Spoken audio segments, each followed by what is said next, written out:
Bom dia, everyone. Welcome back to São Paulo. It's been another gorgeous day here in beautiful São Paulo, Brazil, and we have an incredible tournament coming up because we have already had an incredible tournament to begin with yesterday. I've got Mike Ellis, I've got Kirk Dubé, I've got Nick Livesey, and I've got myself, Evan Latt, here because we are all in for the Latin America International Championships. Mike, what was your favorite moment from day one? Well, I mean, we started off the stream round one with our LAIC Masters champion from last year versus our LAIC Seniors champion. So right from the off, our games have been incredible. Immediately?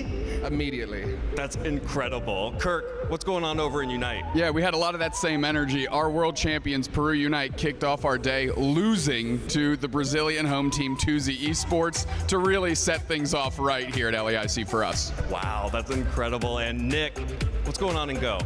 So here at LAIC, we've had our first limited meta ever for the Pokemon Championship Series, and it has been a blast. Oranguru, Pokemon that does no damage in the video game, has been doing so much damage on the Go stage. Wow, that's incredible to hear from all of our games here. And of course, the video game championships, we have seen an incredible tournament so far with a lot of firepower, a lot of weather wars going on, and potentially we have a lot of Latin American players at the top of the standings who could potentially bring that trophy home to Latin America for the very first time. Let's go ahead and take a look at some of our players to watch, though. In the VGC, we have two remaining players who are undefeated, starting with Kylan Van Severen from Canada. This is a big one, guys. There is an alert out. Dondozo Tatsugiri is undefeated here in Latin America. We have had, this player has been bringing this core the entire time he's been playing Regulation H, and he's finally gotten an undefeated run here in São Paulo. Feels like a bit of a throwback to the beginning of the Scarlet and Violet meta where Dondozo and Tatsugiri were running riot everywhere, and now they're back at sort of towards the end of it, which is amazing to see. Absolutely. We're in that weird cycle where people left their Dondozo counters at home, and now Kylan Van Severen is undefeated. Joining him in the undefeated spot is Justin Tang.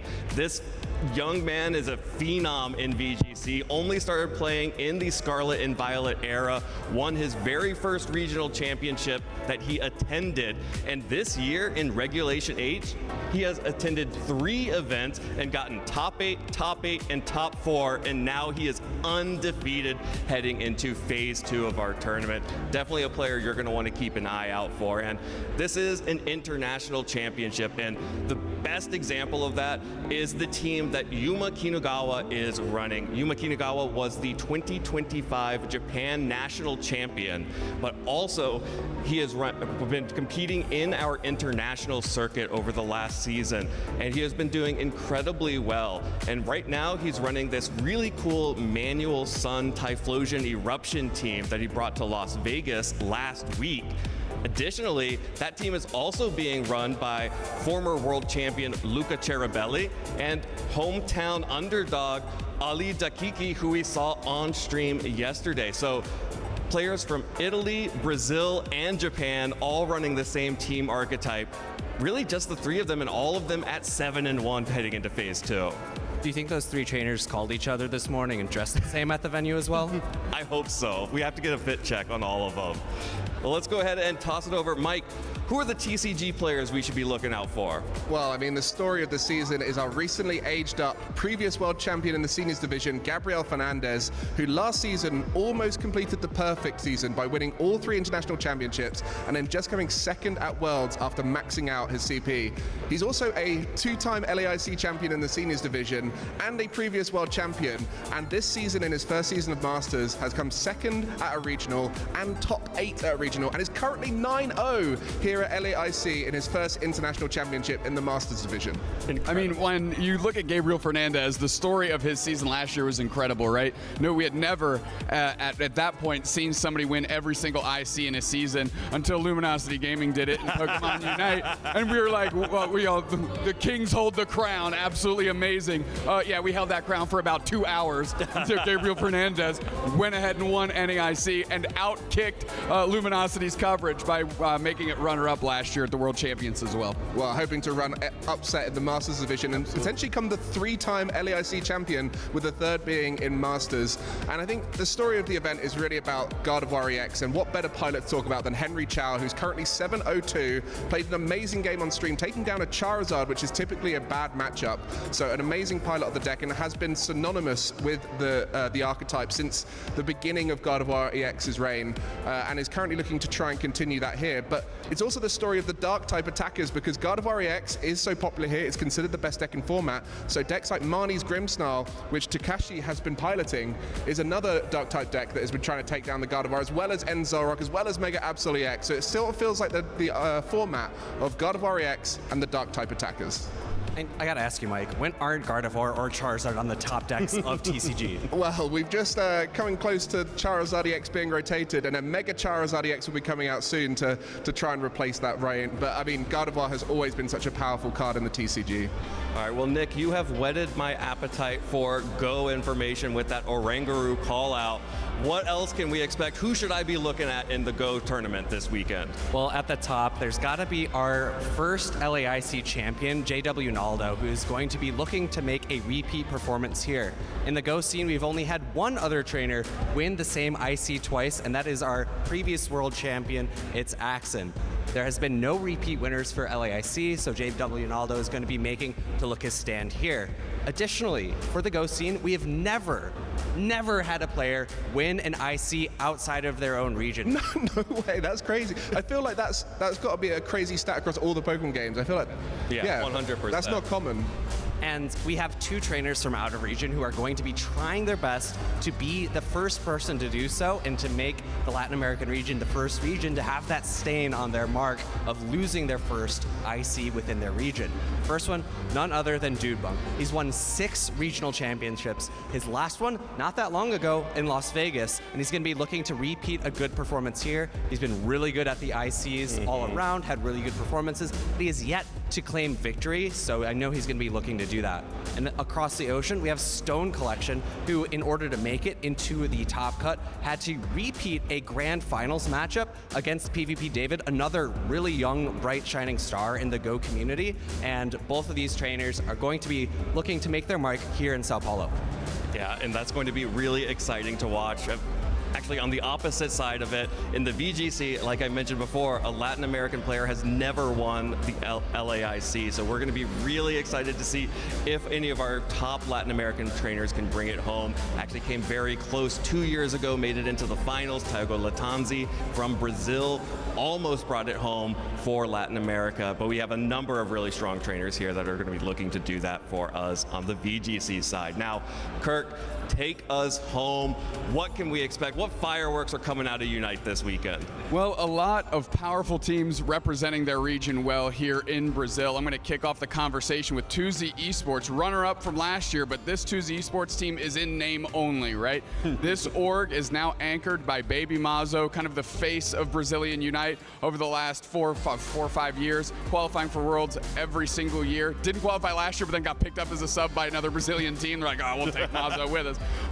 So that 2Z team, we saw them beat Peru Unite, our world champions, to open up our day yesterday. Mazo, Mats, Leozine, just anchored by a great core.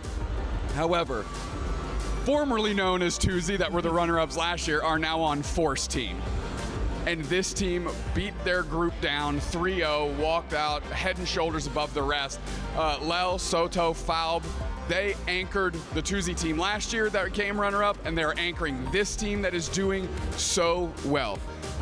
Kirk, would you say that they're a force to be reckoned with?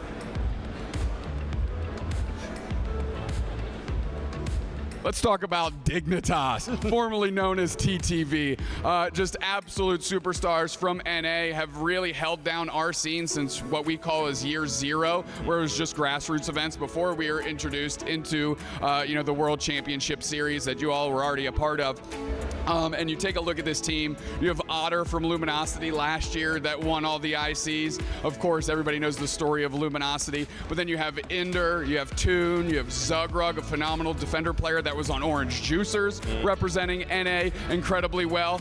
And as the resident paleontologist, those fossils absolutely needed some young blood in there. And they went and got themselves a kid that's cracked on the sticks and Zealot that's really helping push that team over the finish line, because this team is something, or a group of guys that we've always expected to really win the big one, and they've fallen short kind of on repeat for the last 5 years, and they definitely hope that Zealot is going to be the difference maker for them and really kind of live up to their own expectations. Well, all of our competitors are going to be competing for incredible prizing here in the Latin America International Championships, but for those of you who are unable to make it to the event, you can still participate in the prizing by our wonderful distributions. And Mike, what can our TCG players expect to see this weekend? Well, we got loads on offer, but let's start off with some packs that you can get a hold of. Everyone loves TCG packs, and you can use the code LAIC26, Phantasmal Flames. It's quite a long one there, so make sure you type it out in game to get some access to those Phantasmal Flames packs that will be legal in tournament play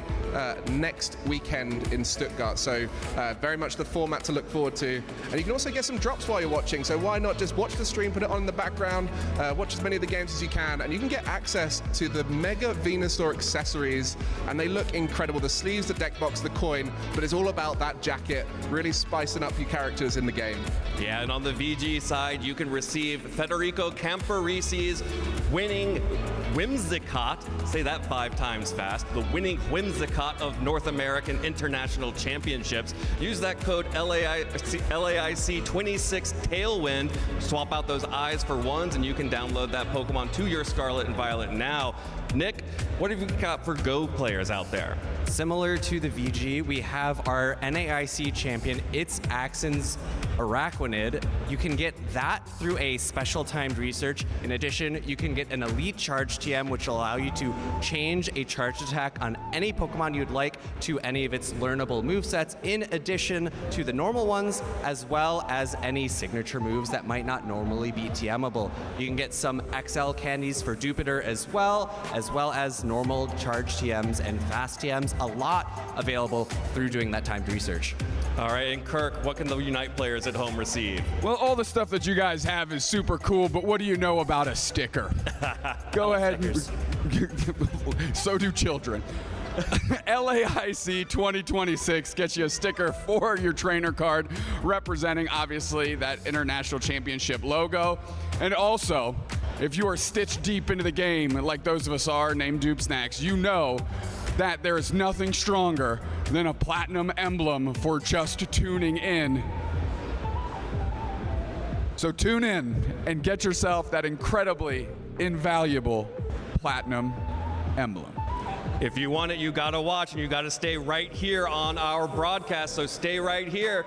Day 2 is about to begin.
And good morning to all the trainers, viewers, and Pokemon fans tuning in from around the globe.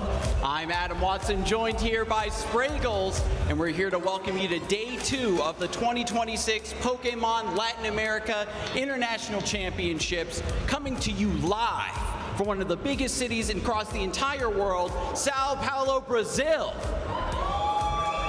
Yeah, baby. You know, Adam, yesterday we saw some incredible competition in Day 1. But if I know one thing is true in this crazy mixed up world, I know this. Day 2 is going to be even more exciting. Before we get started, let's talk about a few of our competitors that we are going to be following as they battle their way towards Championship Sunday. To kick things off, we've got Pokemon Go. Former LAIC champion J.W. Naldo is aiming to take back the title, while Dunebug97 is coming off of a fresh win in Las Vegas, looking to claim his first international championship. Now in Pokemon UNITE, your 2025 LAIC finalists and hometown heroes here out of Brazil, Tuzi went undefeated in their group stage, even delivering a loss to our current reigning world champs, Peru Unite. That's impressive, but what's even more impressive is in Pokemon TCG, we've got Gabriel Fernandez, last year's LAIC champion, here undefeated in Phase 1 with Charizard EX, is on track to defend that title. Wow. In lesser-known video game, Pokemon VGC, 2 players remain undefeated going into Phase 2. Kylan Van Severen and Justin Tang. Fun fact about Justin Tang, he has top cut every single event he's attended this season. And that's good. And that's going to be hard to top because all of the players that are here still in the competition, still in the running, have a chance to earn championship points towards an invite to Worlds 2026 in San Francisco, California this August, alongside the debut of Pokemon XP, and furthermore, a chance for their share of a massive $500,000 prize pool. Oh, dang. Well, with that, Sao Paulo, are you ready? Let's kick things off. Best of luck to our remaining trainers, and let's get Day 2 of LAIC started! Woo!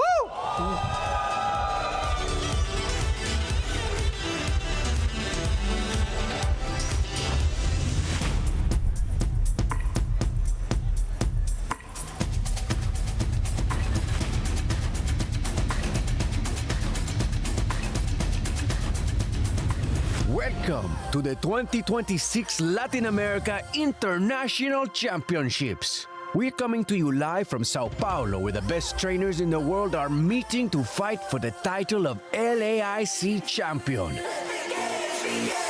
Last year, 2-time world champions Luminosity started their historic season off with a dominant win to start their 2025 IC sweep. Has just been buckled in Brazil! Your former world champs are your LAIC champions! Regional hero Marto Galde persevered with unmatched resilience, withstanding one final brave bird attack before rising tall as the LAIC champion.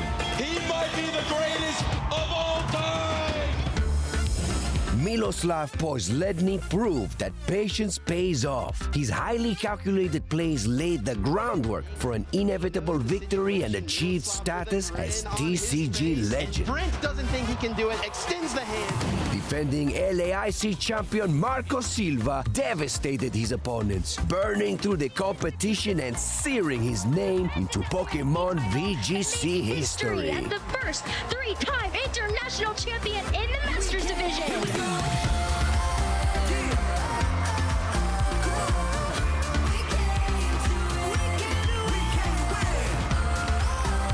Welcome to the Latin America International Championships.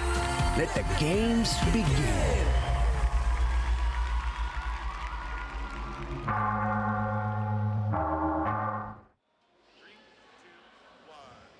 Good morning and welcome to the Pokemon Unite Championship Series here in Latin America for the Pokemon International Championships. My name is Zoinks, joined with Sochan, and we are going to be casting an incredible day of games. We are now in day 2 of our tournament with a whole lot on the line. So So much on the line. We're talking about LAIC for the first time crowning top three to actually get to ACL as their prize, as that being the Asia Champions League. So let's have a look as well what's on the line in regards to the prize pool. So first place will get the 8,000 individual 1,600, going into second 5,000, 3,000, 3,000, 1,500. From the 4th to the 6th, how many are there? 8, maybe? Yeah, a total of 8. So we're paying out cash to the top 8 competitors in our event, which is still going to be fought over in today's tournament because we have a 16-team single elimination bracket to be going through all day long today. It is win or go home scenario, which we've had a very exciting tournament so far, but it is really going to pump up the pace when we head into the single elimination bracket. But yesterday, we did start with the group stage format, which we had 8 groups competing to try to make it into day 2. We had 8 groups separated into groups of 4 or 3 teams, and in that situation, it also feels pretty win or go home. Yes, it does. And like you mentioned, with that prize pool, top 16 today, starting almost in a little bit. If you pass from that point on to the quarterfinals, then you're already in for that prize pool because that is the top 8. So since we're talking about that, the prizes going for the top 3. The Asia Champions League slot finals happening in March, which is just so incredibly exciting all around to have not just the international happening here in Latin America, but also having these Western teams in their majority going into Asia to play and compete against the best of the East. It's going to be so exciting. We know you at home who are watching are very excited to see who is going to be able to qualify for those very important 3 Asia Champions League spots. So we're going to make sure you can see it. We're going to be concluding today's broadcast with the 3rd, 4th matchup, so we see who gets that 3rd spot into the Asia Champions League. And then, of course, our finals will happen on Championship Sunday to crown a title for the LAIC champion, as well as both of those teams, or both of our finalists, if you will be qualified for that Asia Champions League spot. Yeah, and it's just so exciting to see that we can have that much high level of competition, and we just started the UNITE Championship Series Season 4 2026. But we have some very interesting clips that we had from yesterday for the games that were not streamed, and they were streamed, but not on our main channel. So we had Aegis Flames versus Underdogs, 2 teams here that actually did qualify for day 2, and we didn't get to watch it. So let's have a look at this together. So we're at Ground of Zoinks, and 1 minute 45 on the clock. Yeah, this was such an exciting group because no one really expected Underdogs to be making it out. And I'm not making a pun on the team name, as though I do love it. But obviously, Project Mbappe being in this group and not able to make it out was a huge surprise to a lot of competitors. But yeah, in this situation, Aegis Flames obviously having a major lead. They went on to eventually qualify in the 1st seed out of this group. Exactly, and like you said, because they beat Mbappe, that really just brought them into a good seeding position. This fight was very dominant by the side of Aegis Flames, and I believe that wombo combo effect with the layering of crowd control was definitely well executed. That Hooper and Mount getting the stun and just allowing for the damage to come from Wolf on this Miraidon, and having as well that presence from Ricardo on the Leafeon. But of course, the Zacian. It's the highest win rate as of yesterday. Yeah, Zacian looking awesome. Aegis Flames were a huge name at the World Championships, of course, but reminder, just a lot of roster mania going on in Brazil headed into this new season of UCS. So a lot of new names on that Aegis Flames banner. However, this team also rising up to the occasion. They're going to be a very exciting team to be watching in today's tournament, especially if they can take down a team that was previously able to take down Mbappe. So some really, really exciting stuff to be watching there. And just a reminder, you mentioned it, these matches were streamed as well, and we're going to be having the feature station going all day long for this bracket, at least until we get into top 8, where I think it will be primarily everything on the main broadcast. But just as a heads up, if you don't want to miss a single game, check out the feature station to check out as much Pokemon Unite here at LAIC as possible. I just love it. We don't miss any moment of the action, and it's just precious. And to be honest, it's just lovely that we get to have these replays as well to talk about here, because we were wondering how those matches went in that group in particular with Mbappe, with Aegis Flames, and having that group as well just coming together in a different way. Like you mentioned, Aegis Flames not having a single player from the roster that they had at Worlds. They do have Wolf, who was previously 2Z in the 2025 season, but the team is completely new as a cohesive unit. Yeah, a lot of brand new teams, including a Force team. We got a lot of names you might recognize. We unfortunately didn't get a chance to see them on the main broadcast, but luckily we saw them on the feature station. So let's take a clip of one of their matches where they were concluding. Of course, this team did have an amazing group stage coming out in that first seed. So let's see how it went down against Drago Unite Esports in day number 1. Right. So on the side of Drago Unite, we have an organization that has been in Unite for quite a while, but not really finding as much success, but they are very consistent in regards to participation. They're always there, which is something that really makes a difference. Quite a lot of these Brazil versus Brazil matches that we had all throughout the group stage because of the sheer amount of teams that we had from Brazil signing up for this event. So we're already on 1 minute 30 here, and everything is destroyed already. No outer or inner zone. There's only a home goal available. And they're just very much on the lead. And it's just pretty much a win for this moment. Yeah, I'm really excited to see what Force Team's going to put together today. I love this Trick Room Shadow Claw Mimikyu. I've talked about it a few times already this weekend. I think it's such an exciting build. A Force Team building around some really interesting pieces. Seemed like a team that are in favor of that Blastoise in the top path, which we do see having a lot of success in this tournament. However, not a ton of play. So it'll be interesting to see if they're going to lean into the tankier top side. They can have an option to have maybe a squishier bottom side like this Alolan Raichu potential that Force Team was doing. Who knows? Maybe this was a specific strategy to Drago Unite. However, I think a lot of the pieces on this Force Team roster right now, especially in the Pokemon they select, I think could be shades of what we're going to be seeing in today's event. Definitely, and I find it interesting as well that this composition that they chose is quite melee. The Alolan Raichu kind of medium range compared to other attackers, and I feel like we kind of saw it in a couple of moments yesterday with other series where we just had brawler teams that they were all melee. Yeah. So some attackers have been not taking that much of a spotlight, but sometimes they do, much like that Miraidon. So let's have a look at that bracket, Zoinks. All right, so this is where our top 16 landed. It's going to be such an exciting day of Pokemon Unite tournament. This is going to be so fun. A lot of teams we're going to be excited to watch. I think in the pre-show, Dupe Snacks called out a few teams as teams to watch. Spraggles did during the show open as well. We can throw even more of the mix. That Nemesis Stamina game, I think, is going to be really interesting. That one will be on our feature station on that B stage. We're going to be talking about very soon here. So this Force Team game versus Spinal to start the day. Such an important matchup. It really is, and we're talking about a Brazil and NA match in North America. Yesterday, looking good in a couple of teams, others feeling a little bit shaky, like we mentioned for Mbappe, and we were kind of surprised that they didn't qualify. So I want to see how Spino is going to do on this one, because Force Gaming, with this roster that is just almost fully made of previous 2ZX Aegis Flames players, which are powerhouses. That's true. And just a reminder before we get into the action, you can earn while watching. If you're already doing something you love, like watching Unite Championship Series events here at LAIC, you can earn a Platinum Venusaur emblem. And of course, if you redeem the code LAIC 2026, you can get one of these really cool stickers to celebrate the event and put it on your player card. So, I mean, I love collecting these now at this point. I'm not a huge collector, but if it's in a game I love, I am going to try to get every single piece I possibly can. I love them too. It's nice. Sometimes I do miss it because I can get a little lazy sometimes. I'll just do it later and then I forget. Use the code LAIC 2026. Don't be like me.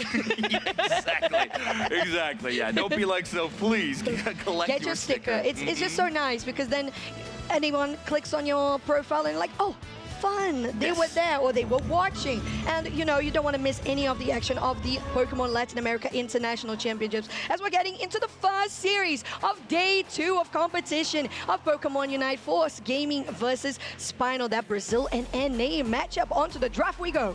All right, an immediate Blaziken ban. I think this makes a ton of sense into Spinal specifically. Lunaire has just one of the best Blazikens, not only in North America. I think you can start to make the argument worldwide. It is such a powerful Pokemon when in their hands. So a really inspired ban pick. And remember, on that purple side, you get a lot more freedom with your banning phase. You can be a little bit more specific. On Spinal side, they might be priced into these Mega Lucario, Mega Charizard. Potentially that Suicune could be this final power pick, but there's also Darkrai on the table, so you might have to take that away. I think Force Gaming pretty happy with whatever option they get here. Yeah, wow, okay, so no Lucario whatsoever, which is very interesting. So we previously had a 0% ban rate of standard Lucario, so we'll see where we're going to be going next.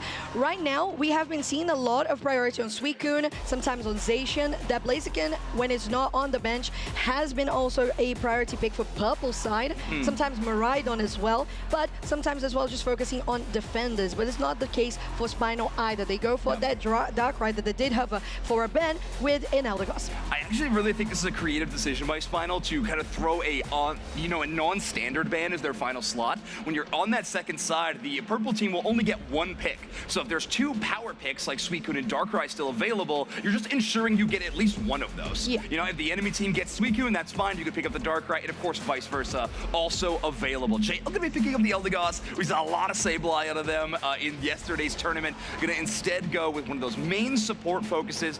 Eldegoss having actually a slightly lower encounter rate than I expected in this tournament, but okay, there's one with a really low encounter rate. Ludaire has locked in, as Spraggles likes to call, the mean greeted.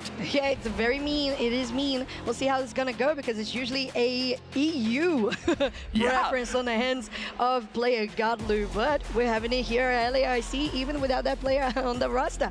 Now Force Gaming has picked the side of the Suicune alongside the Blastoise and the Clefable, probably most likely running that Moonlight, so a lot of survivability that you have. A Delphox is the final pick for Spinal. Wow. I like this choice of Delphox quite a bit into this enemy team. It might be difficult to play into Leafeon, but into a Pokemon like Clefable and then the tankiness of Blastoise and Suicune can be really difficult if you don't have some kind of anti-heal option. Delphox Unite move is fantastic at taking some of these fights, so we could see that. I wouldn't be shocked if Flareon actually elects to put a Cursed Incense item onto this Delphox, but yeah, there it is. We drop the choice specs, we lock in the Cursed Incense. So interesting. We got a Fox, we got a Squirrel, we got a very interesting draft on the side of Spinal. On the side of Force Gaming, we got some, I would say classic picks. Falb loves this Pikachu. It has been one of the most notorious picks for this player on the world stage, on international stages, the damage carry Pikachu that also has a buddy barrier. Yep. It's fun, it's versatile. And to be honest, I feel like Brazil has a little bit of that in regards to how we play, but Spinal as well, bringing that different matchup that you mentioned is very, very interesting. I'm thinking it's funny because we saw Gardevoir yesterday, and if you think about it, Gardevoir and Delphox are a little bit similar, but I feel like in general, Delphox will do better because it's easier to actually hit your abilities, especially if you're talking about Fire Spin. And compared to the Moonblast, sometimes it can be a little bit tricky. And because the fanciful fireworks are AoE and damage over time, you can guarantee that you're not going to whiff it. It's going to be on the board, and it's going to be actually helping the fight regardless if you hit the first person or not. So I feel like from the two options of these ranged attackers and more like mage type, I feel like Delphox works out better. Yeah, well, I hope you don't cast a curse the Unite move with. We'll see. But Flareon, I mean, it's a very big area. Yeah, it sure is. But no, I think it'll be all right. Flareon is an expert on these attacker Pokemon. I would expect to see some really fantastic play out of this Pokemon. I am curious on moveset, though. Delphox is one of those Pokemon where it really feels like a lot of different move combinations can work out. Fire Blast for a lot of damage tends to be the least available option. Mystical Fire and the cooldown it provides just feels so strong. Whether you want to go Flame Charge, Fire Spin, whichever option you're going to end up in, it really does feel like Delphox has got quite a few options in front of them. It's like, do you want to try to slow down the Leafeon, or do you want to try to provide a little bit more damage for the rest of your squad? Going to be an interesting dichotomy to go through. Spinal's, the rest of their composition is going to be more hyper mobile. We got Darkrai being a speedster. We got Greedent running all over the place. This is going to be a very interesting lineup or a tough team to fight into. Team fights are going to be chaotic all over the place and tough to lock down. Force Gaming's going to have their work cut out for them. Yeah, and let's have a look at the roster here for Force Gaming. We have Lel, Kiluki, Falbi, Soto, and Angelzine. It's a team that you can recognize all of these names. That is just how much established they are in the competitive Unite scene. And we were talking about as well, the pick of that Delphox, it has so much leverage because it's the only Curse Incense that you have in the lobby. And considering that Eldegoss can heal quite a bit as well, I mean, I believe that maybe Force Gaming is going to find a hard time actually taking down the Crustle and the Greedent. Yeah, it could be a challenge. I mean, both of those Pokemon have Unite moves that can boost them up, but we'll see how well this roster can end up using these Pokemon they've drafted. Of course, Spinal made up of Vin, Flareon, JL, Joey, and Lunaire.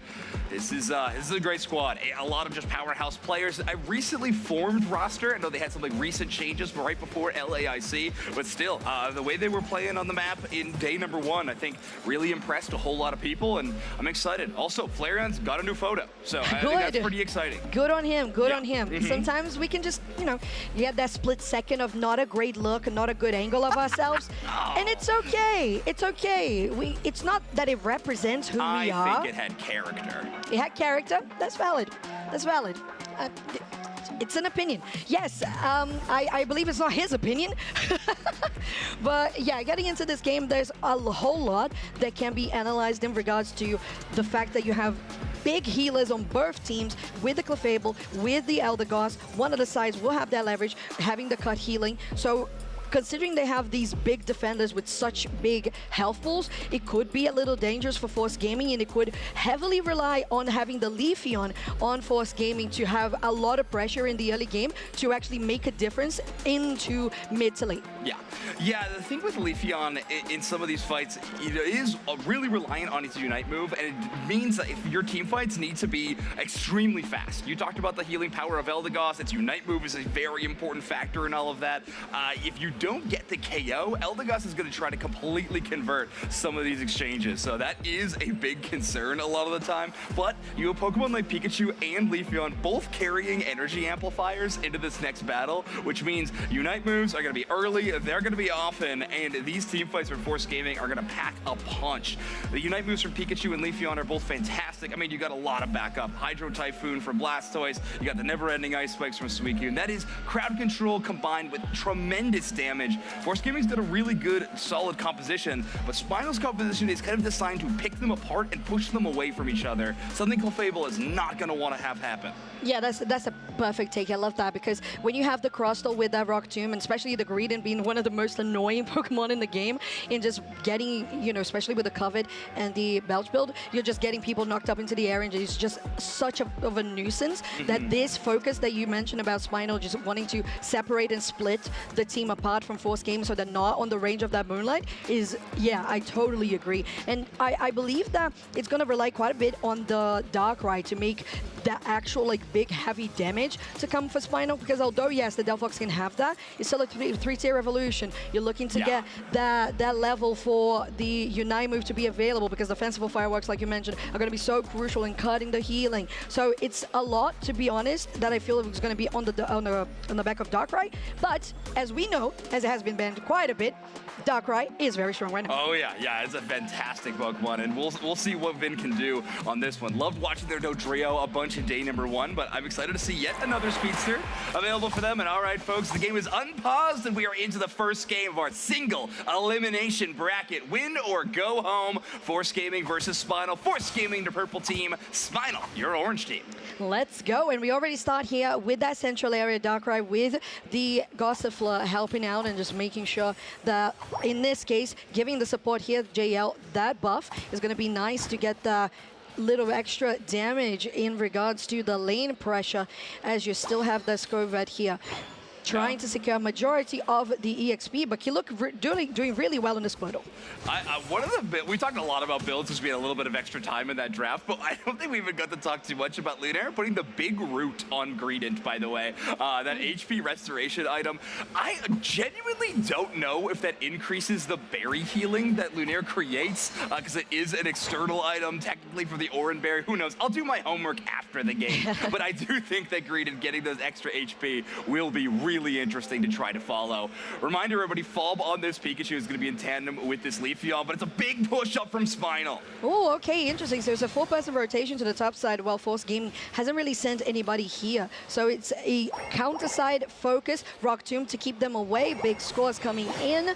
Wow, this goal is very low already.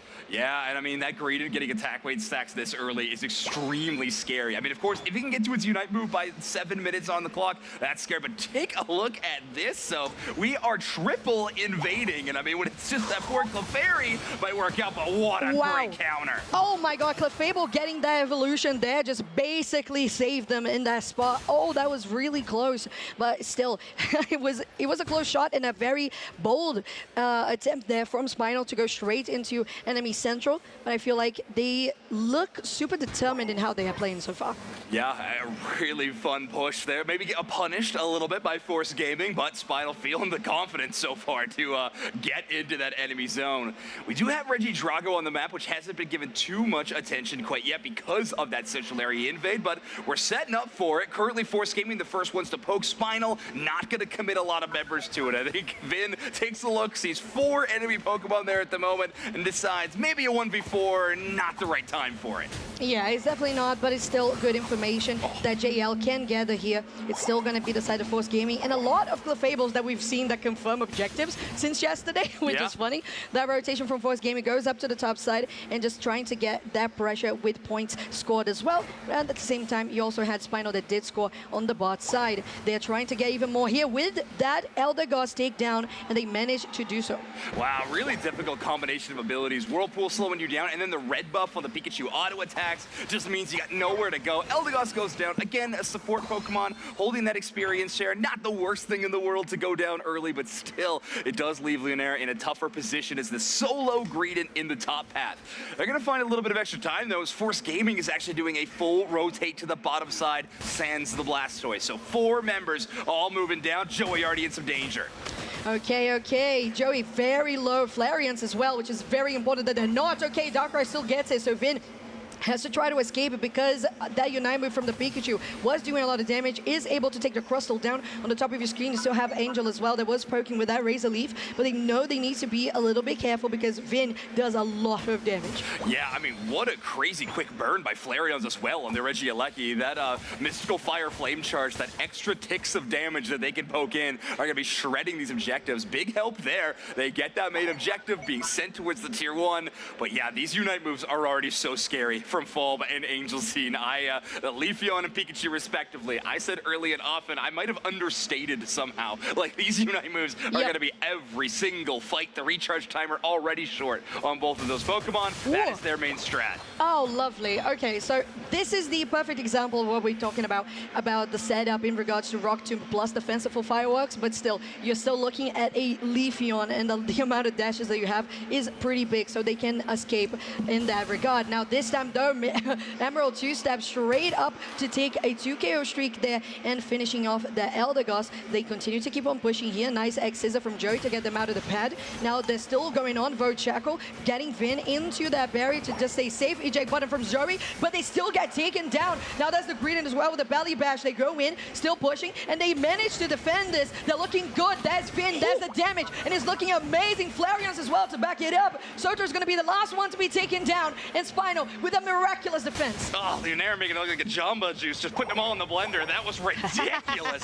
40 points going to go into that goal zone. 30-point overdunk, and this very utilizing Greedent is already so scary. You called it the Unite move to defend the goal zone, and after that, all they could do is run. But Kaiju Greedent chasing them down to the ends of the earth. That was terrifying. Mean Greedent. How about, like, horror movie Greedent? It is. It's like the villain in the horror movie. Exactly. You're going to be just running away from it. Regieleki, again, first one was taken by Spinal, so they're the ones who start this one now. But there's the Hydro Spin is coming in with the Blastoise. Look, has the Unite move. The Hydro Typhoon actually doesn't hit anybody because there was the Unstoppable there quickly on Joey. But it's still the side of Force Gaming that collects that objective. They're pushing out into the zone. Emerald 2 step, but Angel is going to get taken down instead. Flareons is still standing. Then there's the Berry Bash that gets look up into the air. Now looking to get even another one with Lel, but Soto is just hiding in the grass, maybe trying to get Joey, but this is just not looking really good, and they don't even capitalize.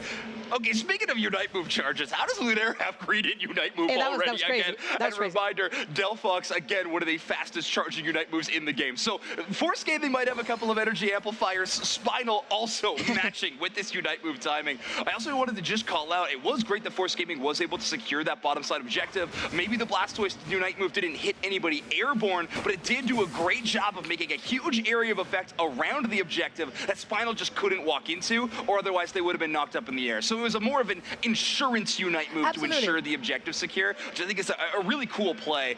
You know, it's a big resource, but again, in this game, Blastoise has Unite again. So we just have every single fight, we're going to have all those Unite moves ready to go. Yeah, it's like using the Hydro Typhoon to zone just to get people away. Yeah, it's a good strat, I agree. And that is definitely the play if you are just knowing that if you get even closer to the team, that freaking damage from the Darkrai plus Delphox combo just really melts down, and we haven't seen that explicit going on to Suicune. That Suicune is very squishy when we're talking about these fights. All right, Lunaire does have the Regidrago buff, by the way, and 50 points in pocket. Greedence could have a back cap attempt to try to score these points, but instead we're going on the offense. Big push by Spinal, but it's just for spacing so far. Force Gaming gonna have to rally back, find another way into this fight, because Regidrago has started to get some poke damage on it.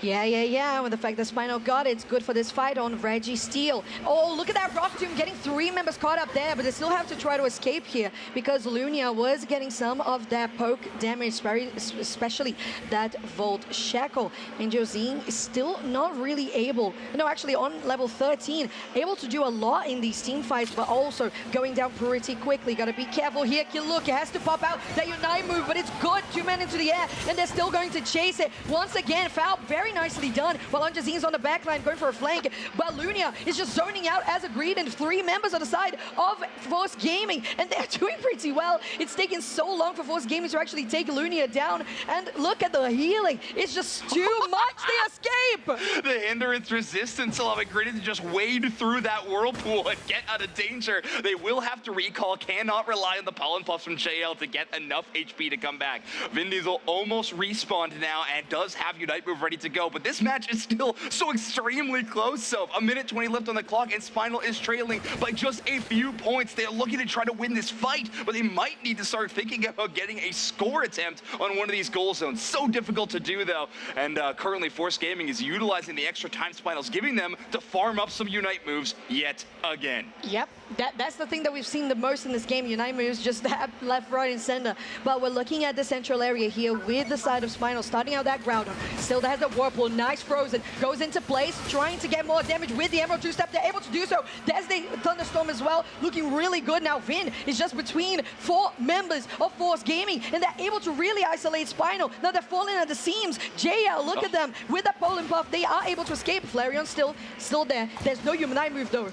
Yeah, this is 50 points into the Hundo Burger in for Greedon on the top side. Groudon getting extremely low. Force Gaming kind of betting it all on getting this Groudon buff to enable a couple more scores. Flareon goes in with a Mystical Fire with Pikachu to get the big secure. Now it's a race to the goal zones. Force Gaming just need a few points. 18 seconds to go. They need to run. Blastoise is not that fast, so we need somebody. Lau, do something. You're close to this outer goal. You have 10 seconds. You are behind. If you are going to take this game, Force Gaming, you need to score right freaking now. They are canceled. And Joey, no, they don't defend. Spinal, they are just behind. But I believe that it's still Force Gaming who won, because it was at 100 from Greedon and then 100 here. But Force Gaming was already on the lead. And I believe they had the Suicune score on the top side undefended as well. So I do think with the 200 points, it will be Force Gaming at 411 total. So such a close game. Spinal making it really mixy with that back cap of Greedon at that moment. But a Groudon secure from Falb's Pikachu after what?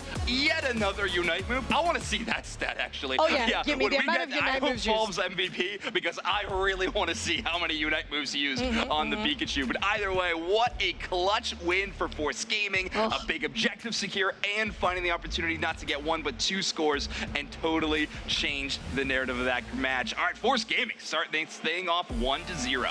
Very strong Force Gaming here. Spinal also so incredibly powerful, keeping up with all the scores that had been used and that had been scored in this game, just doing really well to match up. Here, 211 to 193, and that was the score up until the moment that you had that back up from Greedon on the top side. Yeah, I love Lunaire's play on this Greedon in this match. I thought it was such an incredible choice into the Suicune in particular. I mean, a Pokemon that just has a lot of these slowing effects and stuns, but it will be Soto on the Suicune who gets our MVP. 4 knockouts, dealing 54,000 damage, but also taking 41,000 damage. Reminder, in this metagame, Suicune ends up being more of that tank-focused role, so impressive play there. Clefable with 116,000 healing. Eldegoss trailing a little bit from there at 60,000. Linaire with their big root doing 51,000 healing on their own. Well, there you go. So we kind of maybe don't need to look at other stats and just do studying. It's just right here. That's the research, that's the source you need. Looking at the stats after this graded game.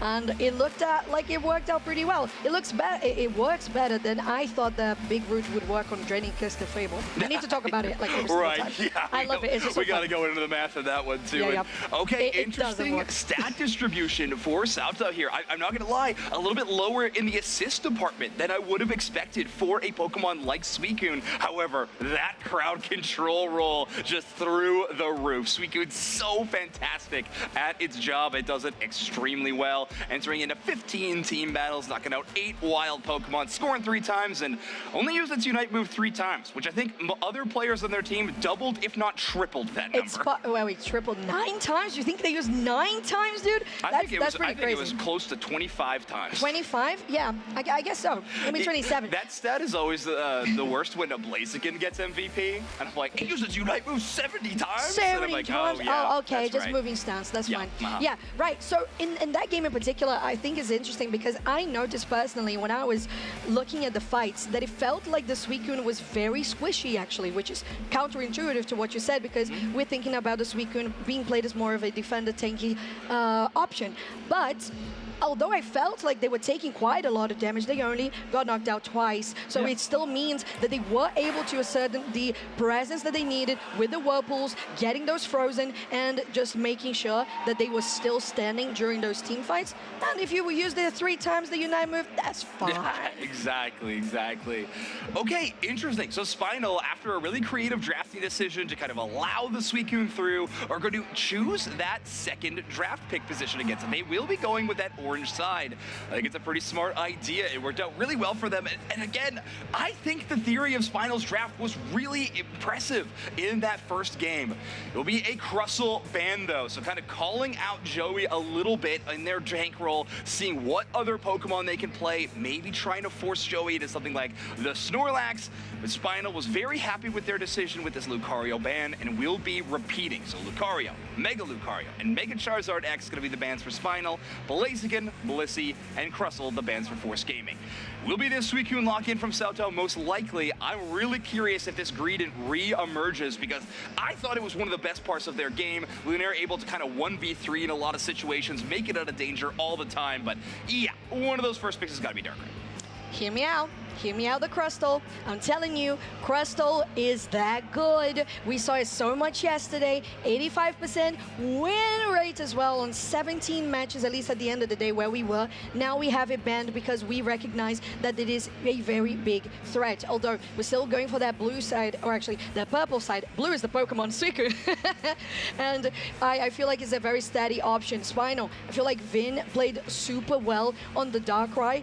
But on the side of that Delphox, they really needed a setup from the Crustle. So in this case in particular, they should be going towards something different. Maybe a Mew could be an option. Oh, yeah, Mew Attacker would be really interesting. I personally think the Delphox had a lot of viability in that last game. The anti-heal was strong. I was actually curious if Joey would lock in something like the Trevenant, but okay, Fulb locking in one of the Pokemon that we have not had added to the game since the World Championships. Rather, sorry, it's been added since the World Championships. We have not had a chance to see it on our main broadcast as of yet. Only a 2% encounter rate, but Fulb is locking in the Empoleon. Flareon's a repeat of the Delphox. All right, and this time, which we mentioned, is not just the Delphox, it also has the Incense once again, but the side of Empoleon also having that is what we mentioned that maybe was lacking on the side of Force Gaming.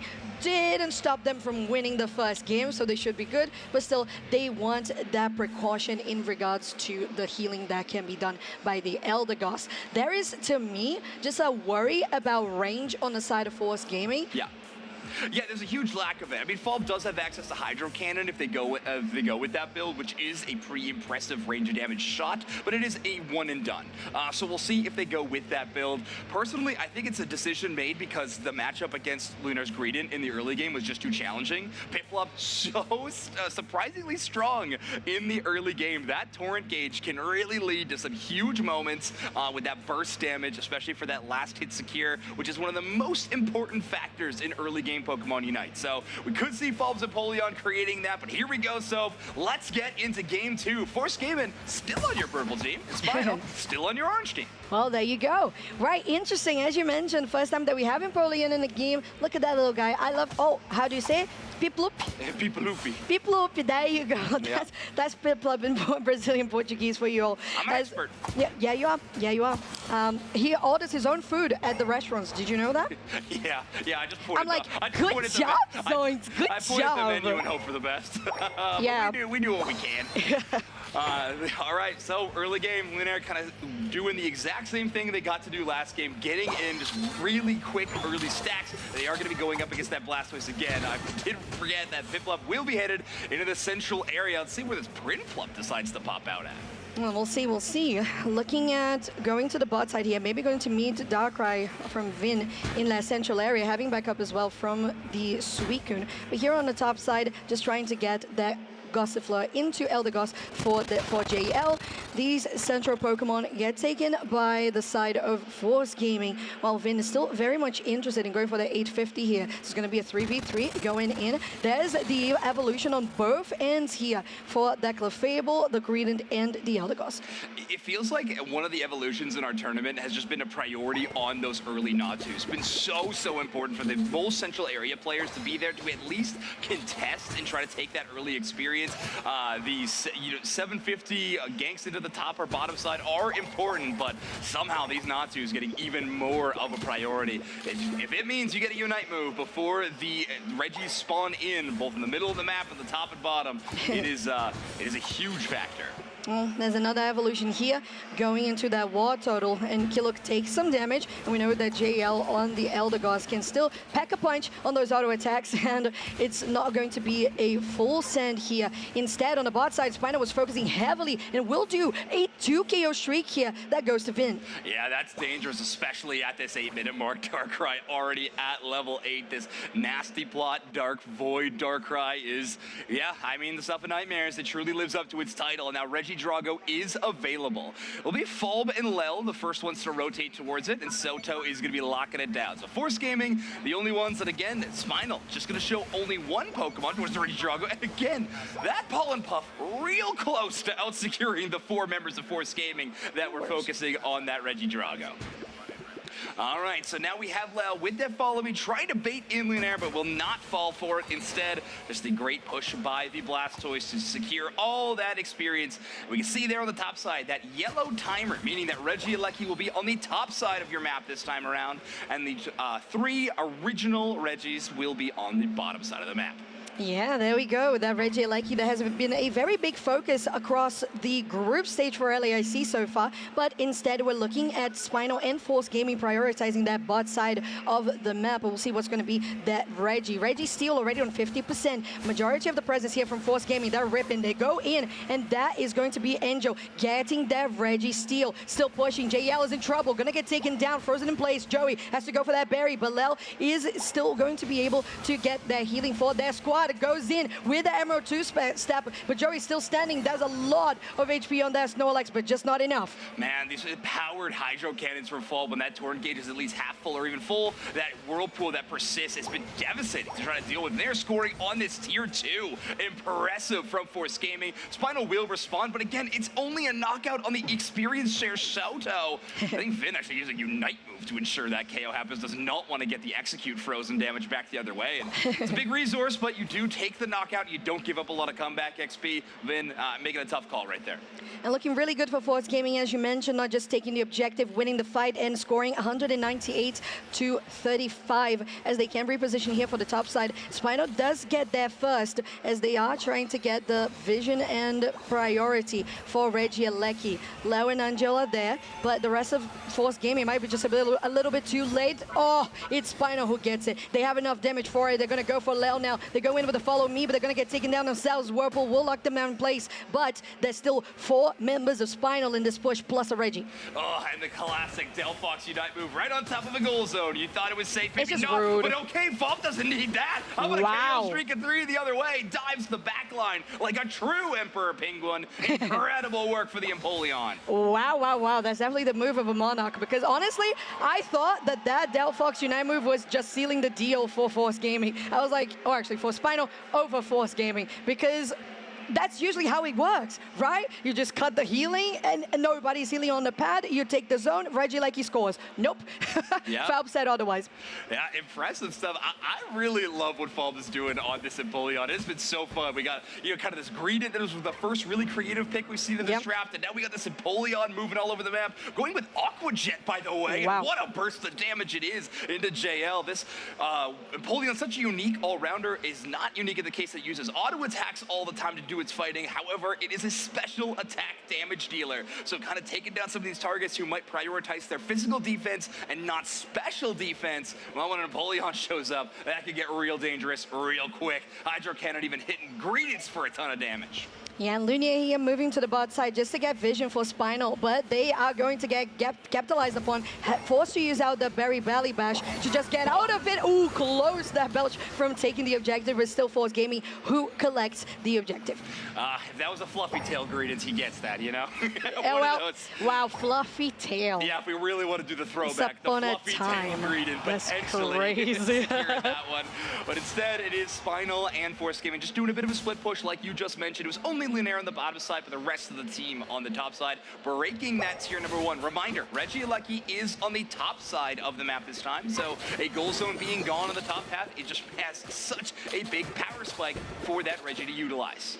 I really like the rotation that we had here from Falb, because we saw them going for Lunia since they knew that Berry Belly Bash was not available. Now though, Spinal doing a very good job at the top side from separating Force Gaming. Reggie Lucky very close. It's still going to be that Greedent who takes it for Spinal, going in with such damage on the side of Force Gaming with that Empoleon, but now they're going to be traded back. They have a lot of shielding and a lot of healing. Now Angel trying to at least finish that defender, but they're not able to do so, dashing away the only member that survives for Force Gaming. Well, Spino comes out on top. Really impressive work from Lunaire to get that damage and get the KO, but yeah, Reggie like not gonna go close. very close. But I want to give the credit in that last team fight to both Eldegoss and Snorlax. JL and Joey stepping up in a major way. The Eldegoss Unite move heals up, I think, 4 members who are extremely low. Falb was, just salivating, having a chance to knock out so many targets. But Eldegoss kind of shuts that down. The Leafeon Unite move from Angel's kind of that secondary big punch, but the Snorlax Heavy Slam stops Angel from being able to escape after they land. The timing on it just so perfect. So as soon as the 2-step lands, the Heavy Slam lands after, and Leafeon's just got nowhere to go. So Spinal with some really nice counter moves from the support core. Impressive work from JL and Joey. They might have to set up yet another one though, because they are trailing again in this game too. And reminder, this is Force Gaming's match point. If Spinal cannot find a way to pull this lead, they are going to exit the tournament. They're looking to get this lead right now. Spino going in with Joey into the enemy central. Now Force Gaming as a unit going to try and poke down Joey as well. The front line needs to be damaged. Heavy Slam on 3 people. I can't count. Still going for that power nap, but that's all right. We still have the damage that needs to be done for Force Gaming because they are a little bit behind. Now the Hydro Typhoon just to finish one off with that Empoleon as well. So it's a 1-for-1. No, it's a 1-for-0 at the moment. Balao gets caught off here. Force Gaming might be in trouble. JL still chasing. There's the follow me on the shield, but on the other side, Joey alongside that Greedent with Angel going into the back line. It is the damage! The Emerald 2-step is insane! The healing from the Moonlight just guarantees that they're going to be okay, and it's going to be, actually, yeah, it is Force Gaming Gaming who take the objective and win the fight. Incredible. I mean, what a perfect shutdown of the two damaging threats that could have been a big game changer. Flareon is just hanging on the outside of that Groudon pit, trying to weave in a perfect Mystical Fire, and Saltao's Unite move from Suicune shuts them down, freezes them in their tracks, and gets the knockout. Incredible work. And then, of course, JL on the outside. That is the perfect target for the Leafeon to try to shut down. Silver lining potentially for Spinal is that there was a full minute left on the clock, but Force Gaming is beginning to turtle up. They are going to defend, and they are going to try to keep the Groudon buffs on their side. Spinal need to score so many points. Saltao has a full 50, a Groudon buff, and is en route to the home goal zone to try to increase this by a hundo burger. Okay, there's a chance here, like you mentioned, for Spinal. They're going as a unit here on the bot side, 5 members, but there's the 100 going on the home base of Spinal. The Force Gaming gets themselves into 628, so there's 300 that needs to be scored. They don't even have that much on the side of Spinal. There's a Hydro Typhoon, and the defense starts now. Greenland as well, just getting to zone out, but Falbert gets into the back line and takes one down. There's a 2 KO streak for that Empoleon. Still looking to take this Snorlax down, but it's a win for Force Gaming with a lot of points on the lead. A Groudon and a 2-0 in this first matchup of Day 2 LAIC Pokémon Unite. Force Gaming, representing Brazil, will defend home turf and eliminate one of our North American teams from top 16. Such an impressive show of force. Woof, didn't want to say that, but we did. Here we are. Win for Force Gaming into this first set of the day. They are unstoppable. I'm not gonna finish. You know what comes after unstoppable. It's an unstoppable force, and that is what they showed here.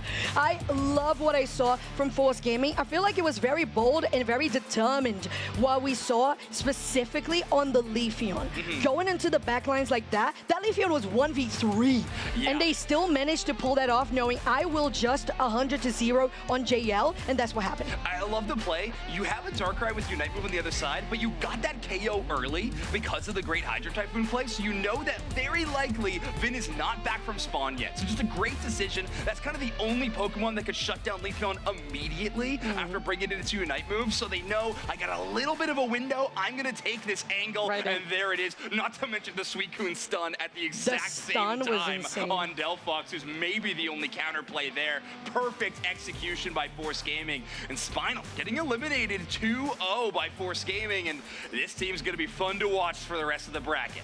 Oh, it really is, and I'm just so glad that we got to watch it just this early in the tournament for Day 2, because we didn't get to watch Force Gaming on the mainstream, but we did get to watch a little bit of that game against Underdogs. It's Falb, player of the game with the 11 knockouts, 1 feint, 2 assists. Aqua Jet Hydro Cannon. So Falb really being one of those rogue Pokemon players, you know, plays a Central Area Pikachu and Central Area Empoleon for a 2-0 finish. 85,000 damage as well, so extremely respectable stats across the board for this Pokemon. Only gets knocked out 1 time, only 2 assists. They don't need to be involved. They can just, you know, take the KOs where they see them all by their lonesome. And we have, after this one, we also have in our feature station, we had this lovely match of Tuesday versus Underdogs that we can get to watch the last 2 minutes of. So let's get that on screen as soon as possible, because these Brazilian teams, they are strong. They are so strong. Yeah, we're going to get to take a look here on the main broadcast, but just yet again, another reminder, we have a feature station stream ongoing. If you want to catch even more matches, you got 2 monitors. All the matches. You got multiple tabs, have everything up, but here we go. Final 2 minutes, Tuesday Esports with a sizable lead and a Game 1 advantage already. Oh, would you look at that? That's the Meteor Storm as well, but look at them separating the Snorlaxes from the side of Tuesday Esports. This is the first knockout, or actually the second one for this fight. Mats is just absolutely unstoppable. There was no counterplay to that. The way that Tuesday just completely isolated Underdogs. Yeah, sir, I'm still stun-locked by Tyranitar being picked by Underdogs in this draft. Yeah, you're right. It took me a while before I saw that, but there it is. Tuesday Esports with a full ace. They're going to wipe out that Groudon with a sizable lead for a minute and a half. All they got to do is make sure these points get deposited, and, well, they don't want to give up any of these buffs. So Underdogs with the last rallying cry to defend. Tyranitar, one of the most impressive Pokemon at defending goal zones, does deal that damage underneath the shields, a true damage, if you will, from this Pokemon. one, but you see 2Z Esports actually being pretty safe and cautious in this one. Teratar might have other plans, though. Get stunned in place. Oh, there you have your Rampage as well coming through. But look at the damage that Matt is just doing. This absolute powerhouse of a Blaziken player. And again, they're just tearing them at the seams. Underdogs just not looking good. And this is the second game of this series. So 2Z is going to take this one most likely in a 2-0 fashion. Yeah, 2Z Esports, yet another big name from this region, will eliminate kind of the young upstarts in Underdogs. So 2Z Esports making it into our round of 8. Underdogs run will end at top 16, but still, I think an impressive tournament for them. If anything, just for a win against Project Mbappe in the group stage, making it into top 16, really impressive tournament. But I think 2Z Esports' future looking pretty bright. Oh, yes, they are. Yeah, and that is not a joke on Moraidon. It could have been, but it wasn't. That's all right. You're fine. Okay, right. So let's have a look at how the bracket is right now, because as you mentioned, we are getting pretty soon onto that top 8. So far in the top 6 have been played the matches of CACM Esports, 2-0 Game Over Esports. On the side of Aegis Flames, they have a 1-0 up against Mandakaru Esports. DreamHack on a 2-0 over Moom Esports, advancing into top 8. Nemesis and Stamina is still yet to be played. Force Gaming on a 2-0 versus Final that we just watched. 2Z on a 2-0 versus Underdogs, which we also just watched. And Infamous Gaming also on a 2-0. So plenty of sweeps today. Yeah, and so far, every team from Latin America, South or North, still in this tournament. We only had 4 of them sign up for the event in total, of the non-Brazil, but still Latin America teams. But we have a lot of matches to watch, so we want to hear from some of the players first. We got an interview on stage with a member of Force Gaming. Let's take a look. Hello, everybody. Doob Snacks here alongside Brazilian legend Lel. Now, let's get straight into Force Team. How did this team come about? On 2Z last year, but you find yourself with a new organization. How did this team materialize for you? Como que esse time se formou? Como foi a história do time para vocês? No meio da temporada, dessa última temporada, a gente teve uns problemas, né? E aí acabou que o time se separou, saíram 2 jogadores. E aí a gente foi atrás de quem estava livre no mercado e pegou quem a gente achava que eram as melhores opções. E eram 2 talentos promissores do cenário, então ficou bem bom. In the mid-season, we have some trouble, so we lost 2 players, but we start to search some potential players, and we got very good options, and we bring here. I mean, clearly some good options. Great day 1, 2-0 on stage to start day 2. And let's talk about game 2 here against Spinal. You were pulled out the Empoleon, the Emperor Penguin that not a lot of teams are currently picking up. However, you had a great game, your team obviously used it to great success. What's the thought behind Empoleon? What do you know that maybe other teams don't right now? A escolha do Empoleon foi uma escolha muito interessante para o time de vocês e queríamos entender o que motivou vocês escolherem esse Pokémon, o que vocês sabem que talvez outros jogadores não saibam tanto sobre esse Pokémon. O Empoleon é um pique de conforto do Falb, ele gosta bastante de jogar com esse boneco. E eles estavam pegando o Grident para responder o nosso Pikachu, né? Que o Grident tem uma matchup boa contra o Pikachu. E a gente gosta do Empoleon contra o Darkrai também. Então, como o Falb gosta bastante do boneco, a gente vence bastante nos treinos, ele decidiu pegar ele. Empoleon is a comfort pick for our player, and they used to use a Grident against our Pikachu, but Empoleon is helping a lot, even so for against Darkrai. Yeah, they played a lot of Darkrai. You're one of the only teams that let Darkrai through the draft phase and were able to shut it down convincingly. So you certainly know some strategy there, and hopefully you can keep that close to the chest so the other teams don't start using similar strategies and take that from you. My last question to you, Lel. You were on this stage last year with kind of a heartbreaking, second place finish on stage Sunday. Two-parter here. What would it mean for you to overcome, win this event in your home country? And of course, shout outs to anybody here, not only in the fans, but the folks watching at home. No último ano, vocês tiveram aí um segundo lugar nesse mesmo palco. E como que foi essa sensação de superar essa adversidade, estar aqui novamente e vencer na frente do pessoal, do público brasileiro? É um sonho pra gente, né? A gente, depois do Mundial, o LAIC é com certeza o campeonato que a gente mais sonha em ganhar. E ganhar esse ano seria incrível, não só pela vaga no Japão, mas por ganhar na frente dessa torcida maravilhosa que acompanha a gente.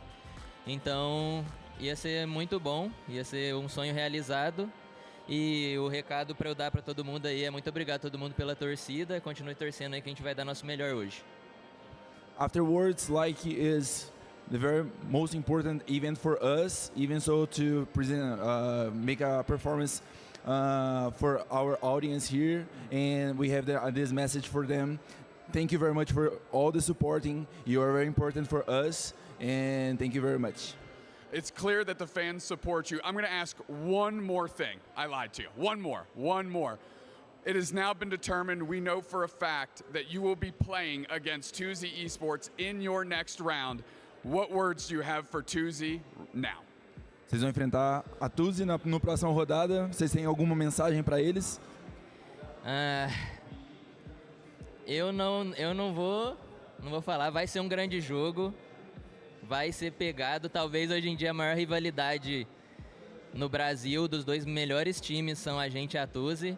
Então vai ser um jogaço. Então espero que o melhor vença. We won't tease anybody. We're just doing a great game. We think that this is the two most important teams here in Brazil, the greatest rivalry we have for so far, and we expect a good game for both teams. You heard it here first. Lel is looking dead in the eyes of Tuzi and saying, your tournament's over. We're going to beat you down 2-0. Yes, that 100%. That's what it said. Listen, the absolute sauced up legend, Lel, Dupe Snacks, thank you for translating. Greatly appreciate it. Back to you in the booth. I gotta say, I am heartbroken that this is where we are right now. Yeah, for everybody at home, we learned that it was going to be Tuzi versus Force Team, and I went, oh, that's an awesome match. And I was like, no! No, why? No. Yeah, unfortunate, well, but hey, it really is going to be a great match, but I don't know if we'll be able to find a bad match once our top 8 fills out. We got so many incredible teams playing for this event. On stream next, we got Dignitas versus Peru Unite. That is just a legendary round of 16 matchup. That's going to be so fun, and so many great games already today. So true. And I want to see which of the Brazilian teams are going to come out on top for that matchup of Force Team versus Nouns Esports. But next, we have that Dignitas in Peru. So stay tuned for more Pokémon Unite at LAIC here on all of the Pokémon Unite channels.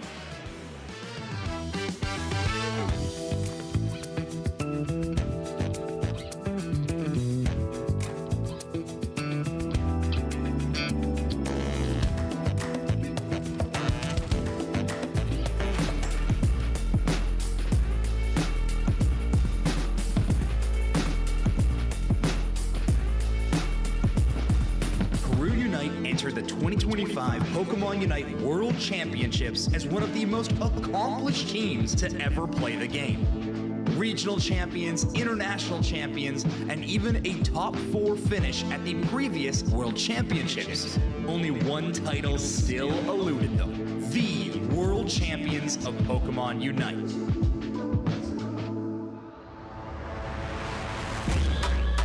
Day 1's group stage proved to be a difficult start to the tournament. However, it was an area for them to experiment and get a feel for the tournament's metagame. After a loss to Team EX from Korea, Peru Unite quickly bounced back with a victory over Revelation from North America.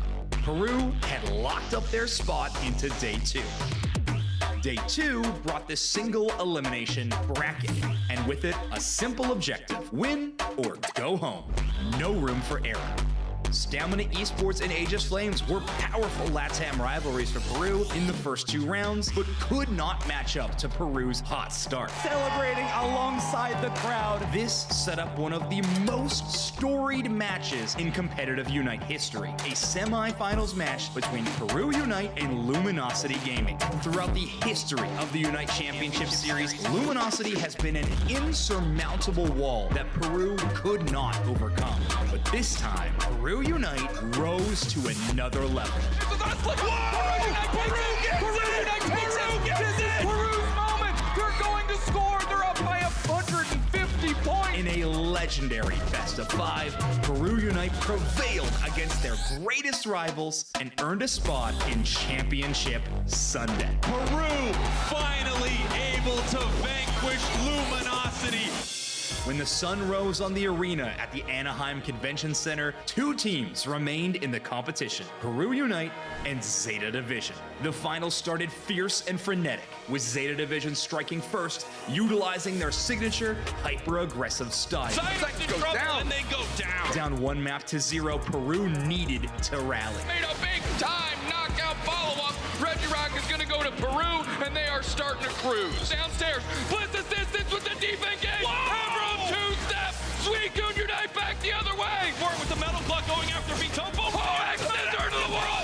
3 players down for Zeta Division. Whoa. The LAIC is out. Peru Unite is on the chase. Right there, ticking. Oh, Buzzwole eviscerated. Relying on brilliant supportive plays and exceptional teamwork, Peru fought back into the set and won games 2 and 3. This forced the grand finals to match point. Scissor into the wall. Gargantuan. The Ice Age has been presented, but is it going to be enough? We've got the Glaring Rapidash Triangle is out, and it looks like the Bermuda Triangle for Zeta Division themselves. That elusive world champion title was in striking distance, and Peru struck. Huge Ice Age gets 2.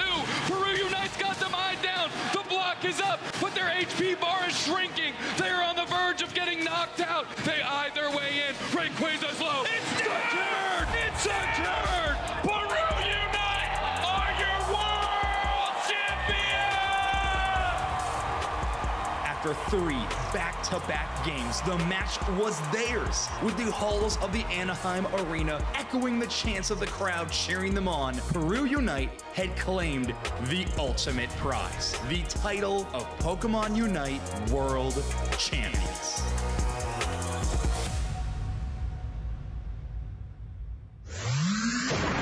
Pokémon Unite!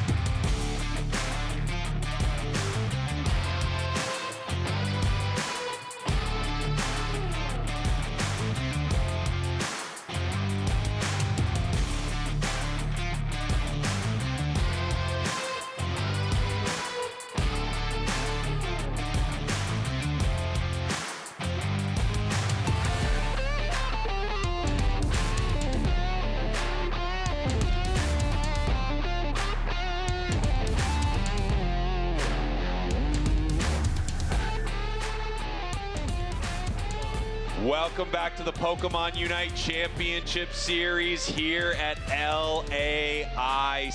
Our first stop this year, and what a stop it is. I am Jake, your resident content cowboy. Ye to the ha, joined by the one and only Doob Snacks. Hello, Doob Snacks. Hello, cowboy. And we were just talking before we went live that this next matchup is not only incredibly exciting, but simultaneously an absolute heartbreaker. Why is that, cowboy? Well, we are watching 2 squads that we absolutely love. Dignitas versus Peru. Dignitas is starting a great run, and Peru are your world champs. One of these teams is going home, which means one of these teams cannot represent the West at ACL. That is why I'm heartbroken, but this match is going to be absolutely fire as we are jumping straight into it. Dignitas with our first ban. They're going to ban out the Miraidon. Right back to the other side, getting rid of that Darkrai. That's like a targeted toon ban right there. They know he's been playing Darkrai. Next ban, over to Dig. You're right. I want both of these teams in ACL so badly. However, that is not going to happen. Peru Unite is trying to live up to the standard of the world champion right now. And Dignitas with really their first true test under this new banner, new org, and if formerly known as TTV, if they want to prove that they are a world championship caliber squad, the best way to do it is to beat the world champions right now. If you can beat Peru Unite right here, it's so unlikely you don't make it deep in this bracket, deep enough to go to ACL. Now, Peru feels like a shoo-in to head to that tournament, I think you would think, right? And you feel like so many teams there would want to face off against the world champs. So either way this goes, it's going to be a wonderful and it's heartbreaking. This is maybe the most poignant match of Pokemon Unite that's ever existed. Yes. This is way bigger than the Cup of Beans Classic, without a doubt. Let's get into that was huge. It was gargantuan. I mean, you saw Flareon's reaction when he was given the cup, O-Beans, and you can't relive that moment if you wanted to. It's just too precious. I want to point out Mega Lucario not banned. First pick by Ender Hoopa, and that is a staple Pokemon for them in their repertoire. Back the other way, Zacian and Crustle, both of which are carrying almost 90% win rates through day one, which is obviously incredible. You see Crustle, you're worried because of that win rate. You're worried because of how good it is. And then you see Draken on it. You know, winning the world championship on this Pokemon. With some of the sickest plays we've seen out of a Crustle. You've got to be pretty worried. But on the other side, you're right. They gave them the Mega Luca. We have a Latias on the other side. It looks like being slotted into that attacker role for Otter and a Mimikyu for Toon. This is a Pokemon that I think has been heavily underrepresented in this tournament. I say that it has a 46% encounter rate, but to me, it felt like it was going to be more of a superstar this weekend. On the other side, something we're not shocked to see at all, Blaziken. We see this in many, many games. It's so powerful, it feels like it refuses to not be a meta Pokemon. The incredible combos, the displacement, one of the biggest bursts of damage in the entire game, creating one of the best secure tools possible. This is gonna be a match, Dupes. I can't wait, and I honestly cannot pick who I want to see win more. It's so difficult. It really is. I want to look back at Peru Unite's picks. We've seen Zainus on this Alolan Raichu quite a bit. A Pokemon that finally feels like it's found its footing throughout the meta. Oh my God, what was that face you just made? I just drank the hottest water. It's so hot.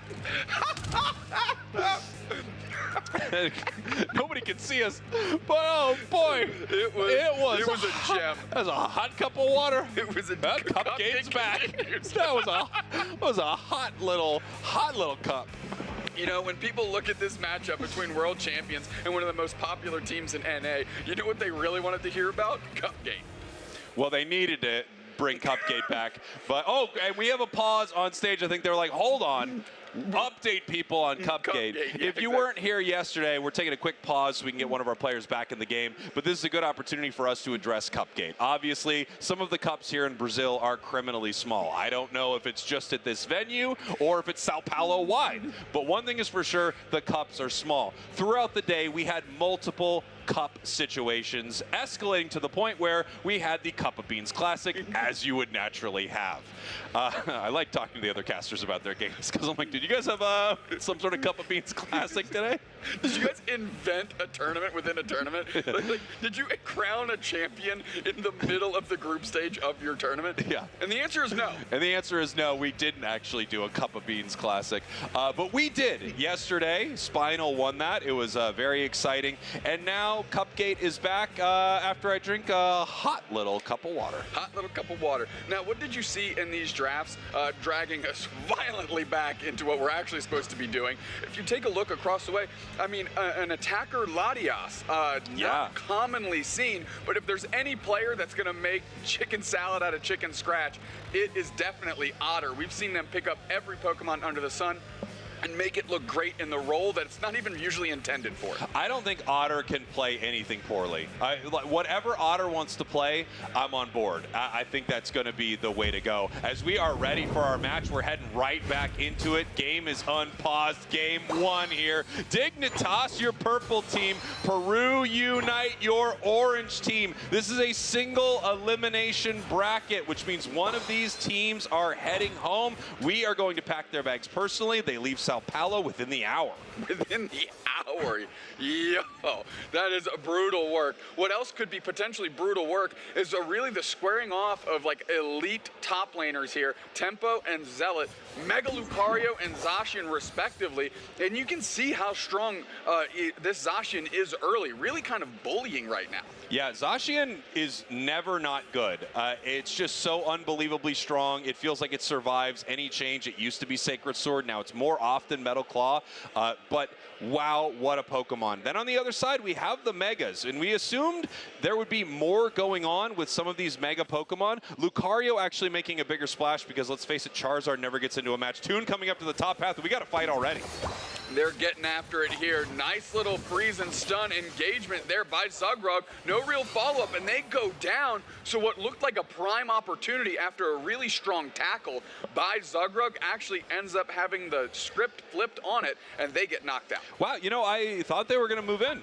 I did too. I wonder I think Zugrug also thought that's what they were doing. I will say he yes. did his job spectacularly it seemed right there. Great. I mean, it felt like a nice team-wide stun on that boosted right there after they moved in, but maybe they just like had an awkward cooldown situation with their moves and they knew they couldn't take advantage of it. Tempo in some trouble right now, moving back in with that Metal Claw. Oh, and they do make it out. No way. Wow. Now you're seeing the strength of Eldegoss versus Hoopa, right? Hoopa puts down the portal. If they're going that direction, they have to reset. They're actually going Trick, but if Eldegoss actually has that instance of healing with that Pollen Puff popping right there, getting just enough HP, so Tempo remains standing as we're scrapping the bottom path. 3v2, a lot of low HP bars. Here comes Toon, gonna try and clean up the trap. Shadow Sneak just misses. Electro Mine goes down here, and that bullies away the rest of Dig. That Shadow Sneak hits, and I think we see the domino effect taking down at least 3 Pokemon on the side of Peru right there. Just barely missed. Toon now doing pretty well here at level 8. Anemo seeing if they can just rip this Regidrago off the map, and with Overheat in hand, this should be no problem for them. They do take it. That gives them that buff and that team-wide XP. Not as much as it was when the Groudon map first dropped. By the way, Kyogre is coming. What is going on in this game?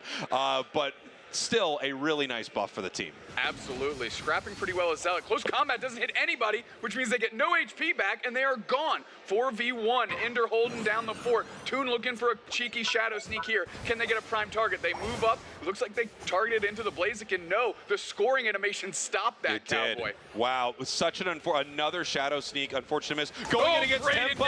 Looking to get the KO. Hoopa actually picks it up. Zugrug moves in. Here comes the Shadow Sneak. Zynos is in some trouble right now. They're looking for it. Zug is in trouble also. Big time Unite move from Toon. Kea is going down. They're trying to chase it. Otter finally gets it, and Nemo goes down. A big fight and win for Dig. Finally, Toon gets a Shadow Sneak to land on the target that they are intending, and they were able to convert that very quickly. Ender, Otter, everybody there. Zugrug did get knocked out, but the stuns they provided and the spacing they facilitated for Dig leads to a great fight. Honestly, these Zug plays are pretty legendary so far today. Yeah, he's on it. So strong. Ender providing great support for this Mimikyu. So far, not much out of Mega Luca, and this seems to be the stories of these Mega Lucas, right? I mean, they just have really rocky starts. However, they're about to hit level 9. They will have that Unite move, and they can finally Mega Luca. Which is, it's in the name, so you know it's important. it's one of the most important things about it. All 5 players of Peru are here. Mega Luca going through the middle to try and level up, as you stated. And now the rest of Dig just kind of moving through, trying to take inventory of what's going to happen. It looks like a pad crash here by Peru. Draken leading the charge, and Nemo's right there. They're going to score. Are they going to get their points in? Pretty. No, they get stopped. Now we're fighting on the backside. Zugrug goes down. We're rings unbound. Big stun across. Rubble rousing his Draken so he doesn't get stunned. He's lining up a huge X-Scissor. 3 players. Zainu's looking for the support, but it's a long-range stun. Zealot into the back line. Zainu's is getting chased down. Close combat, and those fists find their mark. Draken is on the retreat. They get repositioned by the Ice Fang, and they're gone. A Nemo waiting for this fight right here, charging up the overheat. Here it comes. No, they only hit one, moving in against Ender, but Dignitas continues to crash. Ender knew exactly where that overheat was coming from, got right into the tall grass and bullied them back out, and now Dig is counter pushing here on this T1. The X-Scissor into the Rock Tomb is not going to be enough. Tempo gets Ice Fang down, and all of a sudden Dig is trying to find the world champion difference, and Peru is as well. Dig is on one. Zugrug is on one right now with this Mamo. Such huge plays as they're moving to the central area, and it's one after another with this combo. We have Trick and Dragon Cheer. How gross. I mean, what a shield that you are giving to this Mimikyu. That is insane. Listen, we were wondering how Otter was going to make his mark on this game with an attacker Latias, and really it's just part of the Toon puzzle right now, and that picture is looking pretty darn good. Yeah, it is. Heading up to our top path. Level 11 on the Zacian, 12 here on the Lucario. It hasn't had the most stellar moment here, but it looks like here we go. Big time Unite move. They are Mega, and they are looking for their secure close combat. No! Right over to the side of Peru. Yeah, huge Zacian Unite to get that secure, and that's what they needed in that moment. Otherwise, Zealot was going to take over. Close combat gets some HP back. Tempo gets popped up by the spores there. Now Tempo's getting beat up as well. Zugrug with a nice reposition on Kea, gonna let them off the hook and just peel back to the team. Dignitas 171, 97 for Peru. Goal zone up, tier 1 on the top path for both squads, and Dignitas's tier 1 on the bottom path here. Such a close game as Regieleki is being chipped at here with the Nemo there. The secure feels easy, but they might not get it. It's the Zacian. The Zacian again, good thing they picked it up because the Blaziken overheat was not ready. Rings unbound, we're looking to scrap. Kea is just on the backside of the Rock Tomb, stuck there with Zugrug. Ender is peeling back. Again, they're heavily targeting down Tempo. You can see Ender literally running away from other players just to try and get the Zacian stun. Kea is now running into the central of Dig, as honestly, Dig defends their T1 very well. Yeah, good defense there. Double KO from Otter. I mean, Latias being played as an attacker right here, and it's looking pretty good. The extra shield is very nice, and of course, all of that damage you get with Dragon Pulse, all of that recovery, that sustain that you get in a fight has been serving them well. 206, 97, and while there's a lot of exciting plays here on the side of Dignitas, I really do have to give it up to some of these playmaking moments from Zugrug in game number 1. When I look over to Peru, that Zacian, unbelievable. It's been unstoppable in this match. Tempo is really on fire here. 15 seconds till Groudon, and you can really see the importance of why they're pressuring Tempo specifically as we're gearing up. And here we go. Zugrug moves right in with the Ice Fang. Ice Fang reposition. Zainus is caught out. Draken is low. They have to Rubble Rouse, but on the backside, it's the Mamoswine stamping around, trying to put its feet prints on the backs of Peru Unite. As now we pivot to the middle. It's Zugrug getting low. Zugrug is the first player to fall, but shortly after Draken, we've got a Mega Lucan Zealots on the chase. Ender's at half HP, and the rest of Peru Unite is fine, just saying, okay, let's settle it down for a second. And here we go. Groudon is being, no, not hit yet. They're actually trying to bait them in for this fight. Toon looking for their moment. And Nemo moves in. He hits KO with the Shadow Sneak, and he moves into the back line. But it was a Phantom Force on the Trick.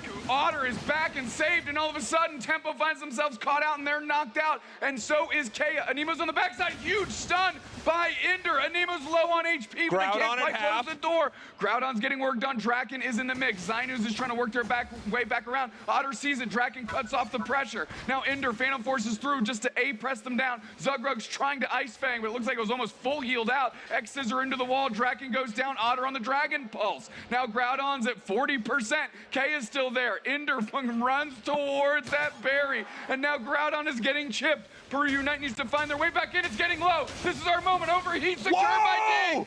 secured by Dig. Anemo down, no one in sight. Ziners are going to try their best, but it's Mega Lucas stepping up for the squad. 3:06.97, 45 seconds left, and the Groudon buffs are on the side of Dignitas. What a well-paced fight by Dig. It felt like they were very careful throughout that. They did not go for the rip, even though there were moments where I know they were heavily favored to take it. Instead, they kept Groudon in a position they were comfortable with, baiting members of Peru Unite in for the fight and taking them down one by one. Incredible patience, and what plays there by Dignitas. Especially, I gotta shout out Toon there, just waiting for the perfect moments, not overextending, but when they found that Shadow Sneak on Kea, the support, they move in, and now they take a huge Game 1 win. You know what the best play of the game for me was right there, Cowboy? Yeah, tell me. It was putting Trick on Otter, sending Otter across, and that baited out Anemo and Tempo. They thought they had a free KO on a low HP Otter. They get Phantom Forced back through into safety, but all of a sudden, the collapse happens on those two critical targets on the side of Peru Unite. Well played, a trap expertly set up and expertly executed, and now Dig finds themselves up a game against the world champs. Yeah, here we go. Dig win, looking at some of the big moments in that match, and what a game it was. So back and forth, so strong from both of these squads. Anemo going down in this fight as we have Dignitas crashing this goal zone, this tier 1. Tempo moving in to attempt to stop them and push them back. Big time Zugrug plays all game, and this was the start of this fight. Zug in a little bit of trouble right here, gets a big time Ice Fang, and then the Mega Lucario forces them all out of that moment. This right here was Dignitas not even looking for the objective. They were still actually trying to just take care of Peru. Player of the game, we got Otter out here. 59,000 damage dealt, 37,000 damage taken, and recovered 32,000. What sticks out to me, though, the number of times they were knocked out. Number of feints they have, 0. They could not get on top of Otter's Latias. They could not stem the tide that it was, and the support it was providing, despite being the attacker, like you said, that Dragon Cheer on Toon all game long. Yeah, and here we're looking at some of the big stats in that game. Damage-wise, Toon, 88,000 damage in that match. You can see the score line right here. Very, very close, but at about the 6-minute mark, we had the advantage to Dignitas, and they never gave that up. Performed an incredible Groudon fight. One of those fights that got scary, but it didn't feel like they were panicking. And now we take a look at some of our new stats. If you haven't seen these from yesterday, they're very exciting. Doobsnacks, tell me about the heat map. I mean, they were clearly living in the bottom path, and this heat map is exclusive to the player we see on the screen, right? So this is Otter's kind of path throughout the game today, obviously living on their T1 pad, guarding that bot lane incredibly well. You take a look, tons of scoring, a quality amount of knockouts. Damage dealt is up there for a support Pokemon. Look at this, return to base, 0. They didn't go to base a single time in the game. They didn't back once. I mean, that's one of the advantages, I guess, you get with a Dragon Pulse Latias, right? I mean, this thing just has so much recovery in its kit. Its shield is amazing. It never had to go back to base. I was able to pull back just the moment here on this Telestrator, which I don't really understand how to use, but to be honest. But I just wanted to get to the moment to take a look at who they successfully baited, because I said Anemo and Tempo, but it was actually just Anemo. But if you, can we put this on the screen? How does this work? How does this work? What am I doing? Give me the pen. For everyone at home, we were taking a look at it on this Telestrator that we don't know how to use, and we don't know how to get it up on the screen. I just know how to move the time. Here we go. I'm not going to hit play. Actually, yes, I am. I'm going to move back 5 seconds. All right, what I want you to watch here is the trick going in on Otter. And you actually draw it on the screen, baby. Okay. Telestrate it for me, my man. All right, we're going to hit play. We're moving. Otter is going to try to bait out as Toon sinks downstairs. So Toon is actually looking like they're going to peel. You see Otter at about half HP. Ender's going to hit the trick on Otter. And then he's just standing there. And Nemo immediately goes in and tries to poach Otter. But you're going to see them just use trick and get out of dodge. Yeah, it was happening right there. Was that beneficial to what we were doing? Let's see what the chat thinks. Yes, it was. Okay. Hey, how do we get things off of a Telestrator? Surely there's a trash can button. Delete match slips? That does not seem like the button to hit. Yep, I got it. Thank you. So that was our first unsuccessful attempt at using Telestrator. Honestly, I didn't think it was too bad until you decided to just scribble all over what we were looking at. No, I think it helped, and I think most people understood what was happening more once I started doing that. Disrespectfully disagree. Anyways, that was the play of the game for me. I thought it was a great way, and it was a clever way to try and get Peru to overextend, and everyone was there. Obviously, Otter gets pulled back through the Phantom Force because of that Trick Hoopa Phantom Force combination. They are brought back to safety. Of course, they didn't have to base because they don't do that. We saw that. And then you had Toon be able to step up and really convert on some nice quality KOs there. So day one, we see Peru actually lose to Tuzi. Correct. Day two, they're down here to Dignitas. Now, it doesn't mean that they're out. These are your world champs. But does Peru feel like a different team from last year? Or is this just now they are the champions and they're the most studied squad out there? Everyone knows what they're trying to do. I mean, I don't think there's a team you're maybe prepping for more than Peru Unite.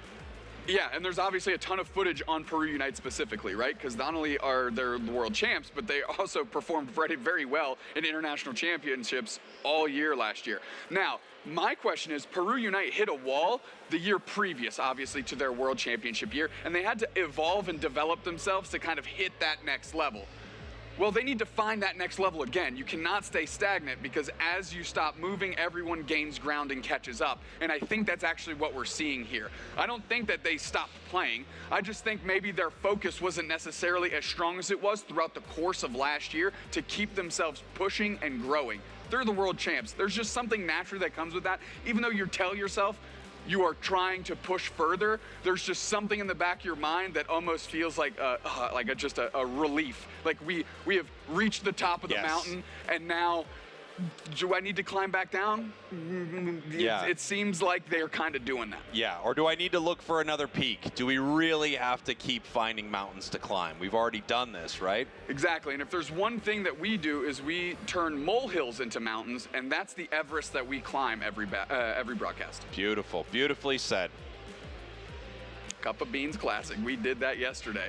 Cupgate roars on, and I don't know why I had to bring that up. I feel like there was just a silence, and I didn't know where else to go. Sometimes you just need to just let it breathe a little bit, give the audience a moment. I mean, I know people at home are marking off their bingo cards. They're seeing how many bits we've done. They're keeping track of it. There's a whole lore behind it. Can we hold on. We need statisticians, production, stats team. Can we get our stats on bits, please? Can we get a BPM? I need a bits per minute on broadcast. Thank you so much. That's just going to be the infinity symbol going up. The amount of just quality games we've bidded through is, that's a word, right? Bidded? Bidded through? Yeah, bidded through. Yeah, I don't see why not. Yeah, works. English second language, so yeah, I have an excuse. Dignitas up 1 against Peru. Peru, their backs against the wall again. I mean, I talked about it earlier. We talked about it a lot day one because what a start to our broadcast. Day one, we had them against Tuzi, which we all thought Tuzi was going to do well in this tournament. Absolutely. But I think the general consensus from everyone was Peru is about to win this thing. I mean, this is going to be really hard for Tuzi. Tuzi beats them in a 2-1. Now, Dig is up 1 game here. They're ready to send the champs home and move forward in this bracket. What a huge start for Dignitas, their first showing in the UCS. Honestly, both these teams battling with the power of friendship. I mean, we have kind of our OGs in the Unite scene for North America, you know, from year 0. And then on the other side, we have a team that has literally had the same 5 members for at least 3.5 years. Power of friendship remains strong between these two squads, but who has more power within their friendship core to carry themselves through this? Because Peru, they have no matches to give, right? Yesterday they lost their first match, but it was a group stage. So their bounce back that they had was between matches. Now they have to try and find that between games. Yeah, I mean, I don't know how it works when the power of friendship does battle into the power of friendship. Usually the power of friendship is the decider. One group simply, they're not friendly. They're not friendly enough. They're not friendshipping enough. And then the other group was fully friendshipping. At that point, listen, it's the friendship differential. One group doesn't have as much friendship as the other. Stats team? We'll say, yeah. Can we get power of friendship percentages for both these squads? Thank you. Can we show as they go through the tournament how friendly these groups are with each other and how relevant that is to how the games go? Thank you so much. Our stats team in I'll shambles. say this about our stats team. They're pretty good, but sometimes they give me stats I can't use. I know a stat I can use. How much has friendship affected this last match? And don't forget the BPMs that we also need. Yeah. This is part of it. Okay, This is a new BPM. In all seriousness about the stats team, these new graphics are awesome. They are. They are. It's just so cool. Finally seeing the amount of feints that we have per character. You know, I really love the heat map, which too. really tells a good story of the game. I mean, we saw one yesterday with Celestial on literally living in the enemy center just area. on the left side of the map, Yes. right? And just taking over with that. I believe there was Zorark in that particular game. So it really helps us tell a broader story of not only the game itself, but what these teams are trying to do with these Pokemon selections. For example, what we just saw, Otter on the attacker Latias. Yeah. And the way it just lived in that bottom path and really maintained that tier 1 goal zone for Dignitas all game long. Yeah. We have our teams getting ready up on stage. It looks like Dignitas will be our first pick in this one. Got the thumbs up from Dig. They are ready to go. Obviously a huge moment for Peru right here. If they do not win this game, their tournament is over. There is not a soul out there that would have predicted until this moment that Peru Unite would be eliminated in the top 16 of this event after just winning the World Championship in a very, very strong fashion. This is Pokemon Unite. You know, this is the game we play. It is it can be very difficult, and with all of the new changes too. I mean, Peru won on the old map. Correct. This is new. This is different, and this is our draft for game number 2. Dignitas is your first pick. They're going to get your first ban, which will be Miraidon, right on over to Darkrai. We might be seeing a very similar ban situation. I wonder if there's something specific Peru wants to target here. I think Hoopa's a very reasonable choice. I think that's a very strong place to be. Mega Charizard, it might have to be put on the docket for Peru to ban, really taking away their ability to attack an individual on the side of Dig. And Buzzwole rounding out, which has been incredibly impressive every time you and I have been in the booth watching it. I wonder what Ender wants to take here. There are a lot of great options. I mean, we've seen him play Alchemy. We could see Zugrug start with a defender, of course. We also could see, you know, some different looks from this squad. They clearly have a lot of strategies that they are willing to implement here. And being up one game, this feels like an opportunity to do something exciting. Definitely. Suicune picked up. We'll see if that switches around, if it remains support Suicune. Kea and Tempo on the other side.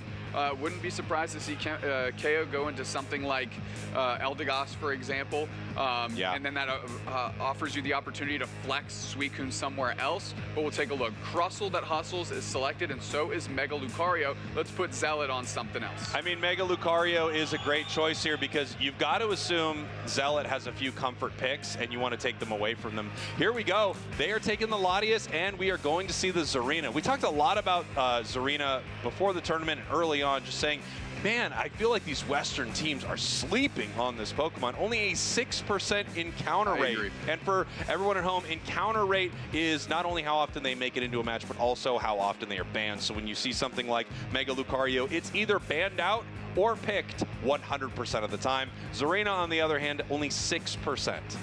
Yeah, now we see Zugrug hovering the Clefable here, Toon going through the roster. We have some interesting stuff happening within this draft.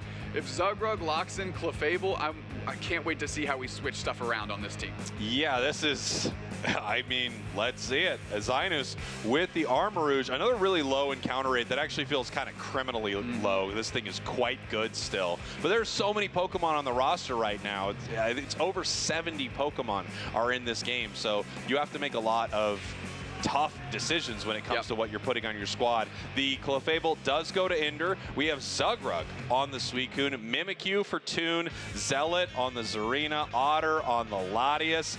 It's an interesting look from Dignitas, and it worked for him game 1, some interesting stuff. So we're gonna have to see how game 2 looks. Again, Peru is 1 game away from heading home.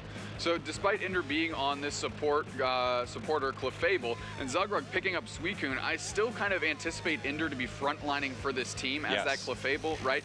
Probably using Follow Me to get some decent engagements in, put down a Moonlight, and then, you know, let the Zealot scrap in the Moonlight with its own self-sustain in that Zarina. It can do a really good job hanging in the pocket in front of something like a Mega Lucario. It's interesting to see a match without a defender on the side of Dignitas, given how impactful it felt like Zugrug was. An absolute difference maker. Yeah, I mean, it felt huge in game one. But Suicune is, I mean, one of the most ridiculous Pokemon in the game as we head into game number 2. Dignitas, your purple team. Peru Unite, your world champions. Your orange team, and they are down 1 game. This is a best-of-3 single elimination, folks, which means if Peru loses here, they are heading home, and Dignitas moves forward in this bracket. Their eyes would be set on that big prize, ACL.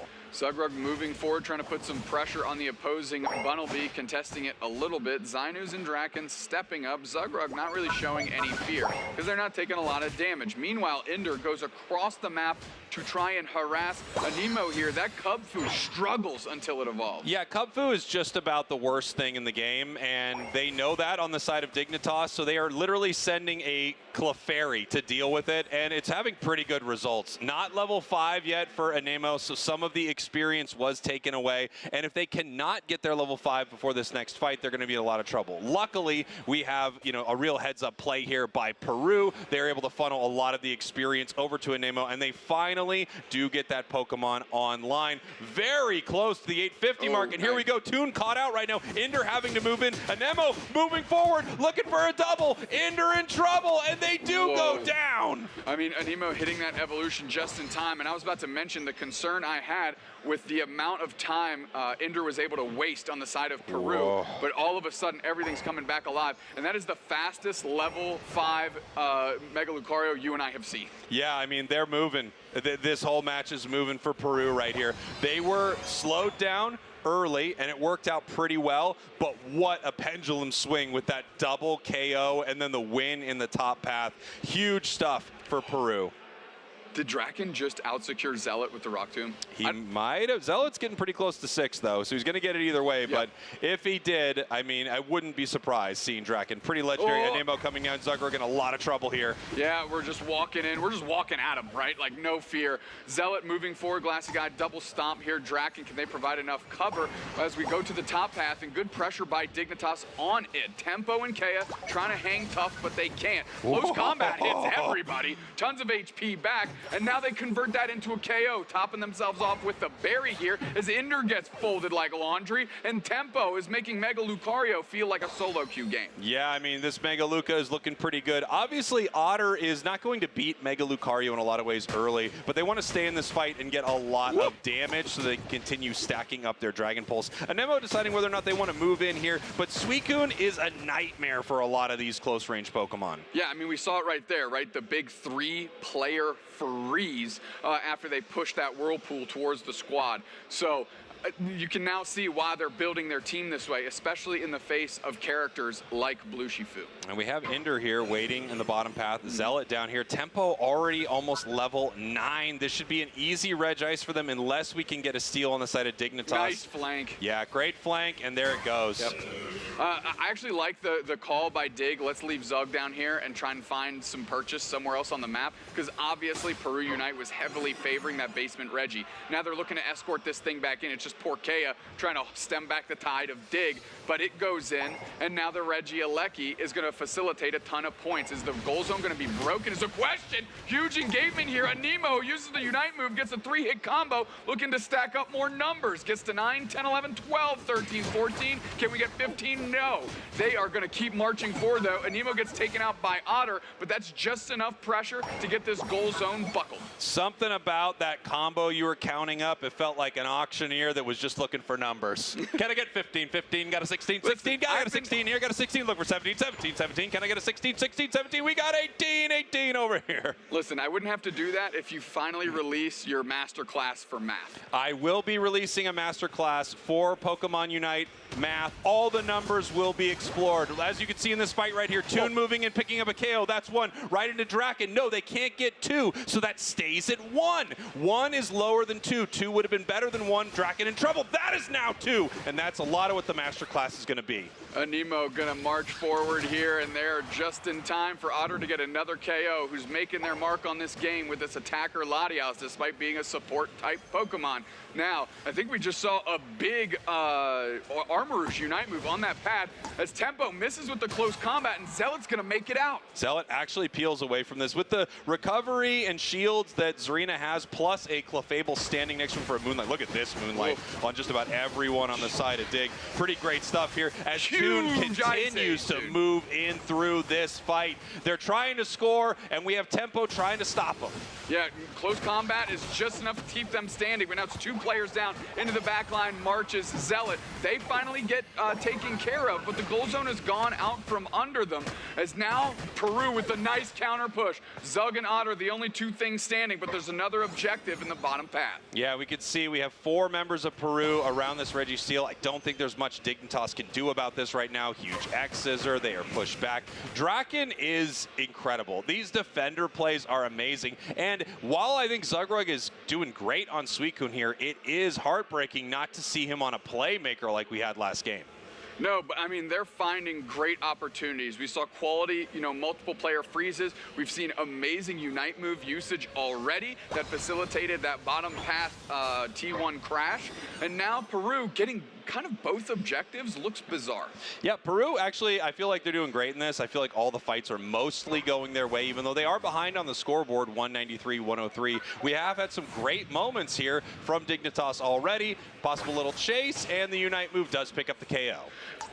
I can't be the only one that sees the timer in the middle and immediately thinks, are we already got Groudon? I think that's all. I do it every single time I see that timer coming up. And my allies are going, am I supposed to backcap right now? Come on, 15 is where we stop. Zugrug peels back, but another big freeze on 4 players. Zealot goes down, unfortunately, and that's going to let Peru Unite get another good goal zone break, but it was even. Yeah, here we go now. 193-275. Right back in this thing. They're ahead on score. They're ahead on a lot of these fights. Game 2 feels like it's going the way of Peru. Reggie Drago now being taken down. Got some team-wide XP, a little faster scoring speed from Anemo right there if they decide to peel off and score, and they do have 50 points, so they could kind of make a massive play if they want to go for it. But given that their team is already ahead and they know it, they're in kind of a safe spot. They can look around the map, they can find some experience, they can get themselves ready for Groudon in a much better state than they were game 1. Yeah, I mean, the advantage might be to Peru Unite, but what? 53-47, yes. like the percentage margin between these teams is incredibly slim. They're both playing very, very well. Yes, they are. And we have Otter at 13. We have 13 on Toon, so high levels across the board here. Nice little freeze, but they are moving in with this Rock Tomb, and it looks like they are going to have to peel back here. Dignitas could be in a little trouble. Huge freeze once again. And now the KO comes in as Toon has a miraculous follow-up. With tons of damage, we're forcing out Unite moves. We have to Rubble Rouse with 15 seconds till Groudon.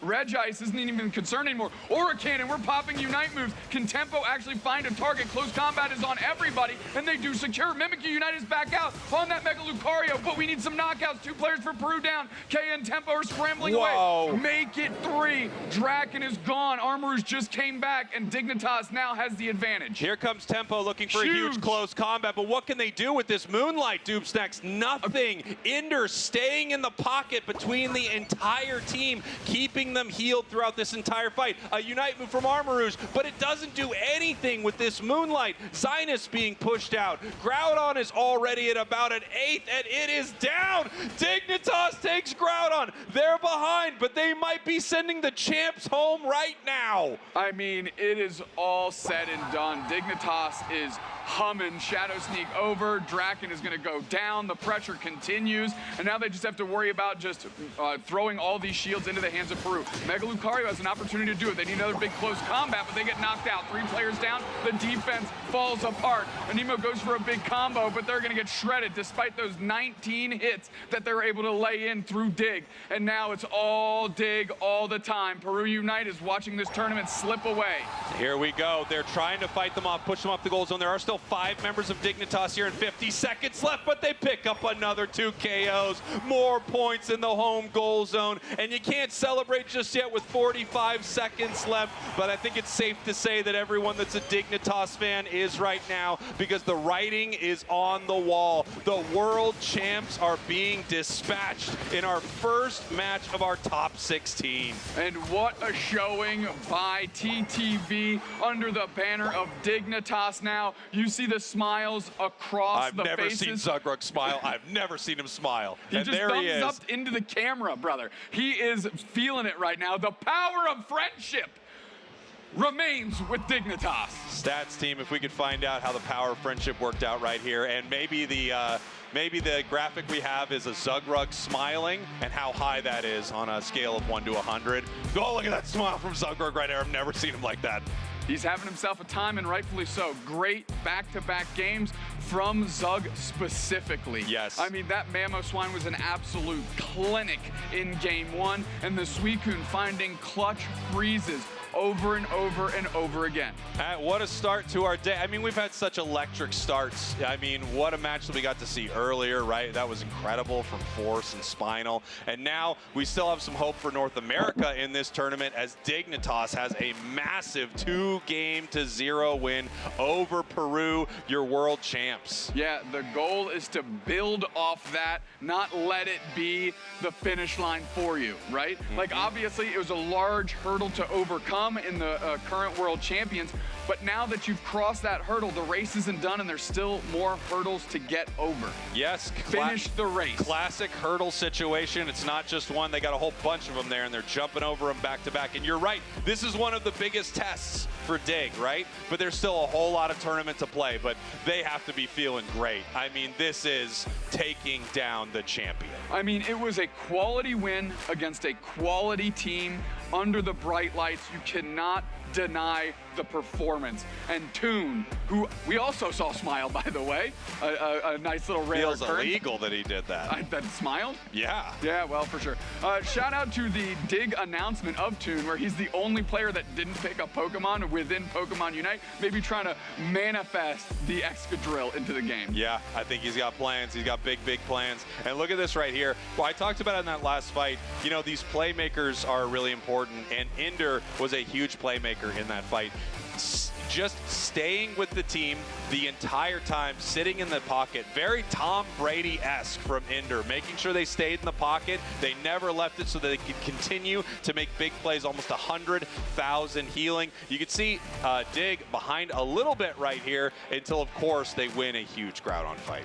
Absolutely. You know, that Follow Me Clefable really cut off a lot of the pressure that Peru was trying to do. And Toon's heat map, you can really see the red dot on the opposing home base, because once they won that Groudon buff, they sat in the other team's kitchen and just scored on repeat. So you see the red dot there, but you can really see where Toon was literally all over the map doing whatever they wanted, and that's why they're your MVP with just a shade under 100K damage. But we have an interview with Dig.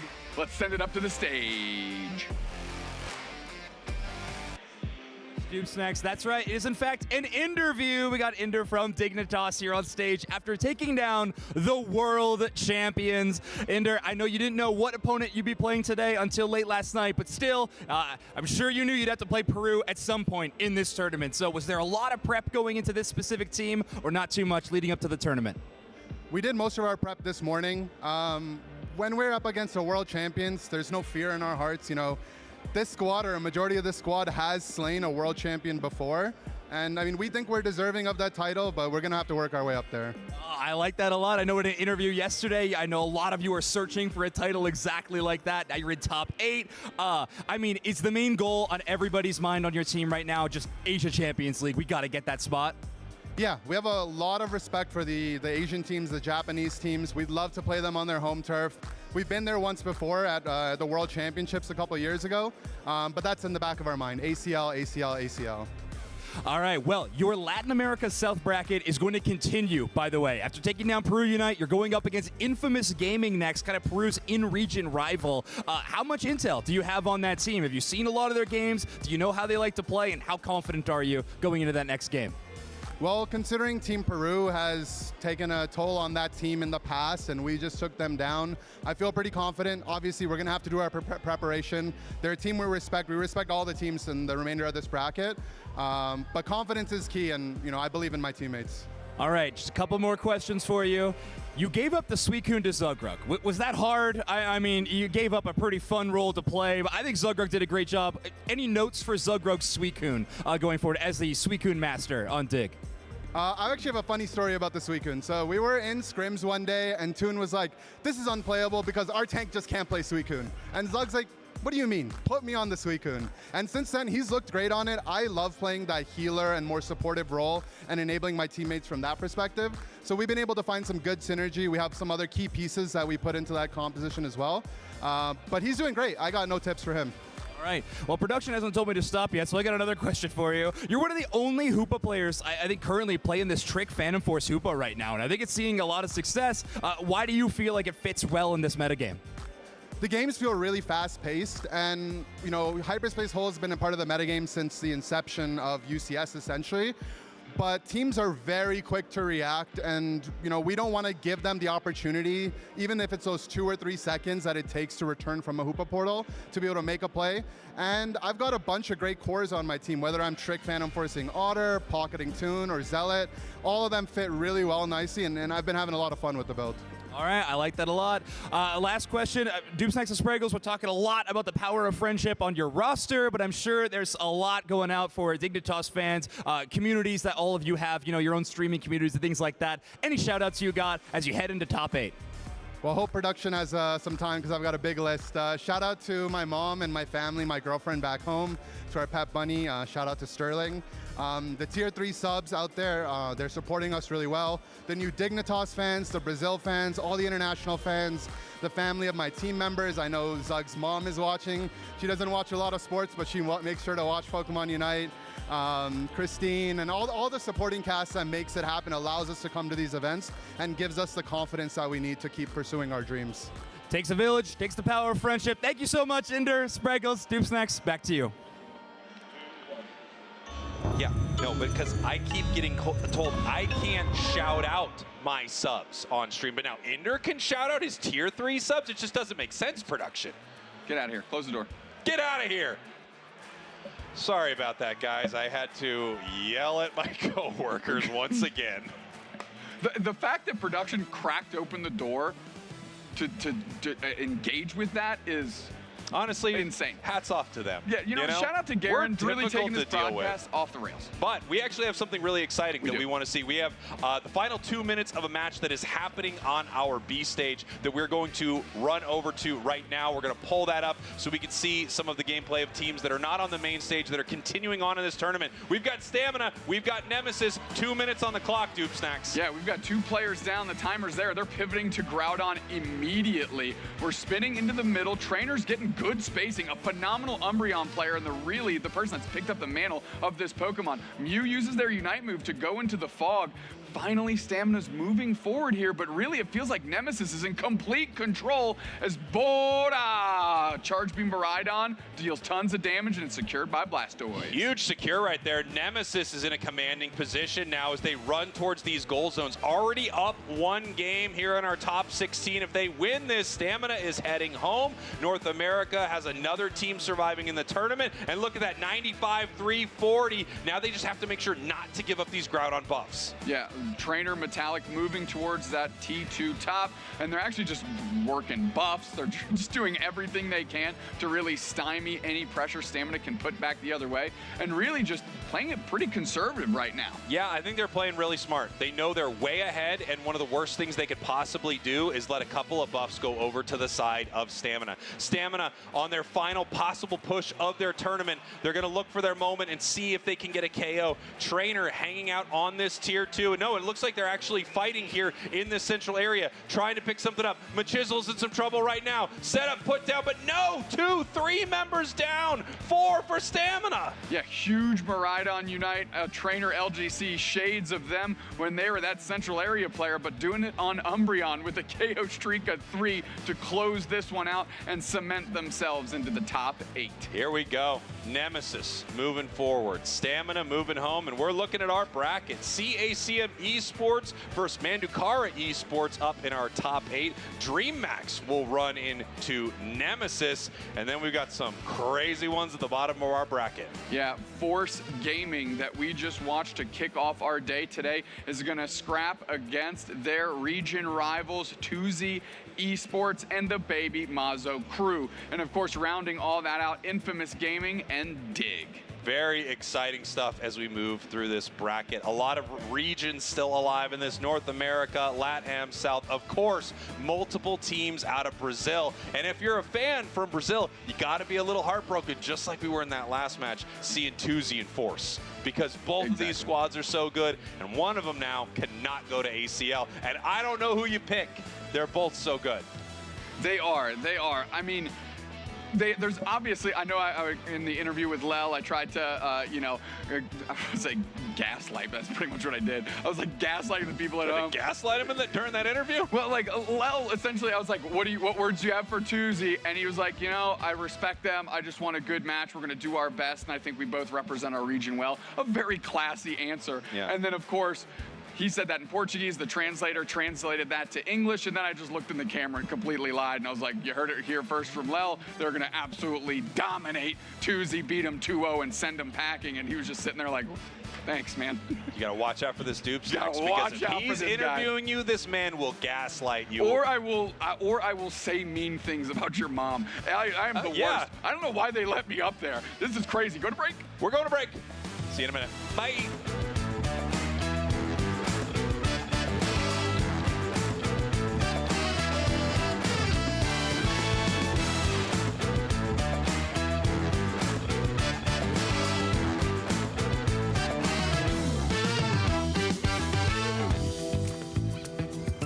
Welcome in, everybody, to the 2026 Pokemon Latin America International Championships. I'm here with Jake, the resident content cowboy. Yeehaw. That's the one. And we're going to be talking about a couple of Pokemon names in Portuguese here from Brazil and in English. So I'm going to go for an easy one. Gen 1 here, Charizard. Okay, sounds like Dodrio, but I'm going Charizard. Good one. Okay, Charizard. So you got it right. Good. Well, the second one, I feel like you're really going to enjoy this one. Hopipi. I do enjoy this one a lot. It is Hoppip. Okay, good. Right. Thank you so much for getting our next guest coming in here. We have Dupes next, and we're also going to the basics. Bulbasauro. Sounds like Dodrio, but I'm going to go with Bulbasaur. I feel like we got a lot of Dodrios here today. Bulbasaur, correct. Now, another one that I have a feeling that you guys from Unite really enjoy now specifically. No guarantees. Magikarp. That's a solid one. It might be Dodrio. I'm going to pivot, and I'm actually going to say Magikarp. Wrong. That's a Mudkip for you. Magikarp. Wait, say it again. Magikarp. That kind of sounds like Magikarp. Cut him out. I should have gone with Cut him Dodrio. out. Okay, so this is a pretty cute one. Okay. I did recently in Unite, Costa. Ooh, okay. Piplup. Piplup. Okay. It sounds like Doduo, but I think it might be Mudkip. I feel like people are messing with me today, but I guess that's fine. I feel Sorry. Okay, third chance, final chance. I forgot. No, Piplup. I'll go with Piplup. Good. All right, cool. Piplup. Okay, Piplup. It's a good one. This is a favorite of our fellow caster from Oceania, Kellosaurus. She really likes how I say this one. All right, cool. Gyarados. No? Did I get that? I butchered that. I know I did. You're good, you're fine. Okay, cool. I'm going to go with not Dodrio, not Doduo. I'm going to go with Gyarados. Good ones. Last time it kind of sounded like Magikarp. This time is the evolution of Magikarp. So we're good. All right. Thank you so much. Next one. Let's come up. Okay, so this one. It's a very interesting one because it is supposed to be originally in Spanish inspired to begin with. Scarlet Violet, that's what we're talking about. Okay. But here in Brazil, we say esprigatito. Wow, I'm not going to attempt to pronounce that. And it also wasn't on my Duolingo course, but I'm going to say Sprigatito. Good one. Well done. Well done. Now for our next one, we also have one that was very controversial for Unite, especially when we used to watch that Brazilian broadcast for UCS. You probably heard that a couple of times in the last few years. Rayquaza. Rayquaza. You know, everyone's saying these sound like Dodrio. It doesn't sound like Dodrio to me. It sounds like Rayquaza. Okay, good one. Good one. Right. Thank you so much. Let's get the next one up. Moving on here, another Unite specialty. Not a lowland this time, but Ninetales. Oh, that might be Ninetales. Good one, right. Followed up by also a Unite specialty, Talonflame. Oh, that is, the German name is Fiaro, and that is Fiaro. Talonflame. Talonflame, well done. Thank you so much. Let's get our next guest coming. So, for the next one, we have Chiranita. Excuse me? Chiranita. Are you sure that's a Pokemon? Correct. Dodrio. Dodrio it is. Just kidding. Tyranitar. Tyranitar. Okay. So this one is a little bit of a, elementary school math lesson. Porygon 2. Porygon. I understood Porygon. I'm gonna assume Deutsch is 2. Correct. Porygon 2. Thank you so much. Thank you.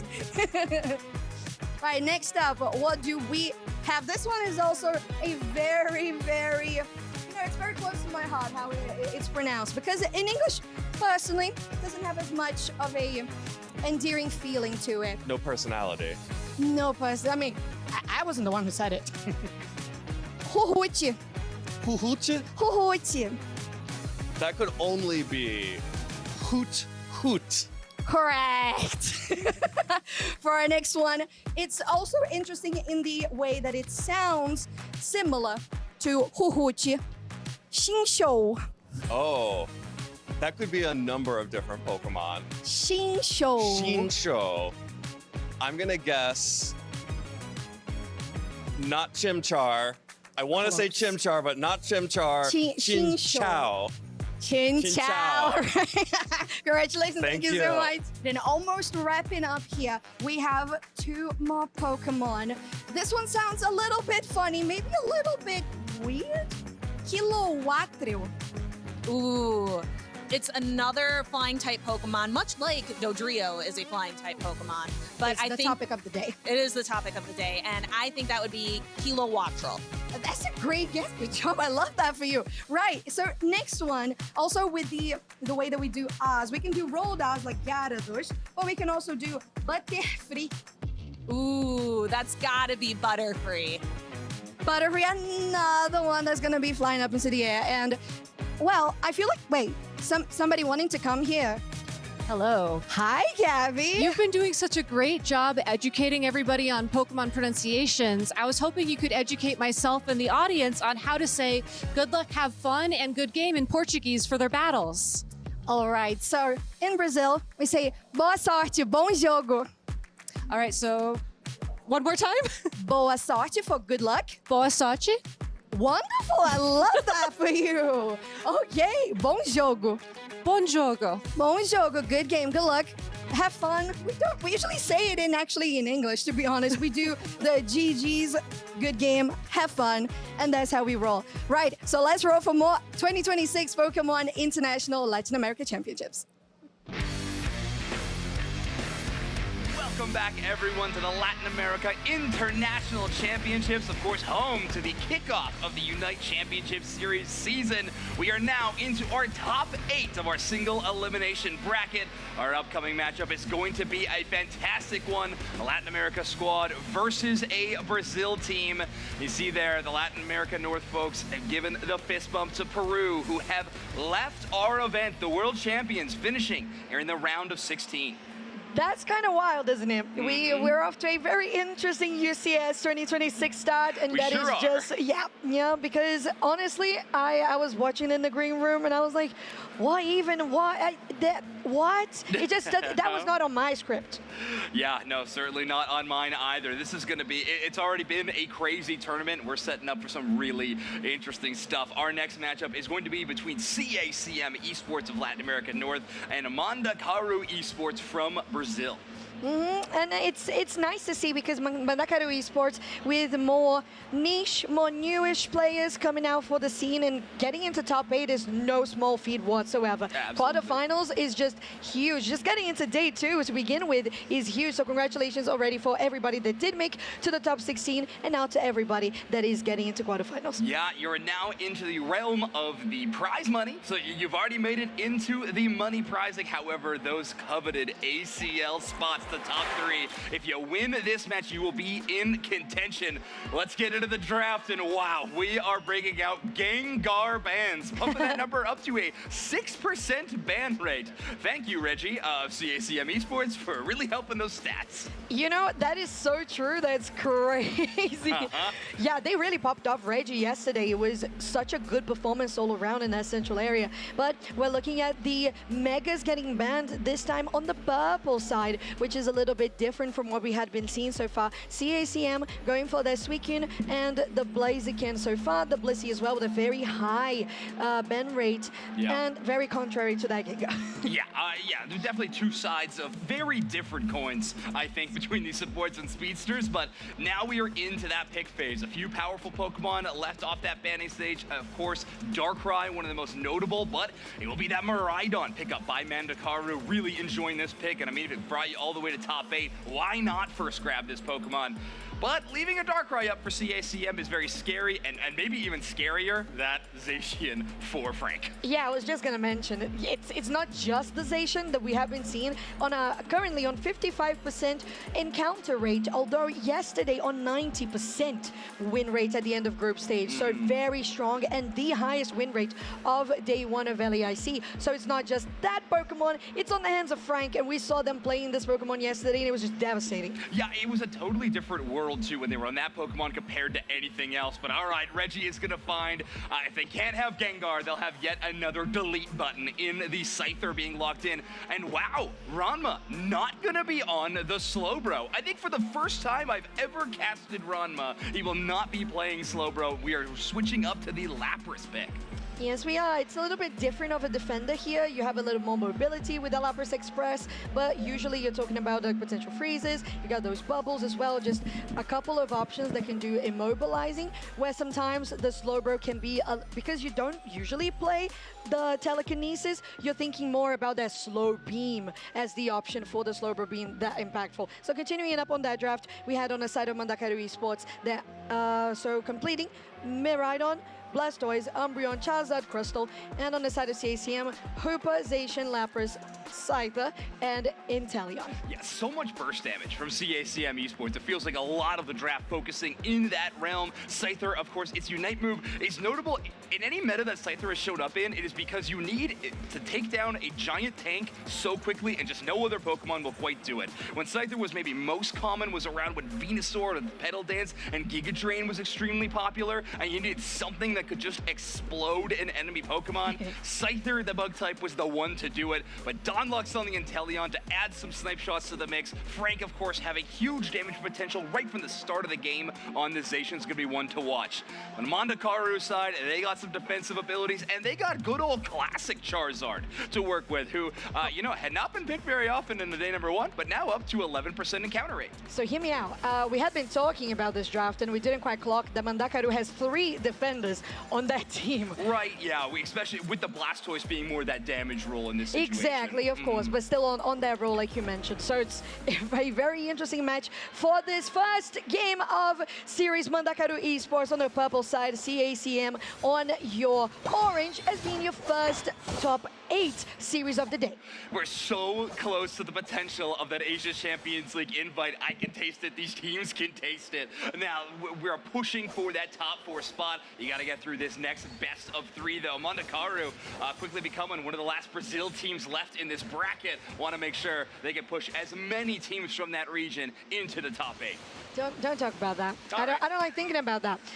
We have a very interesting bracket all around. So we're focusing here, in this case, Brazil versus Latam North. It's going to be super interesting because CACM yesterday really proving like they had a lot of great strategies. Now here on the bot side, we're seeing some action, but more so on the top with a 3-person onto that pad, just trying to score and steal some of that wild Pokemon experience. Doing so very well so far, actually, with only 8 points accumulated, or actually 8 gubbins accumulated on the side of Mandakaru, while just Reggie has 19.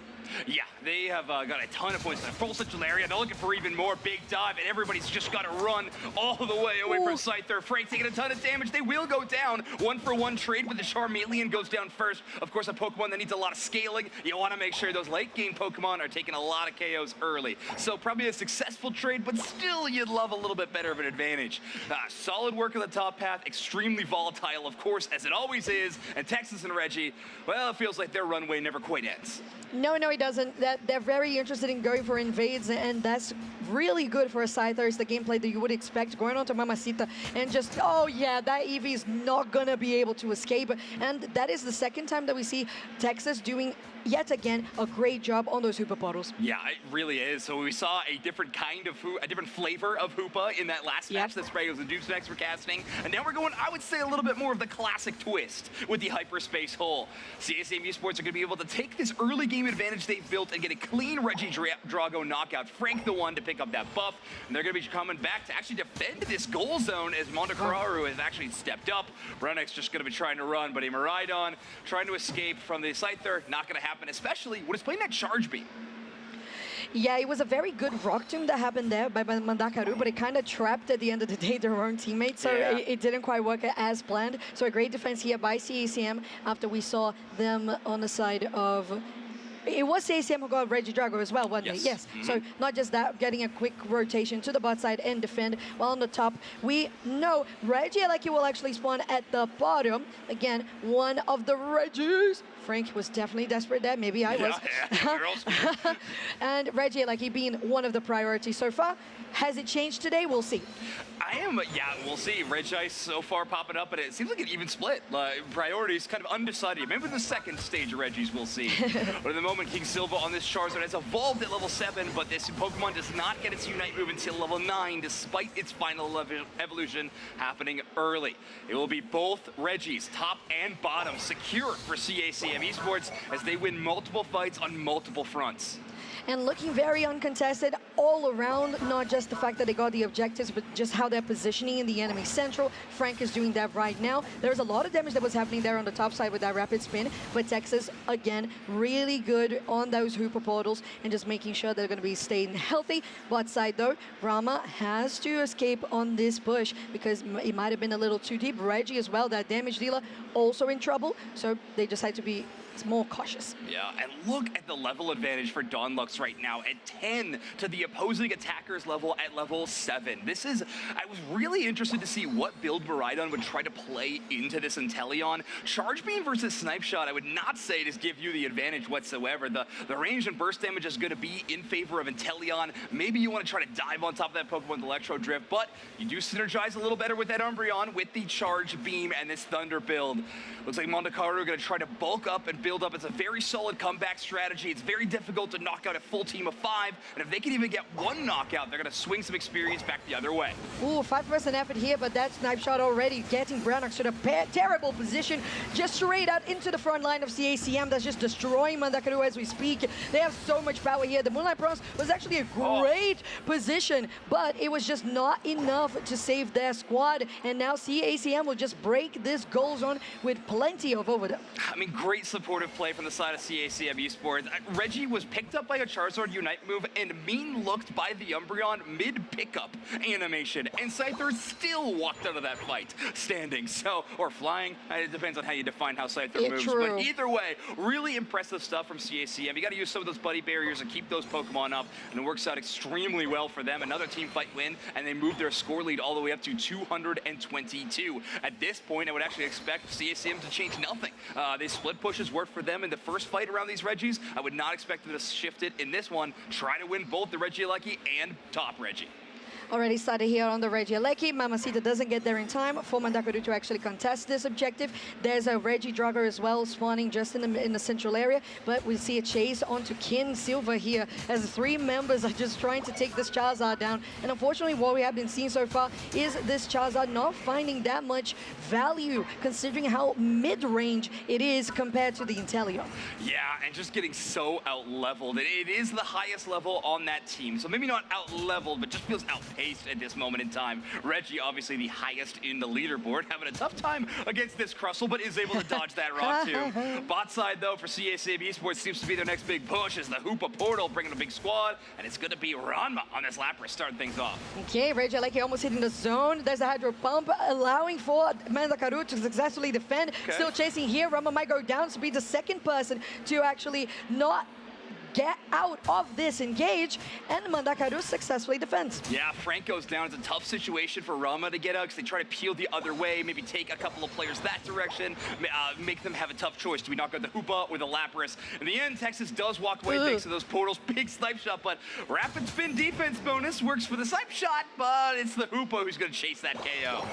Yeah, that Phantom Forces can be very annoying, and we have been seeing the Hoopa with the Phantom Force so much this tournament. It's just proving to be very reliable. Top side, we see CACM and Reggie going for the split push, just trying to get as much of the XP from the enemies as possible. We got to be careful with the 4-person rotation there to the top side too. Yeah, and I know the combo did not work to knock out Reggie Scyther earlier on, but it is still a pretty viable strategy for Mandakaru to kind of all in on one of these Pokemon. The Charizard Unite move is very impactful at that, and of course the Mean Look and Rock Tomb just gives CSM a lot of just no way out situations. Portal, on the other hand, can't get them out of there, and Alexuria Crustle has to eject button away from a level 14 Scyther. Ooh, it was a very long eject button. It was very satisfying there. Yeah. Very good for Mandakaru to have the defender still in a standing up position, not back to the Pokemon Center, but a rotation going to the top side here instead. Only one person on pet right now, but there's Rama, there's Texas. They're coming in. That's very good on that Rock Tomb. Getting them caught between a rock and a hard place. Rama is still standing, not for longer. Jeez. Maybe they are. Okay, they escape, and there's that much defense and special defense. Yeah, Lapras specifically in the special defense department. One of the highest stats in the entire game. And a flank for Reggie. Actually tries to go 1v5, and Mandakaru, to the excitement of the crowd, has a big bounce back. Okay, we see a moment here. There's the Hooper Unbound. Texas is there. They're in the pit, but now Mandakaru has potentially an angle. We gotta be careful about that. Charizard. There's the Meteor Storm as well, coming from the side of Mandakaru, but hasn't quite hit much. Oh, that's the snipe shot that you would expect from the Inteleon. Still chasing him. Mamacita's in trouble. They have a good flank. Not another snipe shot to connect, but caught between yet another rock in the hard place, and they are gonna get taken down. Mandakaru, though, still on a 3v3, but on the lower HP. Yeah, this is a really dangerous spot, though, because Texas, while having portals to access to, does not have their Unite move back up. So any of these Pokemon on these long respawn timers are going to take a really long time to get back into the Groudon fight. Mandakaru taking some losses means they also need to kind of peel back and try to gather up as a group. Crustle trying to buy time, needs to utilize the Unite move to do just that. And it's 1v1 versus the defender of Ranma. So far, it's just going to be a stalemate. Oh, okay, that rapid spin on the back line coming from the side of Soulish, as they are going to have to pop yet another buddy better that comes from one of the Unite moves. Dunlock still in a good position to poke them out. Ranma alongside Texas just pushing Mamacita away. Branox gets engaged by Reggie, and they're going to get taken down. Oh, attacker, and that's going to be an ace for the side of CACM, as they can just safely take this Groudon already on 300 versus 129. Moments of hope for Mandakaru in that final fight for sure, finding a way to KO Reggie Scyther, and a really ambitious attack. It would have been legendary highlight reel potential if it worked out for Reggie the first time, but they did string together some other KO streaks, able to dodge past this Crustle and score a hundo burger in the home goal zone. And CACM, with 10 seconds left in the match, are going to be starting off this series 1-0. I totally didn't clock the amount of mobility cross-map that they had with Hoopa plus Lapras, but here we are. That's what they did. And they get to that home goal really, really fast to seal the deal, like you said, with a 1-0 up in this series. First one of our top 8 of LAIC 2026. and they're looking good. Yeah, Mondakar is going to need to find a way to try to rally back. They had some late game focused Pokemon, and I think that one of the biggest challenges was trying to match up into that Scyther-Zacian combo. I don't know if I can think of two Blade-related Pokemon with better early games. Honedge is okay, but I don't think it's going to hold a candle to what those two Pokemon can accomplish. Take another look at that match. CACM really putting on a dominant performance, and thanks to kind of the whole roster popping off. Don Lux with a huge level advantage, Reggie and Frank just having some amazing moments on the top side, and then when you need someone to bail you out, you got Texas and Ranma always there for the backup. It just became a little too difficult to deal with the poke that Don Lux was doing while Reggie was always in such great positions. It was just one quote-unquote mistake when they went for that flank, but like you said, it could have been a huge highlight reel moment, basically. But they felt like they were comfortable enough to send Reggie on that chase and still be okay. Speaking of, 7 knockouts, 2 feints, 5 assists is your score for Reggie, your player of the game. Yeah, 85,000 damage on this Scyther. Pokemon that has truly become just a region staple in the Latin America regions, especially Latin America North, where we do got some incredible players of it in Latin America South as well. It's damage potential, nothing to scoff at. 85,000, of course, impressive stuff. Also healing itself, almost 30,000 damage. That's a lot of last hits, giving them that HP recovery. It really is, wow. Well, in this game in particular, like we had been mentioning, there was a good power spike that we saw from the damage dealers on the side of CACM, but it felt like there was a couple of things that had been working a little bit, mostly in the early game for the side of Mondakaru. Yeah. Reminder, Reggie was on the orange side of the spawn point in this match, and you can see the heat map spent a little time in their own central area, but otherwise they were fighting all over the place. Green spots on the enemy bot tier 2. I mean, Reggie was certainly going to work. They were almost always in charge of the bottom side objectives, but did show a lot of favor to the early game on the top side. It's why we often will see central area players have that red to orange markings at the top. It's kind of tradition. Some teams will stray from it, but it is most likely your central area player hitting the top side to try to scale up that top path Pokemon as well. And it works out pretty well for this playstyle, like you mentioned. So it's just something that I feel like CACM has really nailed down in regards to that strategy all around. So as we see here, scoring, knockouts, damage dealt, everything together, like the trifecta of winning as a damage carry. So I feel like maybe this could be an angle that Mondakaru has to focus on for the Scyther in particular, but I think like Zacian, like yeah, it could be a ban. We had some interesting bans in that draft phase. We'll see what happens going into game number 2. Now that we got these stats on the screen, though, there's a couple that I do find pretty interesting with Reggie on this Scyther. 2 feints might not seem like a lot, but when you consider how dominant this game was and what these central area players are, I would also say we average between 0 and 2 from like a winning team in the central area. Reggie's Scyther can be a little feast or famine. In this case, I think we're heavily on that feast side, but sometimes you do give up that KO, but that's one of the problems of Scyther as a Pokemon. So much damage potential, so much KO ability, and however that can reverse itself sometimes. Similar to Leafeon or something like that, but Reggie is showcasing why this Pokemon is still a fantastic option. Another stat I'm excited to see, like kind of post-tournament, maybe we can even like rank a lot of these central area Pokemon, is going to be our average experience per minute. I'm curious to see what players are farming the most, what players are just taking team fights the most. It'll be an interesting stat to kind of break down at the end of the event once we got a whole lot of data on it. Oh yeah, because then we start actually having that in the back of our minds and being like, okay, this is a good stat, or no, this is not actually below average, or even, wow, this is above average. So it's nice to see all of those things. And like you mentioned, central areas being especially aggressive, you see them between 0 and 2 feints, and I feel like that's a very special stat to have in regards to recognizing if your team was very aggressive and you were fighting quite a lot. If you're in between that, you're pretty good. Even if you did lose the match, you're still doing a good job at your role in particular. And it's down to other things to pay attention on and just try to read how your team can improve. And that is where we're going to be going next for Mandakaru, because it's a match point for CACM. Yeah, CACM in a position to eliminate yet another squad from this tournament. Single elimination tournaments are so exciting, but they are also just the most heartbreak in a single day of work of all time. They are. It is so many moments where like, well, I guess we just won't see them anymore. That could be the case, but you look at the matchup and you're like, well, one of those are going to go down. Exactly. I'm not going to even say who it is, but it could happen. It breaks our heart. But the thing is, if Mandakaru, we want to see more from them, so we're going to need to see them try to push this to a game number 3 by taking down a very hot CACM esports team. When this team, or a lot of the players on this roster, I remember interviewing specifically Texas at last LAIC. They had an amazing tournament run, and they were so excited to be, like, we haven't been able to get to a lot of these in-person tournaments. They unfortunately just haven't been able to travel to Worlds a couple of times, even despite qualifying, but they're like, now that we're finally here, we're so excited to prove just how good we are and how good our region is. And this is another opportunity, and they seem to be rising to the occasion so far. 1-0 lead. Yeah, they definitely are. And we've seen a pattern as well in regards to like central areas in Latam, either north or south with the Scyther picks, because it's a stable for Nemo in Peru for Latam South. It was, I guess, considering unfortunately the world champions are not in the tournament anymore.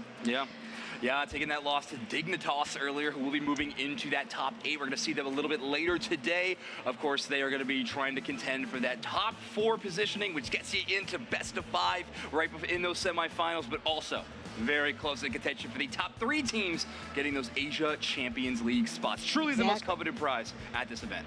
Oh, it's just so wonderful. And coming from last year, only top 1 to top 3. Oh, can you imagine these teams feeling like this is such an opportunity and this is where we can visualize ourselves going to Japan, fighting against the Eastern teams.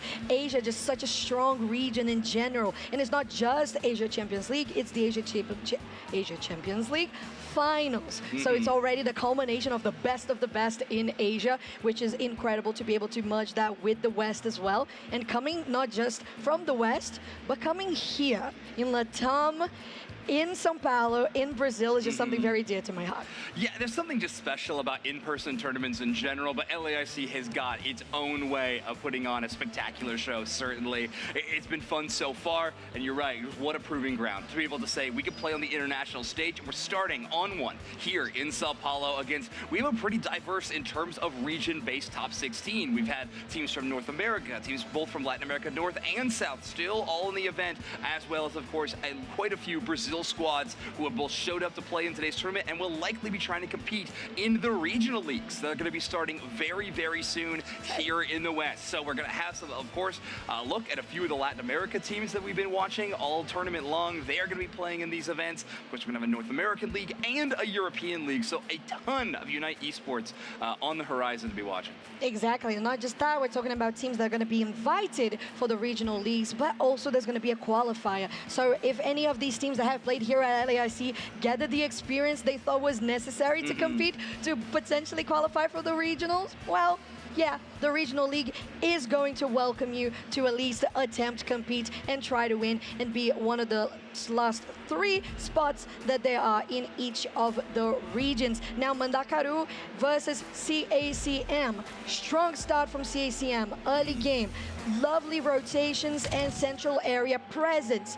Is there an angle here for Mandakaru to maybe focus that? Yeah, potentially. You could try to move away from some of your late game scaling Pokemon, but they've already made a change, so they are going to be selecting that orange side in the draft. So now a couple of matches you and I have casted so far today have actually been choosing that second pick position, really preferring to kind of take a couple of picks early on in the draft and make CACM forced into taking only 1 selection to begin this phase. The Gengar ban, though, that ain't gonna change. Reggie is not allowed to have that Pokemon. Honestly, I really want this to go to game 3 now, so maybe Mandakaru will have one chance to rethink that, and of course will allow me to cast Reggie playing Gengar. Yeah, not this time. Again, with the Megas being very powerful and a very high ban rate, that is no different for this match in particular with that Mega Lucario, Mega Charizard X plus Gengar. Ben, well, CACM is on the Suicune, Umbreon, and Blaziken. I appreciate CACM going for a support here, especially because Hooper's that powerful. And like you were mentioning, Orange side not just picks the 2 first for themselves, but they're always going to be in a privileged position to pick the last pick of the lobby. So that means you can counter and leave your specialty and your carry to last. Yeah, it is interesting. I'm a little surprised that they leave something like Zacian on the table in a draft like this, especially with how important it's been for CACM Esports drafts in the past. However, they do give up the Darkrai in this situation. So select the Eldegoss, get the Darkrai. I do like Dunlux shifting away from the Inteleon though onto the Miraidon. That passive with electric terrain actually prevents enemy Pokemon from falling asleep, which is a bit of a nightmare for Darkrai to have to endure when it can't put those enemy Pokemon to sleep to get those big burst damage. Of course, that passive isn't up too often. It has a wide area, but Darkrai can play outside of it. So it will have to be a bit of a, an individual matchup between King Silva and Dunlux. I wouldn't be surprised to see the Zacian still coming through. And I agree with you. It's important to get that very high priority first pick, but if CACM is comfortable enough to just adapt to what Mandakaru is going to be picking, I feel like the Hooper is a very stable, not giving away your strategy choice. So I feel like that might have been what they chose. Now here on the side with that Darkrai, we also add up to Mandakaru's composition, the Buzzwole and the Crustle, and here we have it, that Zacian, and once again, the Scyther for CACM. All right, Adrian, maybe some hesitation on Reggie to lock in this Pokemon. Took a little bit longer to hover on that Scyther this time around. It does have a weird matchup into Buzzwole. As soon as Buzzwole gets access to those crowd control abilities, Scyther really needs to aim for the head, if you will. If you don't get that KO, all of a sudden you're locked into a really tough chain of crowd control to break out of. So Reggie, we'll see how that plays for them, but if they're confident in their early game, they can outpace Solus. They're not going to have to be too worried about it. King Silva on this Mimikyu, a great Pokemon at shutting down an individual target, of course. I think it's had a pretty solid tournament so far. 46% in the encounter rate. I was thinking we're going to see a lot more Mimikyu in this event, but I gotta say, I'm happy to see it in this game. It's true. And you mentioned as well how you wanted to see it with the Trick Room, but it's also played, I think it was the Dupes, Next, and Spriggles match just before ours. Slim was playing it with Shadow Sneak. Shadow Sneak, but exactly. we have seen both this event. We have seen a few different builds of it, but yeah, Toon Slim does seem to prefer that more, I would call it the assassin build. Yeah, more Mimikyu. aggressive, absolutely. But we're getting into this second game of the series, that match point for CACM briefly, and I'm excited. I'm excited because that Mimikyu could be an option that works out really well for Mandakaru to potentially take this to game 3. I like the Darkrai. I feel like you can have good synergy. It just, I don't know. I am a little unconvinced, maybe, about the way that Mandakaru has been rotating. Sometimes they're just a little behind the clock. Well, we'll have to see what happens in this game number 2, because like you mentioned, this is an elimination game. So CACM Esports are on match point. This is a game for a top 4 position. Currently, Solus gonna have to match up against Frank and Texas Mamacita. There for the backup. All right, Solus takes quite a lot of damage here from that Astonish, plus Frank just being a true menace on the Zacian, and the fact that it was allowed to come through, it is a little bit, I don't know. The fact that Gengar is more important, I guess, is just mad respect to Reggie, which I guess is also okay. Yeah, again, I'd really like to see the Gengar, and honestly, just because of how infamous it is at this point in time. Solo's taking a whole lot of damage, Frank, with the early play, but Reggie actually the one for the K opener as they find a way to KO that Gossifleur. Yeah, looking really good here, CACM, with a very strong offense on the top side. Frank as well gets a lot of that AOS energy, which is good. Reggie on 15 as we get to the 850 Swallows Altaria. We have a 3v3, and now we're looking to go straight on to King. Wow, they got obliterated, so the Souls, and now Mamacita has to escape the Gossifleur with no berries to run for. They are just gonna go straight back. Great combination play set up by Texas to make that happen in the first place. Astonish hits multiple targets. That is a dream come true for a double hit Scyther, just to throw in some huge bursts of damage immediately after with that stun. A Jack button forced out by the Rock Tomb, so that could be something that Mandakaru wants to try to exploit in the bottom side, but because of how slow they've been trying to get this experience with Mimikyu kind of getting out-leveled, they might not have the time to rotate down and expose that weakness. It was definitely a great Rock Tomb, and with that battle item off for at least a couple of more seconds. It could maybe delay CACM from going for this Reggie Drago, but your central area for CACM is still very strong and very eager to go for the enemy defenses, and they are definitely going to do that pretty easily with a level 8 on this Scyther.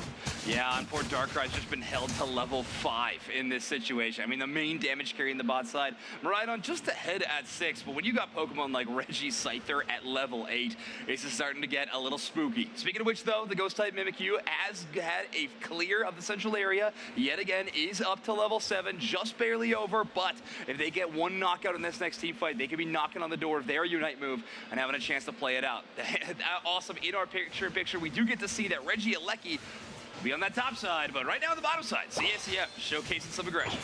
Yeah, Donlux is doing quite a bit with this Miraidon here. The Charge Beam is doing wonders as that damage dealer there, and Mandakaru is forced to go back to base. And with that rotation, they're going to actually prioritize going to the top side for that Reggie Alecki, which you just pointed out, while you still have that Snorlax and the Miraidon on the bot lane for CACM. There's still a Hooper though, so you can always use a portal. Now, that is just absolutely crazy just how much Reggie is doing with this damage. Scyther is just really slashing through, but Mandakaru will capitalize at least on one of those enemy Pokemon. Now Texas is still there as well, trying to do that engage with the Phantom Force. Does so. Mamacita is in danger, trying to get that knock up. There's the rest of the team. Shadow Sneak gets a good knock up here, and we see as well that Meteor Storm just really doing really good work for Donlux. Yeah, they get a ton of damage, but I think honestly all it's going to give them is just a little bit of space to back up, which they did need. Texas does not want to go down in this exchange, especially when they're so close to the Unite move. Mandakaru was able to knock out Reggie's Scyther. However, Scyther is elected to do a bit of split pushing to lick their wounds, as they're going to be scoring on the bottom goal zone and might even solo down that Reggie. Mandakaru's starting off this Reggie Alecki though with a ton of burst damage already. Nicely done on the side of Rama, getting a knock up there with a heavy slam, allowing Mandakaru still having Reggie out of the equation. Gets them together, Reggie Alecki, but fight's still starting. There's a Hooper Unbounded, looking pretty good for the side of CACM because numbers on the half bars are going down for Mandakaru. Mamacita has to retreat as well. King on your back line also not going to be able to survive. Rama doesn't land the heavy slam, and they should be able to go back to pad pretty safely, but still, Branox can't do a lot here, but only take their defender. Are they looking to get even more? Maybe just getting them to go asleep. More damage, but into the portal they go. They come back pretty healthy to defend the Reggie. Okay, so Branox is currently 1v1ing Donlux in a different dimension. We were watching parallel dimensions for a moment, and Branox actually gets the win. I'm loving what this Darkrai's been able to accomplish, but now they might have a tall task in front of them. They're going to sleep that Reggie Scyther and attempt to just back up, and it's a 1v3 now, and I might be able to gas up the Darkrai, but a 1v3 situation, a bit too much to handle. CACM Esports gets yet another successful counter push. Very nicely done here for CACM. Once again, just really knowing the boundaries of every one of those abilities, the timing precisely for that Hooper Unbound to get Reggie back, and to understand that what they needed the damage. Although they have Miraidon, we also know how squishy that Pokemon is, so they have to be careful, especially with the likes of that Darkrai. Although Mimikyu also on the same level on 11. We'll see if they can do something more about it, because it's not looking really good for Mandakaru here. It's a 4v1 in this case, because one of their teammates has already gone down. Lushudia goes next, and we can see that they are just dominated 200 to 90. Yeah, so the split push is maybe 50% successful, if you want to call it that. They got some scores in on the top side, at least finally kind of getting up on the scoreboard for Mandakaru. However, the trade is tough at the bottom side. Not only are they not able to score on that tier number 1, they do also get their own broken by CACM's kind of response to their aggression. Reggie Alecki is about to be soloed down by Reggie, and it looks like Frank will go up to help as well via that hyperspace highway. Basement Reggie about to spawn in, and Mandakaru don't even have the ability to actually rally up for that fight. Instead, they just got to clear their own experience. And it looks like they're going to set up for a bit of an ambush around this Reggie Alecki, kind of hoping that maybe someone from CACM would try to push with it. Yeah, they are not going to fall for that bait there. CACM goes straight to the bot side to take their own Reggie, and Reggie Drago in the central as well. So all objectives at this point completely uncontested and taken by CACM. Yeah, big exchange going on the tier 2 down here, so.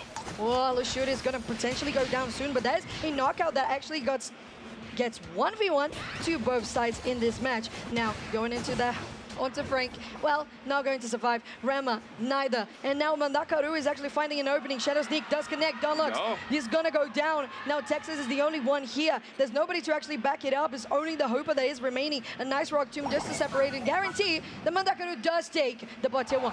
Absolutely huge team fight win for Mandakaru. Not only are they able to defend their goal zone, so they keep this 176 to 250 point differential. It's tough there, but they break that goal zone. They got multiple massive KOs. That Zacian was at a high level 13 when it goes down, and now they got a Mimikyu at 14, Buzzwole at 13, and Darkrai's leveling up as well. This is, they got a huge wind in their sails. Let's see if they can carry this momentum.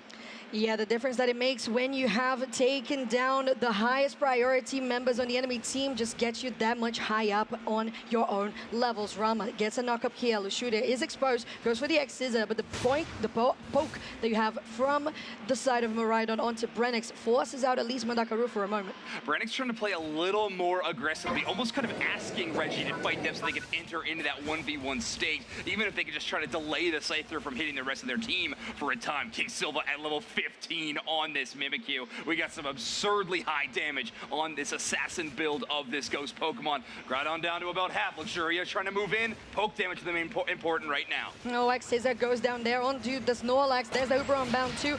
And the Sovereign Swords are connected, but the damage actually comes from Reggie. No, it doesn't. It's the X-Scissor that goes onto Reggie and takes down the Scyther. That's the win for Mandakaru in this fight. That's the second fight in a row. They've got a chance now. Ranma on the outside of this Groudon pit, maybe looking to steal this buff, but even if they take it down to be one, they are trapped in that dimension with Brenix. They take it away, but it's Mandakaru with the Groudon buff. Miraidon spawns in, but they won't be able to stop the entire tide. Mandakaru trying to take this thing to game 3.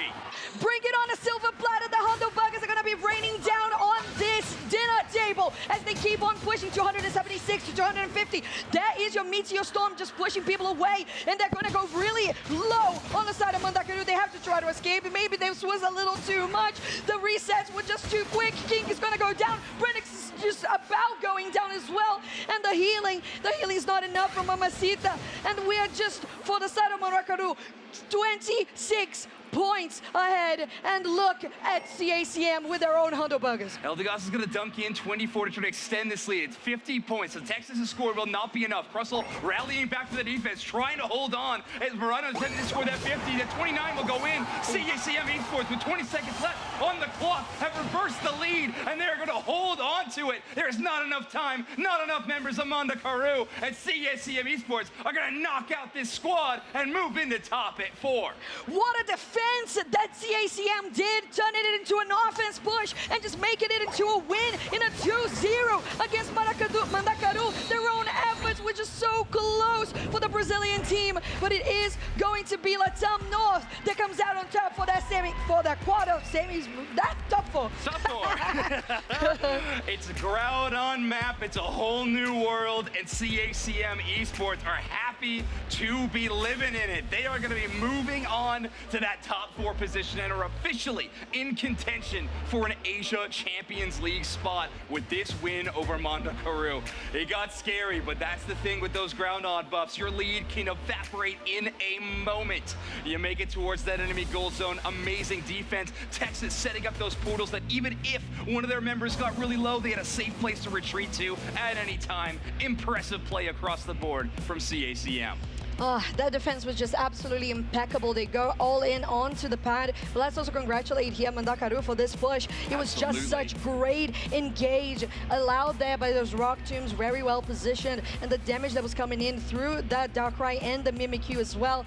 But then reverted, CACM comes out on top, and the way they pushed as well, just the sheer damage that the Zacian plus the Scyther does when everybody's just pulled up together, it's too much. Yeah, it is so much damage, especially that they added the Miraidon poke to the mix this time around with those charge beams, and then you add in, of course, Frank on a MVP performance. 8 KOs in this matchup, 3 feints, 10 assists, but 79,000 damage, but also 63,000 damage taken. Frank absolutely brawling in a lot of these major fights. Mimikyu, Buzzwole, Darkrai, even Crystal and Eldegoss throwing a lot of damage their way. Frank able to repel a lot of it. And it's interesting that you mentioned the damage taken there, because that is a 25% of that team damage taken, while the defender was on 29, so it wasn't that far away. Yeah, Zacian may not be quite the tanky defense Pokemon as its, partner Zamazenta, but certainly with this sword, it can also block a few shots, especially with Metal Claw and that passive ability of it. But either way, take a look at this stat distribution. Not much in the crowd control potential, but everything else. Frank really stepping up to the plate. 51 total wild Pokemon KO'd. That's a whole lot of burn damage on that Zacian. They are making sure they are in front of these objectives. Great work from Frank. Great work from CASM Esports to be moving even farther in our tournament. And we are going to hear a little bit, Zoinks, about how it went, as we have an interview waiting on stage with one of the players for CACM. All right, here we are up on the big stage with Reggie. What an incredible win. What an amazing fight in those last moments right there. That's the first thing I want to talk about. Of course, there's a lot of exciting stuff to talk about, but talk me through this Groudon fight. It doesn't go well, and you have to push off that tier 2. What was that like? Contra Groudon, en el cual os ha dado la victoria a pesar de que la partida estaba tan difícil. Sí, pues bueno, la primera pelea lo perdimos por unos detalles de posición, pero pues con la idea de nunca rendirse, por eso logramos hacer la segunda pelea. The first fight was almost lost, but at the end they managed to keep up. Yeah, amazing. It was very intense. I mean, you could hear the crowd freaking out for the Brazilian team. They were very excited about it. Now I have to ask, what does it feel like knowing that you are guaranteed to be playing for a spot at ACL? ¿Cómo se siente ahora que tenéis un puesto en la final? Pues sí estamos más motivados porque sí queremos ese viaje a Japón. They are very excited and they are very motivated. They can't wait for it. Yeah, I mean, it'll be exciting to see. Obviously, your team is on an incredible run. Before we let you go, is there anyone that you want to shout out at home? ¿Hay alguien a quien quiera saludar en casa?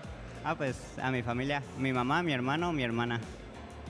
His family, especially his mom, his brother and his sister.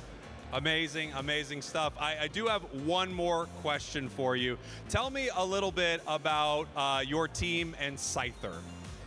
Háblanos sobre tu equipo y sobre Scizor. ¿Sobre qué? Scizor, el Pokémon. No, pues lo usamos porque creemos que es el mejor jungla ahorita mismo. ¿Cómo? Lo usamos Scyther porque creemos que es el mejor pick en la jungla ahorita mismo. They pick Scizor because they think it's the best pick in the jungle. Amazing. Thank you so much. Congratulations. Huge win. What a victory. And they will be playing for that spot in ACL very, very soon. We're going to send it on back to the booth. Take it away. Thank you so much, Fragos, and thank you. And congratulations for the side of CACM for making it, like Fragos said, potentially fighting there for the ACL finals. What a spot to be. It's so excited to be in that position. It's so excited to be in this tournament, watching this tournament, but unfortunately, we're going to take a very short break. But more exciting things to come when we come back. More action here at LAIC.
Welcome back, everyone, to the Pokemon Unite Championship Series. We are live here in São Paulo, Brazil for LAIC and for Pokemon Unite, our first stop of the Championship Series, as we are taking a look at our two squads, Dream Max and Nemesis. You see them, Nemesis walking on stage now, giving Nux there to, I believe it was CACM leaving, or Mendicaro. I'm absolutely delusional. Didn't think we're going to be on camera right now, so that's kind of cool.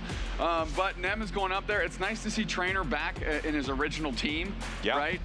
Trainer was obviously a staple of the Nemesis squads in years past, and having a pretty decent run here with his old friends. Power of friendship rears its head. Yeah, the power of friendship rearing its ugly head again here at LAIC. I specifically did not say ugly head, I added it in. The power of friendship isn't ugly at all. I yes-anded it, and now it's bad to be friends, okay? Now the teams that have the most drama between them are going to start winning the most, and that is an exciting change in this tournament. I'm not engaging with this tomfoolery. No, you are. By not engaging, you are engaging in this tomfoolery. But let's talk about the tomfoolery that we've gotten into today. This top 16 has already been crazy. CACM taking down Game Over Esports and Mandukaro Esports. They're heading to the semifinals, Dupe Snacks, which means they are guaranteed to at least fight for a spot at ACL, whether they win or lose the next game. Heading down the list, Dream Max taking down Moom Esports and Nemesis taking down Stamina. That's where we're going to be right now. Dream Max versus Nem. Tell me about the rest of this bracket. Yeah, Force Gaming, we saw them 2-0 Spinal on stage. 2Z Esports, 2-0 Underdogs off stage, and now Force Gaming 2Z Esports with a little bit of Brazil v Brazil matchup. Going right on down, Infamous Gaming was able to take care of Renegade 2-0, and Dignitas on stage of really, really impressive 2-0 versus our current world champions, Peru Unite. Yeah, you have to imagine that a lot of teams are going to be looking at Dignitas after a match like that. But Tuzi also had a great run-in with Peru as well. So a lot of these teams playing extremely well. How good is Peru? They still look pretty fantastic, but they weren't able to make it happen in this tournament, which does mean they will not be representing the West at ACL.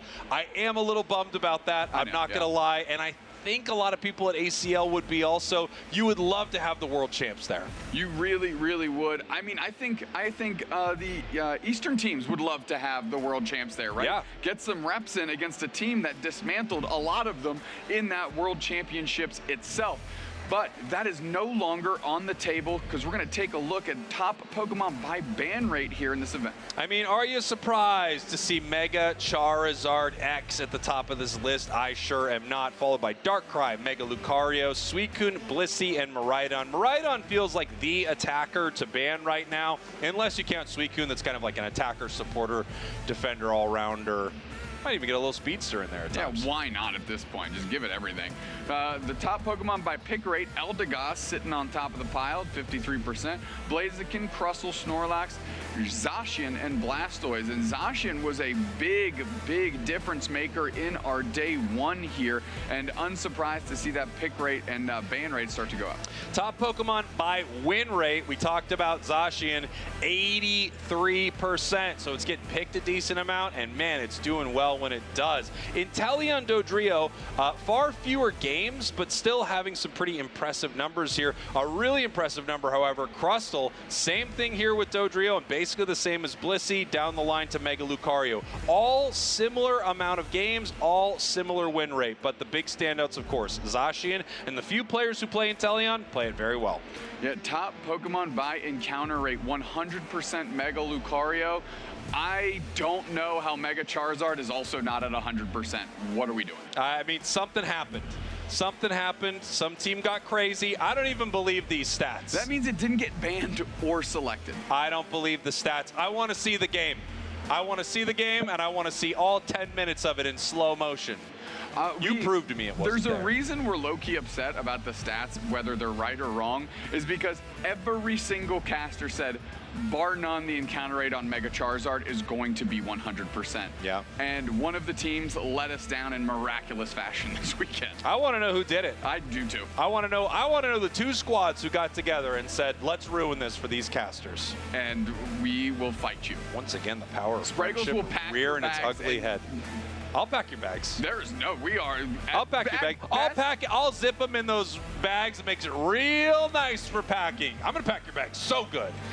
At best, they're frenemies with us. At best. I'm gonna put your toiletries in its own bag. I'm gonna fold your shirts. I think that's usually just what people do, right? Yeah, I'm telling them how I'm packing their bags. I I'm will doing this with pack your bags in the most standard fashion possible. I'm gonna put clothes in the bag. I'm gonna put your toiletries in the bag. Guess what though? What? You're gonna hit them with 17 pairs of underwear, 2 pairs of socks. Yeah, of course I am. Look, whatever you packed, I'm packing for you. I don't want to make this a pack that you don't like. I want when you open your bag at home, you go, that was nice. You know, that was convenient. It felt like there was some animosity between us, but he packed my bag and did a great job. It wasn't stellar, but he did a very adequate job. Toiletries in their own bag, folded my shirts. You didn't just start I'm not gonna listen. I'll tell you what I'm not gonna do. I'm not gonna put your bag across the room and just start, throwing things almost like Kobe across the room. I'm not doing that. That's how I would pack your bag. If you are one of the two teams, if the two teams got together and I am packing your bags and you did not ban or pick Mega Charizard, I am launching stuff into your bag from across the room. You are not going to love how he packs your bag. It's not going to be good. It's not going to be good. No separate bag for toiletries. Not today. Not with me. Do we have a game? Anything we can do that isn't this. What's our BPM? Yeah, where's our bits per minute? Bits per minute. What was the other stat we asked for? It's probably how many beans fit in a cup or something. That was not it. But that would be a fun game for those of you at home. Guess how many beans were in the cup? Let's get a graphic of just a cup of beans, maybe the one from yesterday. And you got to guess how many beans. And you got to guess how many beans were in there. And Flareon still has that cup of beans. He's tweeting about it, which means it's important. This is important to him. Please put anything on the screen. No, you know what? Don't do it. Okay, that's fair. There it goes. That's kind of cool. That was good. We're going to get ready for draft right now. We're taking a look at the big stage, DreamMax, Nemesis. What are you thinking here? I mean, Nem having a really strong run. They had a strong run the other weekend in the Groudon Gauntlet as well, coming in 3rd place. DreamMax, of course, just so many powerful teams here out of Brazil. It feels like they are on quite a run also. Nemesis is a team that likes to ban out specific individuals. If they know anything about DreamMax or specifically Kaduzera, they should be looking at specific targets and look at that immediately. Zoroark gets banned. Yeah, I mean, I think if you have a team that likes to play Zoroark, it's a very fair direct ban against them. DreamMax with their final ban here, now they kind of have to make that decision. Is this going to be a Mega or are they opening one up? Because if they don't play it, they kind of have to get rid of it. And yeah, that's what they're doing, banning Mega Lucario. Over to Nemesis. Mega Char is the most expected ban, but knowing a lot of these teams, the moment I say that, they're going to ban Eldegoss. I was going to say, were these the two teams? Yeah, here they were. Mega Charizard is banned in that, well, it's hovered. It hasn't been locked in. Now it has. There we go. Mega Charizard is banned. DreamMax gets the first selection, and it's going to really help us get the texture of what they're trying to do. Blastoise, again, hitting the top of the pile. Yeah, I mean, Blastoise has had a lot of representation in this tournament. Blaziken as well has been a powerful pick, and it is locked in. Obviously, Blaziken has this really nice situation where it's incredibly good and it just doesn't make the top 6 bans in the game. So a lot of teams can grab it.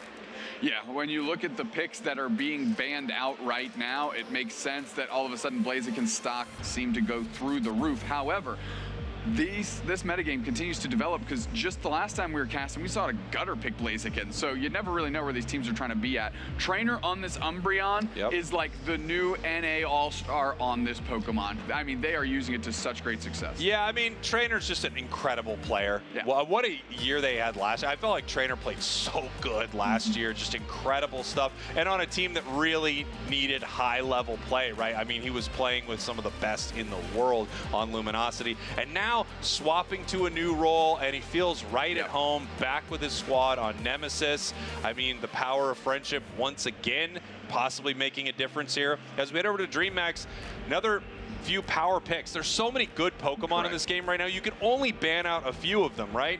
All of these, Suicune, Urshifu's been having a weekend, Blaziken's incredible. It's just tough. It's tough to not give your opponents something incredibly good.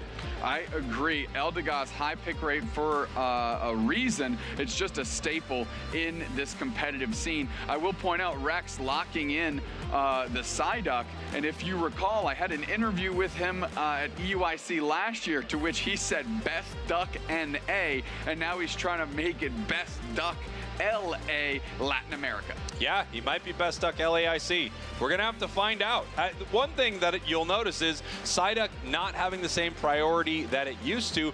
Bora down here on the Inteleon, hopefully not dragging down that impressive win rate. I mean, Intel's been doing great. It does feel like Inteleon is in that very unique position where you either have an Intel player that knows how to line up those snipe shots, is very familiar with it, or you don't. You just don't have someone who can play it. You know, Bora, I got to interview them, incredibly excited to be here, but a player that is a staple to Nemesis is Yeet Fan, and he is here with this team. And if you want to talk somebody that shoots dead eye from long range, it is Yeet Fan. And what a coach to have in your corner, or a support person in your corner for a young upstart like Bora Reach to help him along in his journey. Yeah, I mean, Yeet is just such an incredible player, so it is really cool that they have that support, and they may need it, because this is a tough matchup here, Dupes next. Dream Max, your purple team out of Brazil. Nemesis, your orange team out of North America. This is the top 8 here at LAIC, and it's all single elimination.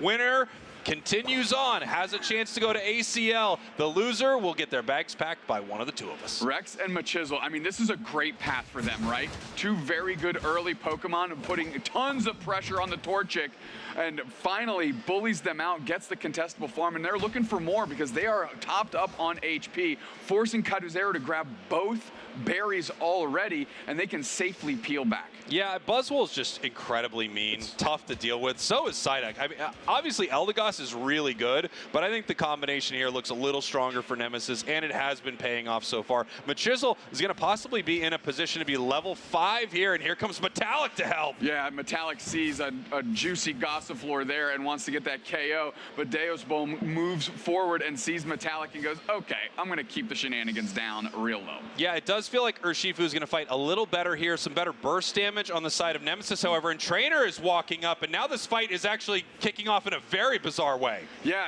they kind of get split. Split does Nem with different priorities. Kaduzera gets caught out. They are KO'd, and that's a good one for Metallic. Trainer repositions there with the Umbreon, trying to facilitate another knockout. Yeah, this is a tough one, and they actually, I think, make a very smart call here to peel away for a second from this Urshifu and decide not to fight it on that tier 1. It's a level 5. It has all of the recovery in its kit, and even though it was 4 versus 2, I think they made a really smart play there. A less experienced team would have probably thrown themselves at that goal zone with mixed results. Without a doubt. I mean, Nemesis is playing very controlled and incredibly solid. They're not playing in a way where they're giving their opponents opportunities to just punch through holes in their game, right? They are trying to take advantage. They're calming it down. Even in those 2 minutes that we watched, right? We were like, man, they're playing very calculated and controlled. Yeah, it really does feel like they're in control of what's happening and they're making decisions, right? And things can get very hectic in a game of Pokemon Unite, and I do think some teams panic in those big moments, and Nem doesn't feel like they're doing that. Trainer in some trouble right here. It looks like they may be going down. The Wish is not able to land early enough. Bora coming down now. Metallic picking up a KO. They're going to push him off this goal zone. Possibly go after Urshifu, but no. Once again, peeling back, just recognizing, I don't want to fight this Urshifu and this Suicune right now, and I think they're right. Wait until Bora hits their level 7, have that artillery, that backup, and then they can fight. Big little scrap here. Deosbom on the Urshifu, able to take a bunch of that experience, but I'm focused on Kaduzera, still a disgusting Combustion. Yeah, unfortunate for them, right? Machisel, level 8. Yeah, I mean, we're both feeling it right here, and as you can see, Kaduzera still 6, not yet 7, and here's the combo breaker. Escape Rope, sorry, versus Renegade was the only game to not pick or ban Mega Charizard. Thanks for that. Thanks for that. We really appreciate it. I'll pack your bags, just like Dupes next would. Oh, wow, you pack it poorly? Yep. Okay, Bora Nah, Reach. I wouldn't. All right, trying to find an opportunity with the snipe shot. Does hit Kaduzera for a ton of damage. But Chisel's just hanging out, looking for a target to poach, maybe follow up on a big snipe shot, and now Bora Reach is ringing a couple. That third one doesn't quite make its mark, but the first two were catastrophic. Level-wise, things are evening out between these two squads. However, we did have a very strong start here for Nemesis. But now DreamHack is getting online. It took them a long time to get the experience for this Blaziken, but it's at least 7 going to tick over to 8, which is one of its biggest breakpoints in the entire game, the ability to switch up those moves. Registeel already at half right here, and here comes Nemesis moving forward. Kaduzera in a lot of trouble. The snipe shot looking for the objective, and Nice, it gets secure. it. Beautiful shot from Bora. Well timed. They held that, they held that, they held that, and when they let it ring, it rung true. Nice Unite move out of Trainer. They're able to use their Unite move to grab a berry. Not enough to sustain them, but is it enough to let Nemesis win the fight? It looks like it, as we're getting points finally going in. A donut on the side of DreamHack, and finally Nemesis getting 76 on the board. You know, that fight, we had some beautiful snipe shots from Bora Reach, and they really do set up these moments that are difficult for teams to deal with. You take a couple of snipe shots, now all of a sudden, this Dodrio can actually make some pretty wild dives, right? Because, oh my gosh. Look at that. Now Kaduzera can't even go try and get some of that farm in the middle, right? A good snipe shot doesn't necessarily have to land in a KO to change the tides of the game. Yeah, you're 100% right. Sometimes just hitting that snipe shot, now someone has to base, they have to peel back, they just can't be present in a fight. And I do think that really enables Metallic on this Dodrio. Without a it doubt. sets up so many moments where, yeah, if they hit that snipe shot on Suicune, you never want to try to jump in on a Suicune with Dodrio like that. But if you hit that snipe shot, yeah, you can give it a shot. Machisel's 11, Metallic is there looking for a target. The drive-by, finding Buzzwole Unite right into the overheating Kaduzera. Tons of HP gone from Machisler. Now we need some snipe shots to turn the tide. We have the combos coming out from the Blue Shifu. They're on the chase of Rex. Rex gets knocked out. 10-hit combo for them. Reggie Lucky is there. Snipe shot just a bit to the right. Ray Finkel. Great fight here from DreamHack. I mean, very confident with how that they played that. Moving forward now, Bora in some trouble, Machisel in some trouble. The snipe shots might be able to push them back. Metallic had to peel forward in the fight, and it did walk, and they're actually going to score in their face. Now it's up to the snipe shots, and that was 2 in a row that are making this a fight for Nem. Machisel using that big level 11 Buzzwole to get good KOs. And look at this, their goal zone was gone, but now they're going to overcap on this one. They already have the score lead, and it's going to grow. Yeah, 156 for the side of Nemesis, 100 for DreamHack. It's good for DreamHack to put some points on the board, and I think they do have to make that play. Dive into the goal zone. You know you're probably making it home by way of the Pokemon Center once you do that, but I do think you need to put some points on the board, break some goals here to make sure that you're not behind, especially after you get kind of the free Reggie walking in there. Bora Reach needs to take their time with these snipe shots, right? If they take a moment, they don't need to just whip them around, right? You know, dial it in and then let it rip. Not in that whirlpool, which means they've got a good chance to hit a good target and staying hidden. Nice freeze by Lucky.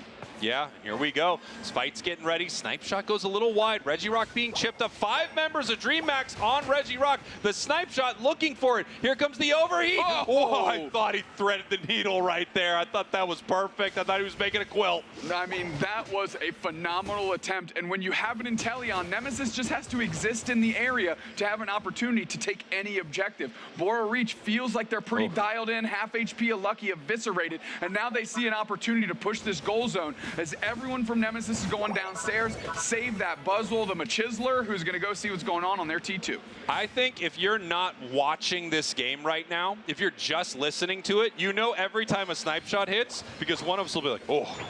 They are they're just so brutal, I mean, man. they are eviscerating health pools. Look at the snipe shot cover there in our picture-in-pictures. Rex just gets to put in 40, right? And the Mew can't even advance because of these snipe shots, because if it exposes itself, I mean, 2/3 of its HP bar is just going to be gone. You know, this is where you want to be if you're Nemesis Snacks. You're up by 181 points. You have a strong level situation on your Pokemon, and you have this ranged artillery Inteleon. DreamMax has to make the play, and you just get to counter what they're doing and chip away at them with snipe shots moving in. Half of the HP par gone on this Suicune as we see 5 members of DreamMax moving up to the top. Deus Boom hiding, taking the berry. They may peel off and score right here, but they may be moving around to flank the side of Nemesis. If they can get Bora, they can have a great fight on their hands. It's going to be tough if this just continues to get stuck. Massive freeze! Look at that engager. Deus Boom with the big flank. They're going to pop their Unite move and the combos are out. Mew is in the fog and they're putting the pressure on. Inteleon is down and the fight rages on. Metallic forces use the Unite move. Lucky gets eviscerated, but it's 3 players down for Nemesis. Groudon is not even being looked at. DreamMax wants more bodies. Metallic has to scramble away. Trainer scrambles away, and now DreamMax surrounds the legendary Pokemon in the middle. Metallic's gonna have to look to make a miracle play here, and so does Trainer. They go in and no, Deus Boom seals it up with that Blue Shifu in what was an amazing Suicune engage. That was beautiful. What a Suicune Unite move. Unbelievably powerful as 4 members of DreamMax are pushing towards this goal zone. Deus Boom moving in. If they go down, this could be very bad for them, but they are looking for the score. The overheat finds Rex. Rex is down, but Machismo on the other side gets a shield. They are pushing forward here. 281. They are still up. Nemesis very much in this game. The overheat misses and another KO. Come on, the snipe shots. It's on with the back of Machismo and Bora right now.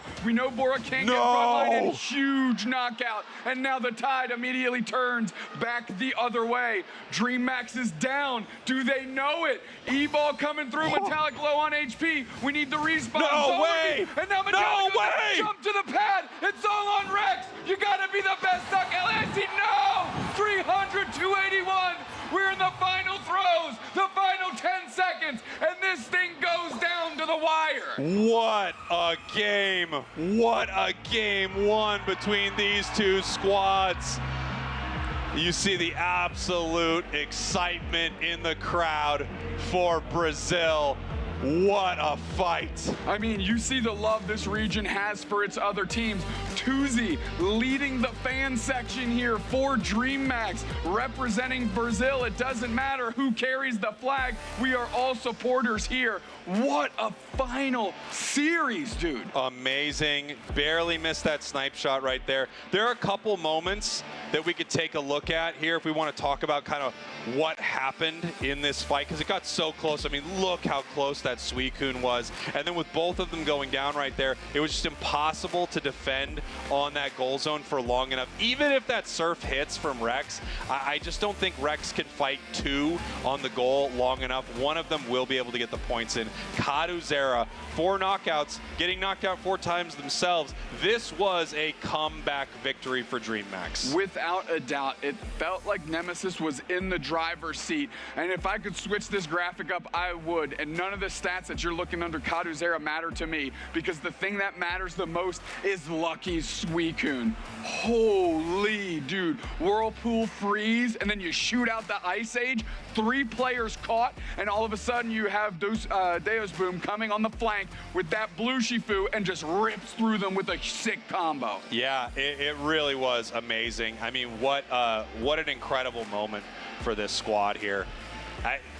Such a great fight. They took it when they absolutely needed it. Put this up. What's this called? Doomsnax wants us to put up the Telestrator. I did as well. So I got you yeah, right before it happens. And there are a couple big moments in this fight that we could take a look at. I know our team's going to be ready to head back to draft here pretty soon. Hopefully we can get this up there. Yeah, I think we just hit play. Our director said just a second. Faster! We'll hit it. We'll play faster, Garen. We'll hit it in slow-mo, and we'll watch it in slow-mo. So that way we can watch it. This is the clip I'm going to send when they say, what's your feedback on Garen? I'm going to say, in the moment where it all mattered, he couldn't get it done. That's what I'll say. Don't be that. don't be that mean. That was crazy mean, dude. No, it wasn't. Yes, it was. I'm not serious about it. Thank you, Garen. Okay, hold on. Let's set it up and then hit the slow-mo and we'll watch so obviously this is Lucky right here, right? This is our Suicune. It's about to look like this, okay? So this was such a huge way to start this fight. We're going to take this in slow-mo right here if we can. No, here we go. Look at that freeze, dude. We catch 3 in this freeze right here. Unbelievable. And the second this happens, it is on. DreamMax moves forward and takes a huge huge win in this fight. They're not able to get everyone in this fight. And I want to talk about a big moment here as well as this moves forward, and a huge decision that some of these teams have to make. They are going to start ripping Groudon here. Trainer is in trouble, has to peel back. Metallic almost full HP, but it's just Dodrio. The question that happens when it's about right here, Doob Snacks, is does Metallic engage, or does Metallic actually not engage, wait for them to take Groudon, and try to mount a defense knowing they're already up? Hindsight is 20/20.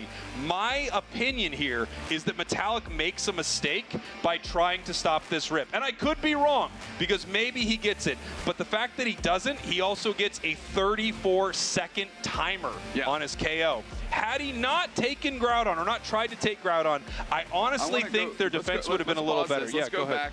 Let's go back. Okay, so I think what Metallic is keying up for is most likely what Kaduzera on the Blaziken is doing. Yeah. What is the overheat status, right? Because if overheat is up, your secure potential is pretty low.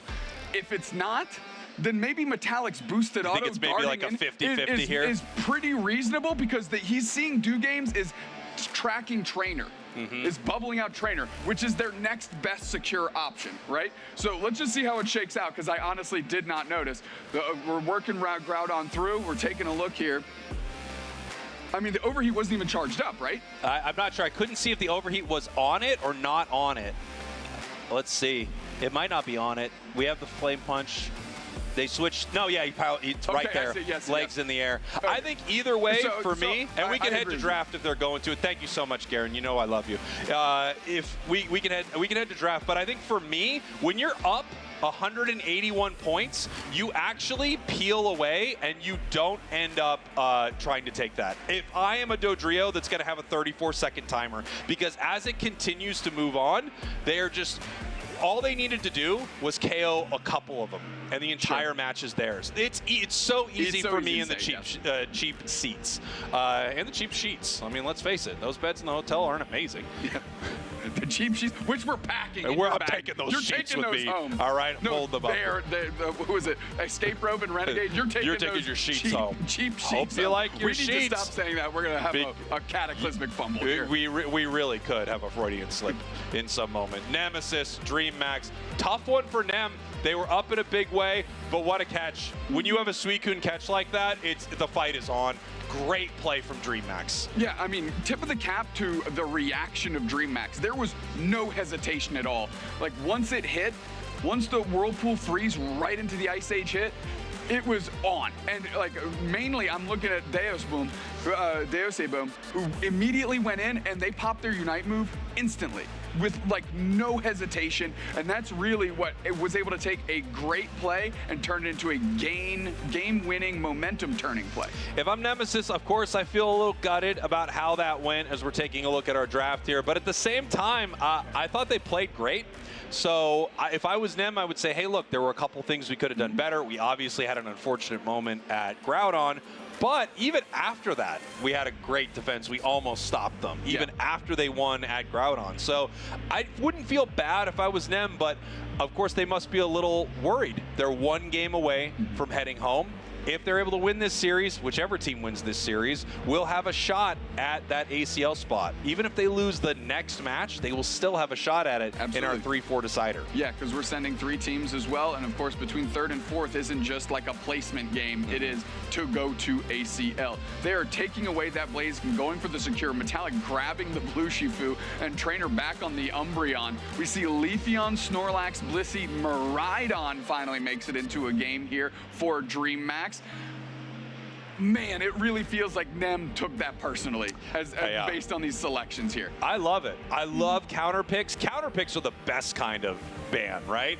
It's not only, I'm not banning it away from you, I'm actually going to play it myself so you don't get to use it. Talon on the side of Nem. You love to see it. I think Talon's still so good. It is. I mean, look at just, now they have 2 very solid secure options, right? We've got Rex on a Pokemon that he has played. I'm assuming they're switching Eldegoss and Talonflame here is what we're looking at. But you have Rex, who has played Eldegoss so much, and that's a gutter Zacian. I didn't even realize we had gotten to the end of the draft and Zacian was available. Wow. Okay. And it carries at what, a 88% win rate, something like that? That's better than you and I. Yes, I our can win tell rate you that is right now. in the dumpster. Our win rate at LAIC is not great. Vaporeon sure ain't helping. Okay, look at this.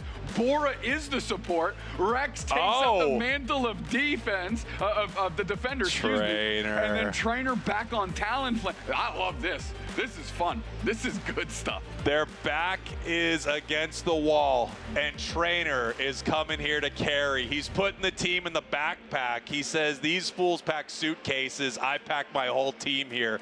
Get on my shoulders, guys. You know, the kind of switch with Eldegoss selection and Bora holding onto it, they are the ranged attacker for the team. And Eldegoss, for a support, A-presses with the best of them. Yeah, and it's a Pokemon that we've had since the beginning. Yeah. So I think even if it's not your most familiar, you're like, yeah, I know how LD works, you know? Exactly. I played 1,000 games with this thing, even if it's not my main. So we're good.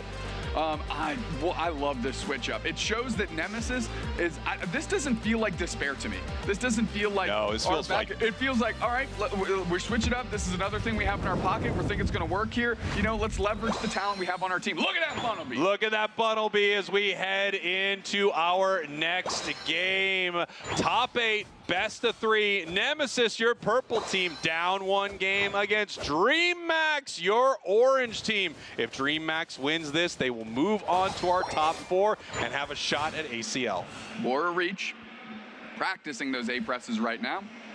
Poor little Chansey is just taking the front line for Kaduzera, who is, again, playing Zacian. Machisel just hanging out. Torchic not willing to get in the mix, and that's a quick KO as Deuse Boom is moving into the middle. Yeah, I mean, taking some experience away from Nem here. Rex obviously had to take that blue buff, as it looks like there was an invade from the Snorlax, then an invade from the Leafeon. So much pressure already from DreamMax. Now Zacian is going to tick over to 5 here. Leafeon's on the chase, and I can't imagine Rex is long for this world if the Leafeon actually wants to pick up that KO, as they are moving into the middle, and Rex is taking a ton of damage. Yeah, I mean, this could have been a nice moment for Rex, right? Able to get that level 4 in an easy way, but Deus Boom taking it away from them. However, the Torchic picks up a KO. That's huge for Nemesis right now. Rex getting let off the hook there by Leafeon, so they're able to kind of get back in the flow, but we still have a Fletchling. Yeah, and here we go. We've got a fight here, possible steal, and it is stolen here by this Leafeon, trying to bully multiple members of Nemesis, and it looks like they're going to get away with it. Here comes Blissey to help them make it out. Now, okay, Scavalier is there. Bora Reach still level 3. That's a big KO by Metallic, as the Machisler Metallic and all these fighters are going in. They are chasing, Charge Beam cover, and now they're going to get some knockouts back the other way. Poor Bora Reach goes down. What a great fight here between both of these squads, just counter-punching the entire way. Trainer looking for some stacks right now, picking up a berry and trying to get some of this wild Pokemon XP so they can continue getting powered up here. They do score. However, nice we have the Combuskin going down. Yeah, I mean, that was a great combo, right? Chip shot, charge beam, chip shot, charge beam, wait for Lucky to hit the heavy slam, and then let her rip, and that's an easy KO when you're stuck like that. Metallic, though, and Rex putting pressure on Kaduzera. That's a great KO. You would have loved for Metallic to pick up on it, but you'll take it any way you can get. Look how close this is, 89-77. The big news, I would say, is that Leafeon is online with the Unite move. So next time it shows up, if it's fast, it's going to be uniting before anything in the match. Rex now being pushed away, having to run away from this charge beam right here. Bora throwing out the pollen puff, hoping that Rex was going to be able to grab it, but they were a little ways away. Regieleki spawning in the bottom path. 5 members of Nemesis are here. Metallic going straight for it. The rip is on. Rex is going to have to try and frontline. Do Games can hit at this thing from a distance, just lays in the charge beam, but it's not enough to beat out the overheat. On the backside, Deuse Boom puts the pressure onto Trainer, and I don't know if I saw their Unite move used. No, they was just throwing the leaves out and couldn't quite convert. Regieleki now just being ripped apart by DreamMax. I mean, they have Charge Beam, they have Metal Claw. That was very simple for them to deal with. And I think it's probably why they didn't put a lot of resources into fighting it either. Machisel now 8, a very important break point for it. We have Talonflame only level 7 right here. You would love to get this online so it can start to carry some of these moments. We'll see how DreamHack goes. It looks like the Regirock is lined up, secured quickly, and all of a sudden Unite moves are out. Emerald two-step gets the Blaziken instantly. Metallic sees an opportunity. They use their Unite move, but it's not enough. KO streak of 2 for Leaf. And now there's the block trying to split the team up. Heavy Slam's gonna come through, so does the Charge Beam. Can we get more knockouts, says DreamHack. The pressure continues. Lucky tries a cheeky score. Not quite enough space to get it done there. Here comes Machisel, and they have to back away from this moment. Getting pretty scary there for Trainer. We've got the Flame Sweep. It's able to hit Kaduzera, and they're able to peel away from this fight, which is what they think they were trying to do with it in general. This is a Brave Bird Talonflame, and it really soars when it's a high level, a higher level than your opponents, but we haven't got there yet. No, not yet, and like all Talonflame Unites, it did hit a nice, solid wall, as it's wont to do. Metallic going in here into the face of this Leafeon now has to peel back, and I think that's the right call. Yeah, I think so too. You know, we just don't have a lot of range damage on the side of Nemesis. We have Blaziken, Urshifu, Talonflame. However, if we can get this Urshifu in, start chipping away, doing a little damage, you can finish it off with a massive Brave Bird. It kind of becomes your long range, like, burst of damage right there. As Deus Boom scoring right in that top path in front of Nem.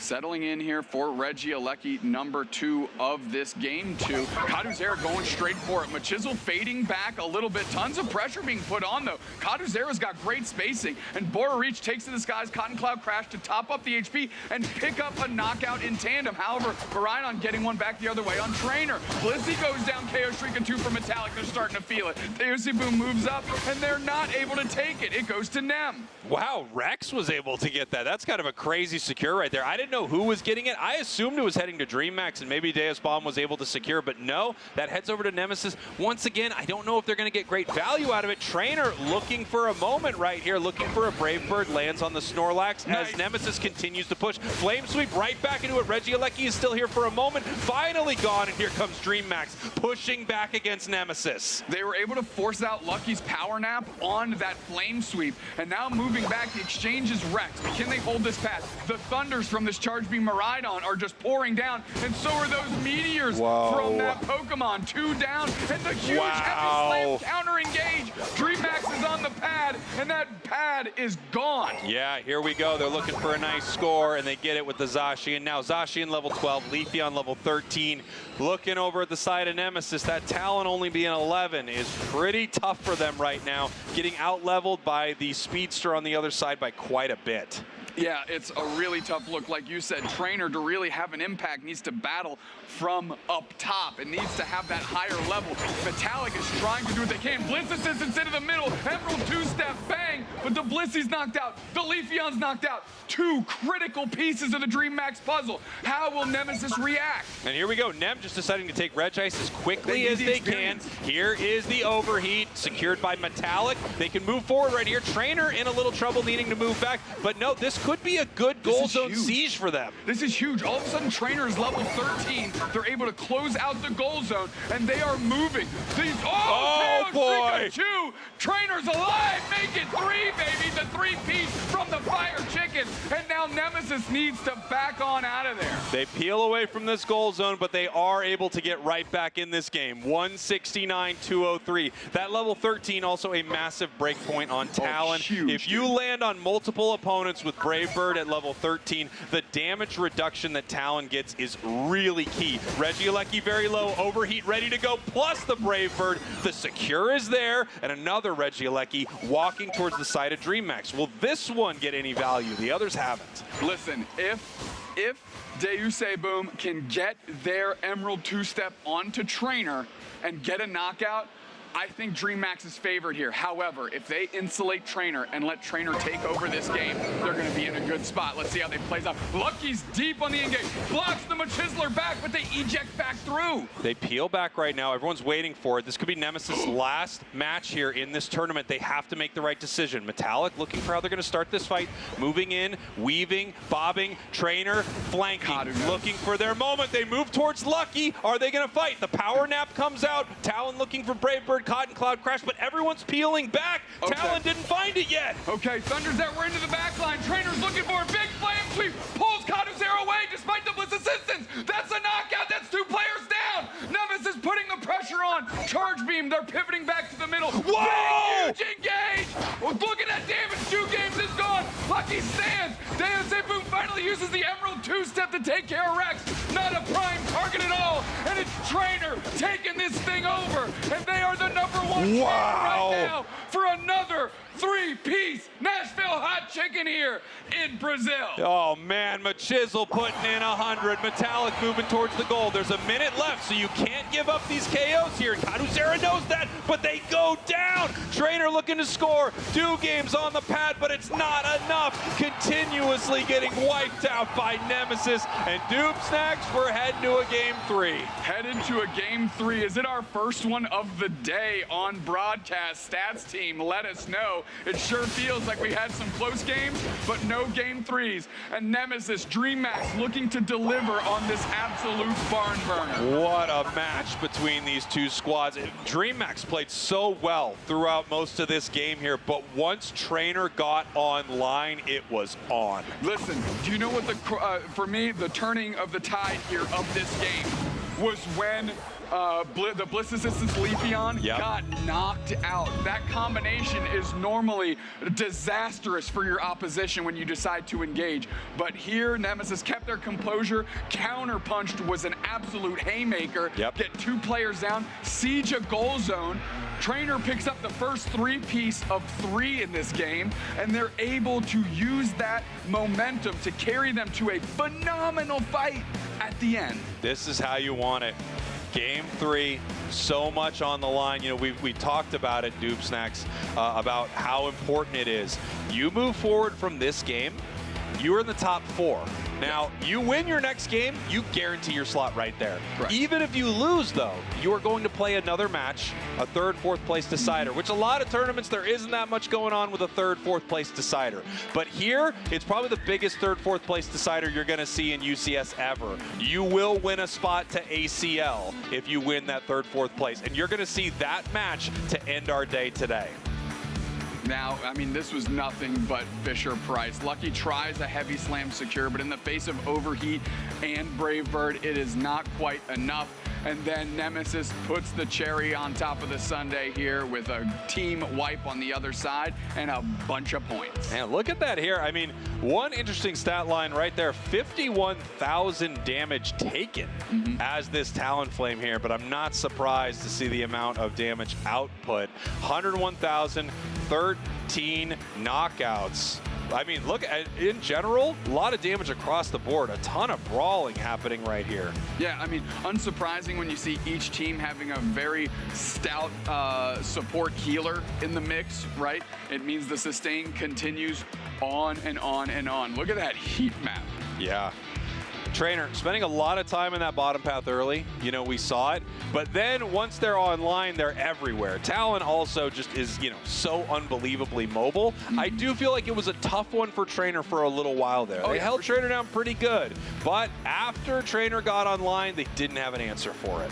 No, absolutely. And the reason it was so slow to start is, like, do you prioritize getting Cubfu online? You got to. You have I mean, to. That thing is abysmal. You just have to. It's so bad. And then in the top path. But, I mean, credit to DreamMax. They saw what was going on, and they invaded and wasted time and drew attention all over the place. And Nemesis couldn't really find their footing in the early stages. Luckily, they certainly found it at the end. Here we go. DreamMax, Nemesis, heading into their draft.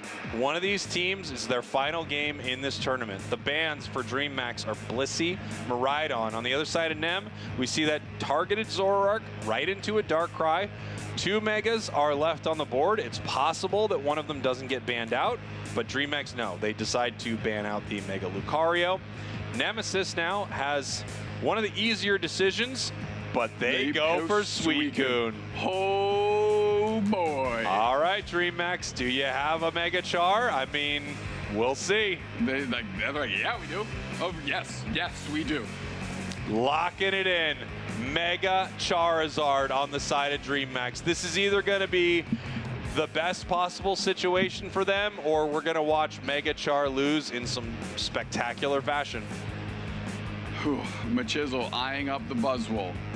Metallic eyeing up what was at first Blaziken, switched up, now back to Blaziken. Is this what we're going to lock in? It certainly is. I like Buzzwole a lot into Char, by the way.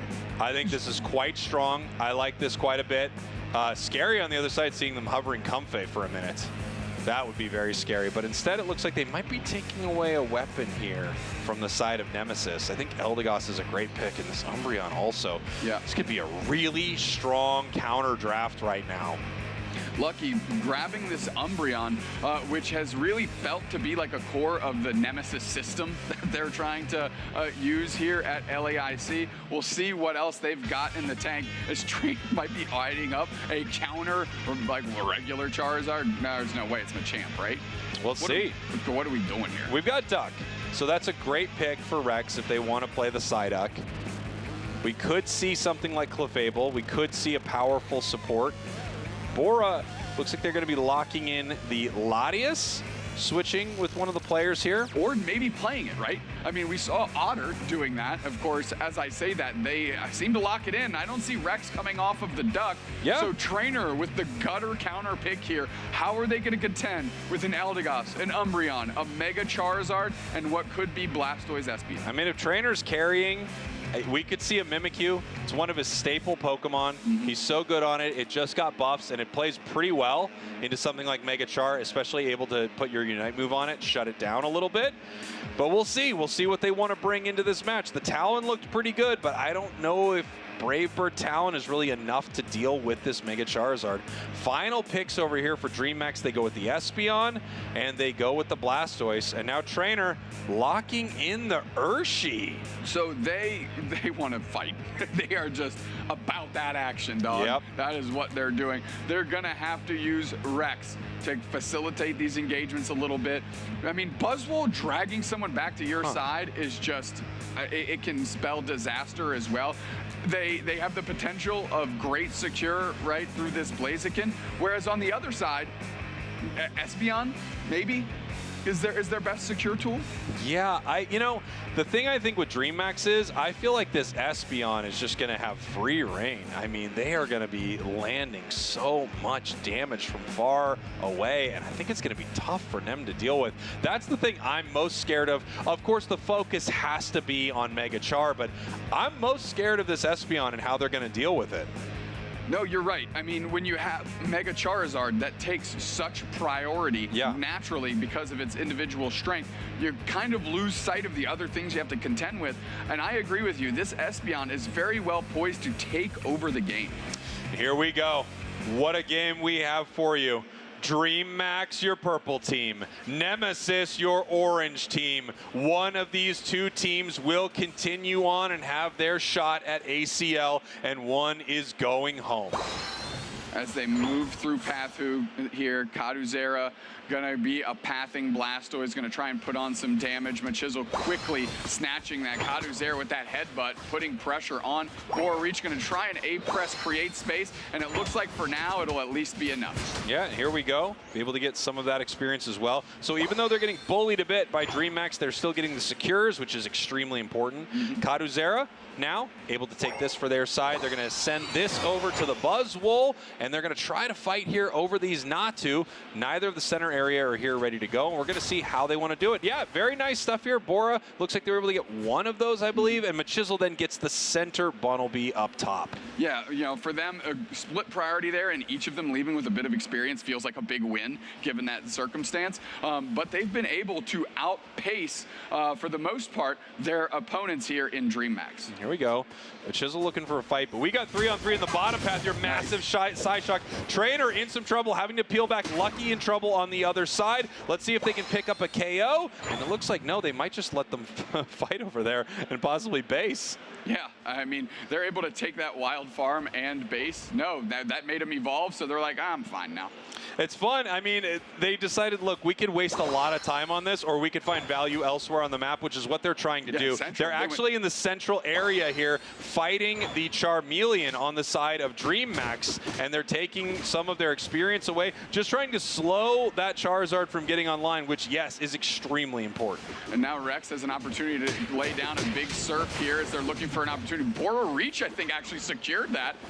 Taking a look, no, it was Trainer as they pick up that buff and they're working towards Machisel getting points in now. So Nemesis kind of finding a way to stymie the Dream Max plan. Yeah, it looks like they're slowing it down by quite a bit, and you can see the way Trainer's playing here. He's in full-on backpack mode. I mean, this is what some of these top players do when they just decide, I'm carrying this entire thing, follow me. Bora now in some trouble after that side shock. We talked about it, how difficult it might be to fight against this insane amount of range damage there. Do games with the double.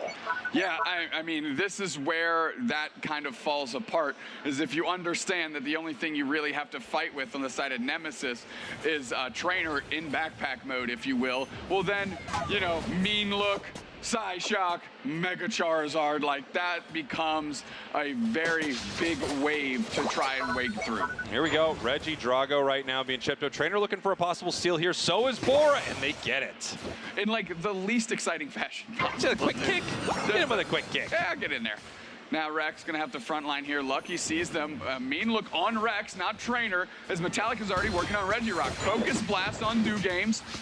Kaduzera fades. And we've got the Eldegoss topping up their HP. Metallic goes straight for him. Espeon United is out. Caught in the Mean Look is Metallic. And tons of damage comes through back the other way. Regirock is low. It is secured. Is that going to be enough to get them out of dodge? Rex sacrifices himself as Machisel jumps over the wall and they take care of Do Games. Deus Boom moving forward. And now we're taking him to the side with Mega Charizard. And we'll see how strong this thing really is. They took a ton of damage though, dude. Well, I don't know. That was such a odd play from Mega Charizard, and they used both of their moves, then Mega'd. You don't reset your moves. So I can't think of a worse way to do that.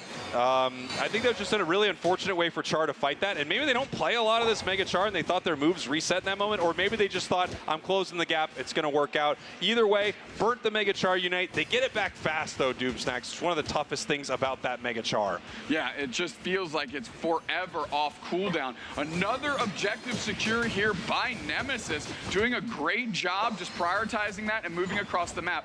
Bora Reach, Metallic Trainer moving forward. We pop the Unite move. We go for our key target here. Lucky is down. No more Mean Looks. We're to the back line. Combo into the wall. Eldegoss is low. Eldegoss is gone. Mega Char fades backwards. And it's Do Games there. Rex surfing through. Hang 10, buddy. Let's see how many bodies we can actually get hung out of here. And that's another powerful play by Nem. Great play from Nemesis right here. If anyone gets caught, maybe one or two before they get home, it looks like. And they are moving forward for it. Charizard, no Unite move yet. They're so incredibly close. They move in for the fight. It looks like Buzzwole misses a lot, but no, picks up a huge KO. Trainer in trouble right here. A Psybeam would be insane into this squad right now. They do end up peeling away. Rex may be the one that goes down for this, and that happens sometimes with these Psyducks. I mean, if one of them's not going to get out, let it be the support duck. Absolutely, without a doubt. I mean, Lucky with a great Moonlight Prance to nab a bunch of shields away from Nemesis, and all of a sudden kind of sent them scrambling. What looked like a pretty easy fight turned into a tumultuous one.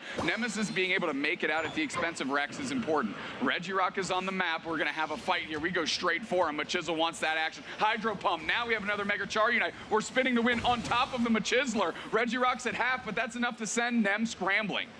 Yeah, a great moment there for DreamMax. They did it again with this Charizard. It's driving me crazy, but I mean, obviously it's Mega Char and they have to run away from it, so it is what it is. It'll be Mega for a long time, but here comes Nemesis moving in for this fight. We have the Unite back the other way. Hydro Typhoon sends him up in the air. Metallic caught, not able to hit anyone with the overheat. They're chasing down Kaduzera, and that push stymied there by Nemesis. They're able to push them back. No points scored. 22 to 277, by the way. Look at this scoreline on Nem. I know. They didn't even get a nickel in that bottom path. I mean, it looked like the tide was turned against Nemesis. They held strong, they survived the waves, and made it back to the land here with this team. Regieleki is secured by them. DreamMax can't even step up. However, you look at the levels, and they're not as bad as you'd think. No. They're not that bad on the side of either of these squads. Very close level-wise. Point-wise, however, it's getting a little out of control. But if you get a great Groudon fight for DreamMax, you send them up in the air with Mega Char, come back down and fire punch multiple enemies. It doesn't really matter how high your score lead is. Take that Groudon, win the game. I love what Nemesis just did. They knew when the Swablu Altaria timers were up, and they were just baiting, pretending like they were maybe going to follow up on the Regieleki and getting that experience for free, as we are getting 67 points in the bottom pad. Wow, look at this here. Now they're going to need to peel away from this goal, and they know this. They can't defend against 5 members of DreamMax here. We're at the 3-minute mark, so there aren't a lot of Unite moves that you want to use right now. Char's cooldown is extremely low, so they probably could have taken that fight and gotten that back at some point. Obviously, they didn't need to. Just the threat of Charizard was enough. Now, 112, 344, we're getting ready for Groudon. One of these teams, this will be the last Groudon they see at LAIC, and they will not see one at ACL. Such an important moment. We have Nemesis. They are deciding to prioritize this bottom Reggie. Makes total sense. They also know DreamMax doesn't have a great way to rip apart Groudon, so they're pretty safe here. Even if they position themselves well at Groudon, Rex, the Psyduck, staying in the center, looking for members of DreamMax. They're trying to figure out where they are. They need that information. They don't want to go for a full rip here unless they know no one is in the pit. What they want to do is try to bait them in and somehow get rid of this Espeon so the dominoes can start falling. This is the last Groudon for one of these two teams. Trainer moving forward, getting caught by the Psybeam a little bit. Here comes the Blastoise. Groudon's being ripped right now. Yeah, they're going straight forward, spinning the wind right in the middle. Hydro Punch, Spin Pump. Now we're going to see all the Unite moves come up. Hydro Typhoon comes out. Lucky is there to nab the shield. Whoa! DreamMax, but now Nemesis looks for bodies. They can't get enough. 2 players down. Everybody's so low on HP. Make it 3. DreamMax crushing more dreams here in Brazil as they are carrying the banner, carrying the flag, and carrying the mantle of this region, pushing strong, looking good. Look at this. Lucky with this Hundo Burger puts them over the top. 4-12, 5-12, 6-12, 6-18. And DreamMax is punching their ticket to our top 4. Nemesis not able to react to DreamMax hitting Groudon, and I'll be honest, it was very unexpected. I did not think they were going to start chipping it that aggressively, and I think neither did Nem. No. Now, there is a bunch of time left. We are going for a full push on this pad. There is 300 points separating these two teams. Crash landing on pad is Lucky. Kaduzera is there. What can Nemesis cobble together? They need to do it now. Trainer is looking for a way in. Can they do anything? Whoa. Huge Hydro Typhoon, and that's gonna be it. What a counter play by DreamMax. What a call at Groudon. What a win by Brazilian squad. Yeah, what an amazing fight. I truly did not expect they were going to make that play. I just feel like they have some good secure. They have Espeon, right? They have Hydro Typhoon, they have Blastoise. I didn't think with Mega Char on their side, they were going to go for Groudon. I thought they were going to go for a fight, and boy, maybe Nem thought the same thing. Groudon taken off the map. You can hear them cheering in the crowds. Yeah. I hope you at home can hear that crowd noise, because it is electric in here. DreamMax, your winner, heading to the top 4. What a game. Yeah, what a game. What a game. I am like, I don't want to say flabbergasted, but I'm with you. I didn't see it coming. I didn't see it coming. Whoa. We got another Telestrator moment coming up, folks. Come on, make this thing work. No, you got it. Just go back in time. I went too far back. No, you didn't. Oh. I know what you're doing. Say words. Yeah, I'm going to say some words. What a match between these two squads, taking it to a game number 3. A shocking finish at Groudon, and you could see Nemesis absolutely dejected. Metallic's checking his phone after that. He's just going, all right. I mean, I don't know what you do here. It was so shocking, so surprising. Doomsnacks is taking a look. at this moment in our telestrator. I can't believe we're actually crushing it with the telestrator right now. So we will take a look at that after we break down some of these stats here. 8 knockouts, 2 feints, 6 assists. Oh, we talked about it at the start of the game here.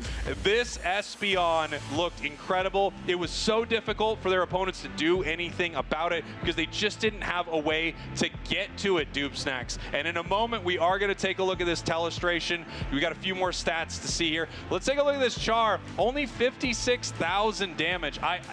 Char was not the factor at all, but it was the intimidation factor, I think. It was what they were focusing on, but I don't think it was the most relevant thing in this match. I found its only relevant moment. He found a relevant moment. I found a relevant moment for Mega Charizard. I am very excited to show this to you because it all fits into this plan that they were doing here. You know what this is like, this telestrator, really quick? This is like when monkeys figured out tools and they just couldn't stop using them, because that's where we are right now. Okay, so we are in the middle of the full flip, right? Mega Char is right there. Let's keep an eye on Mega Char. We're in slow motion. Also, you want to key in on Metallic, right? The best form of secure that Nemesis has in these situations, all right? Let's watch it in slow-mo. Track Deus Boom, who's right there. They move forward, they move forward. They eye, mean look, and then they pop the Charizard Unite. They can't get in to hit the overheat. Wow. They can't get in to hit the overheat. They're delayed, they're just a hair behind. And that's what gives them the opportunity to win. It's the mean look by Lucky. The Unite move by the Mega Charizard takes Metallic out of the equation, and it brings full circle why they're ripping. They had a plan the whole time. The Secure is on the back of Metallic. Use 2 players to shut that down in tandem. Incredibly well done. That was very well played. What a moment. That was a great call. That was a great awesome. moment. We have an interview up on stage. I know this is going to be exciting. Take it away. Stage is that way. It's that way. That way over there. That way. You can run beans up there. All right, we have here Kaishala from Dream Max!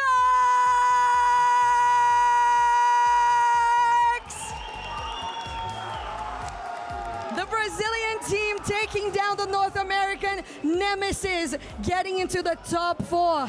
Kaishala destruiu a América do Norte nesse jogo, conseguindo entrar para o top 4. Now, you're gonna be fighting for the ACL 3rd place soon.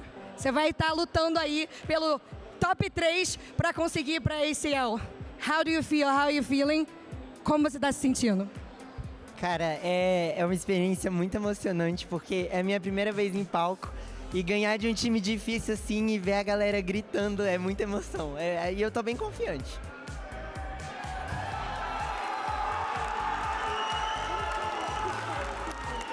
He's super confident, and having experience being on stage and playing and winning just like this for the first time, it really gives him a boost in confidence. So let's talk about this series. It was game 3. Vocês chegaram a jogo 3. Como é que estava ali na hora de decidir o draft? Como é que foi toda essa questão, early game até o late game? How was it during draft to prepare for this 3rd very deciding game? Então, foi um draft difícil, porque no primeiro jogo a gente já sabia um draft legal e a gente já sabia que o buzz dele era um problema muito grande. Então no terceiro jogo a gente viu que ia tomar buzz e a gente falou, ixi, vai ser um pouquinho mais complicado, porque a lane dele é muito difícil. Tanto que eu e o Cadu a gente sofreu muito no top.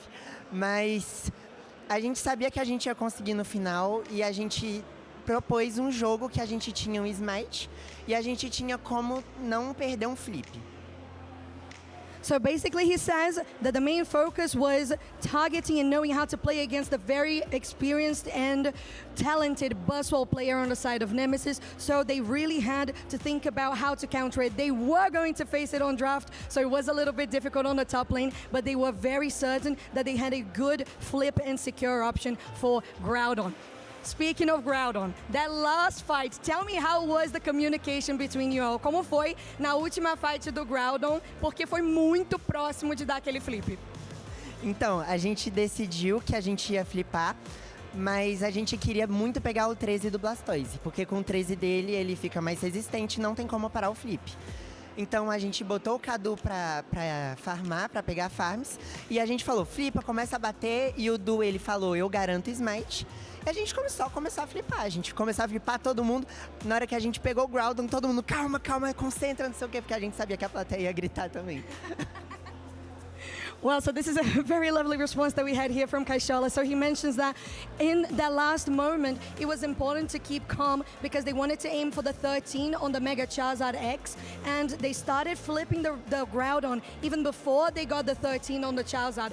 But they were also very focused because they knew that if they got Groudon, the crowd was going to go wild and they needed to focus, especially on that last push. You got the Groudon, but I was still hooked up to the screen. Eu ainda tava ali olhando fixamente porque talvez, né, vai que eles conseguem defender. So I think that was a great choice. Now, the feeling of going into top 4. Who are you? Well, actually, we need to get the bracket for that. But so far, who have you been feeling the most challenged to play against? Até agora, quem foi que você sentiu que foi o mais difícil de você lutar contra? Com certeza a Nemesis. A Nemesis foi o time mais difícil que a gente jogar contra, com certeza. So Nemesis was the most difficult team. Right, Kaishala, a shout out para quem que você quer te dizer uma palavra. What do you have to say to your fans, to your family? Eu queria agradecer muito a torcida de todos. Queria agradecer meu amigo Castor, que tá ali gritando muito pra mim.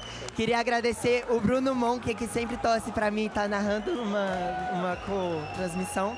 E também queria falar que eu falei pra Jessie que a gente ia ganhar. A lovely shout out to his fans, his special friends, Castor here in the audience, former CEO there of Aegis Flames, and a shout out to Bruno Monkey as well, one of our Brazilian Portuguese casters that is doing a co-stream for the LAIC, and his friend Jess, that he said that he was going to make it. Thank you so much, Kaishala. Muito obrigada. Congratulations. And back to you, casters. Thank you very much, Soph. What a win for this squad. I mean, you can feel it. You can feel it in the room. Obviously, they are pumped. What a Groudon fight. What a moment for them, Doopsnacks. Yeah, as the professor in the booth here, I want everybody to go back and do a little homework. Watch that Groudon rip again. There's so many things. While the interviews, there's layers. Look at the SB on Unite. It was terrific. Go back and watch that if you're any Get a telestrator, by the way. Yeah, do that. Get one of those at home. They're great. Can't believe we never used this thing. Let's take a look at our bracket. Hey, so be it goes.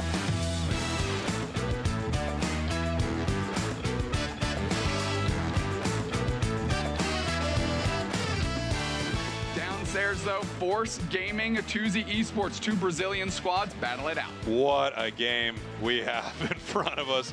Force and Tuzi. I mean, either way this goes, it's a heartbreaker and it's a win for Brazil. And then after that, Dignitas against Infamous, possibly some NA representation heading towards ACL. We're going to find out as our day soldiers on. Do not go anywhere unless you're running out to buy a telestrator. Totally get it. Once you get back, plug it in. It's the best. We will be right back. And with the show, we'll be back. Yeah, the show comes Let's do a back. telestrator, actually.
Welcome everybody. Whoa, yes, I'm just that excited because Brazil is playing against Brazil. Brazil just won. That's Surfchan for you, your Brazilian representative in the Costa table.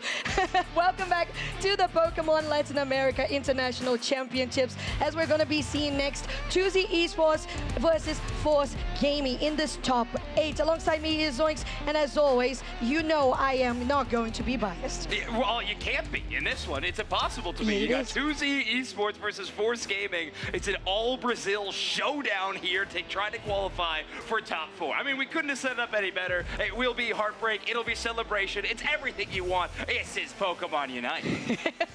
Yeah, it is. It kind of is. We have been thinking about that on the game. When you're playing it like, oh, we're so back. And they're like, oh, no, this is so done. That's kind of what I'm going to be feeling when I see Brazil getting out of the competition, but Brazil winning as well, because that's the only option that we got. Perfect. All right, well, I know a lot of people were listening very intently to Spreggle's call to action to go out and buy a Telestrator, so I did. We're going to take a look at the ground on fight again. I think it's going to be a great work from that last match. Good on you. It was truly so fun to watch. So let's take another look at this really exciting team fight. There's some big moments I want to call out for sure. I think Dubesnax talked a lot about this. The metallic play here on the right-hand side. Watch this Blaziken. Does get trapped by Mean Look from Lucky, bounds him, and then the Charizard wants to capitalize. And the entire time, you have the Blastoise buying so much room that you take a look at this. This is Charizard, Unite moving onto a Blaziken who is already trapped in a Mean Look. I mean, truly, we are going all in on making sure this Pokemon does not have access to the Groudon pit. Games is on this Buzzwole, who just moments ago was attempting to try to push Blastoise out of the pit, and Games lands an absolutely phenomenal Espeon Unite move to buy just a little bit of time. If I can go back just 1 second quickly here.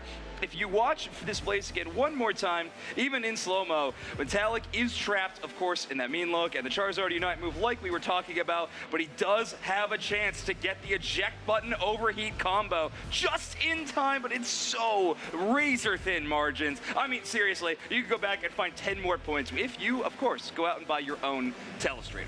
It's true. I am just ordering mine right now. As you can see here, I have this is my phone. I'm just buying it right now as we speak. I have my card because you can't see my face. Anyways, so this game, yes, right. So that fight was really interesting, as you pointed out, and I feel like there was, at least from the interview I got with Kaishala, it was so interesting to see how they were approaching, and you pointed out that Buzzwole being so dangerous on top of that Blaziken. But yeah, the split seconds that were necessary to just rip, it was all because that was the planning for DreamHack to rip. Now, Force Gaming and 2Z on your screen. All right, here we go. This battle of Brazil in our top 8. Force Gaming, 2Z Esports, and we're well into our ban phase already. Miraidon, Blissey, and now Blastoise receiving its first ban of the tournament. 0% ban rate so far. Force Gaming do not want to face it up against 2Zs. Yeah, and 2Z's just aiming on those Megas. We got the Charizard, we got the Lucario, and now next is the Suicune. We know as well that usually on the purple side, we can see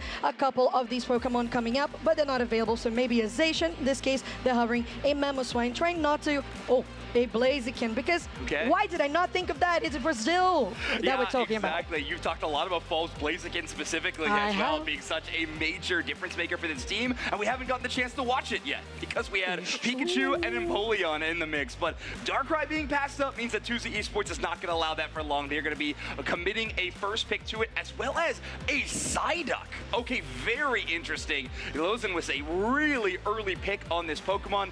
Does not want to give too many of their damage dealers away, but still a shock to me that a Pokemon like Psyduck is getting such early draft priority.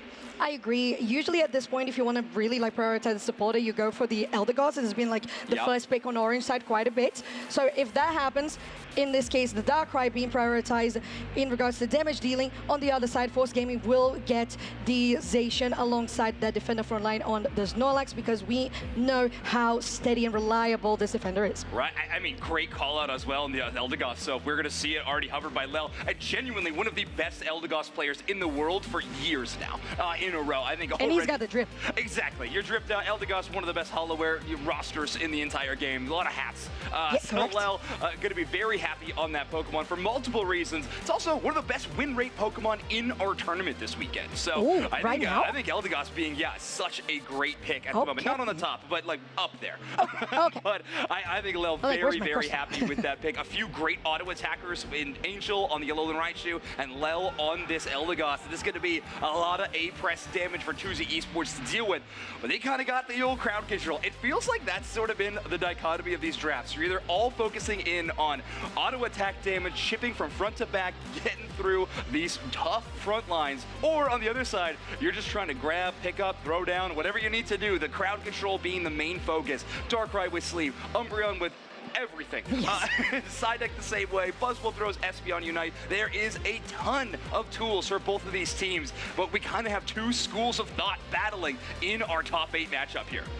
And it's so important to note out as well the fact that we have those two evolutions, like you mentioned. You have the Umbreon just doing basically anything that you need, and the crowd control that is allowed by the Espeon and the Psychic Solaire. So we're getting into first game. Force gaming on the purple side, 2Z Esports on your orange for the first game of this best of 3 in the top 8. And it's so exciting to think that one of these two rosters will have the potential to represent the West at the Asia Champions League final, having a chance to play for that. Both these teams have proven they're so incredible in this weekend's tournament, and now they got a chance to prove who's better. My favorite way to prove things. Oh yeah, we're just better. It's just how it works. You were talking as well about the fact that we have so much potential to pick up and throw down, which is exactly what the, I'm just joking right now, but it's exactly what it's called on the abilities for the Buzzwole. It's called pick up and throw down. That's what it is. Throw down. Yep. Exactly. You got two modes. You either picking up or you're throwing down. Exactly. Knows two things exactly that does those extremely But well.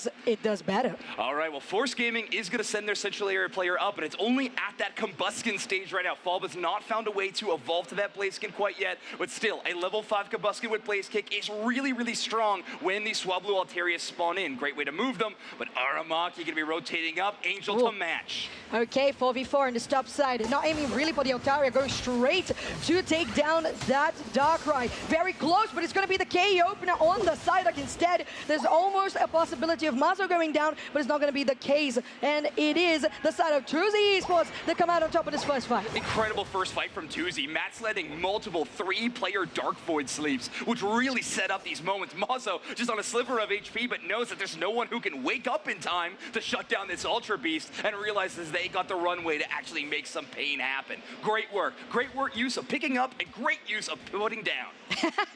That is exactly how it does, and it's how it's written in the Pokédex, in anything that's Pokemon related. Now, Antares here on the bot side, going very low on HP, so that allows for Force Gaming to collect much more of the EXP that is spawning as we speak, while in the mid, you have that Regidrago spawning straight from the get-go. 2Z Esports is there, but they're not going to actually commit to the objective thus far. Yeah, Force Gaming will have to play this a little bit more passive. They don't have the level lead. They have a tougher early game. They won't be able to threaten the Regidrago immediately, but 2Z Esports also trying to take this opportunity to get some potential scores and some stacks and really up those damaging items. Top side, again, we got Matt putting in the work, but Mazo actually in a dangerous spot. Maybe that all of them as Saotao led the 3-person heavy slam, and now finally Force Gaming on the board in terms of knockouts. And the room as well coming out by Angel, just looking really good with that stored power. Almost takes down Lelzine, but it's going to be Mats who grants that takedown themselves. Soto soon follows, and Lel is going to be on the same chopping board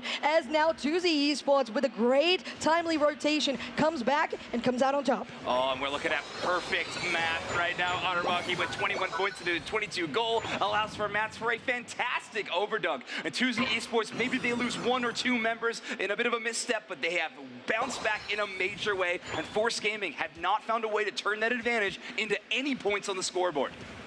Going here to the bot side, we have 3v4 numbers advantage here for Force Gaming because 2Z decided to straight off the gates just completely rip through on that top side, and now Regileg is getting attacked really quickly, getting chopped down. There's the overheat, just waiting for it. It was almost a miss, but it was still a guarantee secure for Force Gaming. Incredible work by Soto to provide that block. It might not completely eliminate the option of an eject button play towards the Regieleki, but even if they use that resource, it's a dangerous one to give up. Great macro play by Soto, but these teams don't want to quit fighting. No, they do not. Angel is in a terrible position. There comes Mats, goes into the shadow realm, and this is going to be a knockout for Tuesday. So at least they get something out of that. Now rotating for Reggie Drago, as both teams have enough numbers and HP bars. Speaking of, Fab going on a fight 1v1 against Santadas. Lauzin's 50% HP. Reggie like is there, Sagi Select gets him up into the air, and now they're looking to retreat really for the side of Force Gaming, because Tuesday is on a huge numbers advantage. 5v3 is what you have on your bot tier 1.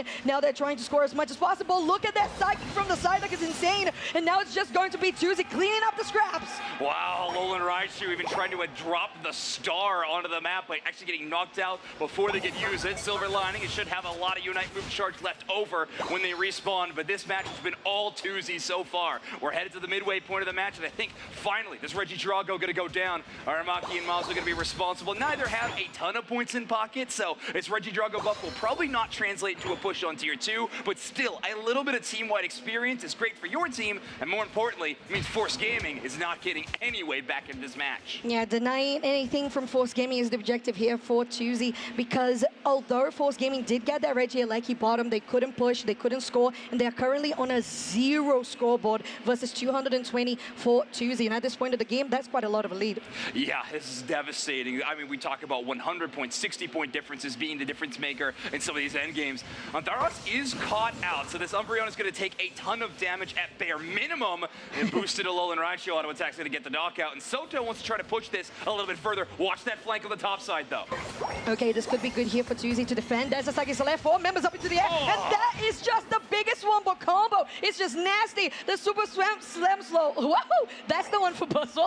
And Soto is going to be chased down. There's the mean look. They're going to survive for a little bit longer just because they're defender, but this is just gone for Tuesday, or actually for Force Gaming. Tuesday taking this fight very easily. Yeah, great shutdown. Force Gaming, I felt like a little bit of desperation to try to get some scores in on that bottom tier 1. A few team members attempting to use the scoring animation instead of popping some earlier Unite moves. Felt like Aramaki got a extremely strong Espeon Unite move when maybe we could have seen a Snorlax Unite in response a little bit earlier, but it comes a little bit shallow, and now Tuesday Esports find a way to hold on to this lead yet again. Force Gaming are finally on the scoreboard, though, and Falby's at level 12, so they are not without damaging pieces, but now they're caught in a mean look. Yeah, the damaging pieces are straight on the head of Falb as they go into the Shadow Realm as well. Once again, Matt's just doing really good on this Darkrai. Put up into the air, Mazo will keep on chasing onto Lel and just sends them into their own backline. Now with the block here, just trying to get away. There's the mean look, but they're not going to chase any further. Tuesday still coming out on top. And how brilliant has Mazo been on this Buzzwole, by the way? Yeah. I mean, for over a year now, it felt like it was their staple pick in all of last year's Unite Championship Series, and already starting off this brand new season with some amazing Buzzwole plays. Top Path feels like a home for baby Mazo, and I mean, they're at home right now here in São Paulo, trying to make sure that Tuesday Esports is the team on top of these Brazil squads. Gotta give a huge shout out to Laozing on this Psyduck and lending those psychics that have been just absolutely crazy good as well, Zoinks. Yeah, they've been devastating, and the crazy thing is they're trying to time them alongside the mean looks from Umbreon as well. So either you get hit by the mean look or the psychic, either one, but it feels like you're always getting hit by both in tandem, and you're just stunned for so long. It's got to be so frustrating to play against. So far, the damage-focused draft from Force Gaming has not found a way to make that happen.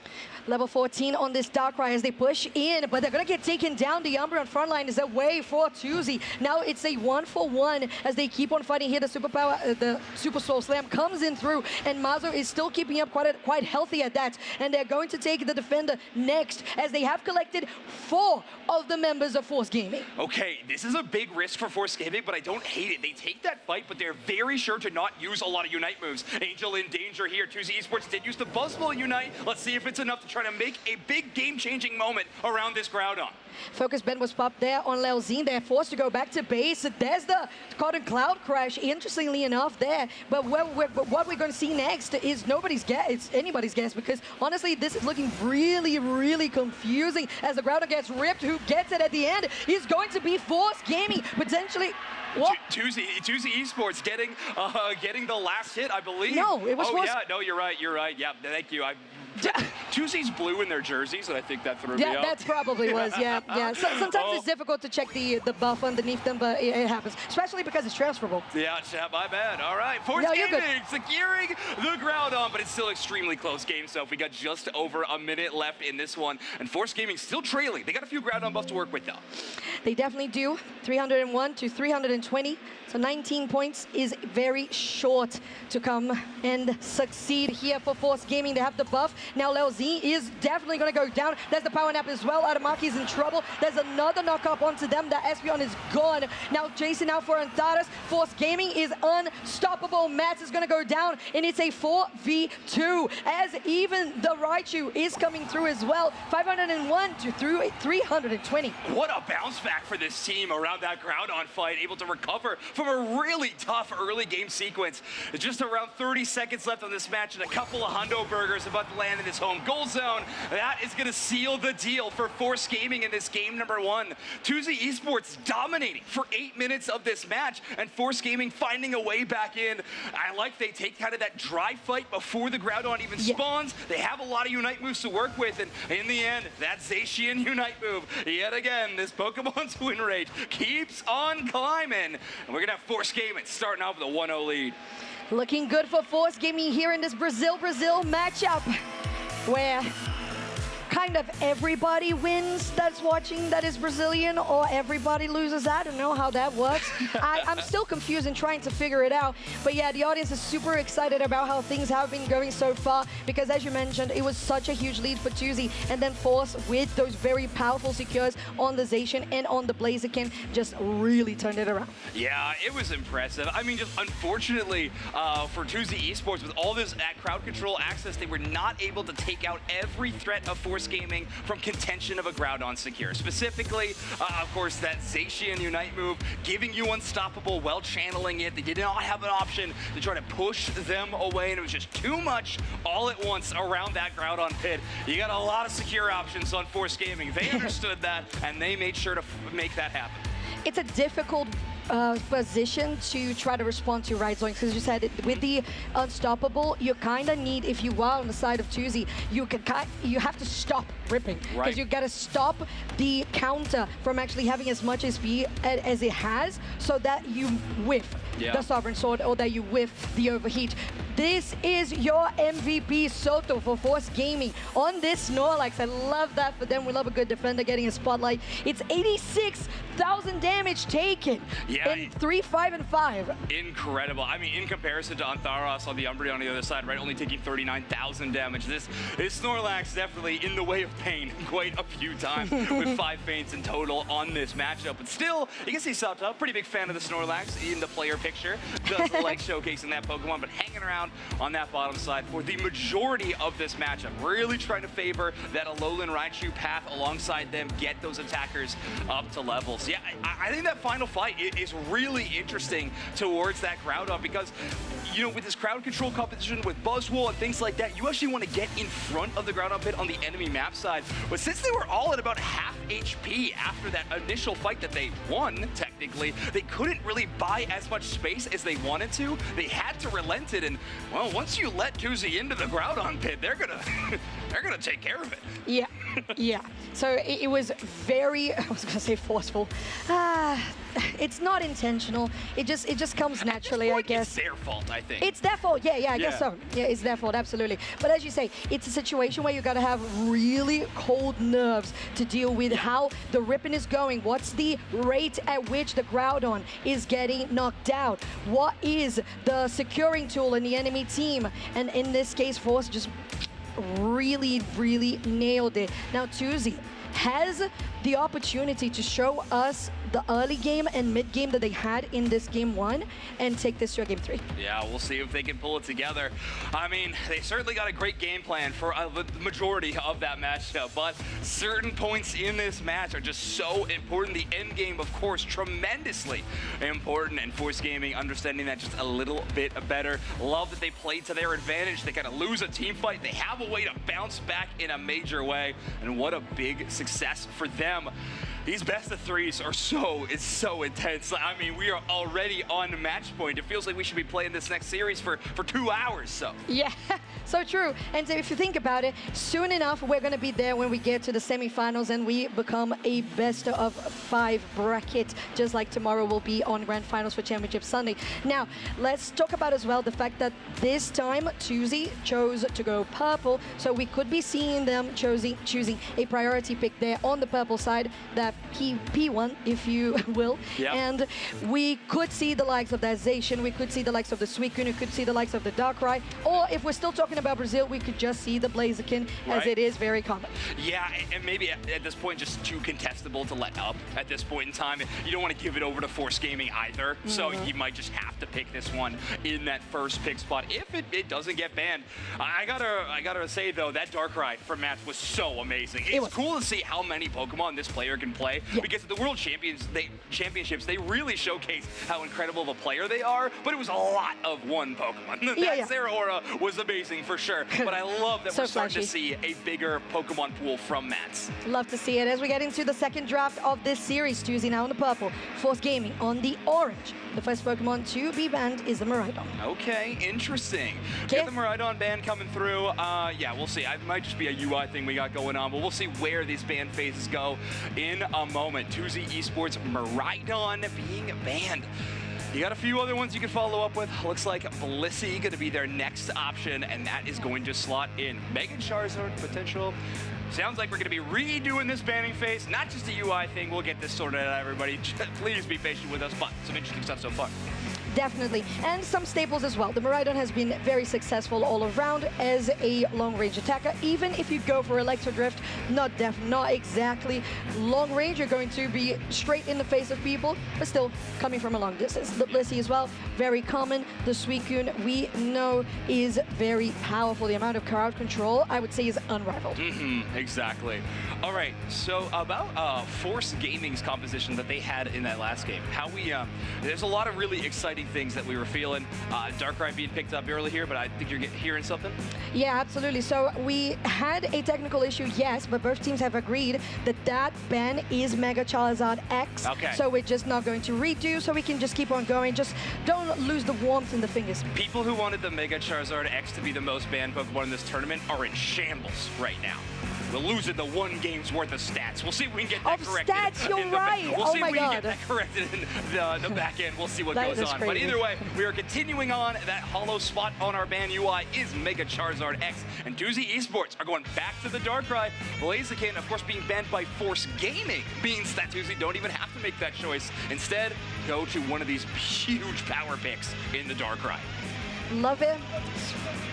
All right, so unfortunately we had another technical issue here, and we're going to have to redo, in fact, this series lobby, but we're going to be right back as soon as we can. But as we were looking at, we have this game feeling like very similar in regards to what has been established of meta throughout yesterday. Yeah, just a lot of powerful picks have been kind of cemented themselves in the meta here of LAIC. Darkrai in particular has been so phenomenal. Snorlax, one of the most picked Pokemon in our entire tournament as well. So we're getting to see a little bit of that Pokemon show its name. And then, yeah, I think the Zacian, again, just every time it shows up in one of these games, you and I are just in shock and awe at this point because of how powerful this Pokemon is at any moment of the game. It's one of the few Pokemon in the roster. Early game, it's fantastic. Mid-team fights, it's amazing. And late game, it's got one of the best secures in that gigantic Unite move. So just a ton of options for this Pokemon, and when it's in the hands of an amazing player like these two teams, you really get to see its full potential.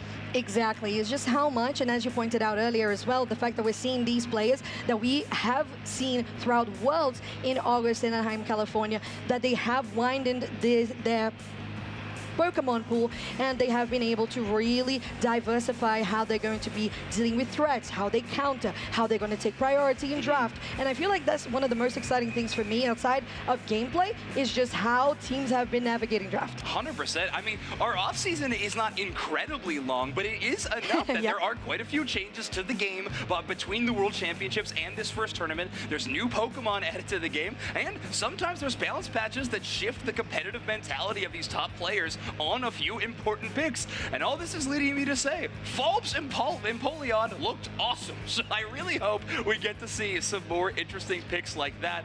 Before we had to remake the draft, Fulb had yet to pick in this game number 2. And Blaziken being gone, we could see a spicy pick from that player on Force Gaming again. I mean, things like that central area Pikachu come to mind as a very relevant threat. You were playing Blaziken in the central area in that last game. I mean, there's a lot of options for this player, and I think if we could rely on spice from a player or two, it seems like Fulb's a great one to look at.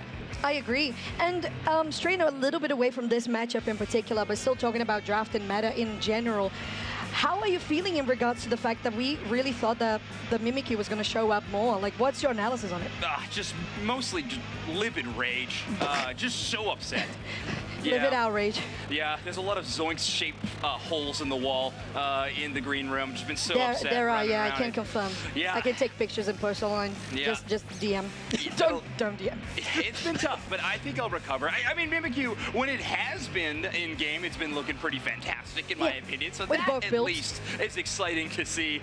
One of my favorite Pokemon to play, if you can not tell by how I'm talking about it. But it seems like on these two teams, we're going to be electing for a few other picks. I mean, this Darkrai fills a similar role to what Mimikyu is accomplishing, often in the same area of the map, in that central area, but just having the potential to completely burst down an opponent and make it so they can't move anywhere. Those sleeping effects are so strong, and Darkrai's unique effect to hit multiple targets with that Dark Void, there are very few Pokemon, I think, that kind of have these big area crowd control effects that persist for so long. Snorlax is solid, but doesn't have as much range as something like Dark Void. Suicune's Whirlpool Ice combo for sure, but it's a harder to land combo than just clicking the Dark Void button. So interesting. It brings a lot of interesting gameplay into some of these series.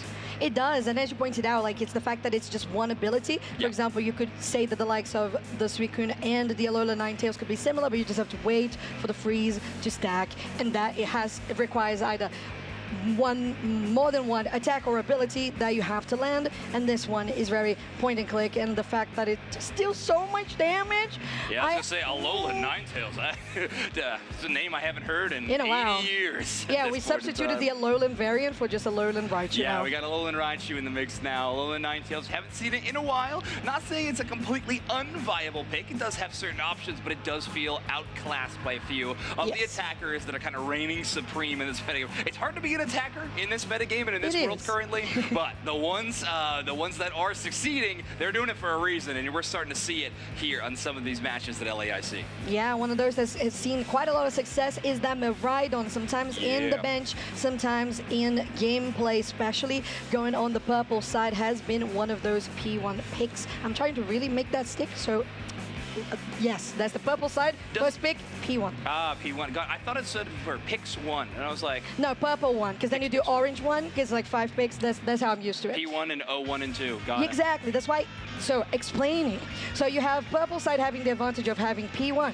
Purple side 1 pick, because you're the first one to get your most valuable, most high impact Pokemon. And then on the side of orange, the most impactful pick is the last one, which would be Orange 505. I'm really trying to make that stick. Right, yeah. Yeah, 5th pick, 05. Yeah, I get it. It makes sense. Cool. We got a whole formula going on. We do. We have surpassed Unite Math. We have now headed into Unite Letters, which is a scary place to be. Letters and alphabets. It's together. Uncharted territory, but we're doing our best to make it through. Don't worry, everybody. We're going to have that draft ready for you very soon. Just want to make sure that everybody's devices are connected properly before we jump back into that one. We don't want to reset one more time, so we're going to take our time, make sure that this match is good to go, because just to reiterate the stakes right now, we are in our top 8. It is best of 3, single elimination, and we're playing for a spot in top 4, which I gotta say, top 4 has never been more important than it is in this tournament. Maybe some of our regional finals, but those aren't often in-person events, and Asia Champions League spots being on the line in that top 4 threshold, of course, for top 3 spots. I mean, this is such an important matchup to win. It's so weird, Zoinks, because we're talking about the fact that I believe for myself, it's the first time that I'm looking at the semifinals. I'm like, heck yeah, semifinals! Because as you pointed out, it's the top 3 that gets into the Asia Champions League finals, but we have that 3rd, 4th place matchup as well. So we actually have, quote unquote, 3 semifinals, the 2 regular ones, and the 3rd and 4th place, which are all best of 5. Okay, yeah, I like that definition. Again, more letters that we're throwing into the mix, but I like that quite a bit. But I said 3. I said the number 3. That's not a letter, dude. It's not like semi. It's like a prefix. It's a bunch of letters. Anyway, there's a lot on the line, like we talked about, to play for here. But seriously, this match matters so much. Of course, if you win that semifinal, you know for a fact that you've gotten one of those spots. That's going to be huge. But still having one more chance. And just a reminder for anybody, if you tuned in at a midway point or some point throughout the broadcast, just a reminder that we will be having the 3rd place match, the tiebreaker, and of course a match to determine that 3rd ACL spot will be live on our broadcast to conclude our day 2 coverage here.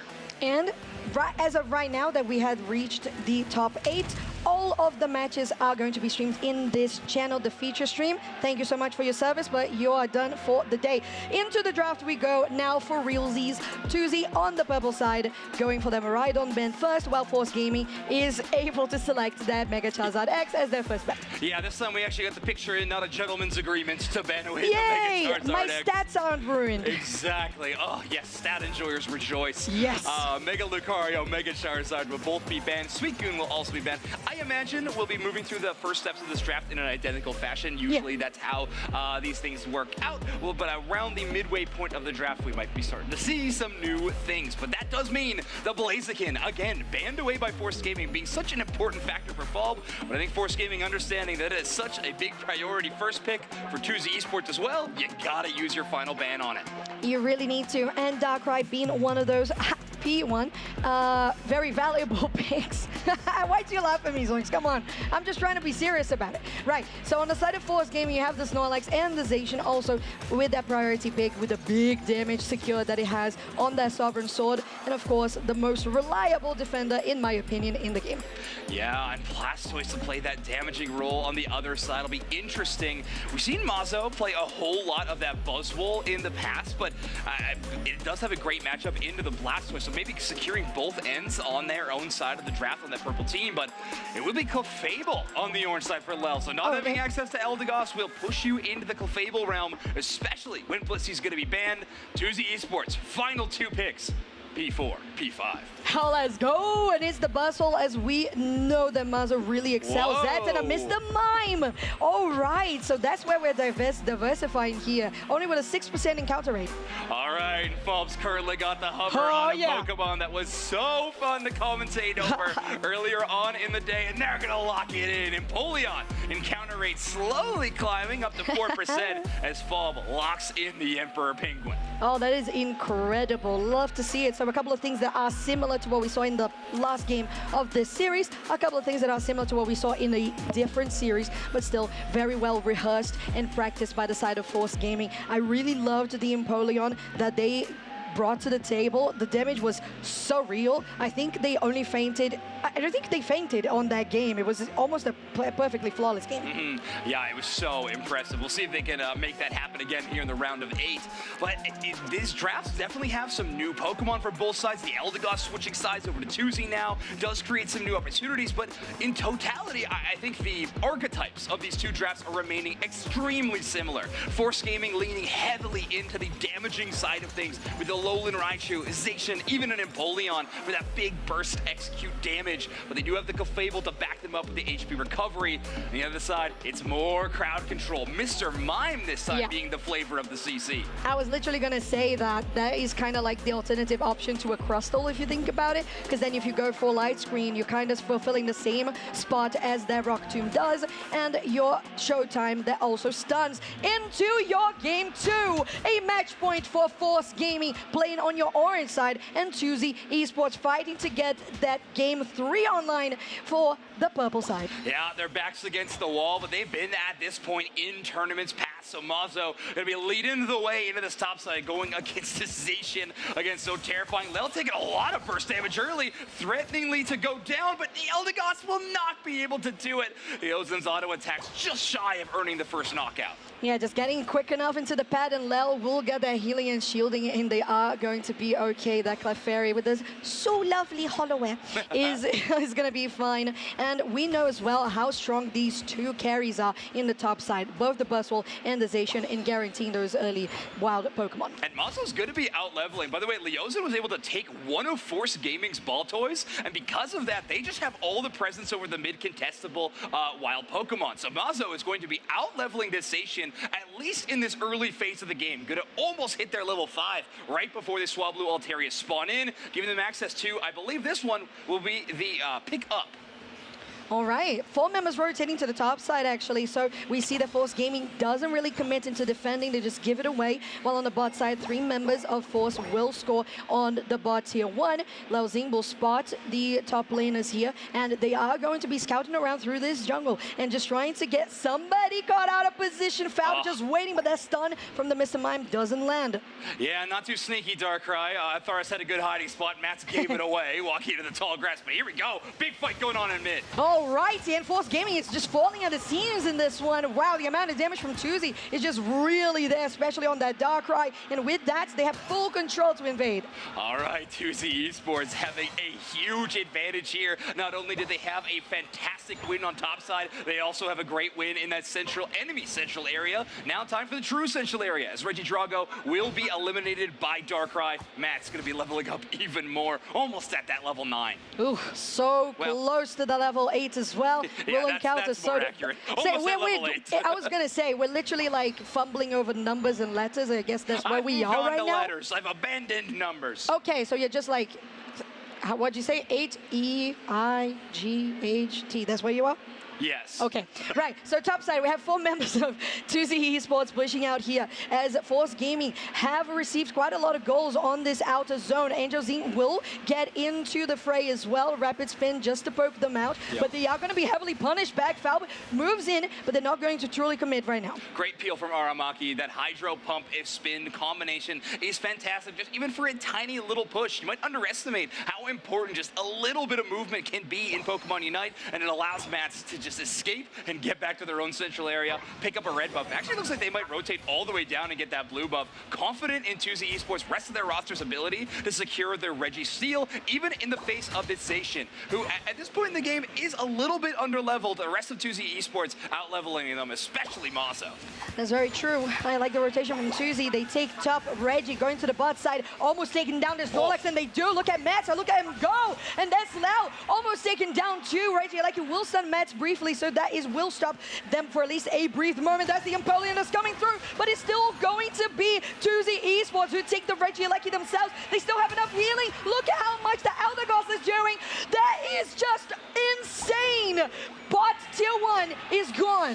All right, this will be left on 26. A couple of small scores in the future for 2Z Esports, and they might actually elect to leave this goal zone up, but currently Force Gaming are going to commit a few Pokemon to defend it, just in case they can defend this tier 1 goal zone. Very important to have those into the end game. You do not want to give 2Z Esports extra chances to flank you in the final stretch time of the match, or potentially have a chance to score in your tier 2 either.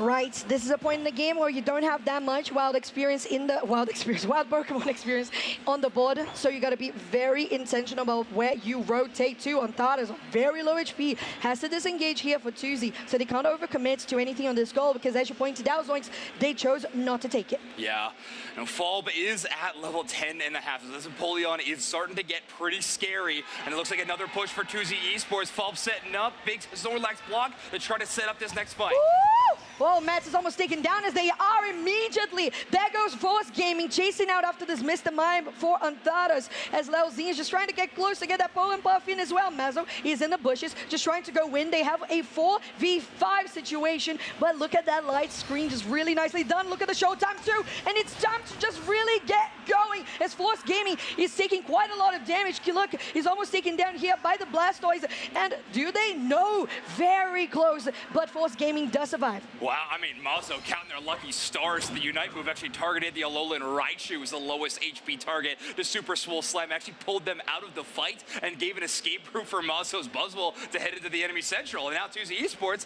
not too worried about losing their top carry, can try to push towards this tier 1 yet again. And Soundtow 1v4 in the defense is now put to sleep, put into another dimension as Mats tries to take all of that HP away, and they get the KO.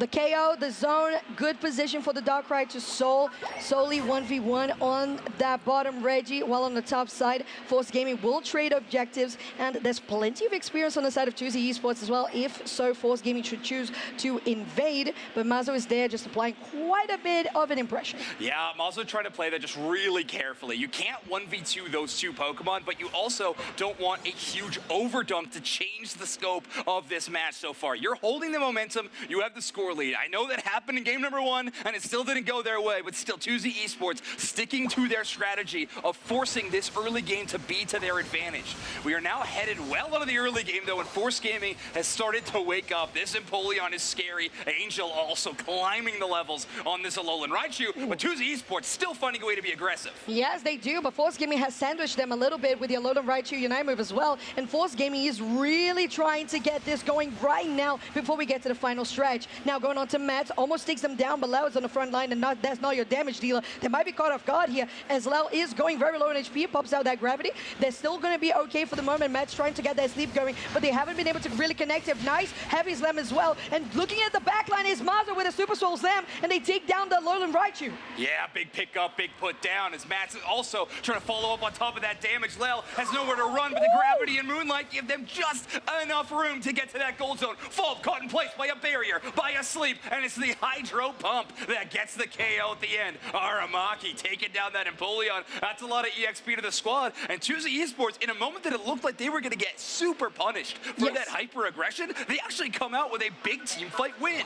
That's crazy that it happened like that, because as you pointed out, it was the fact that Snorlax had such a good block to get Tuesday just sandwiched in between the walls in the central area. It really felt like Force Gaming was going to come out on top, but the way that Mr. Mime is playing is just really good for Tuesday. Yeah, it's been so impressive, and I think Aramaki's Blastoise has been impressing me so much in this matchup. Anytime Mats, especially on this Darkrai, just gets a little bit low, you got your best buddy Blastoise jumping right into the fray to push them all the way with this Hydro Pump. They are going to be using this one for the initiation, though, and try to get a bit of information as we jump into Groudon. Oh, straight into Alolan Raichu. That Unite move, and it's ripped immediately. It's Force Gaming who gets it. That was absolutely insane. I didn't even have time to think what was happening, and it was just immediately deleted off the board. Yeah, I don't think Tuesday did either. Force Gaming absolutely obliterating that Groudon, and Empoleon responsible for the final hit. Another situation where Tuesday Esports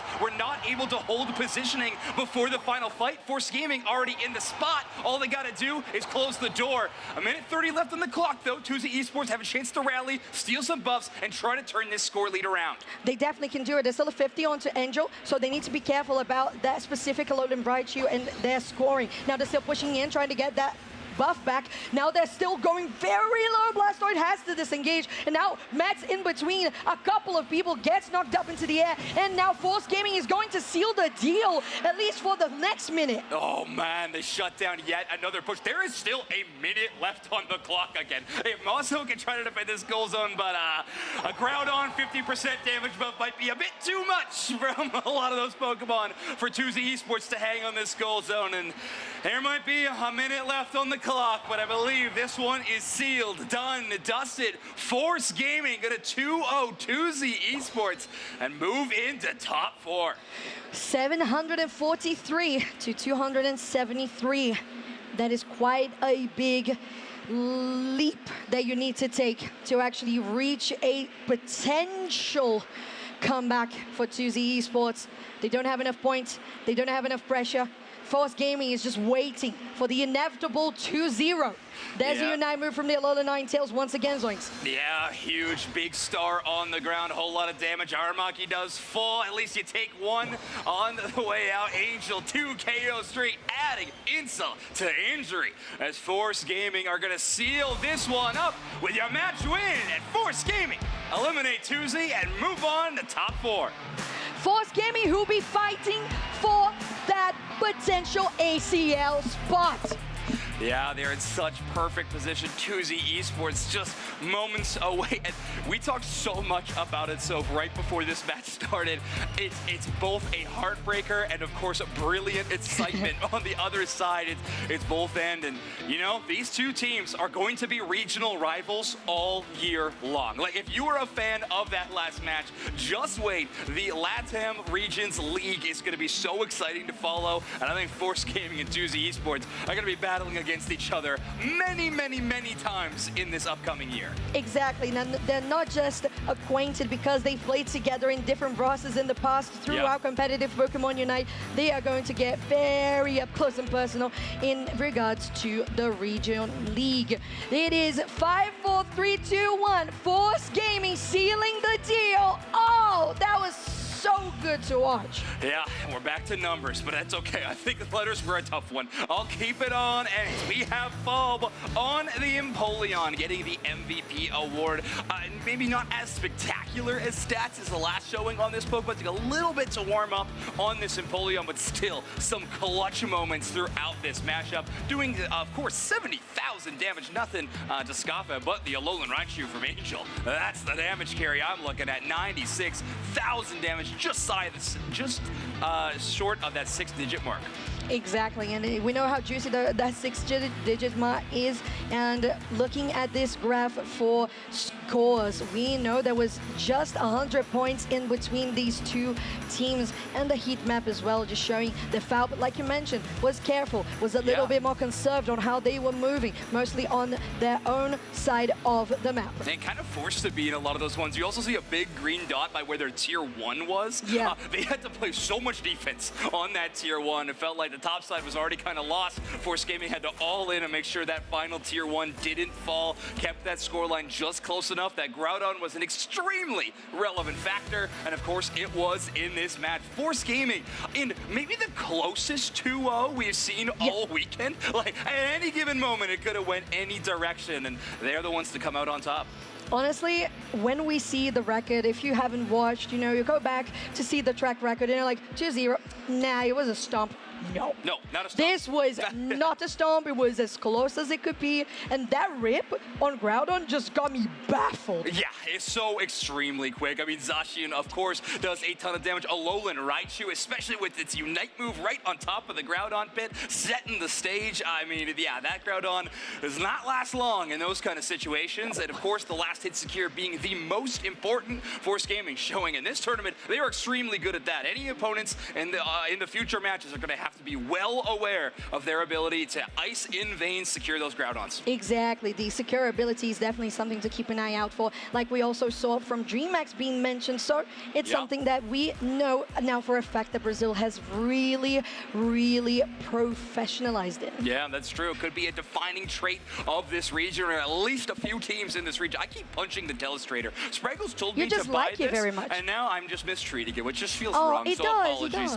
But either way, very, very exciting to see that team qualify. Our top 4 is already starting to solidify. This is exciting. We got some amazing teams already. Force Gaming is going to be one to watch. I mean, this is a team that admittedly I thought could win this tournament. And they are in top 4 position. They're extremely close. So, you know, maybe I'm pulling for them. Maybe I'm not. Who knows? Maybe I'll know after we leave, but yeah, maybe he will tell me. Maybe he will lie to me. Who knows? It's possible. Will you? All right. Like you mentioned, we have this lovely top 4 that has been starting to just come to fruition. And these teams, again, not just fighting in the semifinals, fighting to secure the ACL spot. Because as we've mentioned, top 3 takes that invitation to Asia Champions League finals in Japan, which means that if you go to grand finals, you're locked in for ACL finals. If you are not going to make it to grand finals, but you are still on semis, you can still fight for that top 3 position. Yeah, top 4 is a pressure cooker. Like, we are going to Yes. have some very intense matches. Who knows what's going to happen there. And we still have one more round of 8 to actually spectate as well. We're going to have Dignitas going up against Infamous Gaming to have that matchup. So Dignitas on this run of knocking out the world champions in Peru and then having to face their in-region rivals next in Infamous Gaming. We talked to Inder a little bit earlier on in an interview and saying that, well, Peru's been able to beat Infamous, so by the rule of transitive properties, we should also be able to beat Infamous. But I don't know. I've never trusted numbers, and I'm certainly not trusting transitive properties. Or letters. Or letter. Yeah. There's very few things I trust, I guess, at Yeah, this point. and that's why I don't trust that he's going to tell me the truth later if he is rooting for Force Gaming. I trust Zacian win rate, and then Empoleon will be awesome to watch on a match. But anyway, we do have an interview on stage with a member of newly crowned top 4 Force Gaming.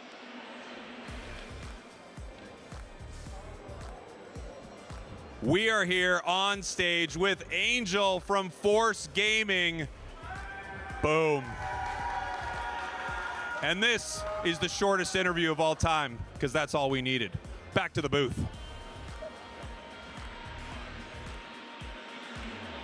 We had the booth, and we're back. And we're back. We're All right, back. thank you so much. Great to hear from Force Gaming as always. Yeah, I love to see it. Maybe we could top that record next time for the next interview. Could be even shorter. Would be amazing. Yeah, right.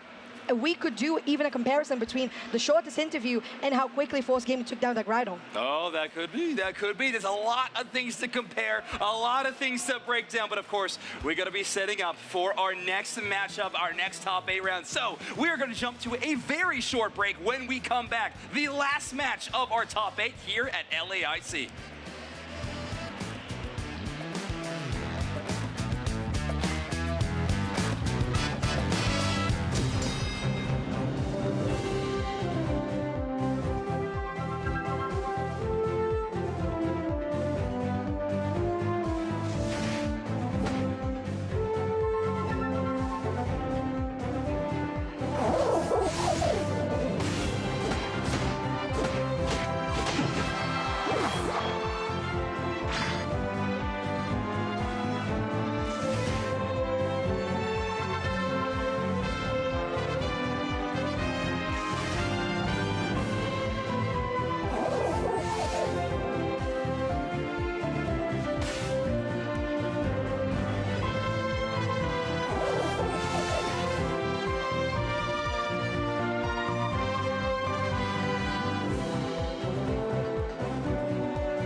We are back here in São Paulo, Brazil, live for LAIC.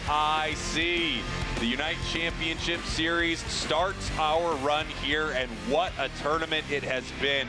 A huge prize waiting at the end. Not only is there $25,000 up for grabs, I took 25 of it. There is also the big prize, in my opinion. Top 3 spots going to ACL to compete and represent the West. Doob Snacks, what a day it's been, and what a match we have. Absolutely. Let's take a look where we've been so we can know where we're going. Of course, we just watched Force Gaming 2-0 2Z Esports. Dream Max Nemesis, you and I were there for a 2-1, the only 3-game set that we've seen on broadcast so far. And setting up CACM Esports, taking out Mandakaru Esports 2-0. And now, we have Infamous Gaming against Dignitas. Now, I don't know if everyone expected Dignitas to be here after they were paired against Peru to start their day, but they 2-0'd the world champs, and they are the last representative from North America able to get that spot to ACL. Without a doubt, the power of friendship carrying Dignitas through, and now they have one more stride to make to get themselves in the top 4 and fight for one of those ACL spots, and of course, the LAIC champion title. That's right. Once you hit the top 4, you are guaranteed to at least fight for one of these spots, right? You win in the top 4, you got your spot. You're good to go, exactly. And you're heading to the grand finals. You know, you can, fight for the lion's share of that cash, but most importantly, you have your spot. However, even if you lose top 4, you will play a 3-4 tiebreaker, the most important 3-4 tiebreaker we've probably ever had in Pokemon Unite. That match will be at the end of the day today, and we will know who's heading to ACL. It'll actually, ironically enough, the 3rd place finishing team will be the first one we find out who has earned that last spot, right? Obviously, the people in the finals, they're both in. Yes. And I'm hoping that these teams treat it just like Inder said. The focus right now is ACL, ACL, ACL. We know that we have the ability to go far in the UCS this season, but the prize at the end of this LAIC road is the invite to ACL. Yeah, that is what they are playing for. This is really what's on the table here. Of course, you want to be the champion. You want to win this entire thing. You want that big cash prize. You want to be recognized as one of the best in the world heading into this new league format this season.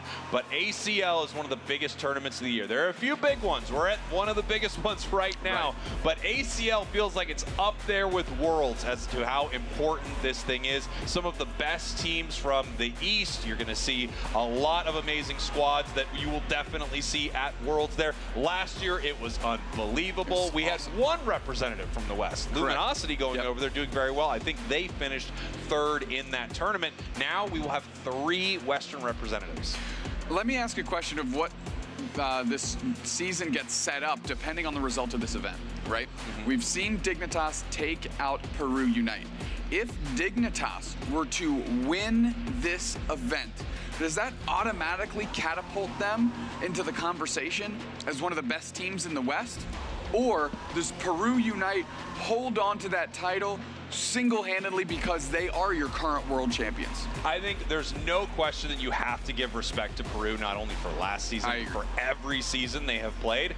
But this happens. You don't know what Peru is going to continue to play the game, continue to show up. We've seen moments where Luminosity won the World Championships and had kind of a rocky season, won Worlds again, right? And we've also seen situations where a team was so unbelievably dominant, like Fennel won the World Championships and then unfortunately fell apart the following season. Yeah, we called them the Humpty Dumpty squad of Unite because they completely collapsed, fell apart, and they could not put themselves back together, had a terrible following season, and cleared the path for Peru Unite to take that championship. And I say cleared the path as if Peru didn't earn it themselves. That's not what I mean. But, you know, everybody really expected Fennel to use that to carry them into the next season and establish Japan as the top region in the world. Now, a lot of people believe that they are collectively the strongest. Yeah. But the only champion right now resides in LATAM, and that is Peru Unite. Yeah, that is correct. No matter how good your region is,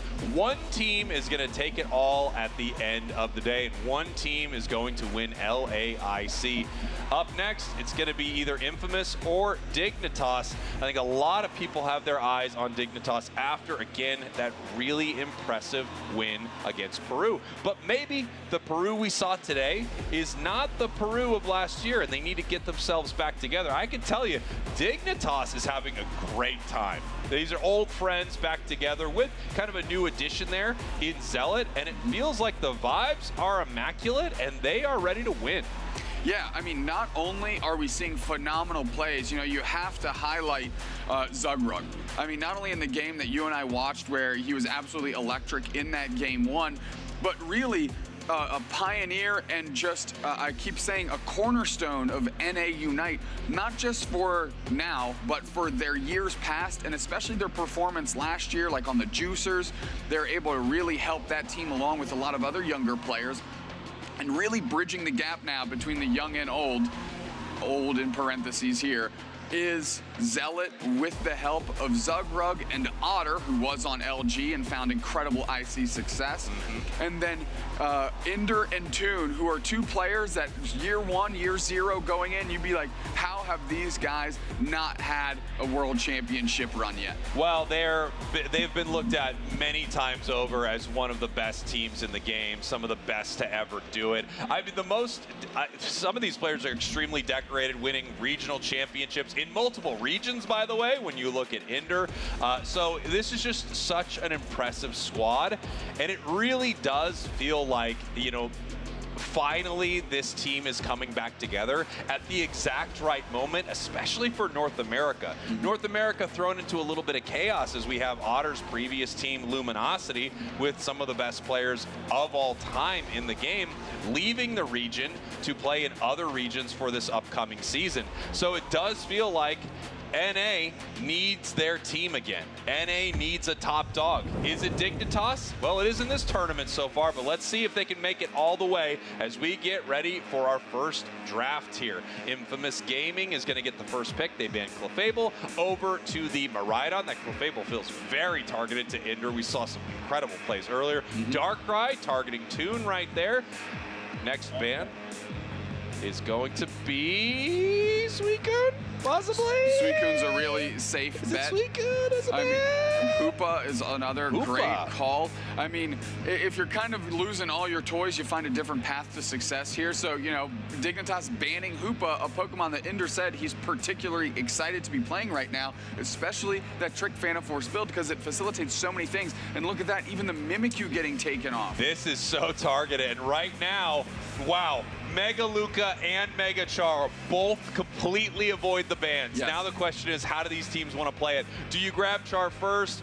If you don't grab either one, okay, they are grabbing Mega Charizard first, it looks like, locking that in. That means Lucario is probably getting picked up for the other side. What a wild game to see neither of them banned out. I think we saw this once yesterday, and Okay. This is either a dumpster fire, which I don't believe it is. No, I think they're playing chicken with them right now. I mean, and they're gonna get Mega Luca later anyways, if that's even where they want to be. So this is part of the evolution of a metagame within a single tournament, right? Encounter rates 99% and 100% or whatever it is for Mega Lucario, and we might have an opportunity for Mega Lucario to drop out of 100% play rate here, because right now it has not been selected. I mean, this is wild. We take the Eldegoss, we take the Blastoise. These could be counter picks. It also could just be something that they want to slot into. And at this point, I think they are fully believing that there is no chance they are seeing Mega Luca, and they are right. Instead, Comfey, Zoroark, Zarina. Let's go. No Mega Lucario. No Mega Lucario. Encounter rate drops. Finally. Mega Charizard back on top. We were correct. We were all correct along. as casters. Thank you, Infamous Gaming. Thank you, Dignitas, for making us the guys with the fattest brains in the land. This composition from Infamous is absolutely disgusting, by the way. If you queue into a game and you see this on the other side, you are fuming already. Yeah. Mega Char, Comfey, Zashi, and Zoroark, and a Crustle. Get out of here. On the side of Dignitas, though, you have to think this is a very well-rehearsed strategy. Yeah. You just don't make this call without understanding what you were walking into here. And with the Suicune Latias pick immediately, you have to think those are key components to their success. I mean, this is a shocking draft. We saw Dignitas have success with a very similar composition earlier, but man, that draft from Infamous is just nightmarish. That is such a scary squad, and we're going to see if they are able to shut this down as we are getting ready for game number 1. Such an important matchup between these two squads. We cannot overstate it. It's so pivotal that you win here so you have a shot at ACL. Infamous Gaming, your purple team. Dignitas, your orange team, as we get ready for this best of 3. You almost forgot to say it. Zealot in the middle. That little Steenie, what is that? Bouncewee. Bouncewee, gonna take that middle area, try to get to Zarina very quickly. Zugrug and Otter, I would say, do have the advantage here early in this path because of their Pokemon, right? They have to leverage that in an incredible way. They have to push the pressure on, but get ahead, stay ahead. Yeah, nice secure right there. They've taken everything so far, and they're going to get aggressive here, try to take some of this away from the side of Infamous Gaming. They can't hang out here too long, though, because Zoroark will be here very quickly. So they take a little, peel back. Otter now, level 4, they can start to stack up their Dragon Pulse. Every time they KO a wild Pokemon, they're going to stack it up. Every time they hit an opponent with that Dragon Pulse, they're going to stack it up, and they need to start doing that early. Yeah, you can see them working in tandem. Zugrug cleverly letting Otter get those last hits with the Dragon Pulse so those stacks can be made and acquired. Now we already have Zealot hanging out. Now they're the Steenie going straight towards C-Bus. Ender's with the follow-up. Aramis is already in the backside trying to shred. Big Dragon Pulse there, Otter.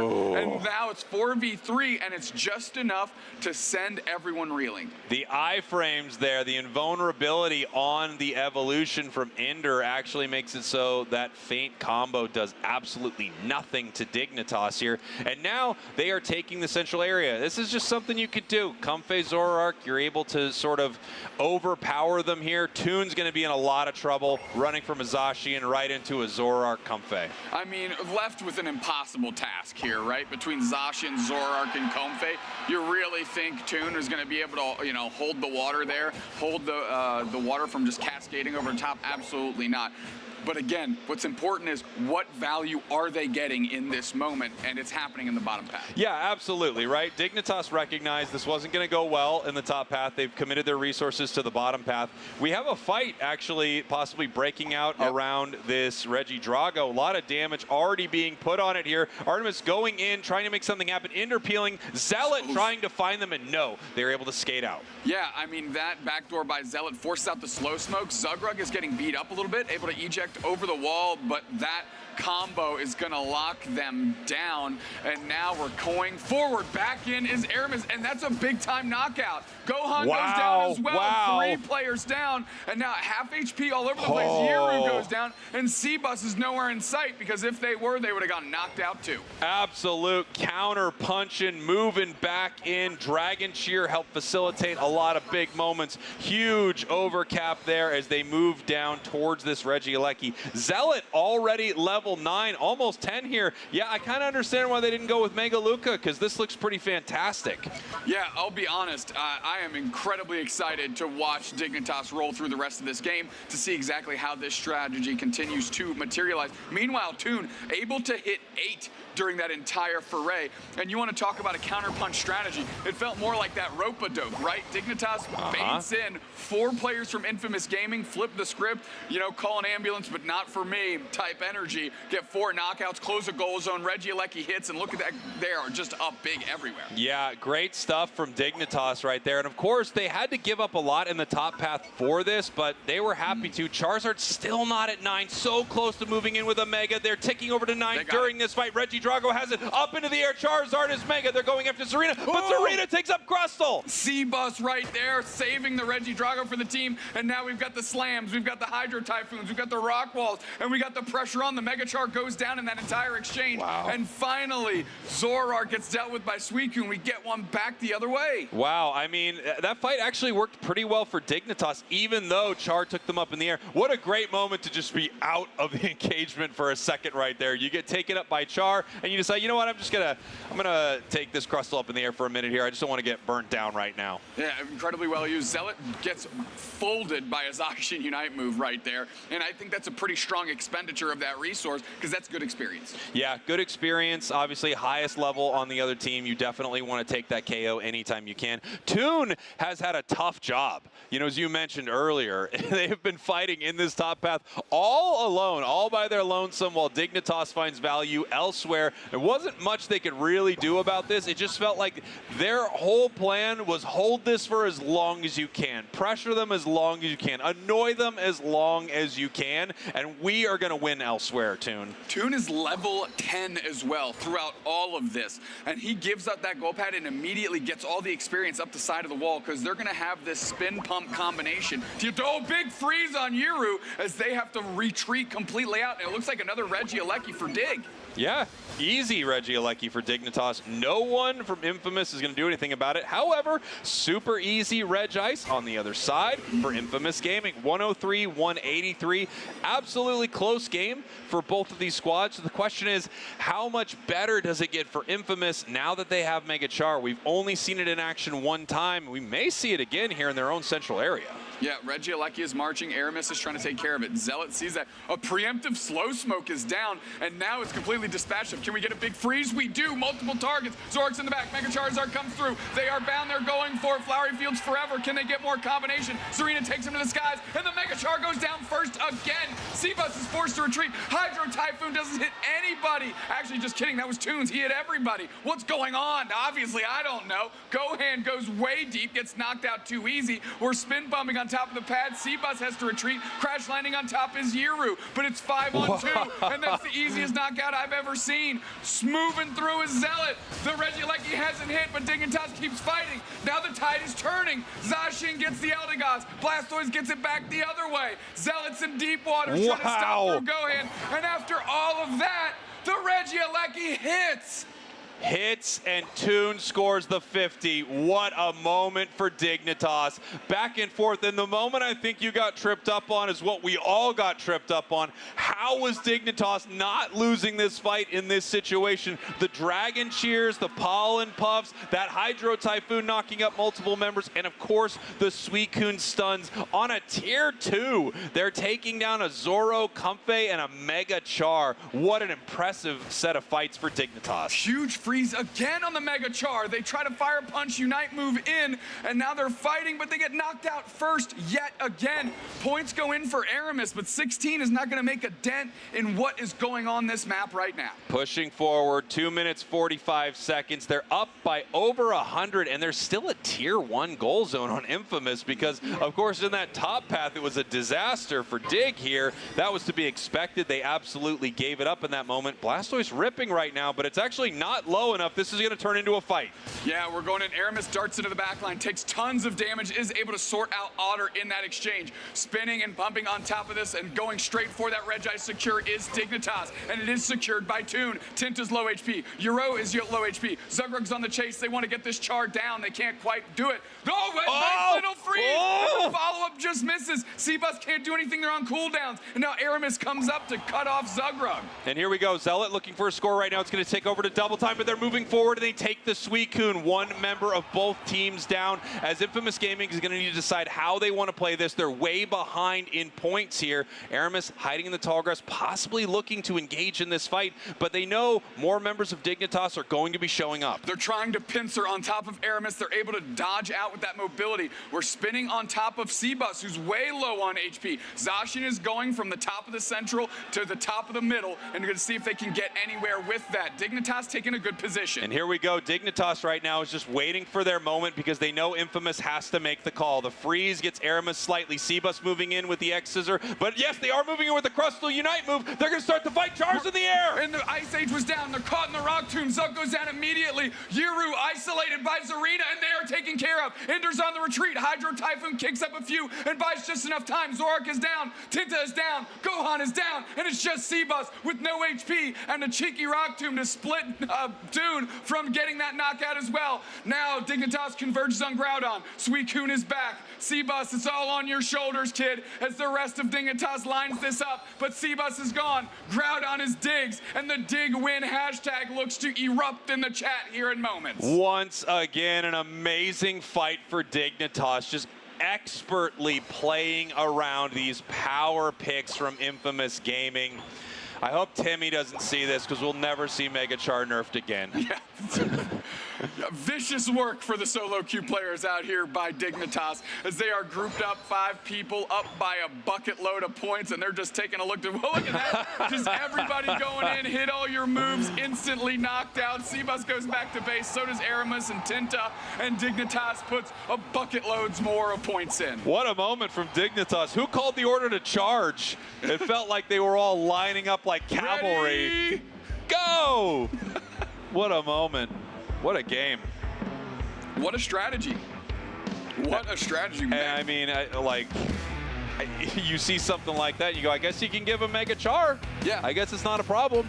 Again, the evolution of a metagame throughout the weekend is what we're seeing at play here. That being said, it is crystal clear that Dignitas had a strategy against Mega Charizard. Taking a look at some big moments here, Doob Snacks. This was a fight at this tier 1 goal zone. This is kind of turning into the Groudon fight, and now we're just seeing kind of the remnants of it also. Tinta trying to stop them, but there's too many members of Dignitas all working together. The Pollen Puffs, the Dragon Cheers, it's just too much for them to sort through. Groudon goes down, and then they make their way. I kind of want to see the charge again, not gonna lie. That was awesome. Just huddle up and they just went in, and at least credit to Infamous Gaming here. They're like, whatever, let's just get back to bed. We don't have to engage with this. And Zealot, rightfully so, your player of the game. 12 knockouts, only got KO'd themselves once. We've talked about this again and again. We brought it up. I feel like we bring it up every day that the Western teams seem to be sleeping on Zarina. It's just not played as often here in the East. This is one of the power picks. You'll even see it banned out against some of these squads. Well, it was huge for Zealot, and it looks a lot better than their Mega Lucario, I'll have to say. So I understand why they didn't grab it. Yeah, I mean, you've mentioned this Mega Charizard's moveset, dependent on that Fire Punch, really limits some of the stuff it can do, and it makes it easy for a Zarina to trap it once it comes in. Yeah. Not to mention, every single freeze attempt that Zugrug had on that Mega Char, they delivered. Yeah, one thing I feel like is very evident about Mega Charizard, and this is true from the times that I've played it to seeing it played here competitively, the less coordination a team has, the more value Mega Char has. That's so the more coordination you have, Mega Char, unlike base Charizard, Mega Char can get stunned, can get knocked up, can get slowed. Like everything that can happen to a normal Pokemon can happen while you are Mega'd. So you don't have this kind of moment of invincibility. You do have insane burst damage, like ludicrously high burst damage, but if you have a team that's playing around it intelligently, there are lots of times it just can't get that much done into all of the crowd control, all of the stuns that you're able to put onto it. Yeah, I mean, if we go down the list, Suicune had CC, Eldegoss has CC. Zarina, Zarina of course, has with the CC. stomp, like mini stuns on stomp into taking it into the air, which we saw in the final fight. Suicune, of course, being the biggest culprit with just some of the most absurd freeze in the entire game. But Cotton Spore off the Eldegoss is important as well. It's one of the hardest things as you know, an attacker to track, right? Because it's just up, and it's not the most important thing, but it can trap a Zoroark trying to engage, right? It can trap that Mega Charizard when it has Mega.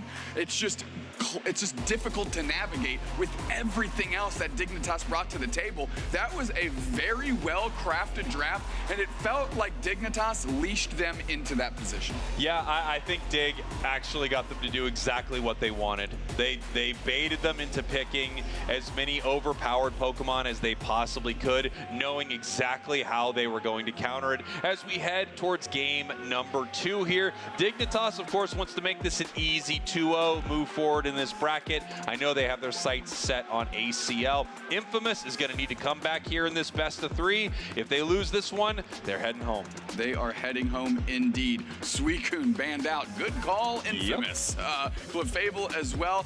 Meanwhile, Dig is eyeing up Miraidon and perhaps the Darkrai. I wonder if you ban something like Mega Charizard once you see that Suicune is not an option for you anymore, but I'm interested to see how they want to play this. Final ban coming out. That is Toon. That is Toon right there. They do not want to see Toon's Mimikyu. Now Dignitas has a decision to make. Yep. Are you going to target a player? Are you going to target a play style? They go with the Slowbro. Yeah, really fearing that Slowbro Unite move that just locks a player in place. And that Unite move supersedes every other Unite move in the game in that action. It's incredibly strong at isolating a target, shutting it down. And here we go. The question is, do we see Mega Char again? Do they decide to bring out Mega Lucario or go for a completely different first pick? It is Blissey. Okay, so the funniest thing can possibly happen right now is one, Mega Char doesn't get picked, and then we're back to being wrong. I know. Or what I hope happens is Dig picks Mega Char late, and then absolutely body with it, and all of a sudden Infamous Gaming goes, well, why didn't it go that way for us? I mean, we have Toon on Mega Charizard right now, and I think this is going to be pretty crazy, but we don't know. I'll say both Megas have not been the greatest Pokemon this weekend. And I think a lot of that has to do with inexperience because, truthfully, there aren't a lot of opportunities for these players to pick them. They're banned out every single time. And I do think a lot of that also just has to do with the level of coordination that these teams have. You're able to play around things that, again, in solo queue feel impossible, you know? Absolutely. Now we have the Trick Hoopa Phantom Force combination, which works great with Latias. We've seen that. It works great with Mega Char as well. And we'll see. I mean, Infamous Gaming, who has to be thinking like, man, I don't want to get beat by Mega Char after we just first picked it, and it looked terrible. Yeah, 100%.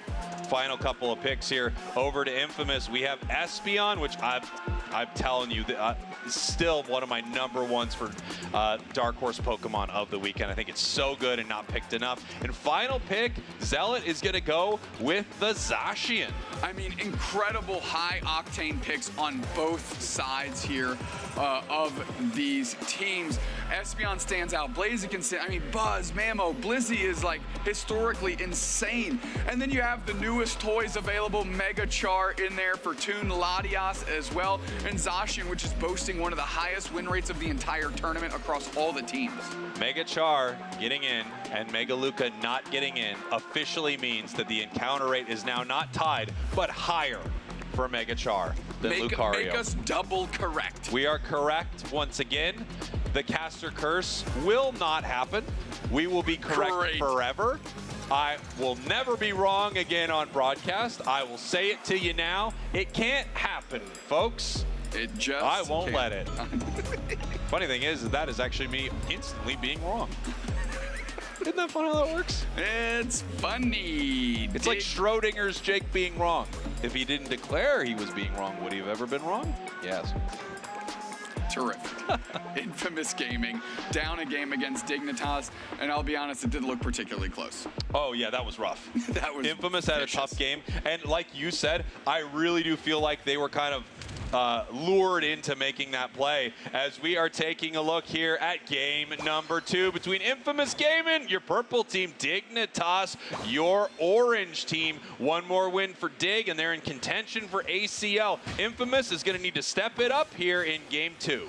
Ender having to use their eject button very early, and something that Dig is doing that not a lot of teams have done with Mega Char is throw that darn thing in the central area. Let it level up quickly. Yeah. Don't try and fight in path. You need a lot of experience on it, and unfortunately there are a lot of great Pokemon that need a ton of XP, but once it gets its Unite move, it's a huge difference maker. Moving on in here, Zealot's in trouble, and they do go down, and here comes Aramis, gonna try to keep the pressure on in the top path. Ender in trouble. The Boosteds, they're gonna be able to get it without even help from Combuskin.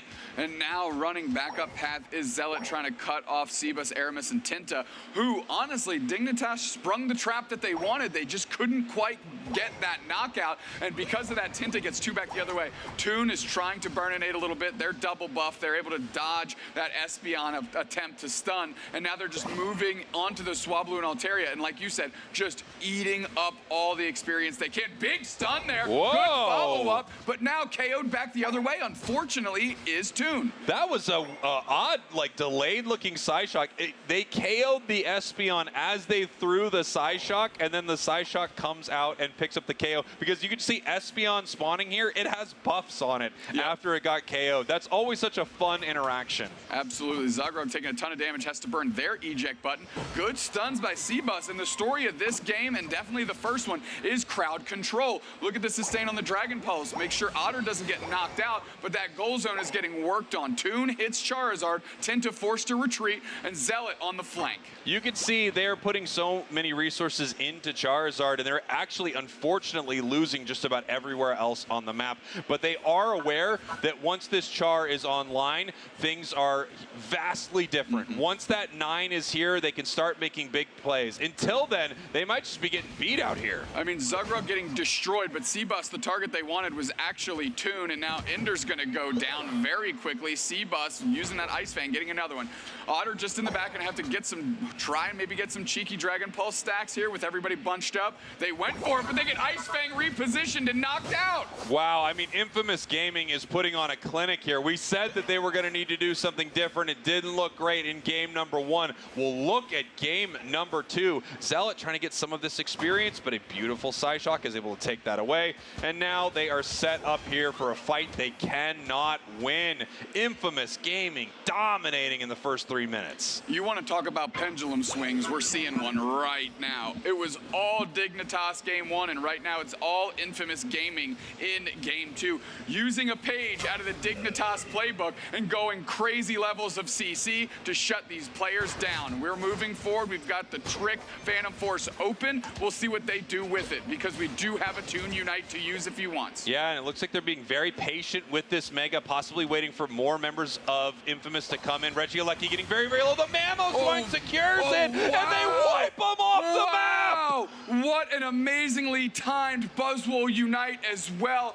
to really put the screws to Dig. And what a secure, holy smokes, Tinta seeing that Mega Charizard and saying not today. Well, I mean, if Mega Charizard's going to win, it kind of has to Mega Charizard a little bit, right? Mega moves in, grabs the Unite move, is looking for a KO right here onto Tinta. Tinta's in some trouble. They do finally go down. Will they continue this push? Well, we've got the X-Scissor on C-Bus, and I think everything's going to settle out. But what I want to call out is the amazing play by Tinta there. And what I mean is they saw that they got picked up by Mega Charizard and immediately started running away from their team into the face of 4 players from Dig. And because of that, the rest of Infamous Gaming leaves unscathed from that Charizard Unite. If this does not go well for Dignitas, and right now, Doobsnacks, it is not going well for Dignitas, Mega Charizard will not be picked or banned next game. What an absolute just head roll on your keyboard moment. Whoa. Focus Blast by Artemis secures while they're just hanging out in the bush. Earthquake rolls in. Zealot's looking for an opportunity. Ender can't hang tough here. New kids on the block. Yiru gets a knockout as well. This Espeon is doing solid work, Cowboy. This, I mean, we talked about it. They just don't have an answer for it, except once Char gets in the air, hopefully it can get to it, right? Otherwise, I don't know how you're even putting much damage onto this Espeon at all, and it is going to land some insane damage, burst damage, and insane stuns. Yep, absolutely. C-Bus going straight towards Ender, uses the Ice Fang, puts themselves in the middle of 3, but what does that do? Buys time for the rest of Infamous to shred themselves up a Regirock. Yeah, this is a full-on time waster. They did this on purpose. They knew C-Bus was going down right here. They just wanted to waste Dignitas' time so they could get that objective. Great play from Infamous. Infamous is in total control of this match right now at about the halfway mark. Things can always change, but so far every moment of this game has been an Infamous win. Yeah, Otter, gets isolated by Tinta. Toon steps right back up, or is this a Unite move opportunity? It is. Let's see what they go. Oh, as soon as they land, the Espeon Unite comes out, and it traps them for just a moment. It picks up a couple knockouts with the help of the Blaziken, and all of a sudden, Dig uses a bunch of resources for no value. Yeah, Dig doesn't get much out of it. They decide to port to the bottom path here and then come back top so they can fight at this goal zone. 4 members of Dignitas trying to push them up. All 5 on this goal zone trying to stop them. Espeon could have a clutch moment, but they got it. So now they're going to have to eat this overheat. Oh, no. Overheat does all the work. Regieleki now finding itself on the doorstep. Can they get the full team wipe? No, they let Ender off the hook because they say the next thing we want to take down is this goal zone. Oh boy, this has been relentless, an absolute clinic. Mega Char, I'm sorry, I don't think we're seeing you again on broadcast, buddy, at least not in this series. This is rough. For Dignitas. It has looked terrible. And, you know, you're starting to find out why that Clefable's getting banned. When you can spam Safeguard on cooldown, maybe Mega Charizard elevates a little bit in that priority order, but they just don't have enough crowd control to make sure that it can actually do anything. I mean, Toon is trying to use its Unite move. It's trying to do something positive for the team and get them back in, but it feels like it's just too much. And Tinta steps up, fighting through Otter, gets knocked out. Rest of Infamous backs up. All right. Finally, a little bit of breathing room here for Dignitas. They should be able to get this objective. They might try to contest it, but they should be able to get it here. Oh, here they come. Yeah, here comes I don't know. Infamous is ready to fight, so maybe not. Regirock already less than half. I think this is going to go over to Dignitas, but they also need to prioritize getting some farm over to this Charizard. It got its Unite move pretty late. I think it used it at like 305, 310, so they are going to need to make sure it has one online pretty soon. They're sending it to the central area, and it looks like Dignitas is just looking for this Regieleki, while everyone from Infamous is positioned around Groudon. Yeah, I mean, Zugrug trying to get a little bit of vision here as Otter, Ender, and Zugrug are going to lead the charge and go on this spy mission. Toon, meanwhile, trying to get their Unite move, trying to get more experience into their hands. They are level 14. Yeah, and here we go. Zugrug just making sure they have vision of the enemy team. Charizard does have its Unite move. It is coming back to it right now. Zealot level 13. Toon on the Mega Char 14. But on the other side, we've got Aramis on this Blaziken at 14. Yiru on this Espeon that's just been absolutely devastating. Dignitas is behind. They have to make the play. The question is, how do they want to do it? We have Toon right now sneaking up to the top path Dupsnax, possibly looking for a sneaky score. Zealot hitting Groudon, trying to pull them in. They're going for a back half. Tinta exposes themselves, so Dignitas knows where everyone is right now. They have the rings unbound to get Toon back in. Zugrog is so low. Rebel rouses. We're rings unbound now, and it's time to fight. Seabass half HP, goes for the stun, doesn't quite make it out. Toon is in the mix, hasn't used their Unite move yet. The chase on Tinta is happening. Zealot dodges, Blitz assistance back into the middle, but it's just on Seabass. Egg Bomb comes through, Toon is stunned, but the dominoes are starting to fall inside of Infamous Gaming. They are on the razor's edge of getting knocked out, but so is Dignitas, and they're flipping the script here as it's just Gohan standing tall, and Toon is on the chase in that mega mode, that mega form. Mega Charizard looking to win after a crazy bounce back from that Game 1 performance. Now it is not over. They need to put the points in, but no one is up from Infamous, so they cannot yet defend. 300-287. Buzzwole hanging out at the center, but it's not enough. The points go in that bottom goal zone with 30 seconds left, and now finally Dignitas in the lead. It looks like they are going to take this game. Once again, just like in Game 1, it felt like Dignitas expertly fought around a massive team fight, and somehow at the end of it, no one from their side gets KO'd. Yep. They're all standing with very little HP, but they manage it so well. Hashtag dig win. Hashtag dig win. Put it in chat, folks. 2-0. They find themselves in the top 4 and one step closer to an LAIC championship as well as an ACL invite. I mean, one of the biggest stories here, of course, not only is North America still in this tournament, Dignitas still in this tournament looking for that ACL spot, but I really do think it's that Mega Charizard has not had a strong impact in some of these games. No, I'd be willing to argue it wasn't even really the difference maker in that one either. I think the credit to that goes to both Otter and Inder in that particular moment. Like you said, sustaining them in that big Groudon pit when all of their HP bars seem to be on the verge of being depleted. They step right back up, and all of a sudden, in the blink of an eye, it's 4 players down from his Blitz assistance into the middle.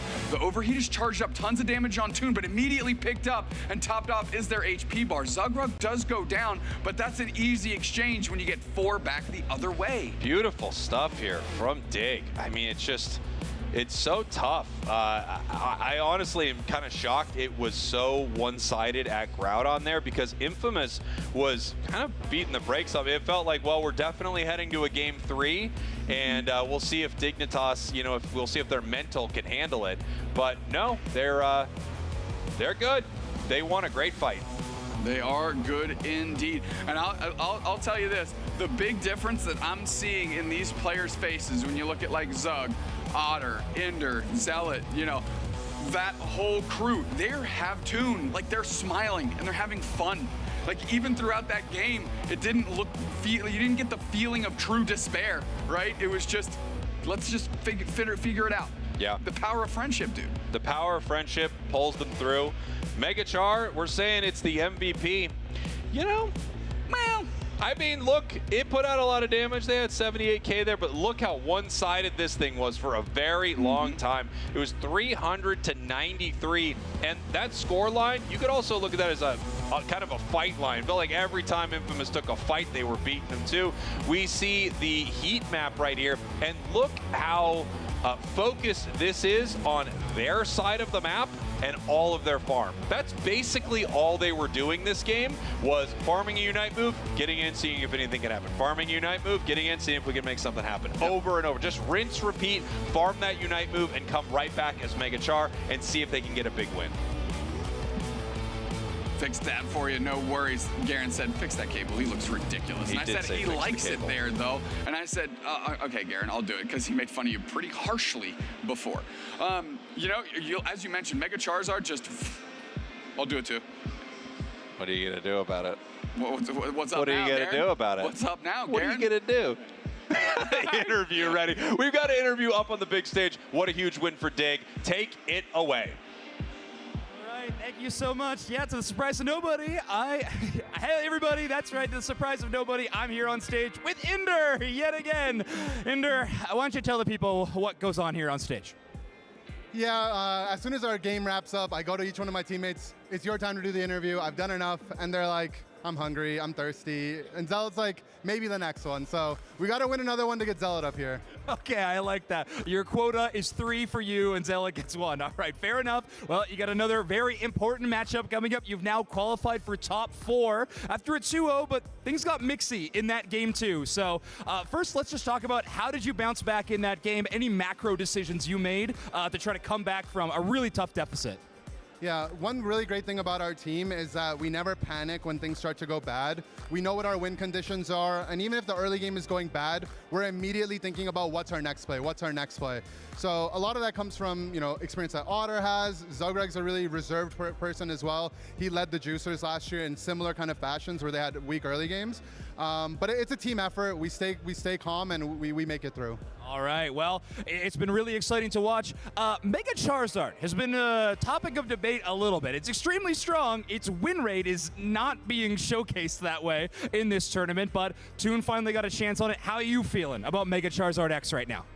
Yeah, I've got something that we'll call it the EX effect, from a prior life in Pokemon Unite, where when things are so perceived as overpowered, maybe on ladder or just within the community, the expectations on those characters rise really, really high. So everyone's expecting Mega Charizard to have these huge games, and I think that takes a toll on a lot of the players as well. Like, oh, I need to carry this entire team. But when it comes to Toon, he knows the limits of his characters so well. He doesn't get in his own head about, oh, this is so broken, I need to do everything. Even if you're just 10% stronger, 10%'s a big number when it comes to games, and Toon does that really well. Awesome. Well, you got a lot of players who got their specialties. Good to hear one from Toon. Ender, I'm probably going to be talking to you later. So best of luck in your top 4 match. We'll throw it back to Spraggles and Dupes next. Thank you very much, Zoinks. We are back here in the booth as we are getting ready for some exciting games. These are all going to be best of 5s. They have so much on the line now, Dupe Snacks. CACM versus DreamMax. The winner of that, one of them, will not only be heading to our grand finals, but they guarantee their spot at ACL. And then, of course, Force Gaming, Dignitas, same thing on the other side. But whatever team loses out of these 2 semifinals, they have one more shot, one more bite at the apple, one more opportunity to get that ACL slot. There's a very strong reality here with half of the final 4 teams remaining being Brazilian, that Brazil sends 2 representatives to ACL. Dignitas stands in the way, wanting their spot to fight for in LATAM North. CACM Esports also gonna have to wade through a best of 5 to see if they can punch their ticket to Japan.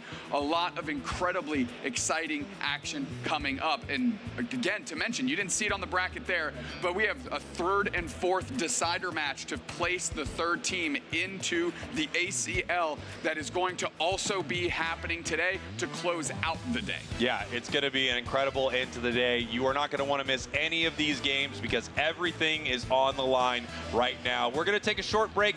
Do not go anywhere. Don't go anywhere. I will know. We know. A magic. We're Santa Claus. We're Santa Claus.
Welcome back, everybody, to the 2026 Pokemon Latin America International Championships as we're covering the last quarterfinals.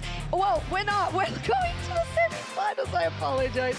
I've just been caught up with so much DreamHack today that I'm just losing my mind. But it's going to be DreamHack on the semifinals on first of the day against CACM Esports. All right, yet another chance for me to maybe see Gengar not banned.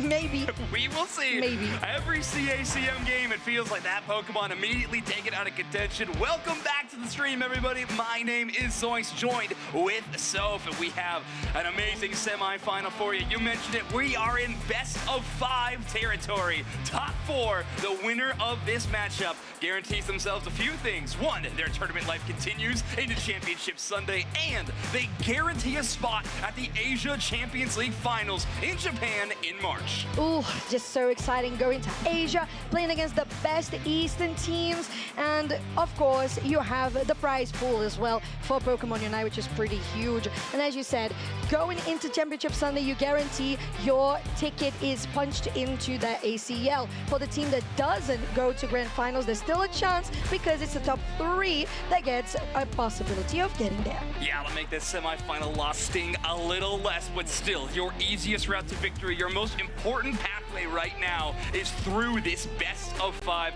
I got to admit, my favorite battles in Pokemon UNITE are best of 5. The drafts get wild, things get weird, and it is the most exciting kind of competition we have in this event. But I know you've all been enjoying watching the coverage here at LAIC, and don't worry, we want to reward you for doing that. You can watch and earn a Venusaur Platinum emblem via the Twitch drops. So make sure to tune in to twitch.tv/Pokemon UNITE, and for the Championship Sunday Finals tomorrow, twitch.tv/Pokemon. Yeah, and you can also get the sticker for the 2026 Pokemon Latin America International Championships. That is the LAIC 2026 redeemable code. So go to your Pokemon UNITE, open it up, go to redeem gift, and that's where you're gonna get your in-game rewards. All the cool kids are doing it, and you want to be one of the cool kids. Put in that LAIC 2026 code and make sure to represent that you were watching this incredible event. Well, let's get into the draft for game number 1 of our best of 5. DreamHack Esports are going to be in the first pick position. They're going to lead off with a ban of Zacian. Finally, it feels like. Well. So we're recognizing the powerhouse that this Pokemon is right now. Slowbro, more of a targeted ban here against CACM Esports, while they are themselves going for a Suicune first ban, which is a very powerful choice. Absolutely. Things like Darkrai, Mega Charizard, Mega Lucario have all been seeing a lot of those orange side bans. So CACM Esports not really deviating from the normal path at this point, and it will be Mega Charizard, Darkrai, Suicune, your orange side bans, Mega Lucario, Zacian, and Slowbro for that purple side.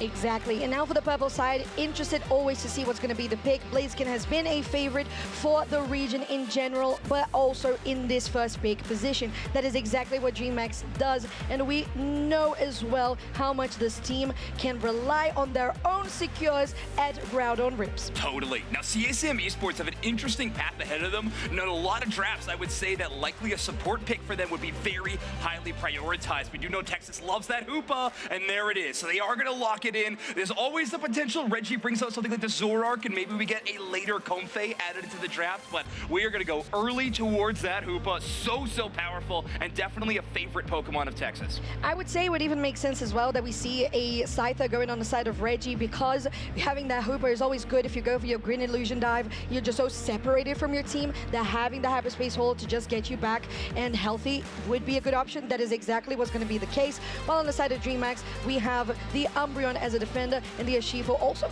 been very well played in this tournament so far. Absolutely. Although not as much of the games been played with an Urshifu, they have been very successful. Yeah, exactly. When it does show up, it's scary. It's scary good. to deal with. We've seen so much Rapid Strike Urshifu. I don't actually remember if we've seen a single Strike Urshifu on so far in our really. tournament. I mean, just you want to have a Central Area carry Pokemon that's incredible off the start of the game.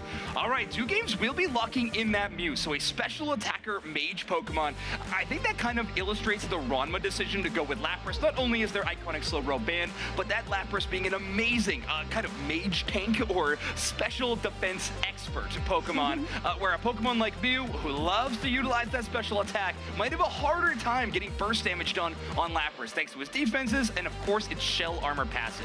Yeah, the focus from the gamers on this Mew is definitely going to be on the Miraidon from Dunlux. That's going to be on the backline of CACM. And granted that it is a Pokemon with such long range, they are going to be very much capable of battling it out from the outskirts of the fight. But Psyduck on this game here in particular, we have been seeing such good psychic pulls on this Pokemon that I am not surprised that DreamHack has picked it. It feels like the most impactful crowd control it has access to. While Surf does have that pushing effect that we've seen from Psyduck, what it feels like more is just an Urshifu speed up button this time. If you want your Blue Shifu in the enemy backline, a Psyduck Surf is certainly an express way to do that. So watch out for that combination. So if you and I were talking a little bit right before we went live on air to talk about this matchup, we know it is going to be an intense battle between these teams. It's going to be fierce. It's going to be fast. Now let's get into it. Game number 1 of DreamMax Esports versus CACM Esports. DreamMax, your purple team. CACM, your orange team.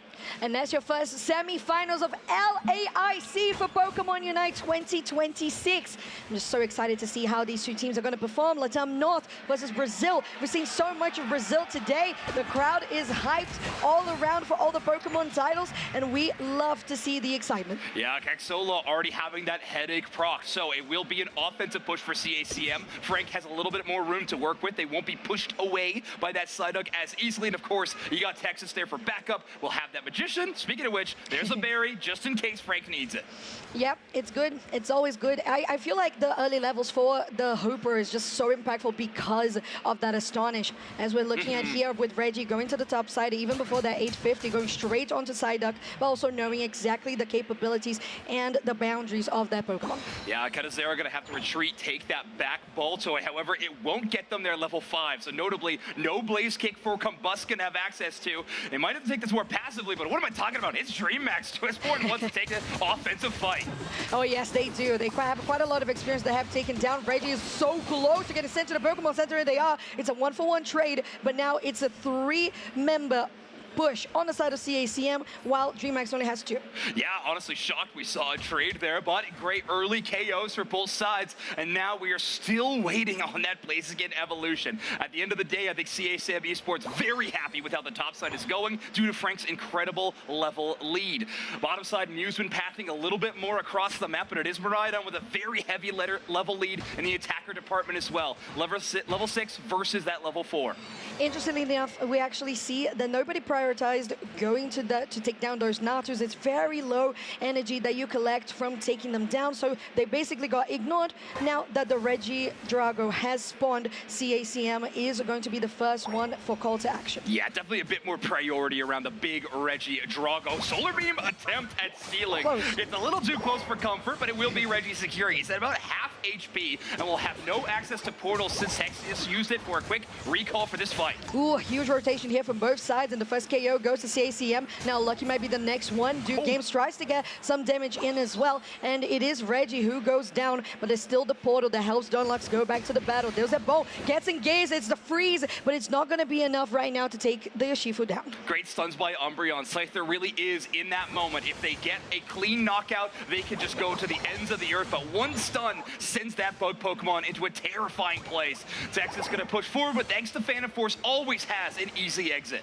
Oh, that Psychic once again. And in the early stages of the game, Psychic does quite a bit of damage, really. If you're trying to engage, it does help out your carry to finish up the job. Reggie Alecki on the top side. Nice push here from that Lapras as they're going to get engaged upon. The overheat does connect, but they get sent back to the Pokemon Center. Kashala, though, with very low HP. Well, we actually, yeah, on the bot side. I thought it was a steal for a moment. No, it is still CACM who take the Reggie Alecki, while on the bot side, DreamHack takes the Reggie steal. Yeah, it interesting. Ranma actually electing to not dump those 30 points in and instead tried to help out Texas on the defense on the bot side, but getting to that top tier 1 just as the portal was fading, so will not be able to get down to the bottom side. Spawn will be able to put in 40 points. No, I'm sorry, the empowered charge beam. That range is ridiculous, and Reggie gonna capitalize. Yep, that's the final hit there for the Scyther as Dunlux is just softening out with those blows, and the HP bars go down quickly as they come.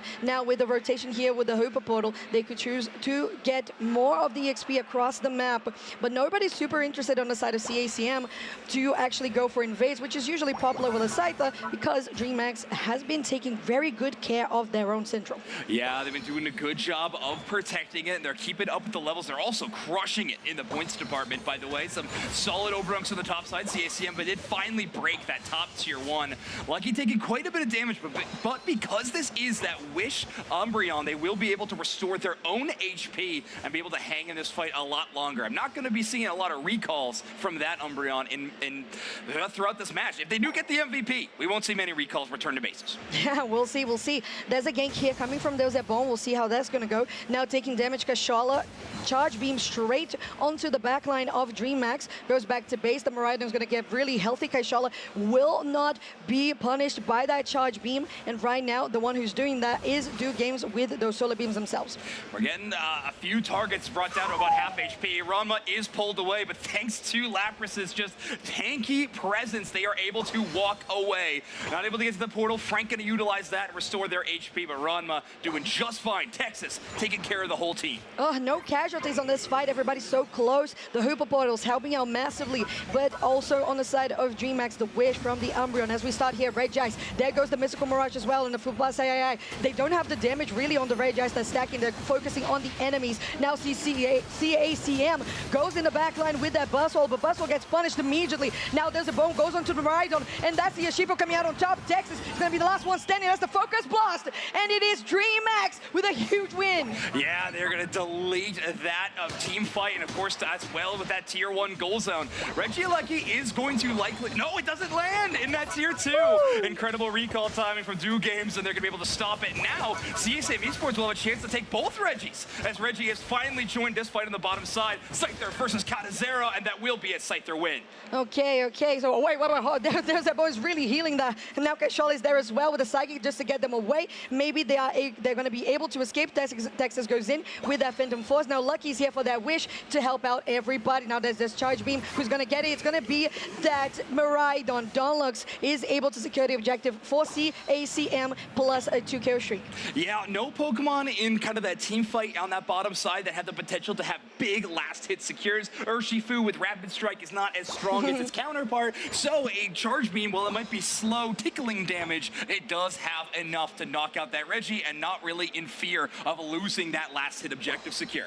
CSM doing a great job of securing these objectives. It's certainly keeping them in this game, and they want to take Reggie Drago as well. DreamHack sees the writing on the wall and probably can't even contest. I gotta stop saying that. These 2 games keeps making everything so questionable with these Solar Beam attacks, but it will be CACM picking up the Reggie Drago as well. Yeah, so far the Charge Beam versus Solar Beam counterpart is just weighing towards these charge beams so far for the Miraidon in regards to securing. So CACM, like you mentioned, taking those for themselves, but that leads in points still on the bank for DreamHack.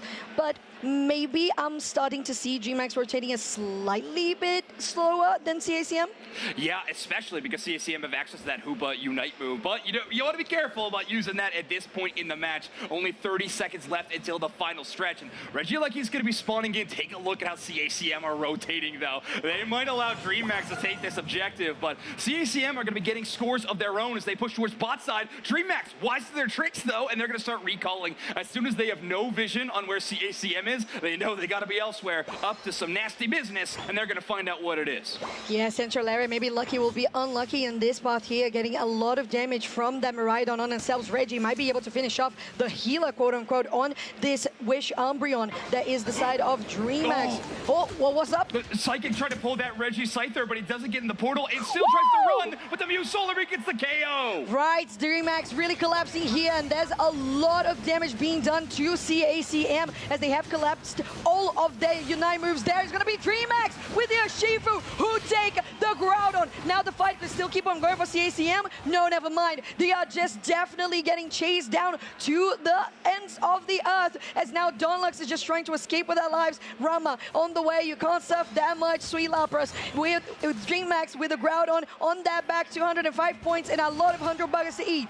Yeah, and they're being careful about this one too. DreamHack moving as a tight-knit unit. CACM will have a couple of players spawned in. Buzz will quickly joining the fight as well at level 14. But at this point, DreamHack might try to just retreat away. Frank pulling back Toastborn, which is extremely low, but that Groudon buff will stay on them for the moment.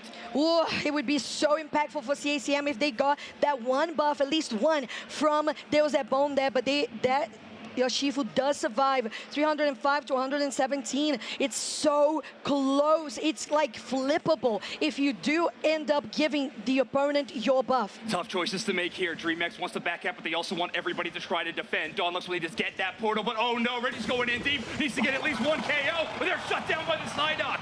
There's nothing that this Scyther can do with your team on the back. CACM decides to go for the push on the goal zone, but that still 20 seconds to go. They have the Lapras in the front line. There's the Hooper unbound. The stuns can come through, but there's no damage to follow it up. DreamHack is standing on top. Frank is going to go down. There's no Focus Blast to actually help that. And the Buzz will also goes down. Lapras will be next. Texas as well. And that is DreamHack with an ace. 10 seconds to go and a win in this first semifinals of Pokemon Latin America International Championships of Pokemon Unite.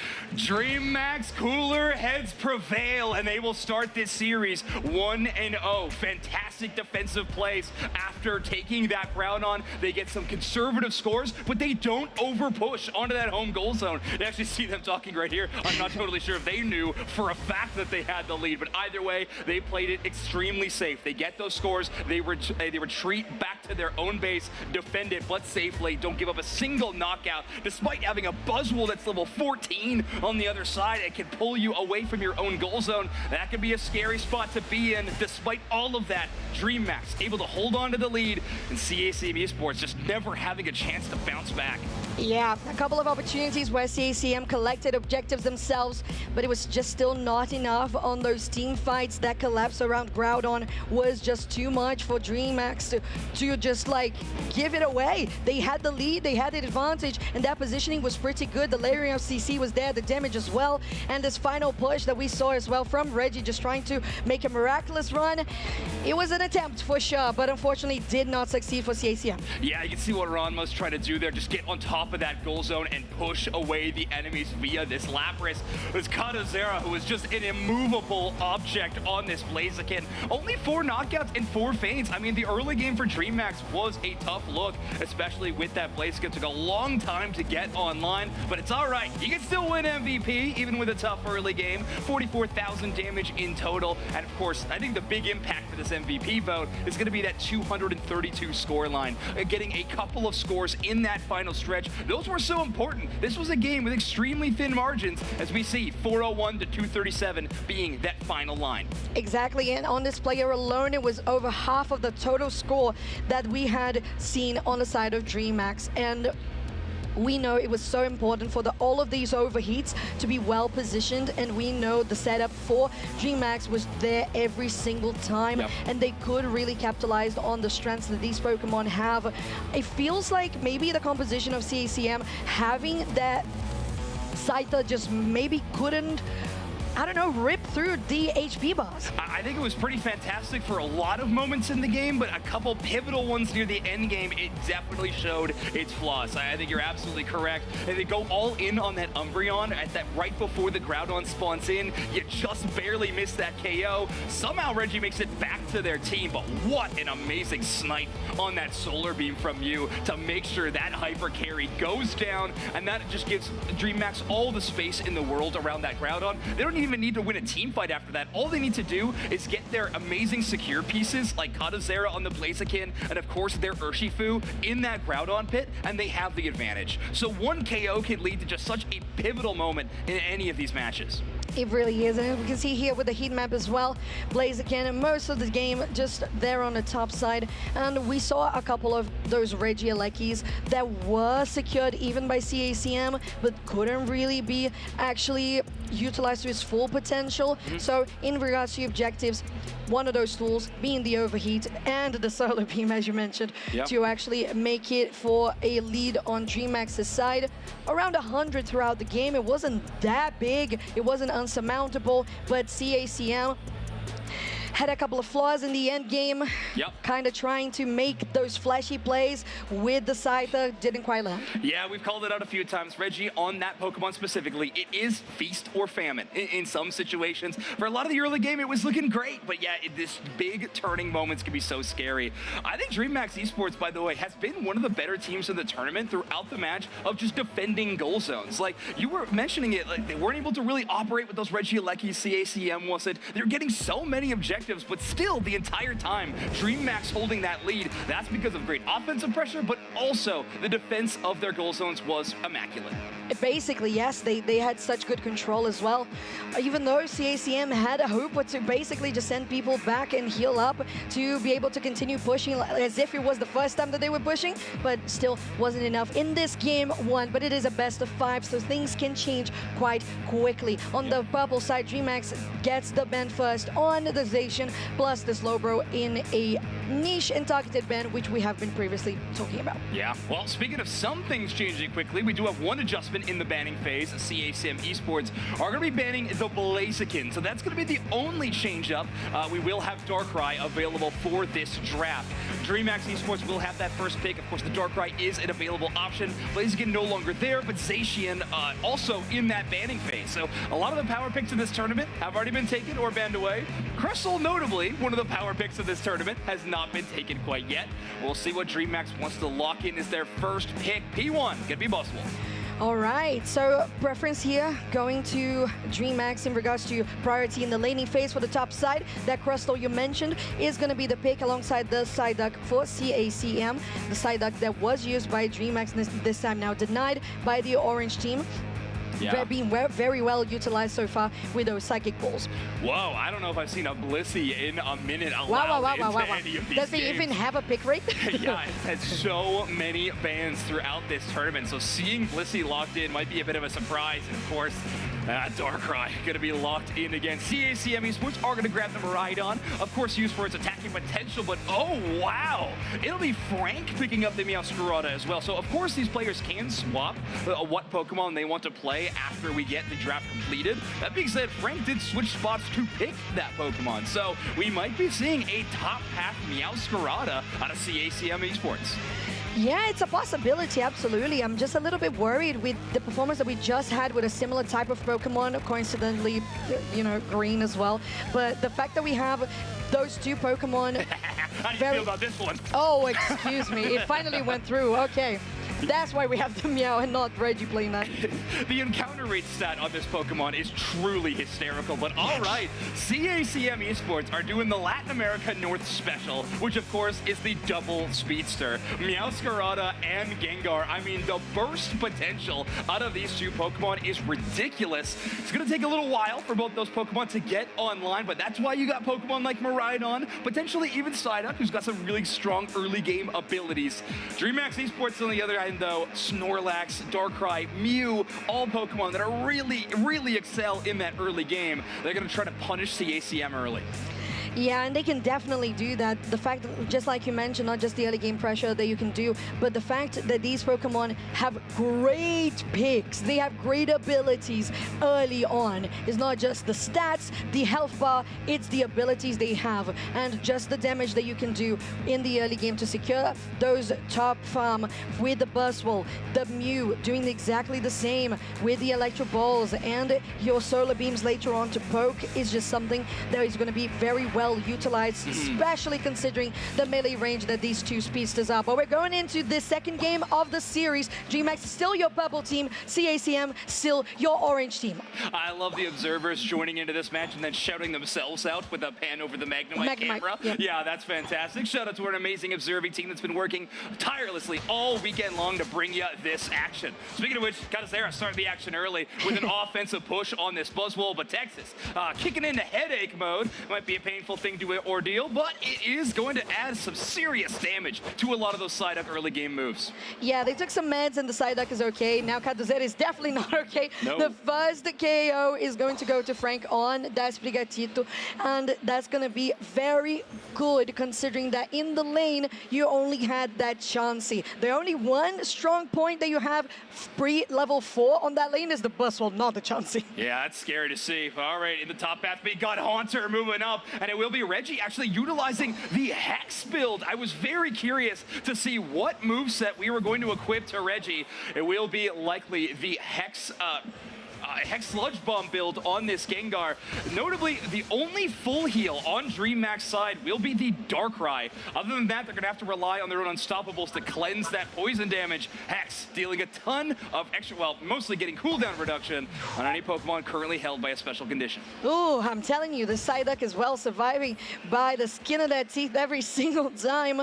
Looking good for CACM, not leaving those knockouts to their enemies is something that they really need to continue scaling, especially that Gengar and the Sprigatito, 2-tier evolutions that require to have so much EXP. They are very hungry for those points. So Zoinks, we're getting into Regidrago in 10 seconds. I am kind of shocked that Do Games is not trying to do some kind of central area invade at this stage of the game. Use such a strong Pokemon. Even Lucky on this Snorlax having the potential to out-secure this Gengar early, but Reggie's back in the mix already. Could have that Safeguard Blissey to try to prevent that, but doesn't matter. Reggie gonna take the KO on this Haunter. I gotta say, this Hollow is just gorgeous.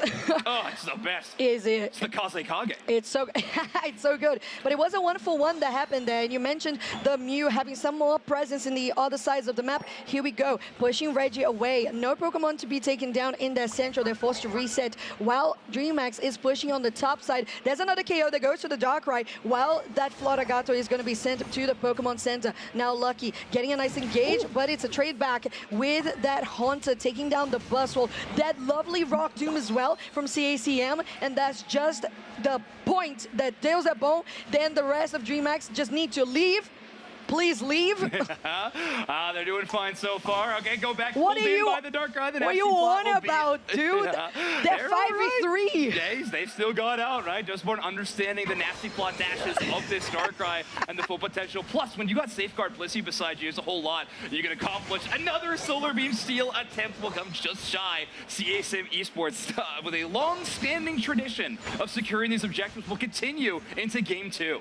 And it looks like a difficult position here for DreamHack because on the bot side, maybe they could have had the Buzzwole trying to solo that Reggie, but they didn't want to risk it. They just went for the XP themselves because on the other side, CACM, that strong thus far with a level 9 Ginga and the level 8 on that Meowscarada is just super difficult to play with, especially if you're all clumped up together because that Phantasmal Force can do quite a lot of damage. Yeah, this is scary. That Phantom Ambush available for Reggie as well. The old Senior Pink Unite move is ready to go at any given moment. Ranma trying to just avoid this sleepy attack. Goes right into the electrical terrain. Love that play from Ranma to avoid that sleep, but it doesn't matter for long as we do have a great punch back by DreamHack. Yeah, Reggie goes down and that's a 2 KO streak for the Kaduzera on the Buzzwole. They can continue on pushing here, stealing out that berry. There's another one as well. A nice Psychic from Texas just to get those Bone in a very dangerous position. Good yawn. That's a yawn on the Snorlax that I just noticed as well as we have the rest of CACM rejoining the fray, and it looks like it's not a good place for DreamHack to be. Yeah, when you got a Darkrai on your team, more sleep conditions feel awesome. Okay, we do have CACM Esports going aggressive, but they take a big Solar Beam to start this fight. Looking good here for CACM. They have that Meteor Storm that was used already, but the damage is not really completing for DreamHack, as CACM was almost so close to getting taken down by them, but they weren't, and they keep on pushing here. Reggie, just at barely 10 HP, does go for that push on the zone and get taken down immediately after. Yeah, they will be punished for their crimes, but it is, will DreamHack hang around too long? Big psychic pull by Texas, but with only Donlux and Frank there to capitalize, will it work out for them? Great double team to absorb those boosted auto attacks from Dwissborn, but of course the Unite move puts them in a totally league of their own, takes the 1v1 win against Maridon. Looking pretty good here on this reclaiming of the territory for DreamHack. Although their bot tier 1 was taken down, they have to be very careful about this. There's the Hex, there's the Sludge Bomb, and that Phantom Ambush you mentioned, just trying to get out of range. And Reggie recognizes this is way too deep. Yeah, gonna have to bail out of this one. Back to join with the rest of the team, but it's okay. You got a little bit of EXP, and of course there's another objective on the horizon. CACM Esports love these Reggie Alecki's. They would also love to break this tier 1 finally. They will be burning this one down very quickly. Charge Beam plus these flower tricks so strong. Do Games just shy of stealing that one yet again. Once again, and I love the Psychic that Psyduck used there with to help out with Texas, right? To get them away from the Reggie Alecki spawn, but now we're on pad. Very difficult position here for DreamHack to try to defend. A lot of damage from the Charge Beam. They're able to take the Snorlax down, and now the Reggie Alecki also collapses on the zone. Kaduzera is between 1 and 4 players, and now trying to kite it out. This Maridon still very careful about the Burst Wall and the power. The Super Power goes in as well, and they are actually going to turn it around at least for a little bit. DreamHack, as they have equalized for the moment. 2 games with that Electro Ball. Where is your boosted auto? Do you have range? You don't. Yeah, I mean, 2 Games really wants this Oh, KO. they chase do. down the Maridon, but it will be Ranma kind of 1v2ing in a major way. They were the one to finally end the reign of terror of Kaduzera on the Bliss Assistance Buzzwole. They were going crazy in the backline, but finally Ranma sets up a Rock Tomb X-Scissor combo, and X-Scissor to get away. Okay, I like these techs. Able to escape away from this Snorlax, and that is Reggie's time to work. Level 12 on this Gengar. Pretty huge. 12 on the Gengar on the Meowscarada. 13 though for Kaduzera on that Bustle that you said was just literally on fire on that top path. Crazy play so far. 173 for CACM now on the lead versus 110 for the side of DreamHack. That Solar Beam, although it looked like it was in the direction of that Reggie, it was so out of range, but it looked funny like they were trying to attempt again. Yeah. All right, so game number 2, a very similar story to game number 1. However, CACB Sports who have the points lead this time around. But again, the objectives all falling in the favor of our orange side team. DreamHack Esports, though, keeping up in the scoreline and doing amazing in the levels. Level 13 Buzzwole, level 13 Darkrai is certainly scary to have to deal with. And the Mew, importantly, is on parity with the Maridon on the other side. Very important, like you said, because you're going to quickly, if you are able, we're still a little bit away from the level 13 on the 2 attackers, as you mentioned, so you're not going to have that extra bit of power spike, but you still have this area in the middle. Look at the damage, though. That was a nasty lined up Hyper Beam by Duke Games there. They're going to continue pushing forward because Lucky's on the front line. Dunlux is going to be forced to get out of that and go back to base. Reggie, much like the same. And now Lucky is still in a position to maybe start potentially defending. No, they're going in, and they're really interested in just going for a lot of damage onto the defender. Do they have enough to finish? No. But that's yet another Pokemon that needs to recall. They don't have normal healing support, so they have all the position around the Groudon, so this is getting so scary for them. Yeah, 50% on this Groudon Zoinks, and Dunlux is just trying to do as much damage as possible from the very far away. Rubble Rouser only gets Kaduzera on the back, and now Frank is trying to find an angle here, but it's still the Meteor Storm goes in, not doing enough damage there for the side of CACM, but maybe it is. It's a 1-for-1 at the moment. No, 2-for-1 for the side of CACM, as they are starting to equalize with only 3 members on each side. There's still 2 Unite moves for CACM Esports to try to utilize. You got the Sai-Ai, and you got that Meowscarada maneuver. It can be so much damage, but it's actually going to be a top path flank for this Meowscarada. I don't know how much time they have left to play around this, but DreamHack's going to relent on that Groudon damage. Yeah, Kashala has to be very careful there, Frank, as well. And there's a Darkrai that goes down a very significant amount amount of damage on the side of DreamHack. Caduzera is pushing that Crustle away. And now we see CACM recognizing that maybe they are already enough of a lead to actually not have to contest as much this Groudon. Nice poke, and we have even more happening on the board as Zoinks is making some sounds. I was just very excited. It was a great goal zone stop. They're going to actually add 2 to that as Dunlux is able to stop Lucky in just mere moments. Mew almost had a full score on that tier 1 on the bot side, but great cover by Reggie on the Gengar. Lucky doing everything they can to try to feed some scores in. Groudon is no longer an option at this point. It's all about backcaps, and CACM Esports, they have a thin lead, but so far they're holding on to it. Yeah, they're trying to lure with Lucky more people to the top side, but Dunlux was just enough to defend there. With 170 points versus 110, CACM will take this game, making it a 1-1 in the semifinals. All right, I mean, such incredible defensive play from Reggie's Gengar, the ultimate shield, if you will. Just such a great job of making sure that not a single target can make it onto that tier 1. These Groudon fights get so intense, and it feels like they get more intense if Groudon doesn't go down. It does. It all comes down to these crazy scores, but having those tier 1s available actually allows CACM Esports to have a unique advantage. You might think that it's easier to score in the tier 1s because they're closer to your teammate's side, but actually for CACM Esports, it allows them to show presence in the middle of the map around Groudon and still have a quick rotation towards those tier 1s to prevent scores. It's really, really nice for them to have an early game advantage to be able to defend a bit easier. So when situations like this come up, when things are down to the wire, they're able to rise to the occasion. It definitely does, and it makes such a huge difference when and where the points have been allocated. If you destroy those outer goal zones, like you said, Zoinks, and the speed flux, it's just so powerful. And although we know that sometimes having the extra EXP from your goal zone, from your outer goal zone being destroyed is important, the numbers on the side of CACM was still very good. They were power on power, 13s, 14s. They were all good by the pressure that they were doing around the map regardless. Yeah, there was some really cool techs. I feel like this was one of the first matches where it felt like the Miraidon electric terrain was actually an important factor against the Snorlaxions and the Darkrai Sleeps. Felt like we saw Reggie on this Gengar keep pathing towards that area of electric terrain and trying to prevent the sleep. But it's Ranma on the Crustle that's going to take our MVP. Again, a lot of that comes from the scoring factor in these matches, and there wasn't a whole lot of that. Again, a very thin margin in this matchup, and it's Crustle. 1 knockout, 3 feints, but 9 assists. We love to see that assist number up and up and up from your defenders and your supports. Yeah, it's so good to see Crustle succeed. It's such a good Pokemon all around. Although you're most likely going to be always running the Rock Tomb and X-Scissor, it's still reliable just as much as I say that the Snorlax is with your crowd control and just zoning out the enemy team. Like you mentioned, down to the wire up until the 6-minute mark when we saw more of those points being reigned by CACM, and they created this nice point in the game where they could afford to let the Groudon not be taken down and just defend.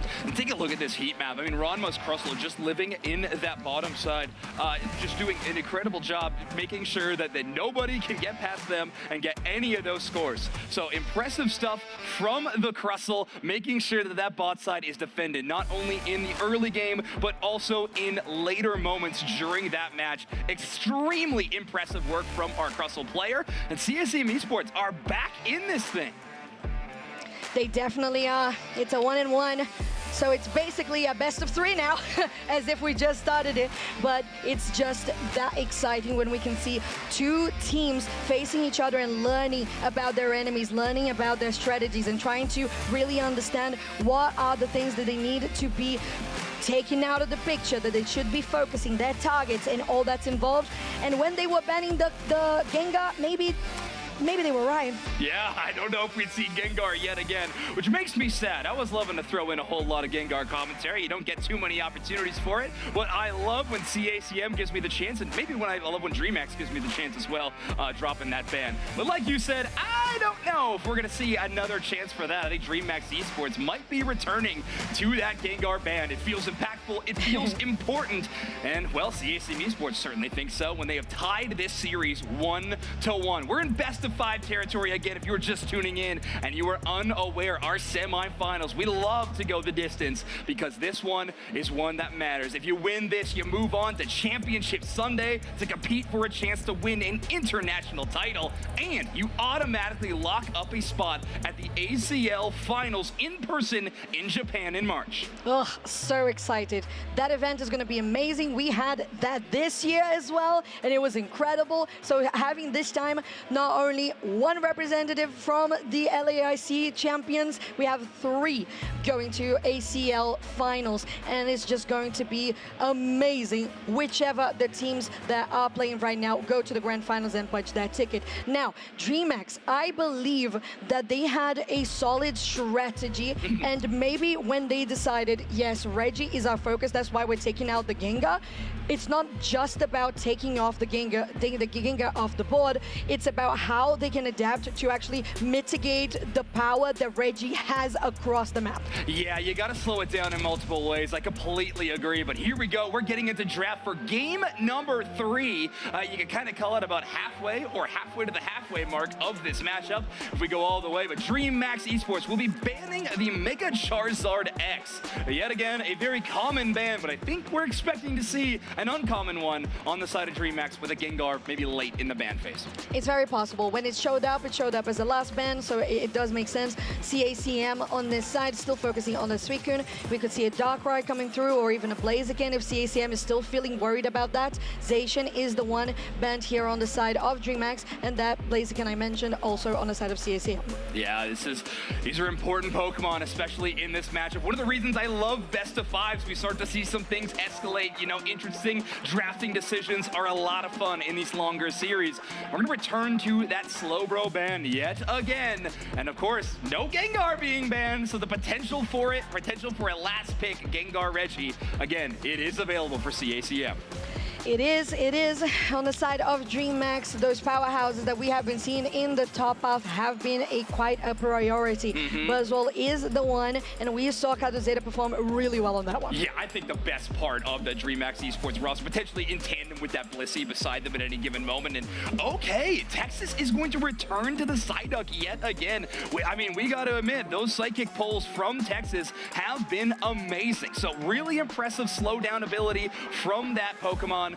We are going to go back to the Urshifu well. Could see an Eldegoss swap up. I do like that from DreamHack as a powerful support Pokemon, especially in this tournament. Win rate through the roof, but most importantly, no Blissey to cleanse these poison damages from the Sludge Bomb. Oh, yeah, that decision to go for the Eldegoss is quite interesting, isn't it? We might see a lot of full heals on the side of Yeah, you know Esports. what? It's quite necessary. You already have one equipped on the side of Deusebon for that Urshifu. And, yeah, Gengar once again. And it's such a good setup. The Sludge Bomb with the Rock Tomb. You just trap people in the place, and the Sludge Bomb just takes all of that area, and it's perfect. Just get your hexes one on top of the other. But on the side of DreamHack as well, the Snorlax does provide quite a bit of that crowd control. A very similar composition here for CACM to the previous game, going for the Meowscarada plus the Gengar. All right, so Frank returning to this Pokemon. It was really fun to watch. I felt like, I was focusing a lot on the Gengar. I'm going to fully admit that to be the case. However, it was fun to see what this Pokemon could do. It does have a decent matchup into Buzzwole. Of course, utilizing some of those double team stuns to try to escape the crowd control from the Buzzwole is a really cool option that Frank could try to utilize. Yeah, Double Team is a very interesting ability. It's kind of similar in some way to your illusion on Zoroark as well, as when the split second when you change into somebody else. In this case, for the Meowscarada, your clone, it does give you that little invincibility frame, as you could call it. And it's nice and interesting because you could dodge a split moment of a heavy slam, of a power nap, so things like that. Or even, I don't know if it does cancel in some way if Buzzwole tries to grab you. Yeah, you can avoid it a few times, especially if you change right before you get the pickup situation. It can be a big one, but all right, so we are getting set up for game number 3. And I was thinking maybe with no Blissey, we see a wave of full heal equips from DreamHack Esports. It stayed the same. Only Urshifu will be equipped with the full heal. So let's see what the Gengar impact or the Urshifu impact will be in game number 3. DreamHack versus CACM. DreamHack now on the purple side. Well, actually, for 3 games, these teams have been on the exact same sides on this series. And like you mentioned, maybe DreamHack is just feeling that comfortable and that confident to face that Gengar. Top side, a lot of action already. Frank has to use the eject button away now. Texas is in a tough position, just trying to get some damage in, but might pay it. Going to the Pokemon Center, no, back to pad, they are okay.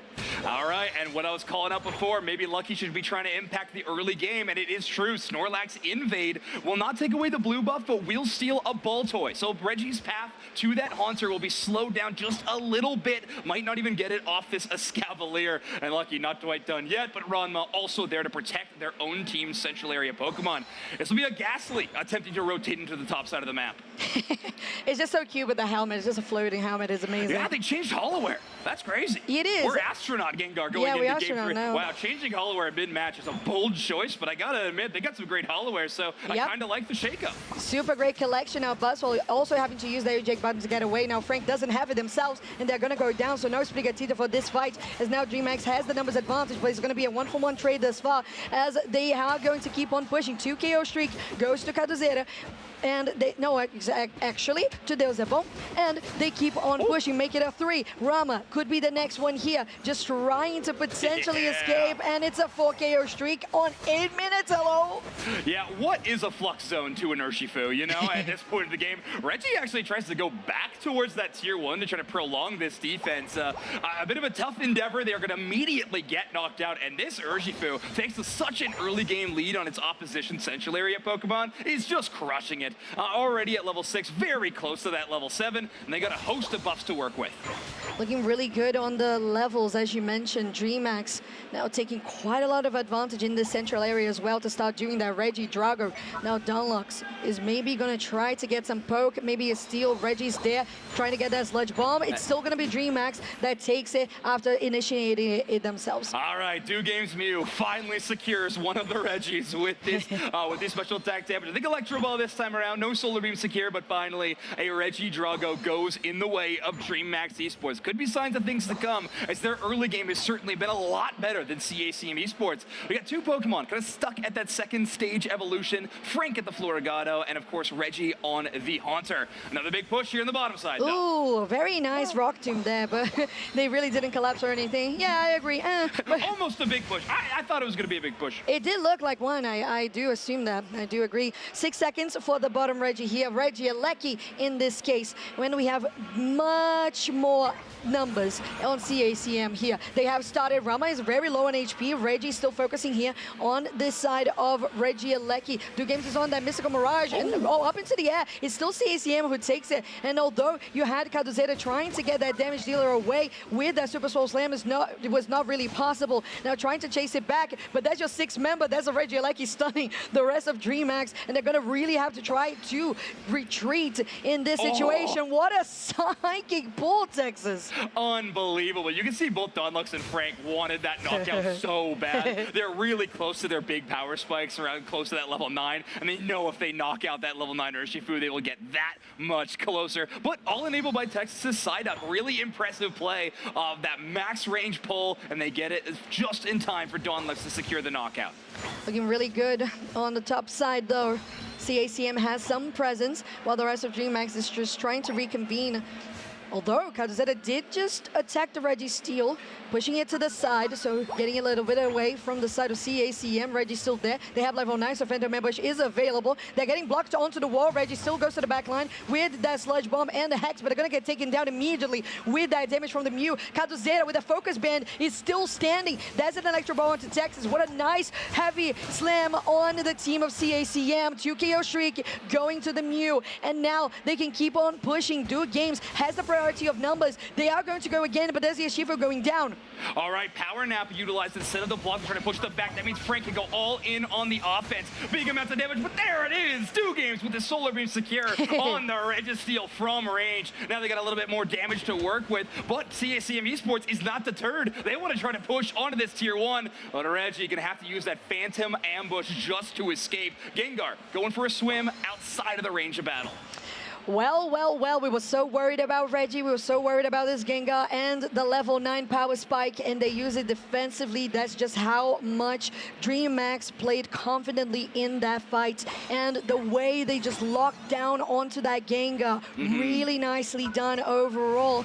Looking at bot side here, Reggie LAIC already spawned. That's how long the top side fight really lasted for. What a lovely heavy slam again with the eject button, and DreamHack will take the Reggie LAIC. That does keep on pushing. Psyduck will go down. Rama trying to escape here. Another heavy slam. Reggie's on the back line, but they are pretty much alone. There's a Rebel Rouser. Nice buddy barrier there that gets activated, and the stun as well. Now they're keeping on pushing, but Rama might be in trouble. There's the block. Plenty of shields. Reggie still trying to do something about this, but they use their ability to get away. Yeah, Reggie just really wanting to add a couple of KOs to their name, but even just to stack up some of these items they're utilizing. But at the moment, Reggie LAIC will have to get knocked out just the old-fashioned way, right in front of your tier 1. How good has Lucky Snorlax been in this game number 3? It's ridiculous. Incredible heavy slam engages, great block enables, and then sometimes just relying on the Power Nap Unite move to not only give them a defensive boost, but also to block in enemy targets. You are immovable and impassable while utilizing that Power Nap, and Lucky seems to know that better than anyone. They definitely do, and the shielding that you get from the block every single time has been just enough to block out enough damage from Dunlux, and especially from Reggie, because as soon as you go in with your Hex, there's a block on your face. But this time it was on cooldown, so he was not going to defend that Eldegoss. They're still pushing quite a bit, CACM. There's the Meteor Storm, maybe going to take those upon down. It doesn't. They're going to score quite a bit here on the bot side with that Snorlax trying to push them away. There's a bone on the Urshifu going in, take some good damage, and now the backline is completely devoid of defenses, and it's almost a 3 KO streak for Urshifu. Yeah, CACM will break the goal zone, but yet again, Lucky with a huge block play, knocking off multiple targets away from that goal zone, preventing anybody from getting big scores, and of course enabling DreamHack to have a great team fight win where they force CACM into an awkward position. They are going to get some more scores into the top side, though. This Latin America North team with this double speedster composition, they're just scrappy. They're going to take a loss in one spot. They're going to try to find value in another at any given moment. A top side Reggie, maybe not contested. Meowscarada having a lot of damage, more so in the burst department, not as strong at ripping, unless you're going with that, of course, the Night Slash build. I used to like that one quite a lot in solo queue, but DreamHack does like taking the objective as well, because they rip it really fast, and we have been seeing that from Brazil so much today, them and Force team as well. Now here on the bot side, we're getting into central area. 10 seconds for, I was gonna say Rayquaza, 10 seconds for that Groudon with nice Rock Tomb set up by Rama. This could be the start of something. There's the heavy slam. Now Rama is trying to get the Rebel Rouser on everybody. That's a Mystical Mirage. They're starting to rip, and there's a Groudon going really low on health. There's a Sai, and who gets it at the end? It's gonna be CACM who does it, but it's stolen back just by DreamHack, and that is Urshifu just trying to even get more value out of this. Look at the rapid strikes, it's insane. That's 30 hits, 2 KO streak, and just absolutely dominating. God is good. 1v3 in that situation. That is brilliant, unreal from this Urshifu. Now they do have the buff, they have the lead. What a position for DreamHack Esports to be in. CACM Esports, though, likely will have at least one buff left to work with on their team. I don't believe they were all knocked out. We definitely had some just normal recall to bases to try to rally. So CACM Esports, if they want to try to put this match in their favor, they are going to need to have a big team fight push. But you also cannot leave these goal zones undefended either. These are some tough decisions they're going to have to make. Okay, we got the above view. Texas, Ranma, and Frank all have the Groudon buff still. They're going to try to capitalize, get some points in. A lot of points in pocket. Texas with a quicker one, though. You could get a fast score if you got multiple players on that same goal zone. And this 26, that's all they need to take the lead. It's close. Like you say, the amount of points is just so easy to flip. That 26 turning into however much that is mathematics. I am not doing that right now. It's double 26. Great, thank you so much. Yeah, using the letters instead of the numbers, I love it. Yeah. Now we're keeping on pushing here. Lucky is on the pad. We have our Shifel as well, just waiting to go, and jump pad 2. They're going in. You have your Thunderstorm. No, you don't. You're actually going for the damage solely on your charge beam, as the defense from DreamHack is still working out quite a bit. No, at the end, it is the Hex from Reggie that does it. 379 to 229, and DreamHack does not succeed on that defend. CACM does take the win on that flip on ground on flip, and then back. Yeah, unbelievable. A back and forth affair, and it is going to result in CACM Esports in a game win. Now leading the series 2-1. I mean, some heroics from the Urshifu in that exchange to try to take a couple of buffs, remove them from the opposite side. But of course, you have multiple targets. They're able to Miraidon hack that enemy goal zone, prevent that extra heal, outlast that Urshifu Unite move that was back up again onto that tier 2, and of course, get some major scores. Reggie's Gengar, again, an important damage focus on that goal zone, but I think it was the Miraidon being a major damage focus, both on the ground on fight and of course that final push onto the tier 2. It really was, and just the fact that Reggie was just so much of a target on his back kind of player that you had Dunlux just getting that damage from the back, and sometimes it was just like unperceived from the side of DreamHack because they were so worried about the Gengar jumping on their face. This play was so good, though I have to say this Urshifu play from Deus Ebon was absolutely incredible. But again, like you mentioned, the electricity there from the passive just doing so much work on the pad and accumulated on top of each other. Everybody just stacked up. Yeah. It is going to be Reggie, your MVP. They got to give it to Dunlux as well. Yeah, snap a photo, everybody. This might be the only time we see Gengar MVPs here, unless CACM Esports can play on our championship Sunday, potentially. And then? But 76,000 damage done for this Pokemon. 5 knockouts, 6 faints. Not the stat line you love to see, but it's okay. It's a win.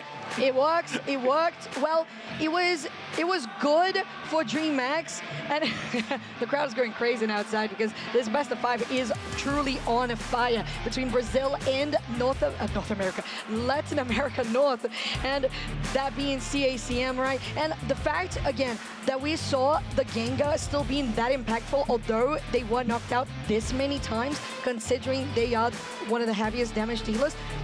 You have the Meowscarada too, so it kind of feels like when you have a double speedster composition like that, when you're so melee like you are, it will happen. You're gonna get knocked down more times. Right. Yeah, we talked about it. Sometimes it's just an engaged Pokemon, and so you're happy with an even result across the board. As long as you're getting as many knockouts as you are faints. So Reggie is a -1 ratio, but that's all right. They're still able to put this one away. 100 score. That means no scores until the Hundo Burger, but hey, that's when it counts the best. So impressive stuff. You can see the heat map very different from the last game, having to spend a lot more time in their own central area. I mean, shout outs to DreamHack, I think, for finding a way to shut this Pokemon down for the majority of the match. Lucky on that central area, Invid and Snorlax was so important, and of course, Dustbomb on that Urshifu, just having great answers throughout the game. That little highlight reel we saw in the replay package, by the way, they knocked out a Miraidon right before that as well, so also getting it was even longer. Even more KOs on top of it. So impressive stuff here from CACM Esports to close out a very close match, maybe the closest one of our best of 3 so far. Yeah, like it is the closest one, I would agree. Our best of 5 so far. It was a mini best of 3, I like to call it. Yeah, I know. We're going to expand to a best of 5. Yeah, we're definitely expanding here because we have basically a match point for CACM. It's either DreamHack takes this to a game 5 or it's game over for DreamHack in the tournament, and CACM just punches that ticket to the grand finals. But I believe that there's something about this strategy here that DreamHack might agree with me in the way that they didn't quite make a mistake on draft. They didn't quite make a mistake on how they conducted their pushes. But they need to be very aware of being stacked up close to each other. Yeah. Because the damage that was coming from Dunlux and from Reggie on both the Hex and the Charge Beam was too much to handle. And I really think you got to consider that Blissey pick again in this draft. You had it in that first game where the first time you went up against the Gengar, but still, I feel like having an access to a cleanse would just be so impactful into this Gengar pick that CACM likes to employ. Of course, DreamHack, you could also just go back to All Reliable. Your one game win in this set was well, maybe not thanks to, but had a Gengar ban in it, and DreamHack is going to say, enough is enough. You're on match point. No more Gengar. Exactly, and I feel like that's not just respectful, but also just wise and appropriate. Yeah. Everything is on the line. There's no doubt whatsoever about it. So you gotta treat it as absolutely crucial as you would a championship Sunday. So looking at this pick here for DreamHack, we already don't have that Blaziken, so we might see a Zacian, yes, as it is being hovered as we speak and confirmed as the purple pick 1. All right, well, Darkrai still available in this draft and has been passed up by DreamHack Esports. Of course, Zacian's such an incredible Pokemon. And CACM Esports, I'm not remembering, maybe Frank playing that Pokemon in previous games, but I don't know how much Darkrai experience they have, but they might be actually passing it up this time around. It is going to be a Psyduck pick, and Ranma wants to ensure the Crustle onto their side. It's been so important. I don't think I even got to mention it. In that final scoring push, the Buddy Barrier Crustle, I mean, there was multiple times in that match that Buddy Barrier Crustle was important, but it felt like that was the main reason they were able to survive on that enemy goal zone. But all right, DreamHack Esports with a ban on Gengar, and now a steal of both, of course, of the Miraidon pick and a return to the Snorlax. Exactly. I feel like this is a very good choice because Dunlux was doing really well in this Pokemon, and on its own, Miraidon is that good, and you can trust that DreamHack is going to perform well as they need to. On the side of CACM, they lock in both the Speedsters, not the same as last time, but it is going to be the Meowscarada and the Scyther, the specialty there for Reggie, much like that Gengar.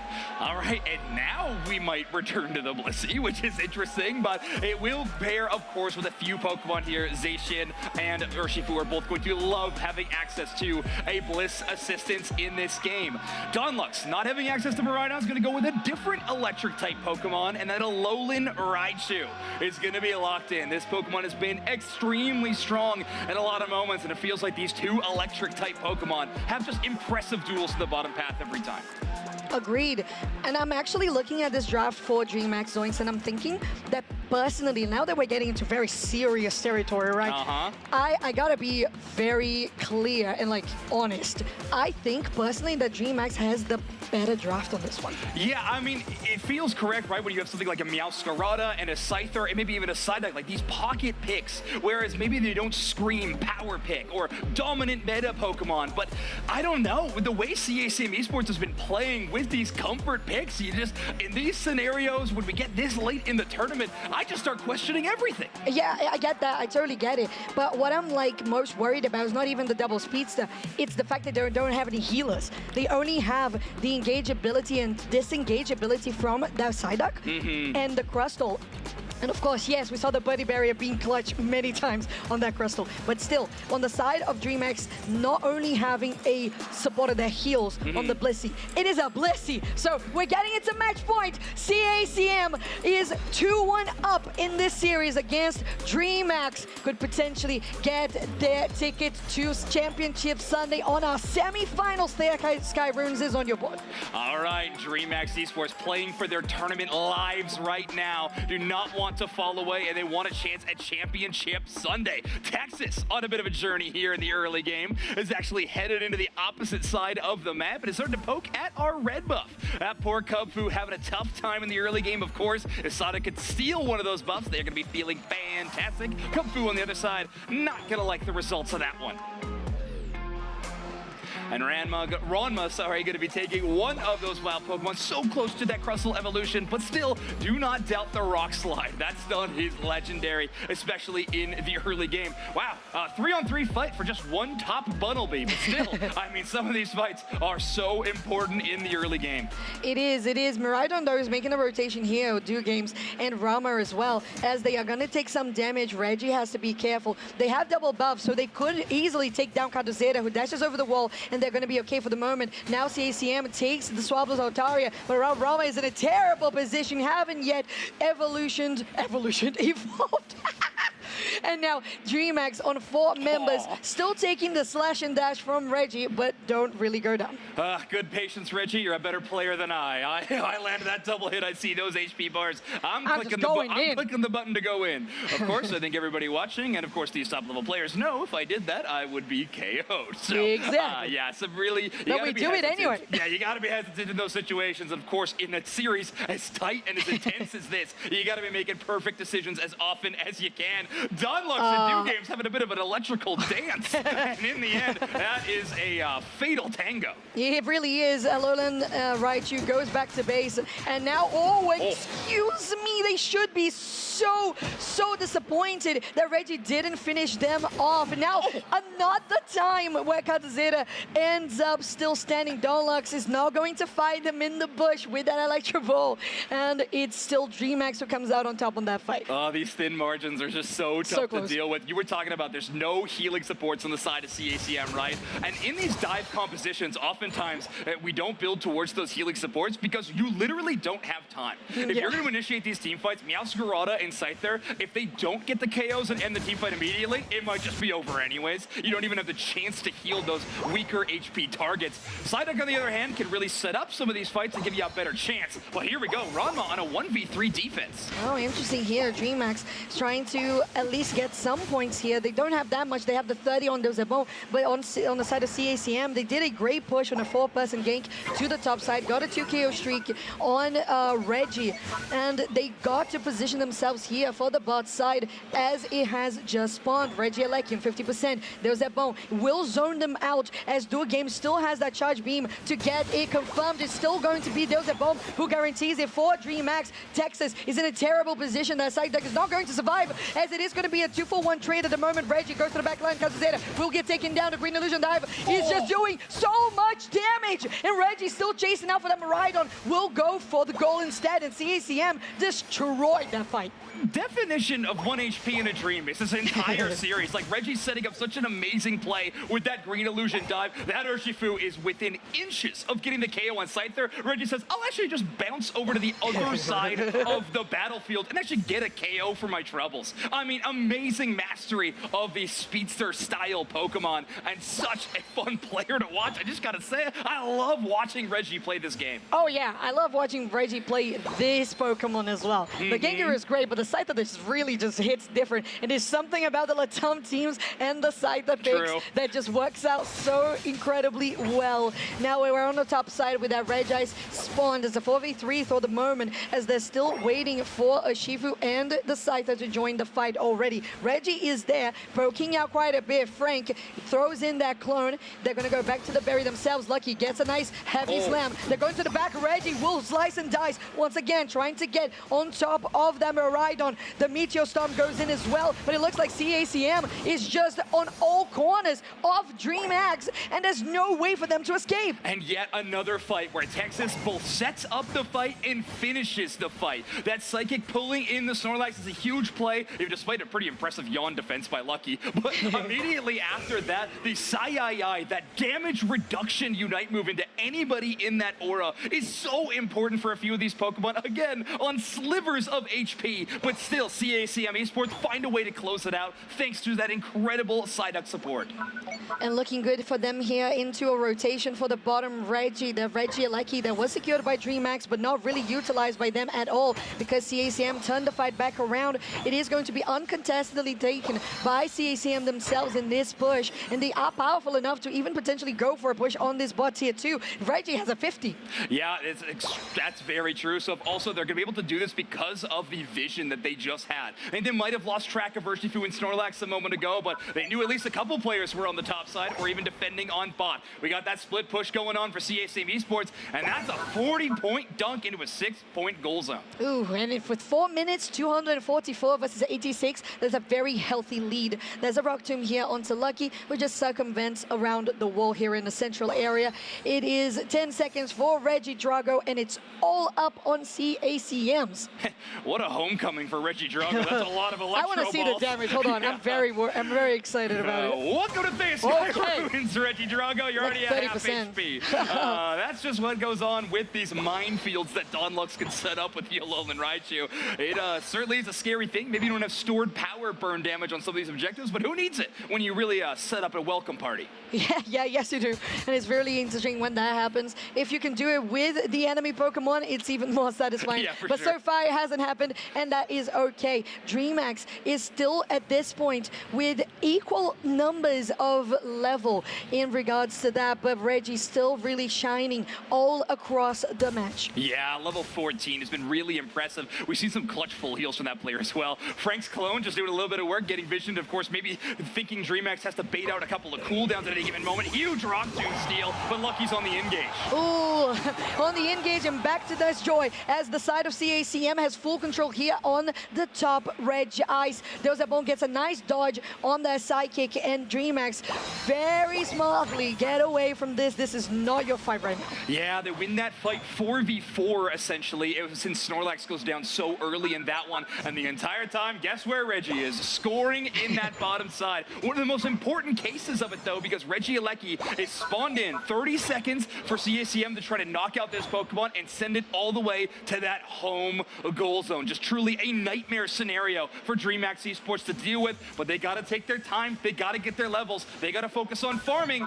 Regieleki though, always just a haunting presence in this bottom path.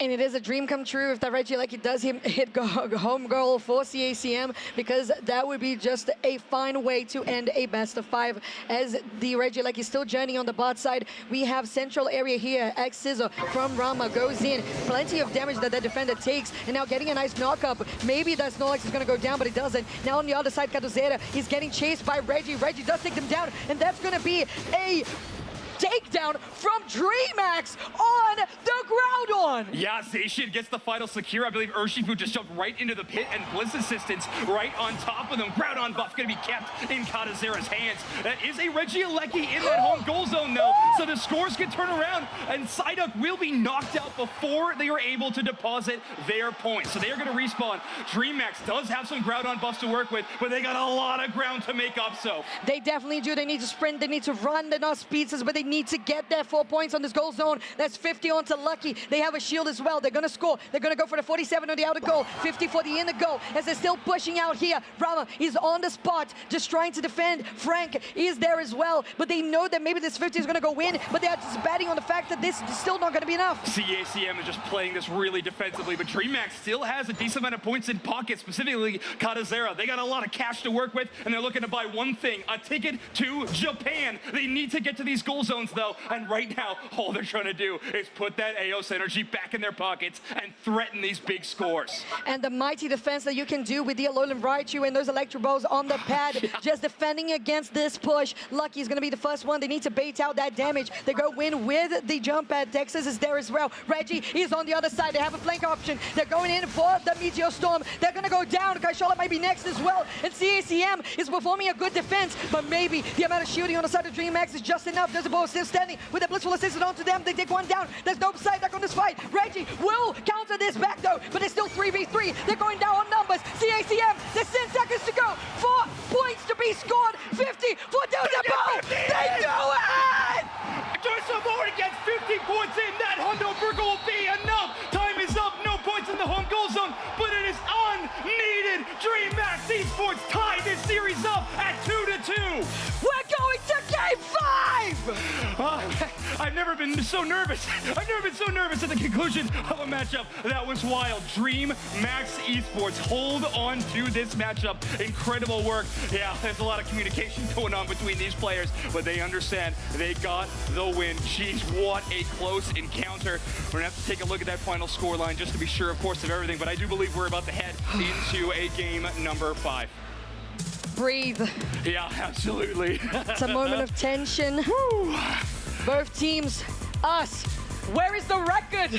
Yeah, no, we're going to take a look at the final replay just a little bit. This Regieleki being one of the most impactful impactful ones of all time. That is huge. These final scores, we can take a look at the scoreline right now, 507 to 380, but it's this Urshifu, again, picking up some major scores, and yeah, we got the final call. It is the DreamMax Esports having the points lead. It's what we thought with a couple of major scores here. Just unfortunately, Reggie and Donlux being just outside of range to get that stop. It doesn't matter. Zamorn gonna take this one down, 566 to 507. Are you kidding me? Player of the game, there's that ball on the Urshifu. 4-2-6 is your record. 50,000 damage dealt, 230 points scored, and literally the miracle maker of the Brazilian team DreamMax. Yeah, there is one tiny pip of the purple team on that score graph. It is only at the very end. This tells the story of this matchup. CACM Esports won this match for 9 minutes and 50 seconds until Urshifu had a chance to get to work on that tier 2. That is just truly ridiculous conclusion. Game 3 was like that for DreamMax. DreamMax had it up until the end, and then CACM brought it back. Yeah. So I wonder what the frick Game 5 is going to be like. Yeah, this is gonna be wild. I mean, okay, yeah, this is the point of that graph where scoring is so important. Of course, having that 50 points in pocket actually spends a little bit of time around that central area to pick up a few Eos energy orbs so they can have that full score. Whatever they can do to open up space on that goal zone, and it works. Both Donlux and Reggie still being up, but just not being able to hit this Urshifu in time. That crowd on buff increasing that scoring speed. It makes an extremely tight margin, and neither of them having their cooldowns up at the exact moment they needed to gives just the perfect window for DreamMax Esports to strike. And my take for Game 5 is the Blissey needs to go. It was basically what had Deus é Bom standing for so long. Yeah, it was so impressive. We see buddy barriers, every piece of support you could possibly think. In fact, even the ground on secure, right? It wasn't the Urshifu, they actually go down, but the Bliss assistance plus the Urshifu combo is what gets that Pokemon in knockout range in the first place, allows Zacian to just walk up and last hit secure with a mighty Unite move in that spot. Jeez, what a crazy game number 4 to push us to game number 5. And that is only the first semifinals of the day. We still have another one to be played, and this one isn't yet finished. Zoinks! If we are feeling like this, can you imagine what the players are thinking? Yeah, I mean, there's a lot of emotion there on stage, pop-offs and everything, of course. So everybody's going to just calm down here for a moment as we go into Game 5. Going to be a very intense conclusion to this set. It's been incredible so far to watch these two teams play two totally different styles. DreamMax playing pretty like what I like to call traditional or like lockdown Pokemon Unite. CACM Esports relying on these double speedster compositions to be the difference maker. Basically full-on dive comps. But, you know, when it comes down to it, it feels like this match was always fated to be a Game 5. Yeah, it really was. I personally love calling these types of composition for DreamMax a front-to-back composition where you're just very straightforward with what you want to do. You have your backline doing range damage. You have your front line with great defenders, supports, and you just want to go front-to-back. Very self-explanatory. Now, CACM, I feel like maybe this is the point where they need to switch something up. Maybe they have something up their sleeve that's not going to be the double speedster, or maybe they're just going to get the Blissey for themselves. It's a possibility.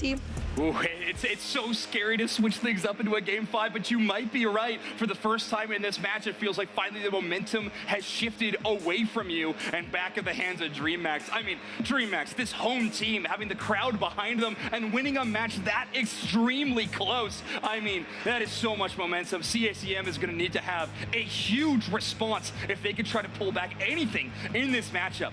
DreamMax, on the other hand, sticking to some of the usual with these bans. Mega Lucario, Slowbro, would not be shocked if we see the Gengar in that third ban slot. Exactly. Excuse me. And to be honest, I believe that that is the right call because it worked on the four. Exactly. You won 2 games with that ban phase. You just repeat the same ban phase. The same thing for CACM. It has worked out so far. That Blaziken is really strong. And considering CACM is on the orange side, you don't want to let that slide for the side of DreamMax to potentially take it on the first purple pick. Totally. Yeah, we'll see what this first pick ends up being. I think Zacian might be a Pokemon in tight contention, and Kadazera is going to pick up that Pokemon. CACM Esports are going to have 2 options back-to-back, and this Psyduck is yet again going to return, but an early priority on the Miraidon this time around. So DreamHack Esports not going to have access to that attacker, which we talked about the success of Zacian in this draft, and Gengar in this draft, but Miraidon has also been an extremely successful Pokemon for both sides. Dawnlux putting that draft priority makes a ton of sense to me. It's really good. I love that. If we have that Hooper plus the Zacian on the top side is one of the strongest early game laners that you could possibly have alongside potentially a Buzzwole. I even favor the Zacian in that matchup too. Yeah, you might even try to pair the Urshifu and Hoopa into the central area at first just to try to prevent any kind of invasion scenarios. Get a red buff onto maybe? that Kung-Fu. We've seen Texas try to push into the other side, so maybe Hoopa might need to be there for the defense. CACM Esports really just going back to a lot of what has worked for them in this game so far in this best of 5 set. The Scyther most likely going to be Reggie's final option in this lineup, seeing as Frank is returning to the Meowscarada, and you have the Psyduck there to enable some dives. But okay, DreamHack actually going to have a bit of a flex, and we're going to go with a Dodrio and potentially an Umbreon. Love this as a response to all those Crustle and Psyduck shields. Yeah, it makes quite a lot of sense. That's amazing because we have been seeing, and again, DreamHack on the purple side, CACM on your orange, basically doesn't confuse us at all. They have been playing on the same side throughout the whole series. My point being, on the right side... Notoriously, that's the worst for me, so I am very happy with these 2 teams. Basically, yes, exactly. So on the side of CACM, notoriously, they had been just escaping the fights with almost 0, close to no HP whatsoever because of buddy barriers, because of extra shieldings, and that Moonlight Bronze on the Umbreon you mentioned is just going to be crucial. Yeah, going to steal 50% of any available shields in the area of effect every time Umbreon has Unite move, and it can be pretty often. Umbreon, a Pokemon that will be wielding the experience share, but does have that evolution benefit, getting access to that Unite move at level 8. All that being said, out of all the evolutions who are normally pretty strong in the early game, Umbreon is actually the one of them, that one of the bunch that is considered to be a little bit weaker in the earlier stages of this match. And honestly, a lot of the DreamHack Pokemon, outside of course Zacian and maybe even the Dodrio. Yeah, exactly. I really want to see what's going to be the strategy here for DreamHack, because as you mentioned, it's possible that we see the Dodrio plus the Hoopa going into central area, or even sending the Hoopa to try and invade a little bit, or just have some more information on how the enemy team is doing in the central area, considering that we once again have that double speedster. So it's CACM continuing the same strategy that in this last game, DreamHack has successfully read. So now for DreamHack, they just need to do it again. All right, well, let's see what happens as we get into a decisive game number 5. A Championship Sunday spot on the line and a spot in the Asia Champions League Finals. This one game will decide. DreamHack on your purple team, CACM on your orange team.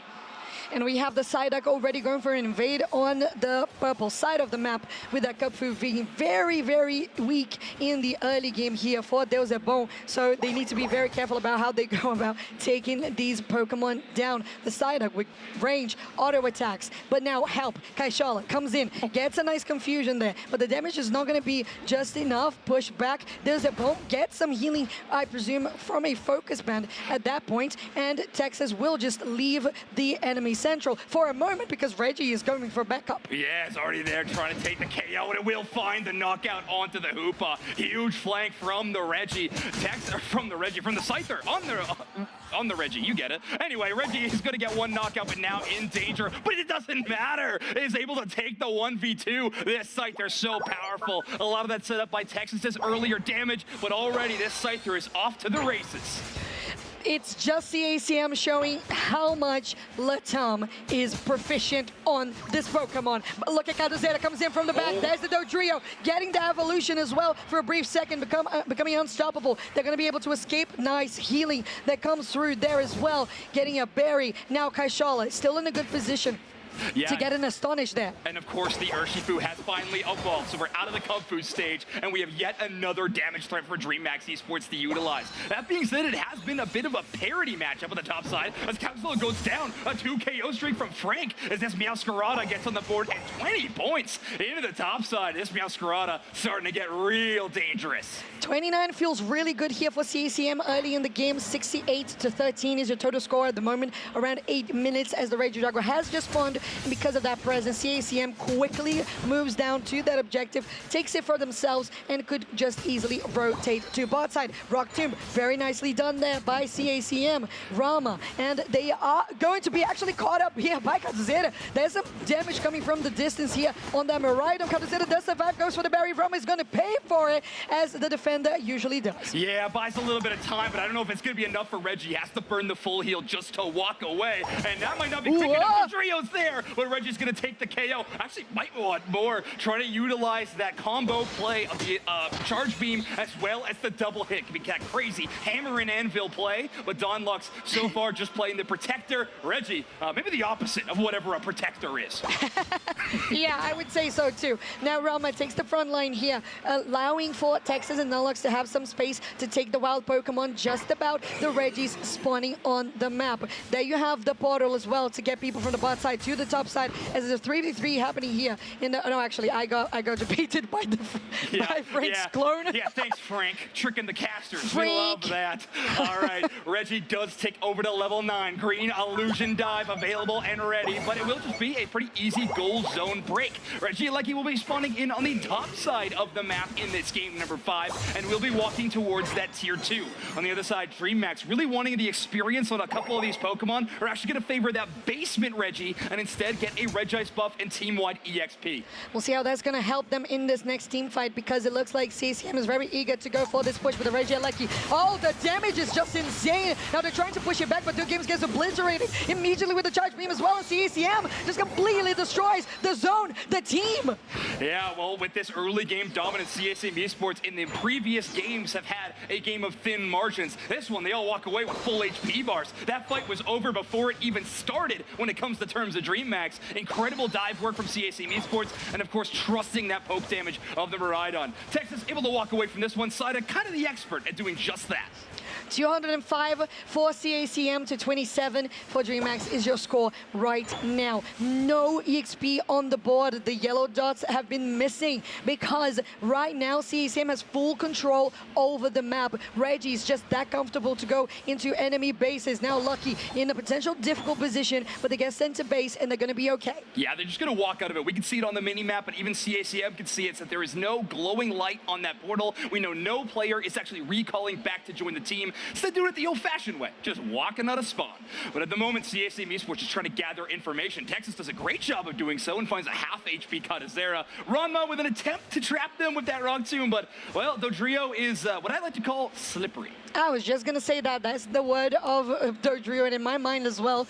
Now here on the bot side with 20 seconds for this Reggie to spawn. Dunlux is just trying to do as much poke as possible. Now going on the top side, Reggie is caught between an Illusion Dive and a Hooper Anization, and now they're trying to just escape with the movement speed from that Unite move, and they're going to get taken down. Kaduzera even joining, but on the other side, there was a knockout that was taken there by the Crustle onto the Umbreon. Okay, Urshifu and Zacian Unite moves down to knock out that Scyther, so I'm sure Reggie's saying, hey, it was worth it, it was worth it, it was worth it. The rest of the team can try to push in and utilize with those Unite moves being absent, but right now DreamHack have put up a pretty strong defensive barrier around this tier 1, and they're going to be rotating towards this Regidrago. That's going to be spawning in about 20 seconds. More points for just weakening this goal zone. Frank to elect to destroy this tier number 1. Speedsters love the room to roam, and if you have a Hoopa on the other side, breaking those tier 1s feels even better.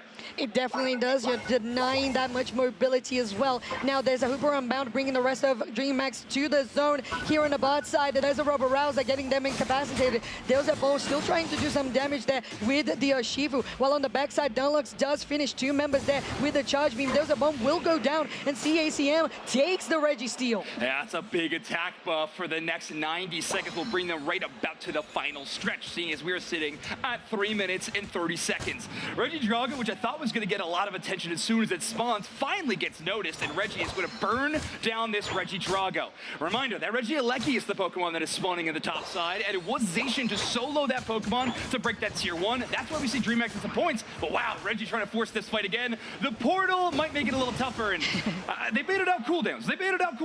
Exactly. You're just trying to get those Unite moves away from the enemy team, especially around the 3-minute mark. It would be too close to the final stretch to even risk it. So if maybe you get it, maybe that's good. There's level 12 on that Scyther, so it's not even the highest in the lobby, which we usually have been seeing from Reggie. Instead, you have that 13 on the Meowscarada for Frank, and on the side of DreamHack, you have that 13 level Zacian as well. Yeah, and let's be honest, I could talk about trying to bait out cooldowns all I want. At some point, Reggie is going to need to link up with this team and have a successful dive. These last 2 Central Area invades, 1v5, have just not been it. We're going to see that lineup be successful as CACM wants to close this thing out. On the other hand, DreamHack Esports have had a few chances to capitalize after a bit of a misstep from this Scyther. Maybe DreamHack can try to look for something similar yet again. Well, the Hoopa and the Umbreon only at level 10, about to hit their level 11s.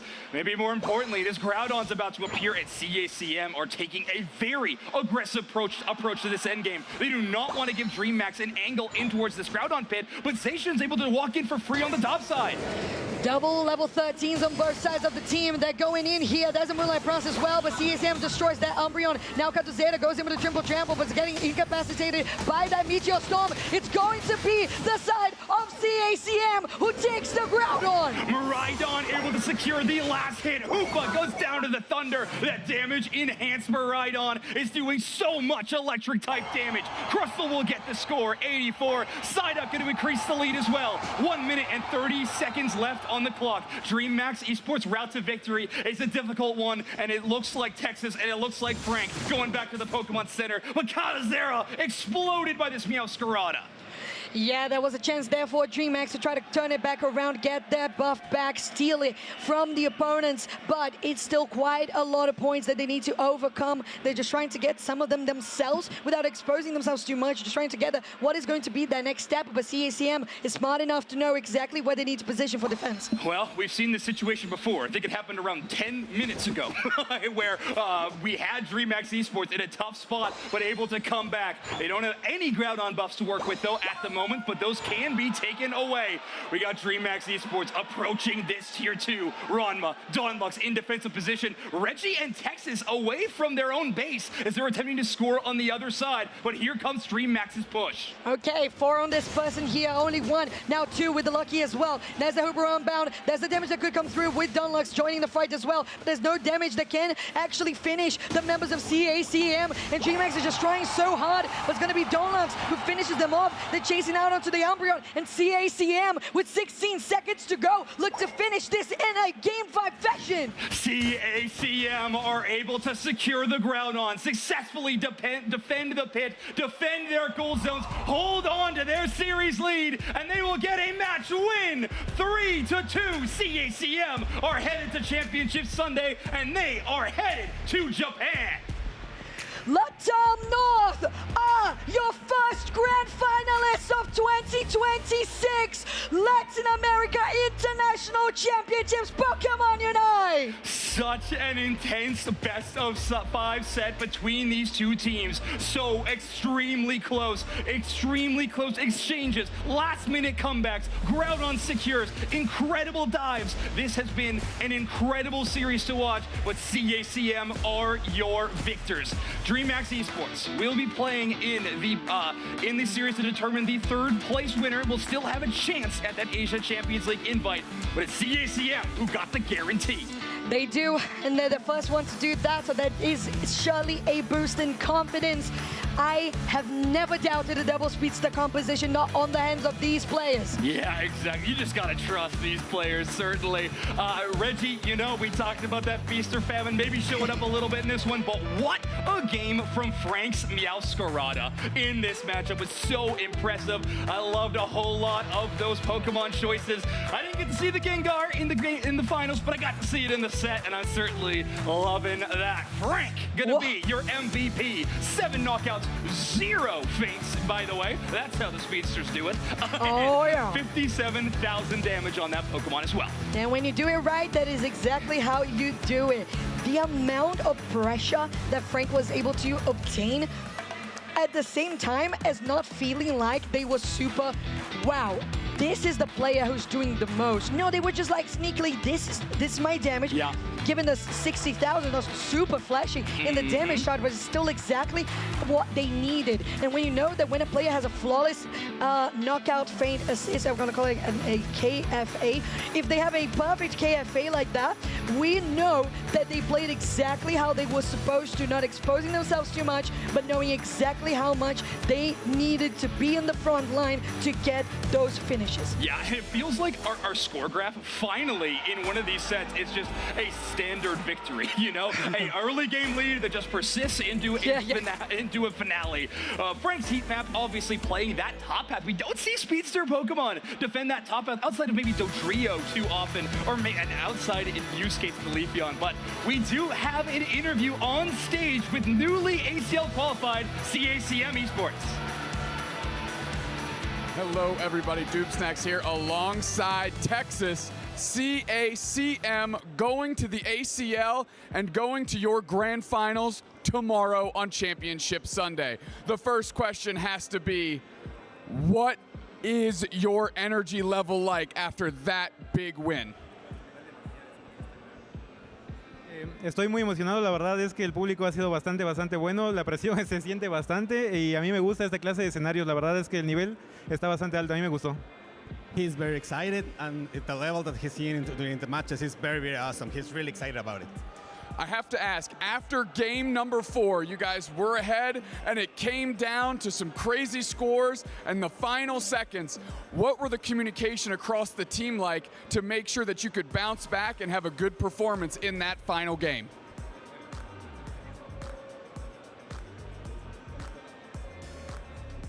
La verdad es que en el juego 4 sabíamos que podíamos ganar, casi estábamos seguros de que iba a ser una victoria segura, nos equivocamos, focuseamos mal y pues se llevaron el objetivo y ellos pusharon de manera increíble. Aún con eso no decaímos porque sabíamos que podíamos jugar. La verdad es que nos sentíamos muy cómodos y pues eso fue todo prácticamente. We were thinking that the game 4 they were trying to gain. I think they thought that they were going to win, but it was a mistake, so they are aware of that and they were making it a big effort for the next one. Well, look, it's great to leave those mistakes in the past and look forward to the future after a big Game 5 win. Going to go a little off script here, and I'm going to ask, what sort of product you put in your hair? It looks luxurious. Yo no uso ningún producto, nada más uso mi shampoo y literal solito me lo hago así. He's not using any product and just it's like natural hair like this. Okay, well, consider me and color me incredibly jealous. Green with jealous rage right now. Beautiful hair. Last question. 2 more questions. I lied. I'm going to ask however many questions I want. I'm in control here. Okay, you have either Dignitas or Force Team on the horizon for tomorrow. Is there a preference in who you want to play, whether it's because you want a greater challenge or whether you think you have a good matchup? Whatever reason is fine.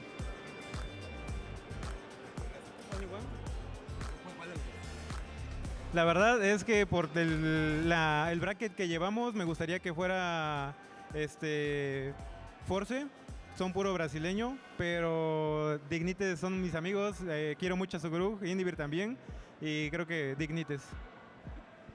So it will be he wants Forlas, but Dignitas is their friend, so then he wants prefer their friends. Okay, well, you know, friends tomorrow, potentially enemies. To wrap this whole thing up, and it's what we do every single time, of course, it's any shout-outs to the folks that are here supporting you and the people at home watching.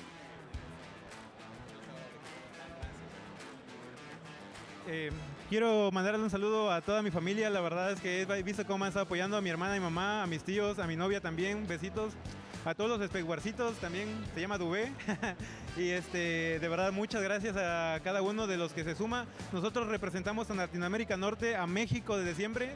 Y la verdad es que me siento muy agradecido porque he visto todos los comentarios. Saludos a todos en casa.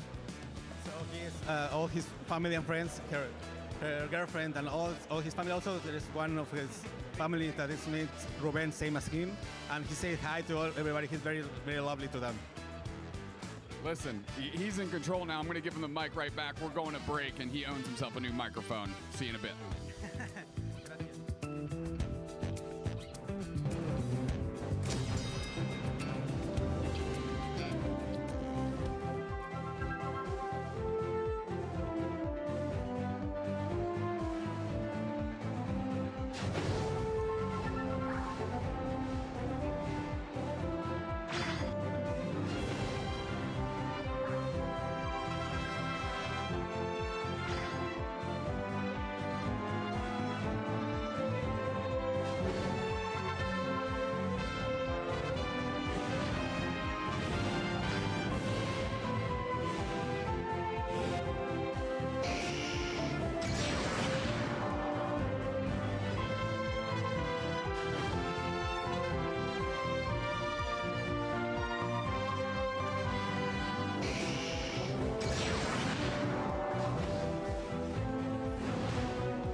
Welcome back to the Pokemon Unite Championship Series. Here we are, live in São Paulo, Brazil, and what a game we have for you.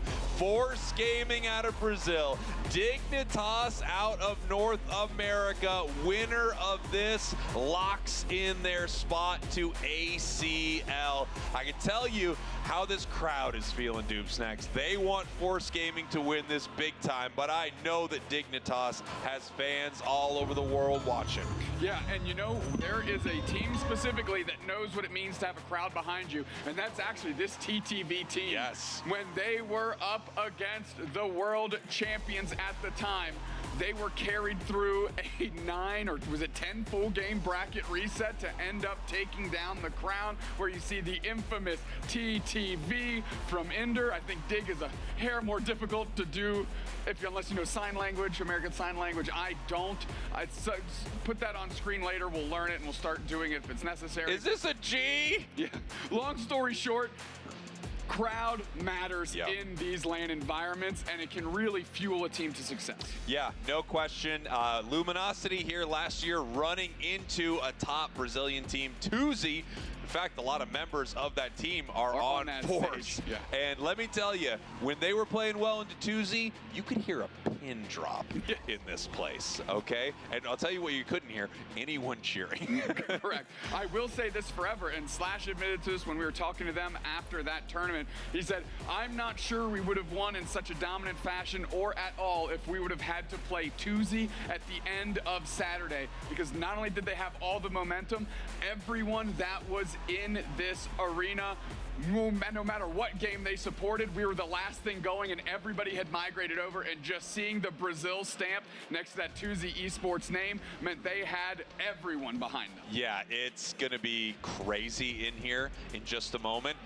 When Dignitas does something good, you're gonna hear us real well. Yeah. And when Force, almost at Tuzi, because I'm remembering these players from last year, when Force does something well, this place is going to explode. They're already chanting, by the way, out there. I love these fans. I love Brazilian fans so much. They are so hyped. Every other region, can you please take notes?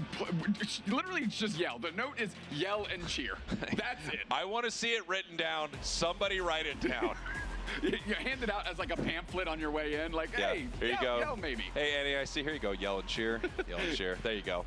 CACM Esports in an absolute slobber knocker, 3-2 against DreamHack. I mean, that game 4 was amazing. Into that game 5, what a bounce back, talking to Texas saying, look, we know we messed up, and our main goal was leave that behind us. We get another bite at the apple. Let's get it done this time around, and they did. Force Gaming Dignitas is where we are right now. We have the hometown heroes in Force Gaming trying to keep the Brazilian dreams alive of an LAIC championship. And across from them is the oldest old heads in NA, the formerly TTV, now Dignitas, with the young upstart Zealot looking to put a kibosh on the Brazilians' plans. This is going to be such a good series. The question is, how good is Dignitas? Because they have looked pretty phenomenal throughout this tournament. I mean, they've taken down Peru. They had a great series just earlier coming into this. Force, on the other hand, had to dispatch Tuzi. I mean, what a tough one for this crowd, watching two of their top teams go head-to-head. But Force was able to make it happen, and now they are looking like the best team in Brazil. Is it enough? Is it enough? Let's start talking about what we've seen so far through this tournament. You were just talking about Dignitas, so I'll stay on that topic right now. Yeah. And I'll stick with Otter, because that's who was on the screen before we switched over. Otter used to be like the support Mew of last year, right? Until other teams had to literally adjust to what they were doing. Right now, it feels like Otter is just going to play Latias until you force him to do something else. That thing looks nasty. Yeah, I don't even know if you really can force him to do too much else, because I feel like Otter is the kind of player that doesn't have a bad Pokemon. You know, if you're going to expose some piece of Dignitas, it feels like the piece you would expose is Zealot. Zealot's had a few really good looks and a few okay looks. You know, he's the least experienced out of the squad on stage. Some insane moments, but also it feels like a few of his picks were fine. And I would target someone who had some fine picks rather than Otter, which I think, honestly, you could put Otter on a Pokemon that just came out today and he'd do great. Yeah, for example, I mean, you literally saw, Dr. Jekyll, Mr. Hyde in the last matchup, right? That Zacian felt in that game 2 felt almost irrelevant, whereas the Zarina from the game prior took over. Here we go, starting with our first draft here. Zarina ban. Makes sense. I mean, this is what I would be trying to do if I was Force Gaming. I would be targeting the player I could target and trying to pick and ban around them, while also at the same time, of course, getting what you need. Looks like our first ban from Dignitas is going to be that Suicune. It's hard to fight against it. I mean, if I could, I would try to ban Suicune against any team I was playing, or pick it. Without a doubt. Miraidon also just seems to be attacker, problem number 1, get it off the board, unless we were watching last match. In that case, it got tons of action. Blastoise being queued up feels a hair targeted here. We'll see if that's what's locked in, and it is. And you see those ban rates, 1%, 1%. That means they're just working off of specifically the information of the other team. Yeah, you do not have a 1% Pokemon banned here in such an important game unless you are targeting a very specific player, which is what they're doing here. Blissey getting the ban, Slowbro getting the ban, and once again, the Megas just skating right through. Do either teams want to bring them into this match? They didn't look particularly amazing in a few of the games we watched with them today. However, I think Inder made some great points in his interview up on stage when he was talking about recognizing that, yeah, maybe in other environments in the ranked ladder, these things feel incredibly broken, but here in competitive, maybe they're 10% better, but that 10% can be massive. Absolutely, right? And it's all about how you leverage those small percentage advantages wherever you can find them. Picked first, Mega Charizard. And Clefable, though, and I mean, this feels like, I already think this Clefable is going to be a problem. It's going to be an issue. Yeah, I mean, we saw Inder target banned earlier over this Clefable. Clearly, they have a strategy around this that's looking pretty good. Blaziken being picked, more than a great pick, definitely feels like a pick and counter pick. You're stealing that away from the possibility of force here.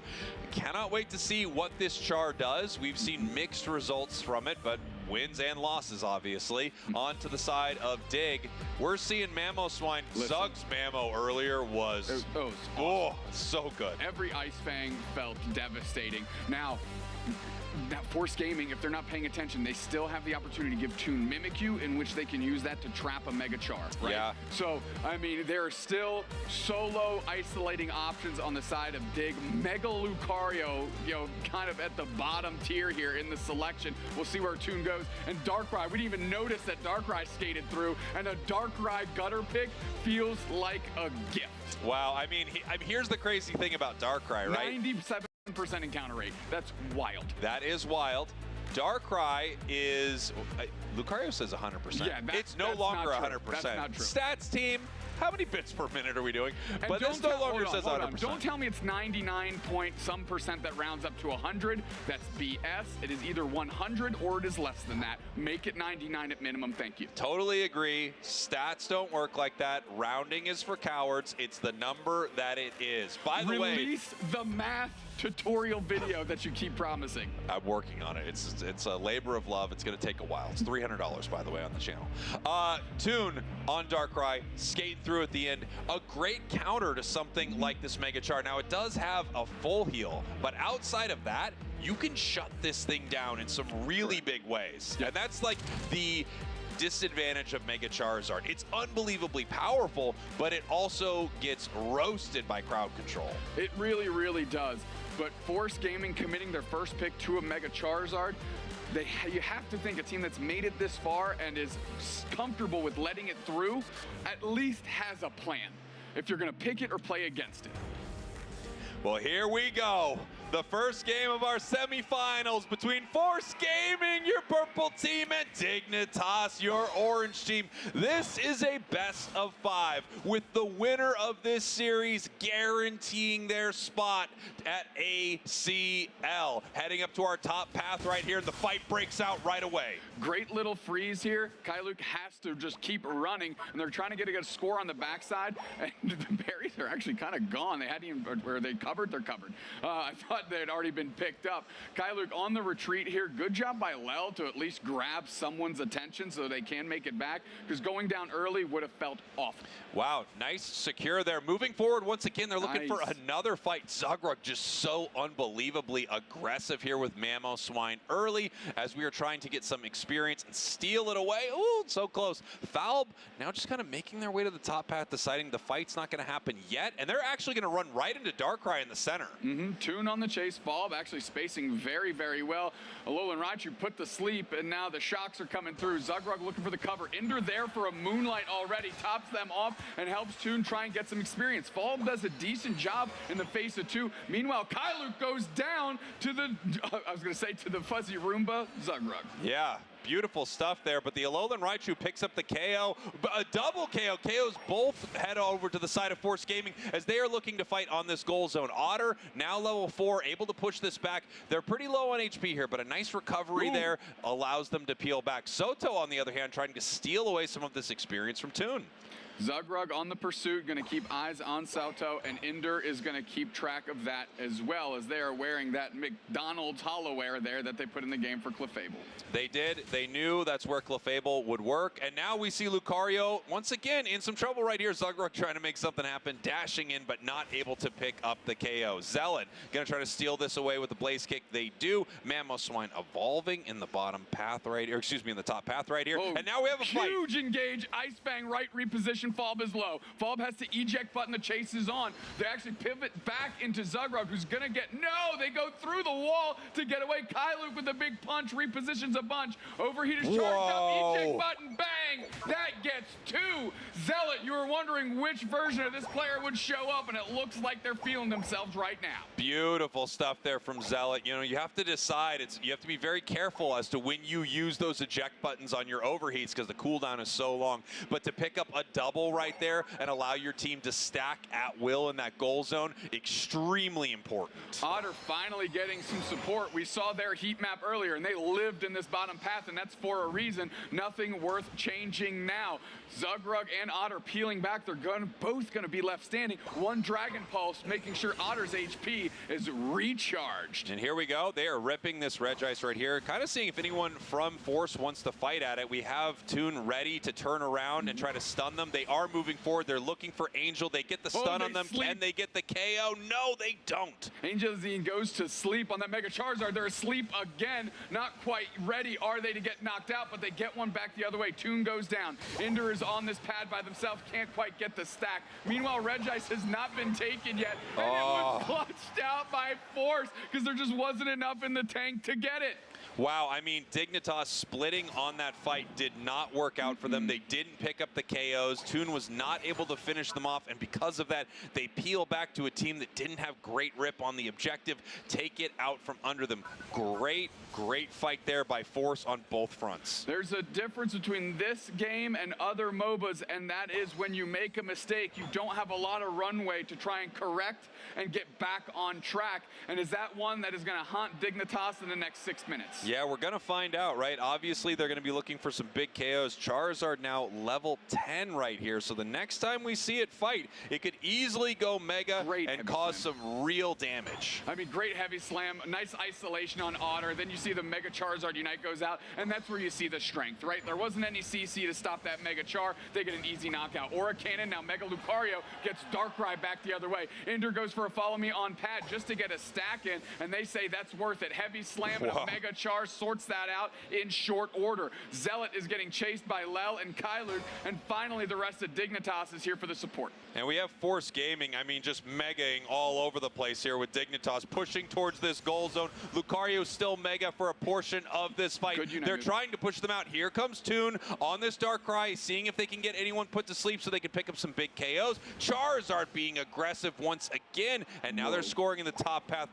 Beautiful overcap, 217, 142. Things are going great for Force here in game 1. All off the back of that ill-advised split downstairs where they didn't quite get the goal zone. They didn't get the objective. They got knocked out all over the place, and now they find themselves, I wouldn't say way behind, but definitely behind. Yeah, they're without question behind. They are still in this game in a big way. And Otter, you know, it's an interesting Pokemon because not only does it get more powerful with levels, but it gets more more and more powerful the more fighting it does throughout the game. So some of these things are to be expected, but no question Dignitas is in trouble right now, and you're hoping that it gets better for them, because I don't know how they're going to win some of these fights as the match goes on when you have Mega Char and Mega Lucario already careening towards level 13. Exactly. They need Toon to get big. Toon has to catch up on these levels. Mega Charizard pops their Unite move again, and that's an easy knockout.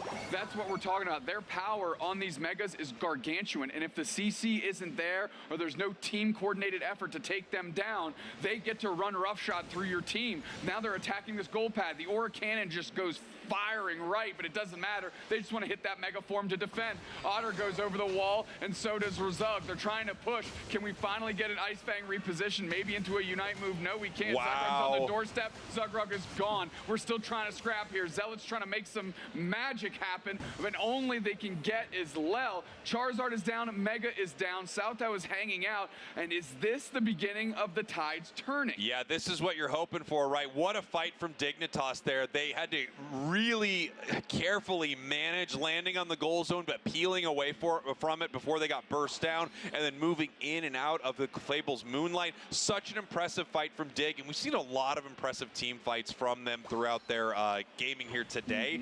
That was incredible. They are back online. They are within striking distance of Force, and they proved that they can win a fight. But they had a lot of things on their side too. The jump pads, the goal zones. We'll see what it's like when they're out in the open here. Yep, I mean, they're fighting over the Swablu and Altaria. Nice Darkrai engagement. Zugrug goes straight in, and we're now popping this off, block into the wall, and Zugrug goes down. Can they get a quality KO, though, for their efforts? Sautao with a clutch heavy slam, but Sautao goes down, and so does Mega Lucario. And look at this here. I mean, at one point, Dignitas was able to break this this tier 2 goal zone. So this Regieleki is going to start walking towards the home goal zone of Force Gaming, which is going to set up a few interesting plays for Dignitas. They can be really aggressive around this Groudon, or they can kind of walk with this. And we're going to see what they decide to do. Looks like they might get caught right here as the fight could start immediately. Zugrug gets isolated, has to, eject button into their Unite move back towards the team. Charizard Unite is out, and we're starting to burn the side of Dignitas. Zug is already gone. Fob on the retreat. Toon is getting chased down. They're completely separated from the rest of Dig. They get into the tall bushes. They might be able to hide and reset. Force Gaming focuses back down on Groudon. Zealot steps up. So Otter and Ender are right there. They're trying to hide an overheat right onto Angelizine, and they are down. And now they can pivot back. Groudon's almost gone. They can't get in, but they can take these Groudon buffs away. Are they going to scrap through it? Trapped is Otter. Heavy slam down. They're gone. Toon is there to fight, though. They need to turn the tide immediately. They are getting more knockouts. Zug is gone. 3 players down. It is just Ender and Toon. Everything, the weight of the world of this first game is on their shoulders. And with Toon gone, this is all for naught. Here we go. Fob looking to score right here. They are going to put the points in. This brings them to 317, but there's still a minute and 5 seconds left onto this home goal zone. Can they stop them from scoring? They barely miss it. No! Both go in! 200 points in the main! And now they are up 5-17, 302. They have to get these KOs, and they do. They pick up 1. Can they pick up 2? They have to take Fob right here, and ideally give it to Zugrug. Someone needs it, but no, it goes to Otter. Only 1 buff to Dig. Zealot might almost need to reset and go on the chase. They have a tier 1 goal zone to work with. Zug is going to lead the charge here. They have their Unite move, which means they can trample into the backline and see what they can do. They go for the score. They're going to bait them out. There we go. We Charizard Unite, Mamoswine Unite. We're sitting on top of the pad. Great follow me there. Keeps them standing. Ice Fang doesn't land. Zugrug goes for the score in the back. Angel stops it. The points don't go in. We have a power nap on Pap. 15 seconds. They can do this if they can just get around this amazing storm. Huge Aura Cannon stops everyone. Can they get any points in? They're wiping them off the map. What an absolute hero play. It's going to be a penta. Oh my God. Dude, that Aura Cannon stopped 5 players from scoring. That was amazing. What a moment. What a game 1. What a defense there from Force. Unbelievable. Oh, wow. That was a great game. That was a great game. I mean, between between Saotao We're trying to and catch our breath in here. We're not even between playing. Saotao We're screaming. with the X-speed block, just knocking around on everybody, keeping everybody from scoring. Angel that stepped on the back and barely stopped Zugrug from scoring. And then when every move was down, Snorlax had nothing left in the tank. 5 players are trying to score. You see this gargantuan Mega Lucario Unite move rip past the goal zone and stop all of them. What an impressive fight there from Holy Force. dude. And I do wonder if there was a reality where they have 2 of those Groudon buffs. It would have been really tricky to manage, right? You don't always get what you want. I know that they tried to get the other one, but if they had 2, could they have made a different push there? Well, one thing is for sure, Force Gaming looked incredible here in game number 1.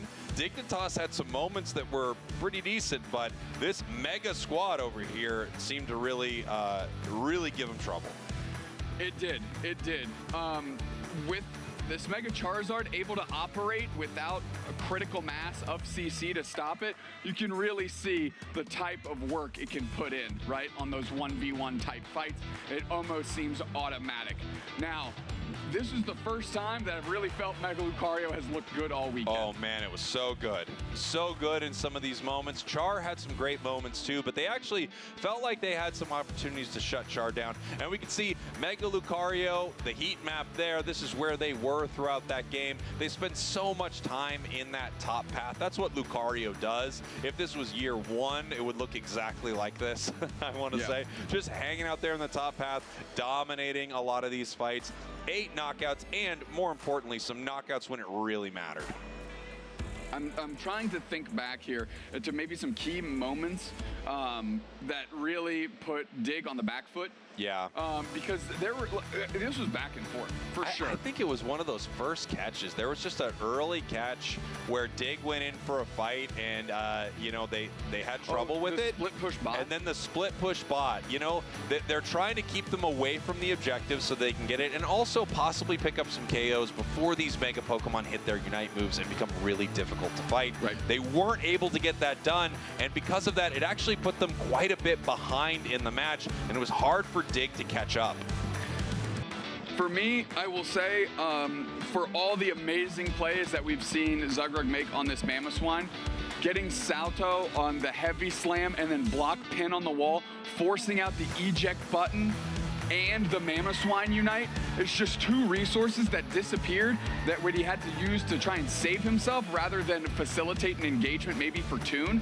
And then everybody kind of scattered, right? Like the lights got flipped on, the roaches went everywhere. Toon found himself on the opposite side of the Groudon pit from everyone else. Now, he didn't get knocked out in that moment, but that was enough time for all of Force Team to come back and start working on Groudon, forcing Dignitas to play disjointed just to make sure that they have an opportunity, and it still wasn't quite enough. Yeah, I mean, something that you mentioned in there that I think is really important to think about. Sometimes Pokemon doesn't go down, but the resources, as you were talking about them, expended to keep that Pokemon around, it makes it harder and harder for you to win another fight. Losing your eject button for positioning, losing your Unite move obviously is huge. So even though they weren't able to pick up that KO, they got a ton from their opponents there. And yeah, it made it difficult as things continue to go on. You'll see a lot of these top teams, you know, when they're fighting their opponents, they'll notice, oh, got their focus band, got their Unite move. Greninja won't have a Unite for at least another 90 seconds.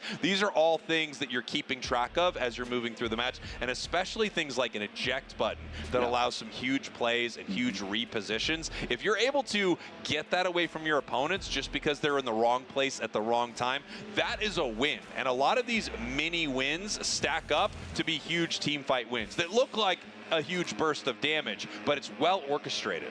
Absolutely.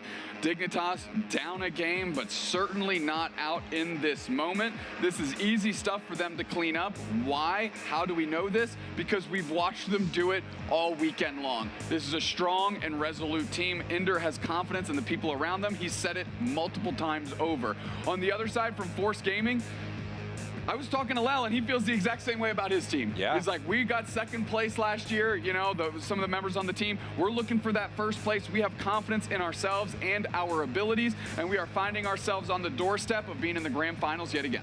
One thing that we're going to have to find out with Dignitas is, can they handle it when they start losing? Some teams can and some teams can't. As we've mentioned many times, these are seasoned players. They have done this before. They have come back from losing streaks before. These are all things that they've had to deal with. But, you know, some teams, when they're winning, they just win even more. Other teams, however, when they are losing, they lose even more. They can't bounce back as easy. But a lot of these players have been in the game for a long time, so I would expect they're able to handle a situation like this. And they're only down one game in a best of 5. For sure. I'll tell you what, you know, when we duo queue and we're on a losing streak, we don't bounce back at all. You and I? That losing streak Well, we say we're going to continues. play one more and then it's it. I don't even care what happens. We say a lot of that. And then we lose. And we lose and we go, all right, I'm going to bed. So we don't have the tenacity to keep it up and get those wins in tough situations. These two teams absolutely do. Yes, they do. Of course, you have to. To be a team at this level, you absolutely need to. But there is something tough about being on a winning streak all day, playing great all day, and then all of a sudden running into some real resistance, you know? Even the best of players can start to get a little tilted, especially if you're starting to feel like, man, I feel like I'm making all the right plays, and fill in the blank just didn't meet me in that moment. They really needed to, and they didn't meet me. A few of those, you know, and it really starts to wear on certain players' mental. And we'll see if that happens in this series. If you, you know, I'm looking at Force Gaming, I'm looking at Dignitas here as we're getting our lobby set up for Game 2. What is TT? Wow, so used to saying TT. Of course. What is Dignitas thinking, right? They've been in this strategy where they haven't really feared the Megas, right? But now they just got walloped by both of them. Yeah. Do you have to reconsider your approach there? You know, it might just be a little tricky to have dealt with both in the hands of really, really skilled players. I don't think the Char, once again, the Char was not bad. It had big moments too, but that Mega Luca felt actually a little more difficult for them to deal with. I don't know if maybe you give them one and not the other, but one thing that they do have to figure out is what to do when they're being drafted against this way, which is very specific, targeted bans. What do they do when they're running into bans like this? And how are they going to bring a composition here that can deal with Force Gaming, especially if they decide to give them some of these power picks? Again, I'm reflecting back. I feel like the key against at least Mega Charizard for sure was a critical mass of crowd control. Fully. I think that was incredibly successful, you know, especially in the last match that Dig played, both when they played against it and played with it. You know, Toon was stymied a little bit by that crowd control, was finally able to knock some few things loose at the tail end of that game too to get them to this spot right here. But it seems like they didn't quite have enough of that. Yeah, I agree. And the other thing about it is, that while that's a great answer for Mega Char, it's not a great answer for Mega Lucario. Correct. Mega Lucario has so much unstoppable in its kit that really isn't what you need to do to Mega Lucario. Mega Lucario is a little bit better if you're able to make sure that when it is fighting, it can't do damage to, you know, 4 of your teammates at once. It can't close combat the entire team, things like that. It doesn't get an objective low enough so that it can secure. That's kind of what you want to do to stop Lucario. However, Char, definitely the crowd control. So when you have both Megas on the other side, you are fighting a weird war on 2 fronts, essentially. And you've got to try to deal with both of them in different ways. Also, sometimes just when 2 Pokemon go Mega, it's just kind of crazy. Yeah, I mean, I think maybe the solution isn't find a solution that blankets both. It's at least eliminate one of them from the equation. I think so. And if I'm not mistaken, Zealot has been playing Mega Lucario this weekend, and obviously to some level of success, because Dignitas is currently in the top 4. Is that an option, right? You let the Megas through, but you make sure you're taking one. Yeah, I think you definitely could, right? And then that way you have a really competent player on your side playing that Pokemon, and you don't have to deal with it on the other side. Darkrai has felt felt pretty good for Toon throughout this tournament, and it just felt like they couldn't get going fast enough in this game to really take advantage of how powerful that Pokemon can be. A lot of these speedsters, one of the things that is so powerful about them is how they are able to pick up some of these early KOs, and because they're able to pick up these early KOs, they get a little bit of a level lead. That little bit of a level lead lets them pick up some more KOs, which gives them a little bit of a level lead, and so on and so on and so on. One of the best things about them, this crazy burst damage sets up the opportunity to get further and further ahead. Well, when you're kind of on parity with your opponents, I do feel like every speedster, while not bad, feels fine. They feel fine. But when you're ahead, they feel amazing. And not getting ahead early, I think, was tough.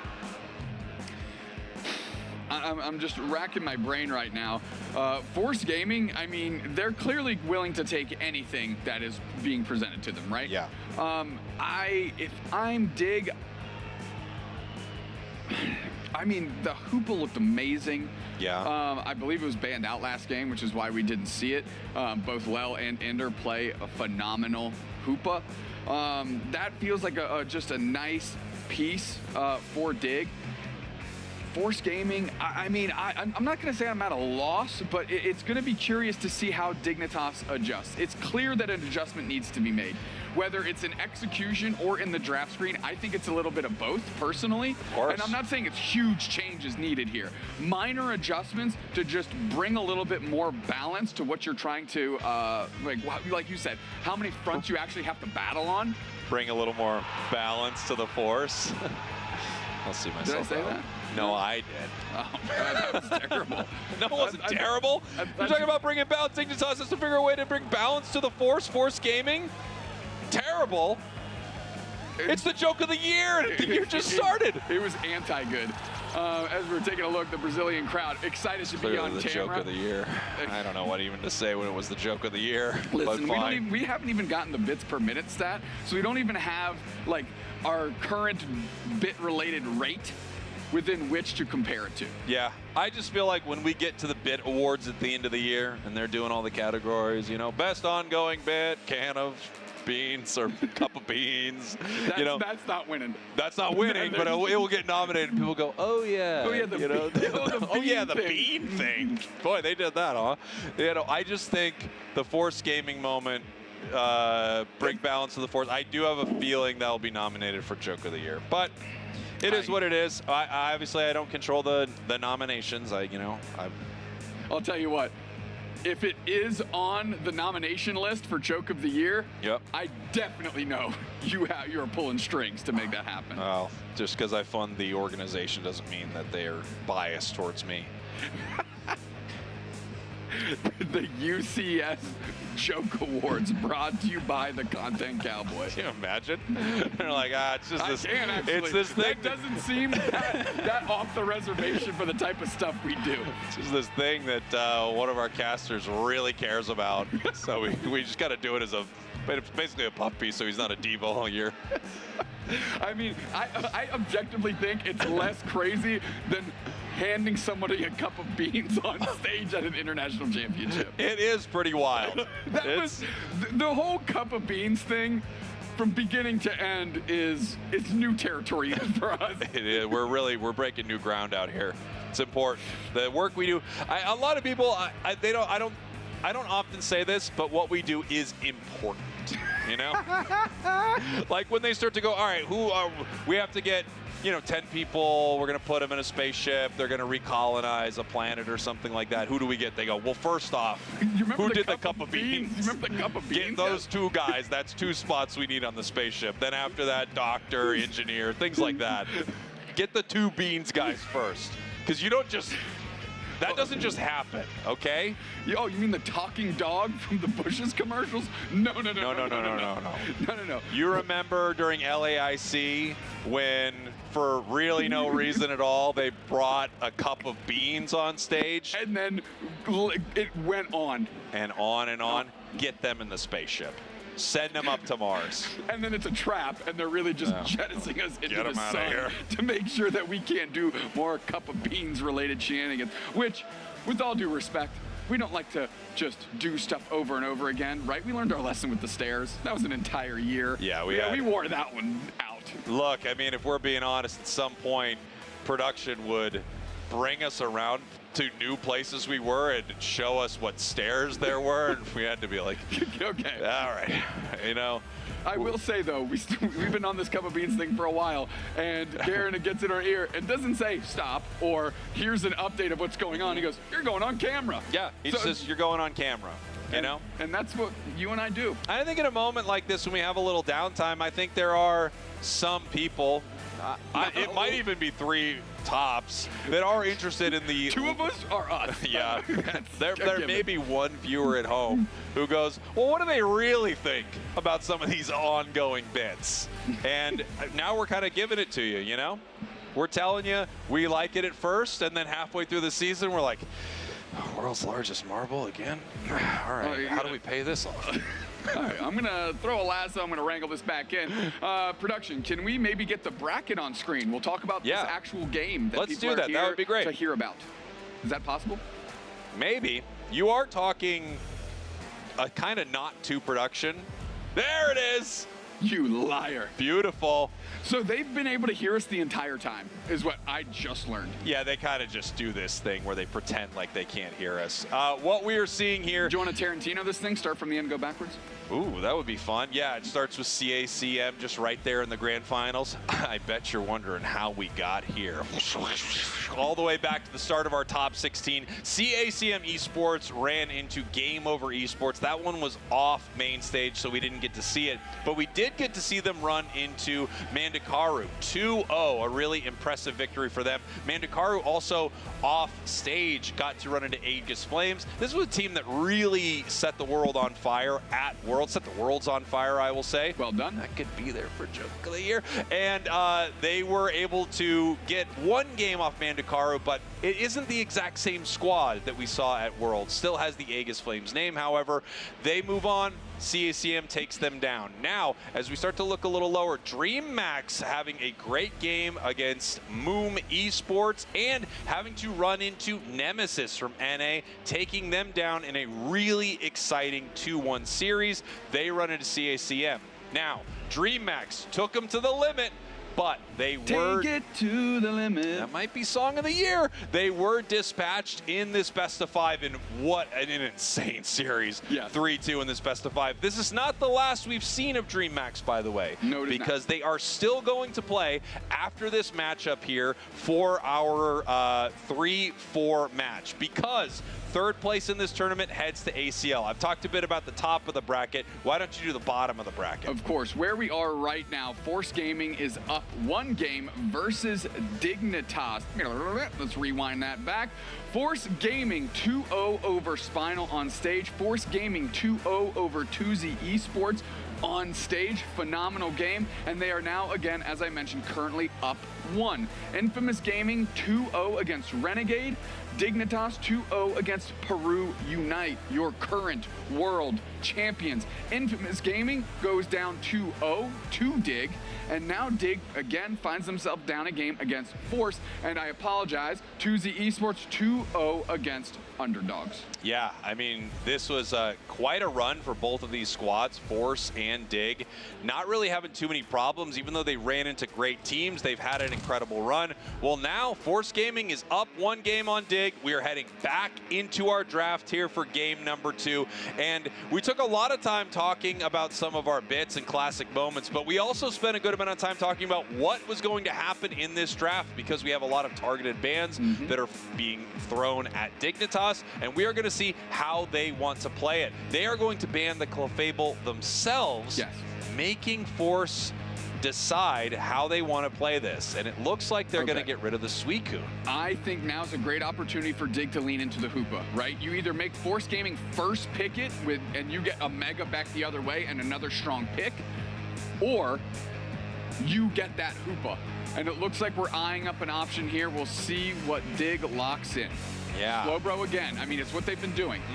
Yeah, when you know the player has an insane Slowbro and you don't want one of your carries to be locked down by it, I think that's a great call. But now, Force Gaming obviously can't take both Megas right off the rip. We're going to have to see if they take either one of them. They first picked Char previously, and they go for it again. Mega Charizard X to the side of Force Gaming. Dignitas now, with a strategy that we talked about, possibly going to steal away the Mega Lucario right now, and they Miraidon. do. Yeah, and Miraidon as well. That encounter rate is incorrect for those of you keeping track at home for that Mega Lucario. Auto-grabbing Miraidon is terrific. Great pick. A little bit of a classic back-to-back here, Snorlax and Eldegoss, which means Zugrug and Ender have the opportunity to get that Mamoswine online, get themselves a Hoopa, make sure that they can take care of Toon and Otter and Zealot and get themselves a game to win here. Here we go.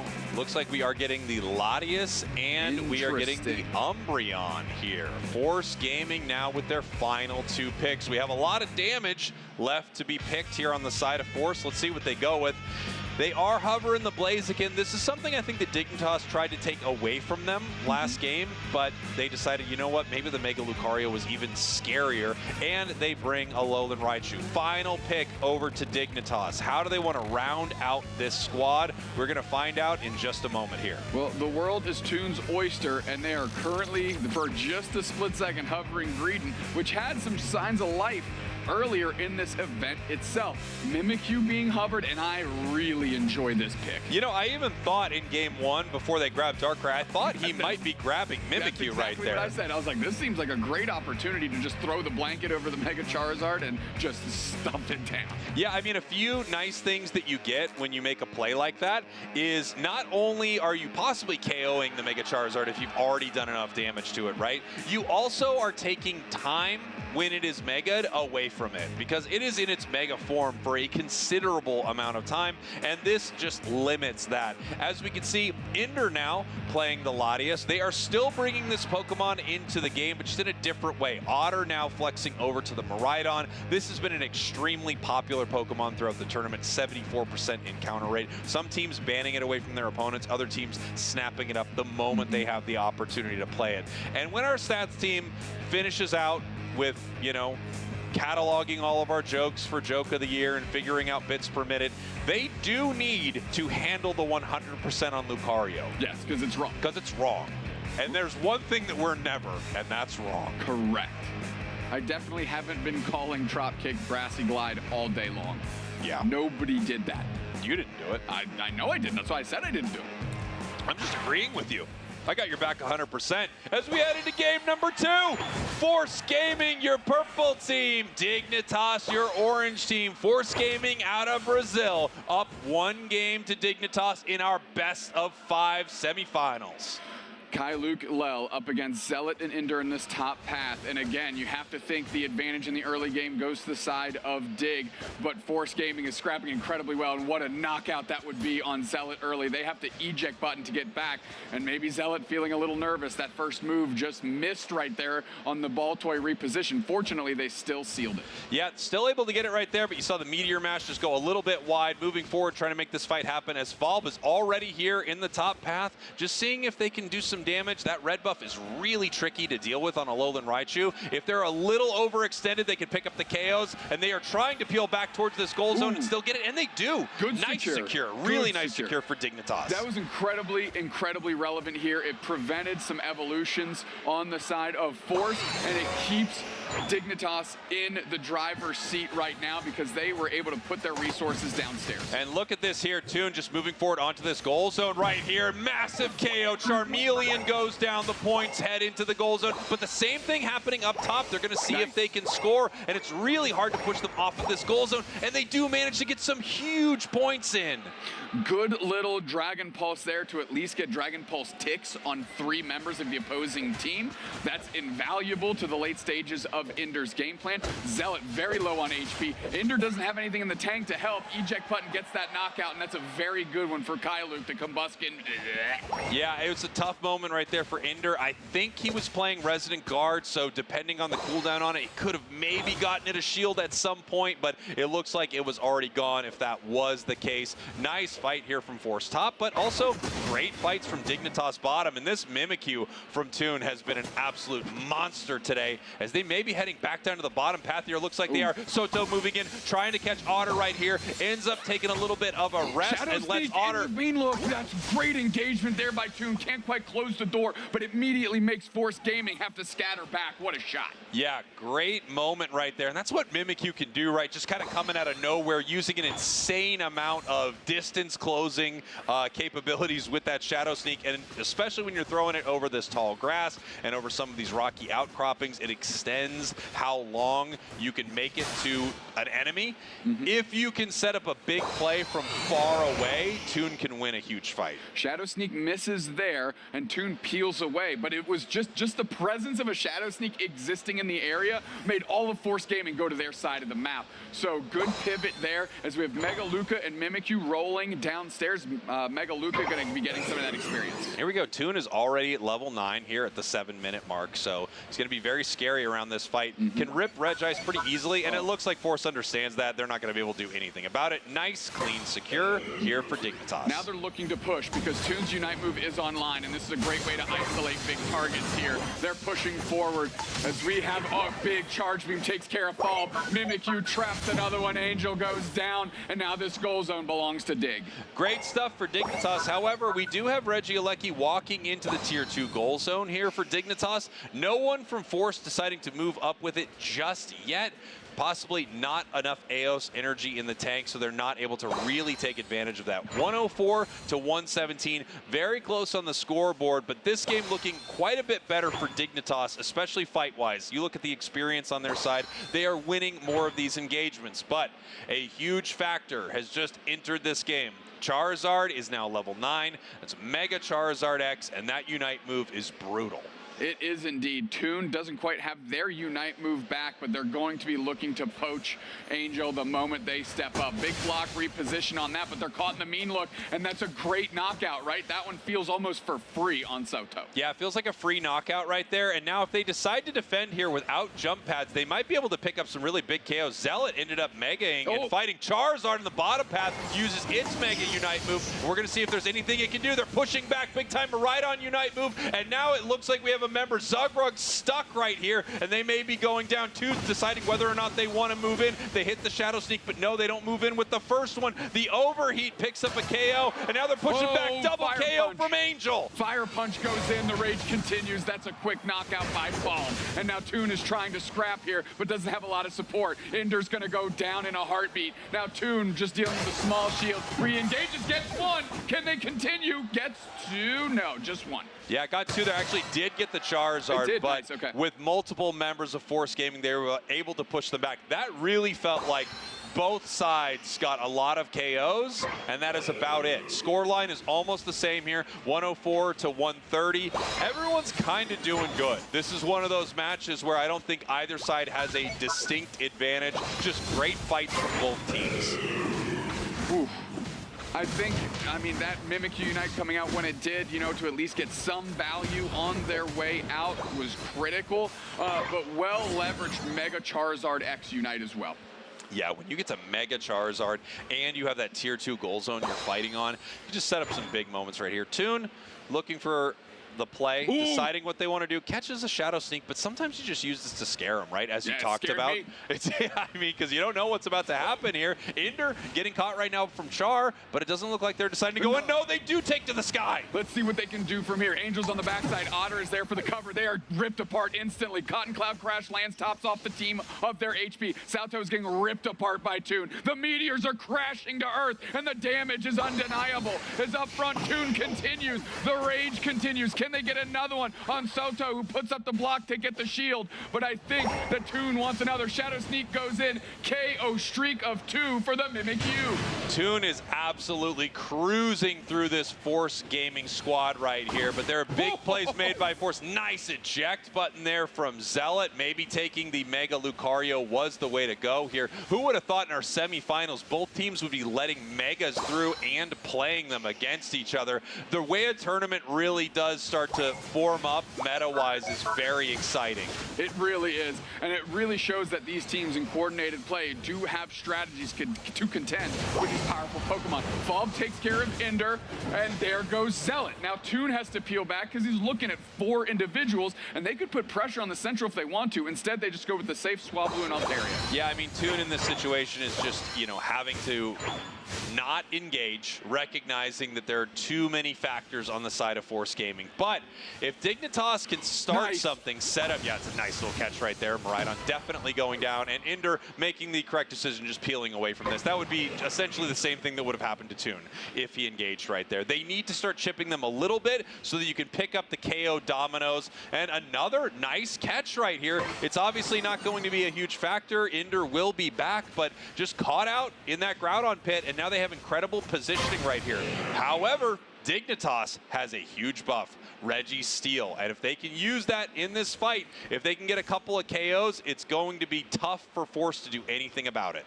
Charizard Unite in the back line. They're trying to get on top of Zealot. Tons of damage going back. They're looking to rip. The rip has started. The focus isn't where it needs to be. Zugro gets back in the mix and is trying to draw everybody's attention. The meteors crash to Earth. Can Force Gaming secure? 3 players down despite it, and they still pick it up. Power Nap in the middle, but they have an opportunity to grab this shield. Take a deep breath, Dig. You still got a heck of a chance right now. Up by a bazillion, 2 of the Groudon shields, and they're looking to score those hundo burgers. Yeah, I like the play here from Force Gaming, but they gave up too much, right? They just gave up way too much in that fight, and Dignitas able to counter immediately, picking up 2 of these buffs here. And now they're so far ahead that I think they're deciding whether or not they even want to try to engage and score at all. They really don't need to, and they can defend pretty easily. Even if they give their tier 1 in the bottom path completely over to Force, there's no way they can catch up to them. There's no amount of points that they can put into that goal zone, right? They're up by over 200.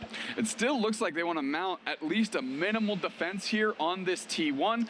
They've got Toon watching the T2 upstairs. Let's see how Force Game approaches this. Yeah, I think this is just a moment where you need to buy time, right? Obviously, Force doesn't have much time, so they're going to move in for this engagement here pretty soon. A lot of them showing right now, so it's very clear what they're going to do. Moving in for this fight, starting to try to score. There is the charge beam. They have to move deeper to deal with Dignitas, and it looks like they're not able to. Big time eject button, they move in. Char in the air. Char's in the air. Mega Lucario's there as well. Quickly takes care of the Mega counterpart. Saltao is getting ripped apart here. Has to Power Nap in the back line. Zealot tries to make a move forward. Falb and Lel on low HP. Salto is getting ripped apart as well. The block serving platter is up. They are going to get some points in, but it is not enough. Let's see, they have to keep on pushing here. They're down by oodles. Yeah, and the nice play there from Toon. As soon as they counted the players in the bottom path, they peeled off, scored in the tier 2, put them another 100 points ahead. There just aren't enough points that Force Gaming could score. We are going to bring this tied up here in our best of 5. 1 game, both teams. Incredibly well done. I mean, I like what Force Gaming did. Tries to use the Mega Charizard as bait in the bottom right corner of your screen there. Good adjustment by Dignitas. The rip was happening, but it wasn't particularly quick, Cowboy. Yeah, it seemed like, they had Zugrug run up there, and I'm not sure how much they were able to do, but clearly they slowed them down enough to allow Dignitas to finish off the Charizard, make their way to the fight, and continue to attempt to KO them as quickly as they could. Even once they got Groudon, they were just able to clean up that final fight. There's absolutely certain moments when you're a team like Dig that you say, listen, Groudon or not, we're looking for bodies here. And those Meteor Storm, that wasn't to secure Groudon, that was just to put damage on Force Gaming. And that's actually where Otter came through and got a dig, trio, KO streak of 3 for Dignitas. Yeah, beautiful stuff there for Dig. And now they're right back in this thing, holding each other's hands. Look, I mean, there's a lot of emotions going on up there. Sometimes when you and I are casting and it gets crazy in here, we'll hold each other's fists, we'll embrace each other. It can be tough, it can be stressful. Power of friendship, undeniable. Power of friendship, which is huge. Taking a look here at our MVP, Toon. 11 knockouts, 1 time going down, 1 feint, 6 assists. I have to say, this got target bans earlier, and I know that they're clearly targeting Zealot right now, but Toon's Mimikyu is insane. It's very strong. It's very, very good. Somebody had to pick up the mantle of trainer in NA now that he is playing mostly tank for Nemesis, and Toon felt very comfortable stepping into that role, and you can see that the respect that teams are giving them and banning the Mimikyu is well deserved. Yeah, I wonder if we're going to see it here into this next game. Every single game will have a ripple effect throughout not only the tournament, of course, but especially this series right here. And you will find that sometimes the team that wins these especially longer best of fives often has outdrafted their opponents consistently. I wonder if Mimikyu is now on the chopping block. It's definitely worth a consideration. I mean, at this point, you can't really take anything off of the map, right? You just gotta look at the strategy, look at the board, and make sure, as you mentioned, battle on the least amount of fronts possible. Don't have your attention split too many different ways. And I think Dignitas adjusted very well, given that the bans were almost identical. Not quite, but pretty close. Here we have Toon. This is the player that you just saw, our player of the game, the MVP on Mimikyu. Give it a thumbs up. I think someone was asking about the Force joke, whether it would be in the joke of the year, and he said yes. I disagree. I think that's what he did. I can't lip read as well as I used to, obviously, for obvious reasons. But what are those reasons? It's obvious. Well, if it's obvious, it should be If easy. it's obvious, I don't need to say it, okay? I think it's so clear that I don't need to say. Everyone knows that it gets harder to lip read the more you cast. This is just... Is that true? Oh, perfect. That's what we do. On camera. Producers just say, on camera. I mean, I don't know. Do whatever it is you're doing on camera. Force Gaming, Dignitas, 1-1 here, back into the draft. There it is. It's targeted. Serena, now Mimikyu, and I think they're right. You've got to take away these powerful weapons. I agree. Clefable being on the chopping block makes a lot of sense to me too. Is a Blissey going to slide through here? Certainly the Megas don't seem to be getting any priority. Suicune, I mean, looked terrific, especially in the hands of Dignitas. Yep. So that makes a bunch of sense. And I doubt we're going to see a Tyranitar ban, so we're going to switch off that very quickly. I mean, maybe in Zoink's dreams they're banning Tyranitar because it's actually useful, but we'll see. Force Gaming here now with their first pick. They've been going for Charizard. I could see them bringing Charizard back into this, but I mean, letting Zealot have that Mega Lucario was pretty scary. It was indeed. And if you're trying to target down Zealot specifically, you don't just do it in the ban stage, you can do it in the pick stage, right? You There's deny Char. by proxy, but Mega Char, again, the strength, it just feels so hard to push away. Yeah, it absolutely does. Back on over to Dignitas here, and they're going right back at Why it. not? I mean, yeah, why not? It was great for them. They're taking the Miraidon. They're taking the Mega Lucario. The question is, what do they want to do about this Mimikyu? What do they want to get Toon on? You get a Darkrai essentially for free here if you're Toon, which could be pretty nice. Yeah, that's true, but also you probably get it at the end as well. It doesn't really seem like Force Gaming has much interest in it. Now, I do like Cao Cao hovering this Snorlax. I know they're prioritizing it very early, but those blocks have essentially been serving platters to their team. I mean, they've been isolating individuals on Dig over and over and over again, just pushing them into the squad and saying, here's another free knockout. Let's see how they want to play this here for Dignitas. I think it's interesting seeing the Blissey. Umbreon obviously is a very solid counter, right? You're able to counter that Unite move in a big way if they decide to bring Umbreon into this game. Yep. And they do, and then they're also bringing the Eldegoss. So they're taking their defender, they're taking their support. Final two picks over to Force once again. They're going to be looking for that damage, and we'll see how they want to play it. Blaziken feels pretty good. No, but they are taking a Lucario here. Yeah, regular Lucario, as we are calling it around the biz. And Alolan Raichu. I mean, Fall is incredibly comfortable here. I mean, they're like, I like what it's doing. I'm going to keep running it back. Toon on the selection, Toon on the button right now. And I'll tell you what, I would be interested to know what Dignitas is seeing on the other side to have gone from Hoopa is the best thing going to not even being on the radar anymore. Wow, yes, we've got ourselves a Gengar. Amazing. I mean, we actually saw Gengar have some incredible games earlier, too. It looked awesome. So here we go. Toon on the Gengar. We have the original recipe Lucario on the side of Force Gaming, and we have Extra Crispy for Dignitas. And it gets even crispier with Mega Char X on the side of Force Gaming. Both Megas, once again, making it here to our semifinals. The targeted bans are proving to be so much more impactful than the Megas, which is crazy. They're letting Megas get through so you can target a Mimikyu. The draft is being remade. I'm not too sure. It felt like a pretty normal textured draft. Maybe just at Toon is when it went out, or maybe the last 2 picks for Force. I'm not exactly sure. Yeah. We'll find out together. But as that's being remade, Dignitas with almost the exact same type of setup here, right? Eldegoss over Latias, without a doubt.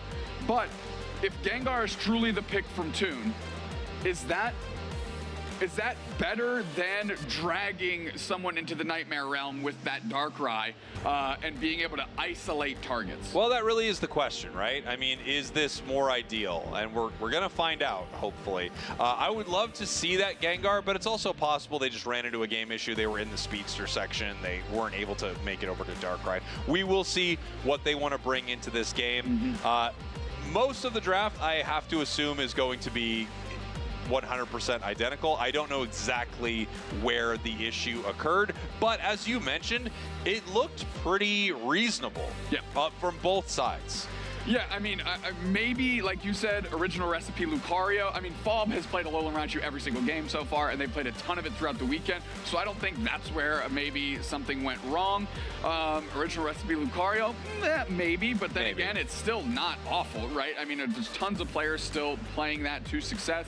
The Gengar feels off, but after the last set we watched, CACM, they made it look like an all-star, so even, like we said, even that seemed like, okay, yeah, sure. Well, you know, also, if you do kind of compare it to something like Mimikyu, they both have a somewhat similar play pattern. You know, if you're thinking about something like Dream Eater Gengar, the Shadow Sneak and Dream Eater operate very similarly, and then if you pick up a KO with it, you are chaining those KOs. So they actually have a lot of similar vibes to them, but we will see if that is exactly what Toon wanted or not as we get ready for this next game, as we have our draft being remade for our players on stage. These moments, I always wonder, you know, is this a nice moment where you kind of get to convene with the team a little bit and figure out what you want to do? Is this a nice moment to sort of center yourself?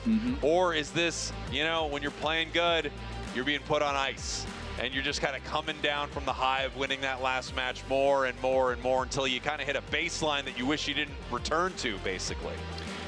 I think Dignitas would rather be playing right now. I agree. Yeah. I think Force Gaming, maybe for them, it's dependent on the previous game. I don't think Force Gaming was far off, but maybe this additional time to crack the code or figure out what their actual next steps need to be, at least in execution, right? We don't know when the draft went sideways, so they're priced into pretty much everything that they've locked in my opinion.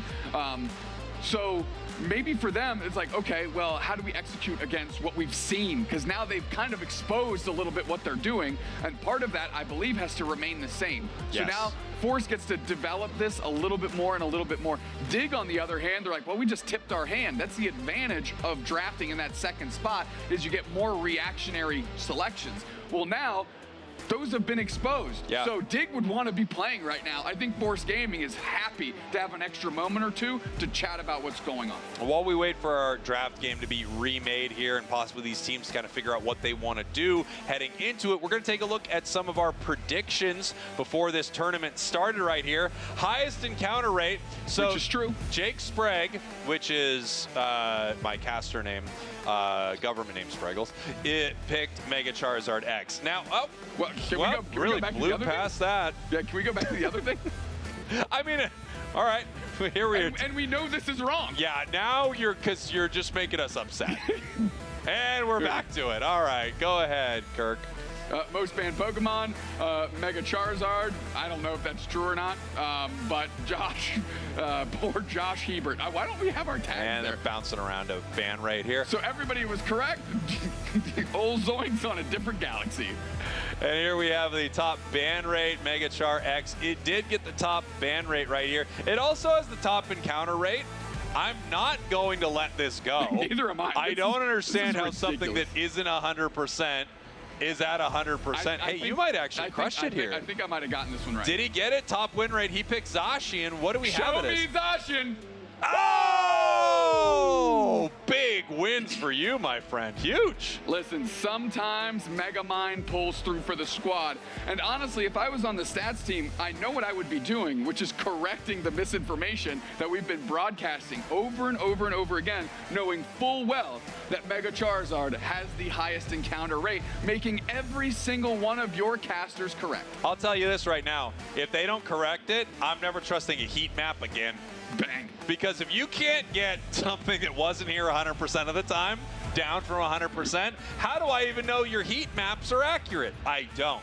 To be fair, what if the heat maps were just like Icarus, like you, on the pad? Just illustrating something, yeah, it's something like this. Just scribbling wherever they want. Show me the heat maps. Show me how they're made. Back into our draft right here between Force Gaming and Dignitas. We're going to see a lot of the same stuff up top, and then at some point, Dupesnax, we are going to see where this kind of broke down and what that looks like. I believe at least half of our draft is going to be exactly the same as our players are locking in. We did see a moment where Zugrug possibly was having the issue, so maybe it was around the Umbreon pick. Yeah, which, you know, would mean the last two picks, Falb, Alolan Raichu, they're not giving anything away. They've been doing that every single time. Original Recipe Lucario, you know, might have been the flex there. And then Toon, who knows if that Gengar was right or not. We will all find out together. But based on the bands being the exact same, Mega Char being selected first, we will see exactly where this fell apart. And here we go. We are once again going to see the Miraidon and Mega Lucario, I have to assume, on the side of Dignitas. As they are getting ready for the next few picks. Yes, we do. Now back on over to Force Gaming. Which was what, Snorlax and Blissey, right? Yep. Okay. See Lel lock that in. And there we go. And now we're going to see kind of where this broke down. Over to Zugrug and Ender here. Oh! Toon wanted to take Alolan Raichu, so Toon was not the one who did not connect. Now the Gengar makes a lot more sense. Correct. So that means that Falb doesn't get their preferred pick, and Ender at this point is fine with any supporter. If they get, I mean, Hoopa feels great here as well. I mean, Latias could do some work.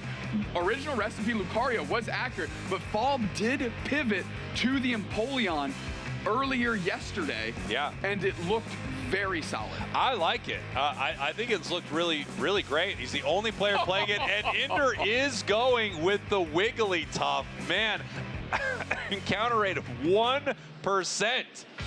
Fun fact, 1%, the exact number that's wrong on Mega Lucario's encounter rate. Perfect, you did it.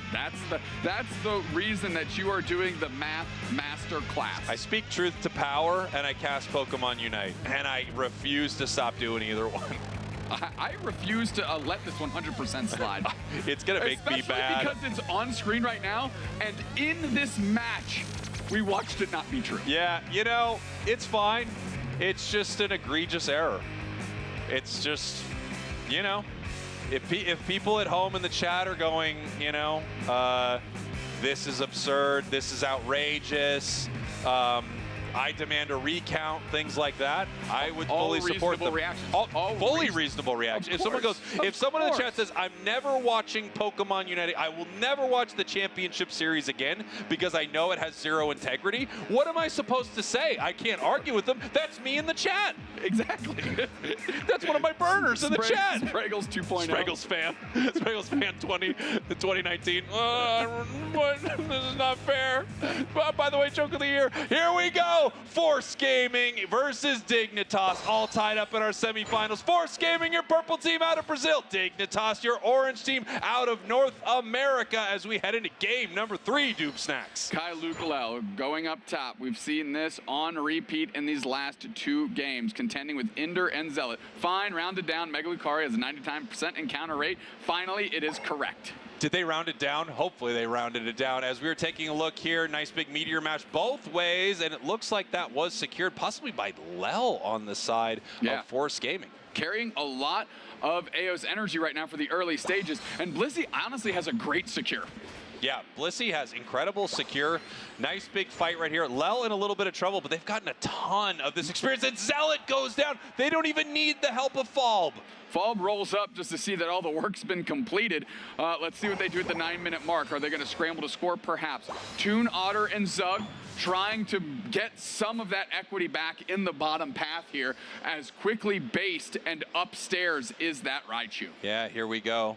Into the top path. Zugrug moving up here as well. Ender trying to stop them. We have Kylo just moving through the entirety of the enemy team there with that extreme speed, picking up a KO, moving right back in, maybe getting actually a little too confident here, and they could be going down. No, they peel away from it. Falb almost punishing Otter. Going straight in, but actually they get one back the other way. Otter on this Alolan Raichu. Lel, Kylo scrambling a little bit. Zealot needs to get this level up. Finally level 5 ready to go. You know, I gotta say, I didn't expect to see Otter on the Alolan Raichu and Toon on the Miraidon just because of how the draft went. I actually didn't see them switch those Pokemon, so that's gonna be interesting to see because we've seen Otter on, of course, Raichu and Miraidon. I don't know if I've seen Toon on Miraidon in this tournament. Is this to assume that there might be an Electro Drift Miraidon, or are we still just Charge Beam and, you know, just rocking and fire and going to work? Yeah, it's a great question here as Zealot picks up a KO. Soto in some trouble right here. They are going to bed, but you know what? They were going to bed anyway, Ender, so it didn't really benefit you. Otter right now, level 8, as they're pushing up towards this fight. Highest level on the map, gonna try to assert some influence around this Regidrago. Zugrug chasing Kylo because they are playing mean look Umbreon Spraggles, and that's gonna be a great way to trap some of these players on Force Gaming. What's important is how Dig follows up on clutch mean looks. Now, one thing I wonder is how is Dignitas going to deal with this Empoleon? One of the ways, of course, you can deal with it is if you can decide to fight it when it's not in that whirlpool that it's able to create there from its Hydro Cannon, it's gonna lose a lot of its survivability as they're moving in. Once again, Kylo just trying to take some KOs right here, and Blissey picks up one. I mean, nice engagement by Saotao as well to just get that pop of stun. Now they're isolating Ender, eject through to try and save the rest of the team. KO streak of 2 with the Empoleon finally online. Toon was actually the first player to go down in that exchange, and not long for this world is poor Ender. And here we go. They do have the Charge Beam, seeing if they can get something. Falb goes down. What a massive pickup. Even if Toon goes down in that moment, taking that level 9 there was so worth it. It was incredible. KO streak of 2 for Angelzine as they use their Char Unite. They want this goal zone gone. Fire Punch comes through. Pressure is on Otter right now. Nice little sleep, though, and now the Mega Charizard's in danger, forcing out the Bliss Assistance. Angel goes in. Fire Punch gets the knockout with the follow-up. Ender's sitting right there. Zugrug and Ender are battling. The mean look is down. The Charge Beam is online, and Lel has to run away. And while this has been happening, we have the secure in the top path from Dignitas, the Mega Lucario able to get that objective. That fight really going back and forth here. A ton of experience trading between these two teams. But at the end of it, it looks like it's a bit of a wash. Nice goal zone broken in the bottom path, though, for Force Gaming. Oh, Moonlight Prance to try and get through this block, but it's just too stout. Zugrug going to peel around. There's a Regieleki to contend with who they want. No, they want the Charge Beam in, and Zugrug's looking for an opportunity to trap somebody. Decides to peel back with Toon and contend with this Regieleki. Yeah, and now we have Zealot is actually in a scary position here in the top path because we have multiple members of Force Gaming that could start to move that way. They do peel back towards their side of the map. Soto trying to push the enemy team around, and of course you can't put them to sleep when they're blocking. They are unstoppable in that moment. Big time power nap, and here comes Falb with the Unite move. They are diving onto Otter. They're looking for this KO. Charizard up into the air. It's Mega Charizard times. They're looking for that 1-2 punch, quite literally with the Fire Punch. And no, they are put to sleep here for a moment. Nice big full heal though, so they don't actually go to bed, but they are still going to get KO'd.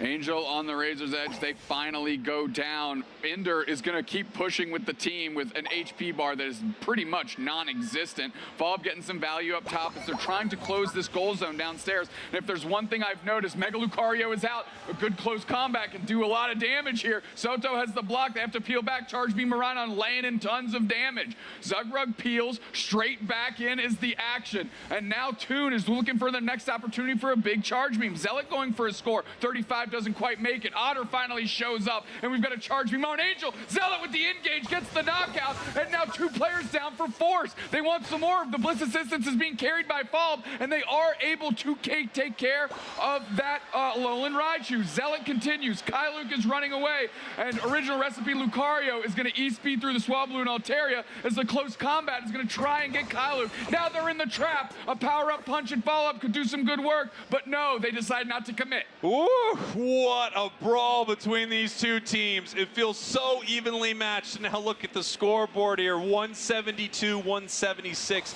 Almost nothing separating these two squads. Level-wise, they're also very, very close on all fronts. As Char back up into the air, big-time Unite move from the Wiggly, trying to make sure that they can keep their team alive. Angel does go down here in this fight, and we have the Miraidon with the secure on the Registeel. Toon provided just enough space to get the charge beam on the back target while the rest of the team was fighting right in front of the Thunder is on the chase. We've got the block shield up. Zugrug traps Lel. That's the knockout they're looking for. Here comes Original Recipe Lucario. Whoa. Getting a knockout on Alolan Raichu. Getting a knockout on Ender. 2-piece right there. Beautiful stuff, taking the wind out of their sails. While all this is happening, Mega Lucario all by themselves, securing the bottom objective. Lucario, especially with that close combat power-up punch, can just rip through some of these objective Pokemon. And now it's something that Force Gaming has to deal. Really, Force Gaming has no opportunity to blink before those are taken care of. Heavy slam there. Looks like we're in a fight. Charge beam is fully ready to go,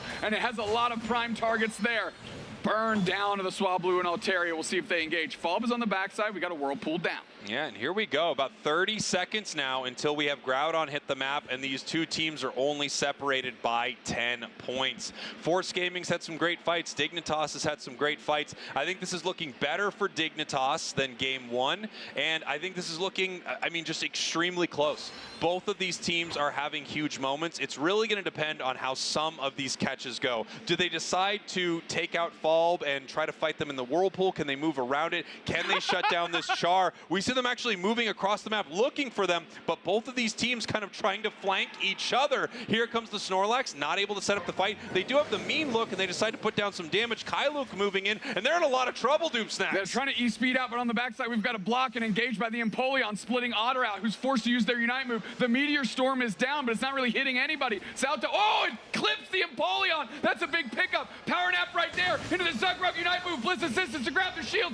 Mega Charizard is up in the skies. Let's see what they can do. It's 2 players down on Force Gaming. Make it 4. Dignitas is seeing the finish line right now. Salto has to peel away, and Dignitas has to peel the health off that Groudon. What a beautiful fight there from Dignitas, and this is some of what we've seen from them today, right? Just impeccable team fights where they are actually able to win, even though it seems like all of their members are just a couple of hits away from being KO'd. They're going to put an easy 100 points in here. We're going to see who they decide to give that to, and it is Otter. Makes sense. It's got a lot of damage that you want to be focusing on, not focusing on scoring. Yes, exactly right. They're actually content with that score, and they're peeling back. They are aware they have a T1 goal zone that is, if it's broken, is going to shrink, just absolutely shrink this lead right now, right? Yes. That Hundo Burger was quality, but it might not be enough. So they're starting to turtle up. I think it's time to possibly send someone to look for a counter score, because even if they break this goal, a counter score means they're still ahead in this moment. They are moving in. Soto possibly trying to start the fight. We're looking for the charge beam. The charge beam is out. Here comes Mega Char, but they are not able to take it up into the air yet. It looks like Mega Char is going to go down, and they know. Oh, Falb steps up, and they're going to pick up that. Mega Charizard does go down. There's still an opportunity here. Another great heavy slam. 3 players from Force Gaming. Wow. It's just too much. They gave up 1 shield, 1 Groudon buff, but that is well worth its weight in gold when you get 4 KOs the other way for it. And here we go. Dignitas taking game number 3. It looks like that first draft really tripped them up, but they were able to come back in a big way in game 2 and 3. I think the biggest factor is sending the Mega Lucario over to Zealot. It seems like he's doing great on this. I actually thought he had a kind of a rocky start to the day with Mega Lucario, you know, especially compared to the Serena games that we saw, but looking great on it now. Yeah, I mean, feeling it, we've seen some very critical early game secures despite being kind of bullied a little bit, right? Able to get a good meteor mash in and just clip the corner of, you know, your Bunnelbees, your Ball Toys, getting just the experience they need to keep pace and then help take over the game for the squad at the very end. some big moments from this match right here. We have Mega Charizard X going down in this fight. And this was a huge fight at that Tier 1 goal zone. We have Kyluk looking to make something happen. Back to our Rayquaza pit, however, and this was just an absolute meat grinder. But look at that Lucario, able to make it out using close combat to heal itself up. Now we have the final defense. Standing is Dignitas. They did lose one member and give up one Groudon buff, but it was enough to seal the deal here. 87,000 damage from Otter, 9 knockouts. Great work by the Alolan Raichu. Yeah, you know, even though it did go down 6 times, I would say it was tough for Force Gaming to actually get there and make those happen. They had to commit a lot to get all the way to the back line and deal with Otter. Otter able to put out some serious damage for the team. 9 knockouts, by the way, on Toon as well, running the Miraidon here. 8 knockouts on Zealot. Yeah, most importantly for me, though, I'm looking at Zealot. 1 feint, only got knocked out once, which is way different than some of the other games we've seen. And that was important and definitely a difference maker. Here we go. We see Blissey, you know, pretty decent healing, 70,000, but almost the same amount here on the Umbreon. 67% of the team's healing and 61,000 healing for the side of Dignitas. And now Dignitas 1 game away from securing their spot to ACL, Duke Snacks. Yeah, it's going to be, you know, just a miraculous moment for them if they're able to take this win here in Game 4 of these semifinals.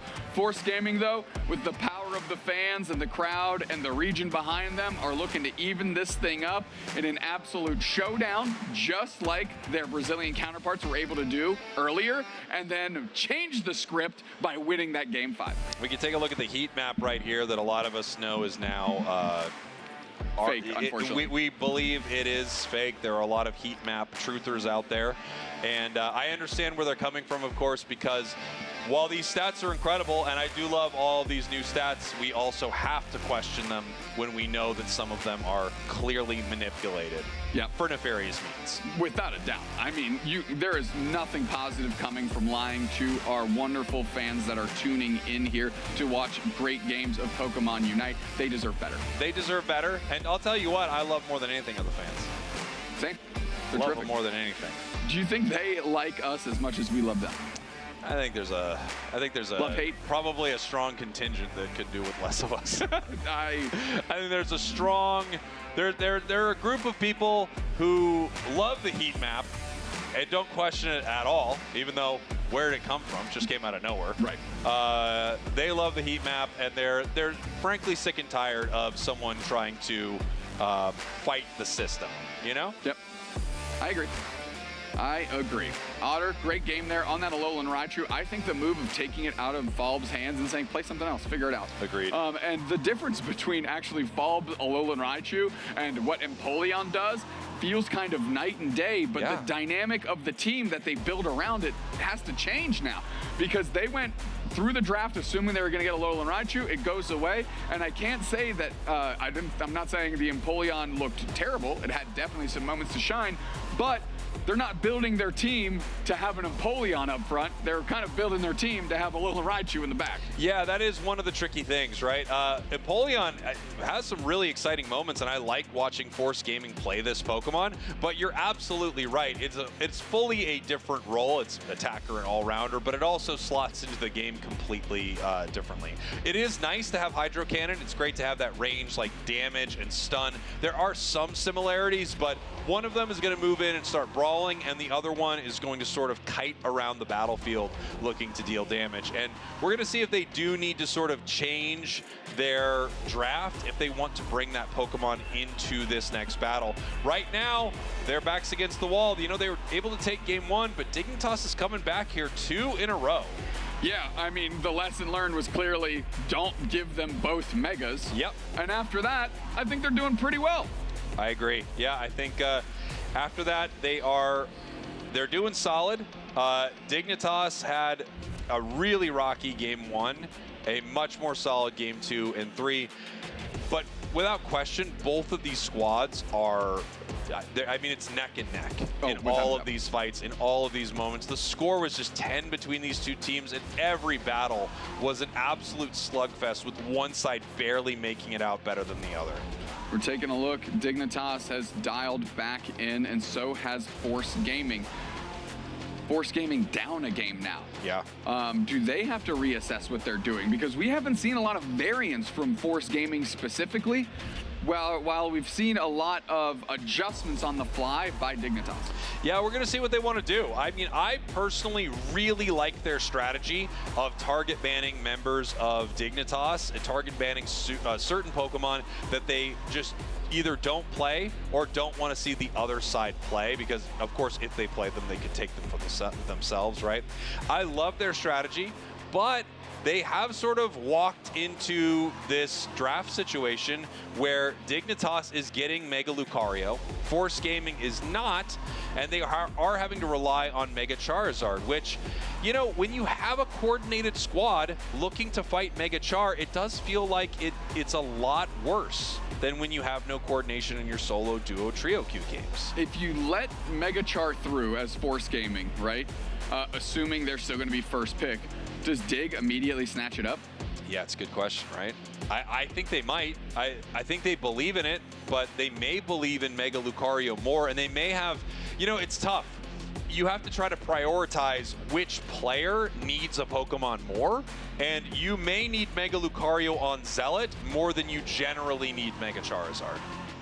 That's fair. If you pick up Mega Charizard, it's almost exclusively going in Toon's hands, right? You'd assume, yeah. Like Toon's flexibility is in the Pokemon they play, but not the role that they fill on the map. Right. Whereas Ender, Zug, and Otter have all rotated to do different things that we've seen just today. So with that being said, I think Mega Char would end up in the hands of Toon, but is it worth that investment? Because we saw them play it, and it didn't look great until the last 90 seconds. Here we go.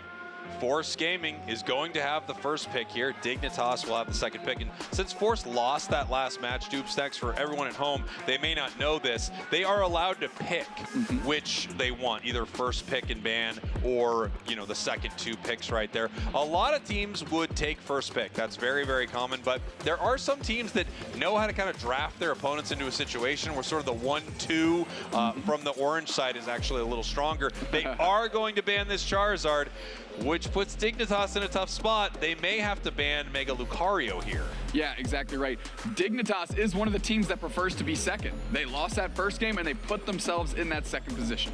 Interesting. They are banning the Leafeon. This allows Force to take Mega Luca, but it opens up Zarina for the side of Dignitas. Okay. And that's exactly what they're doing, it looks like. Yeah, no pause. And finally, the encounter rate went down to 99%, thank goodness. Oh, Spraggles fan 2019 in the chat says he's back. He loves the game now. Perfect. Well he done. believes in the heat map. The world's healing. We saved another burner account. Zugrug, hovering Snorlax, really going to see what else Saoto can bring to the map. And Ender picking up Hoopa. Now we might start seeing Latias. Now we might start seeing Darkrai. Now we might start seeing Mimikyu. Like, there is, like, the world is Toon's oyster right now, but not if Falb grabs Mimikyu first. Yeah, I mean, these are really interesting picks. Possibly taking the Mimikyu away, and they do. So they don't have Zarina picked yet. It looks like at this point they won't need to, but they're going to grab it here in this fourth position. Toon now has to make a decision as to what Pokemon he wants to play. I know his pool is very, very deep, so we'll see what he wants to bring out. Darkrai, of course, still an option, but the Mimikyu and Mega Lucario, two Pokemon I think Dignitas would like to be playing right now, are taken. Saoto picking up the duck here, gonna use that as a pseudo tank, as they have both original recipe and spicy versions of Lucario.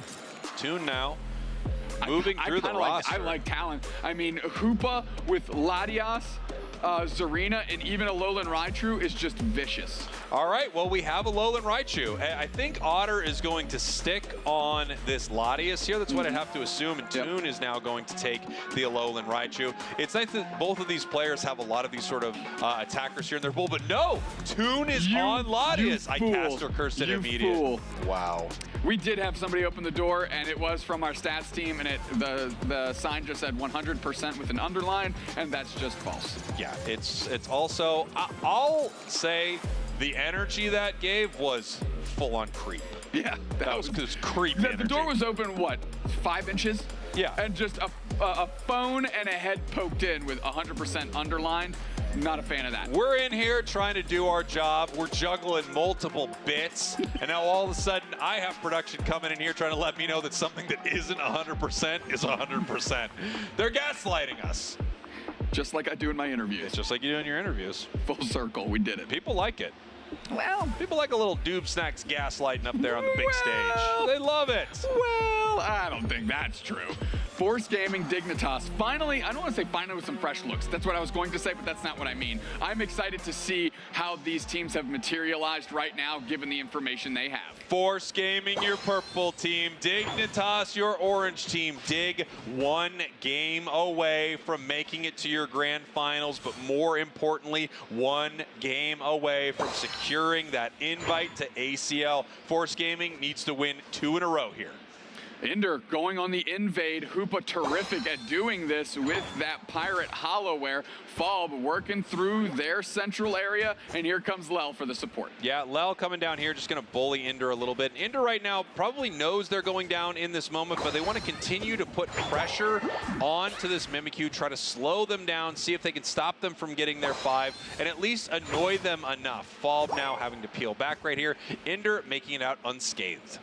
One of the benefits of doing that is Kyluk has a lot on their plate and can't quite register when that support player is going to rotate back. So you do have an opportunity that's presented there. Falb on the heavy chase, gets the knockout. Now it's just Toon sitting on pad. Yeah, Toon's in some trouble right here, obviously. These points are going to go in the top path, trying to stop Falb for as long as they possibly can. But now they're going to move over towards this experience. With extreme speed, Lucario, it is gone in an instant as they continue to rip through these Natus. Kyluk already level 5, heading towards level 6. Falb doing pretty well. Also, on the side of Dignitas, we do not have some impressive level.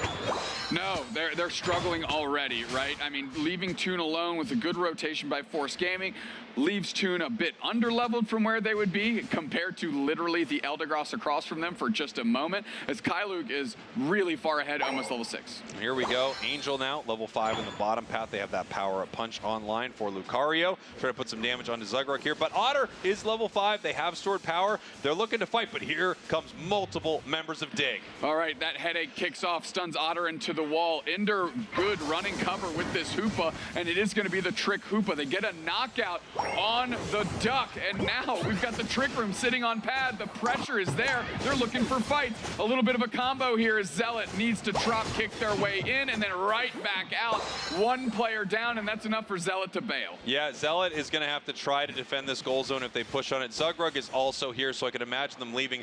Falb running the Trick Room is pretty exciting, especially because Latias and Alolan Raichu are not going to be able to deal great damage into them from afar. This, it just negates so much range damage when you're outside the confines of that Trick Room. They're really putting the pressure on Zealot to take care of this Mimikyu, right? With the isolating Unite move and those stomps. Zugrug kind of getting eviscerated by a Falb here, and that's enough for another knockout. Trick Room is down, forcing Zealot to step up and step in. Ender's on the backside, Barry to Zealot, and this goal zone belongs to Force. Yeah, and here we go. They're just like slowly scoring in it, gonna get it as low as they possibly can, and then they can get a huge overcap in the bottom path. 134 to 26 already. Things are going great for Force here in game number 4. And again, they need it, Dupe Snacks. They have to win this. Yeah, I mean, Falb immediately seeing Zugrug says, I'll put the pressure to make them leave so I can guarantee our team this basement. Reggie, meanwhile, Dignitas overcommitting to the Regieleki and secure it pretty easily. Kyluk on the flank, Inder knows where they are. The chase is on, the engage is on Inder. Uses that to get straight to the backside. Eldegoss goes down. The pressure continues. Zealots on the chase. Kyluk going back to their Bone Rush club, and now they're taken to the skies, and they're trying to stomp them down. Kyluk still surviving out here, but at least the Regieleki hits. And here we go. go. They're going to decide how they want to score this. Beautiful one in that goal zone right there. 10 seconds left that they can move in. Falba's here to possibly try to stop it. Toon with 23 points. They may have to just back away from this goal zone. Nice little trick Phantom Force to get Toon out of danger there, and that's going to be the recipe for success for Dig. How cheeky can they go in and out to these different engagements while simultaneously protecting themselves? Zealot is in the trick room, and so was Toon there for a minute. They're caught for a moment, and now they're back out. Heavy slam by Zug creates space, and we're still trying to fight. Now peeling back towards Pad is Dignitas. Zealot wants more action in this trick room as the headaches are popping. That is a sigh-yi-yi out of the side duck here, and Zealot in the trick room, forces out the Aura Cannon from original recipe Lucario, and now they're in the little trap. Mimikyu Unite is out by fall, but Zealot is still standing. The sustain on Zarina is immaculate. Yeah, this fight is still going on. Ender peeling back and forth, trying to make sure that they can trick their allies right here. Toon moving forward, but no, it is Fall that starts picking up the KOs. A double KO for Force Gaming as they move towards this goal zone. Big time Unite move from Mega Lucario, and that's a triple KO for Mimikyu. Listen, I think Force Gaming cracked the code. They're figuring out that the key to success for Dignitas is getting down Ender. It's not fighting up front with Zarina. It's not dealing with the Alolan Raichu. It is getting Ender knocked out, so those Trick Phantom Forces in combination with Dragon Cheer are giving infinite shields to everybody all the time. Once Ender fell, the other players were very easy to pick apart. Yeah, I mean, once the support goes down, it was a lot easier here as we have Zarina. Massive pick by the side of Dignitas. That was great. They know they don't have Unite moves on the side of Force Gaming here, so they can look for this Regirock. By the way, Mimikyu already level 12 here for the side of Force Gaming. Regirock goes down, and now the question is, are they going to try to push here? Fall is going to try to stop them. Hoopa Unite move back the other way. Otter goes down. Trick right back through to save two players there as Zealot looks for some stomp.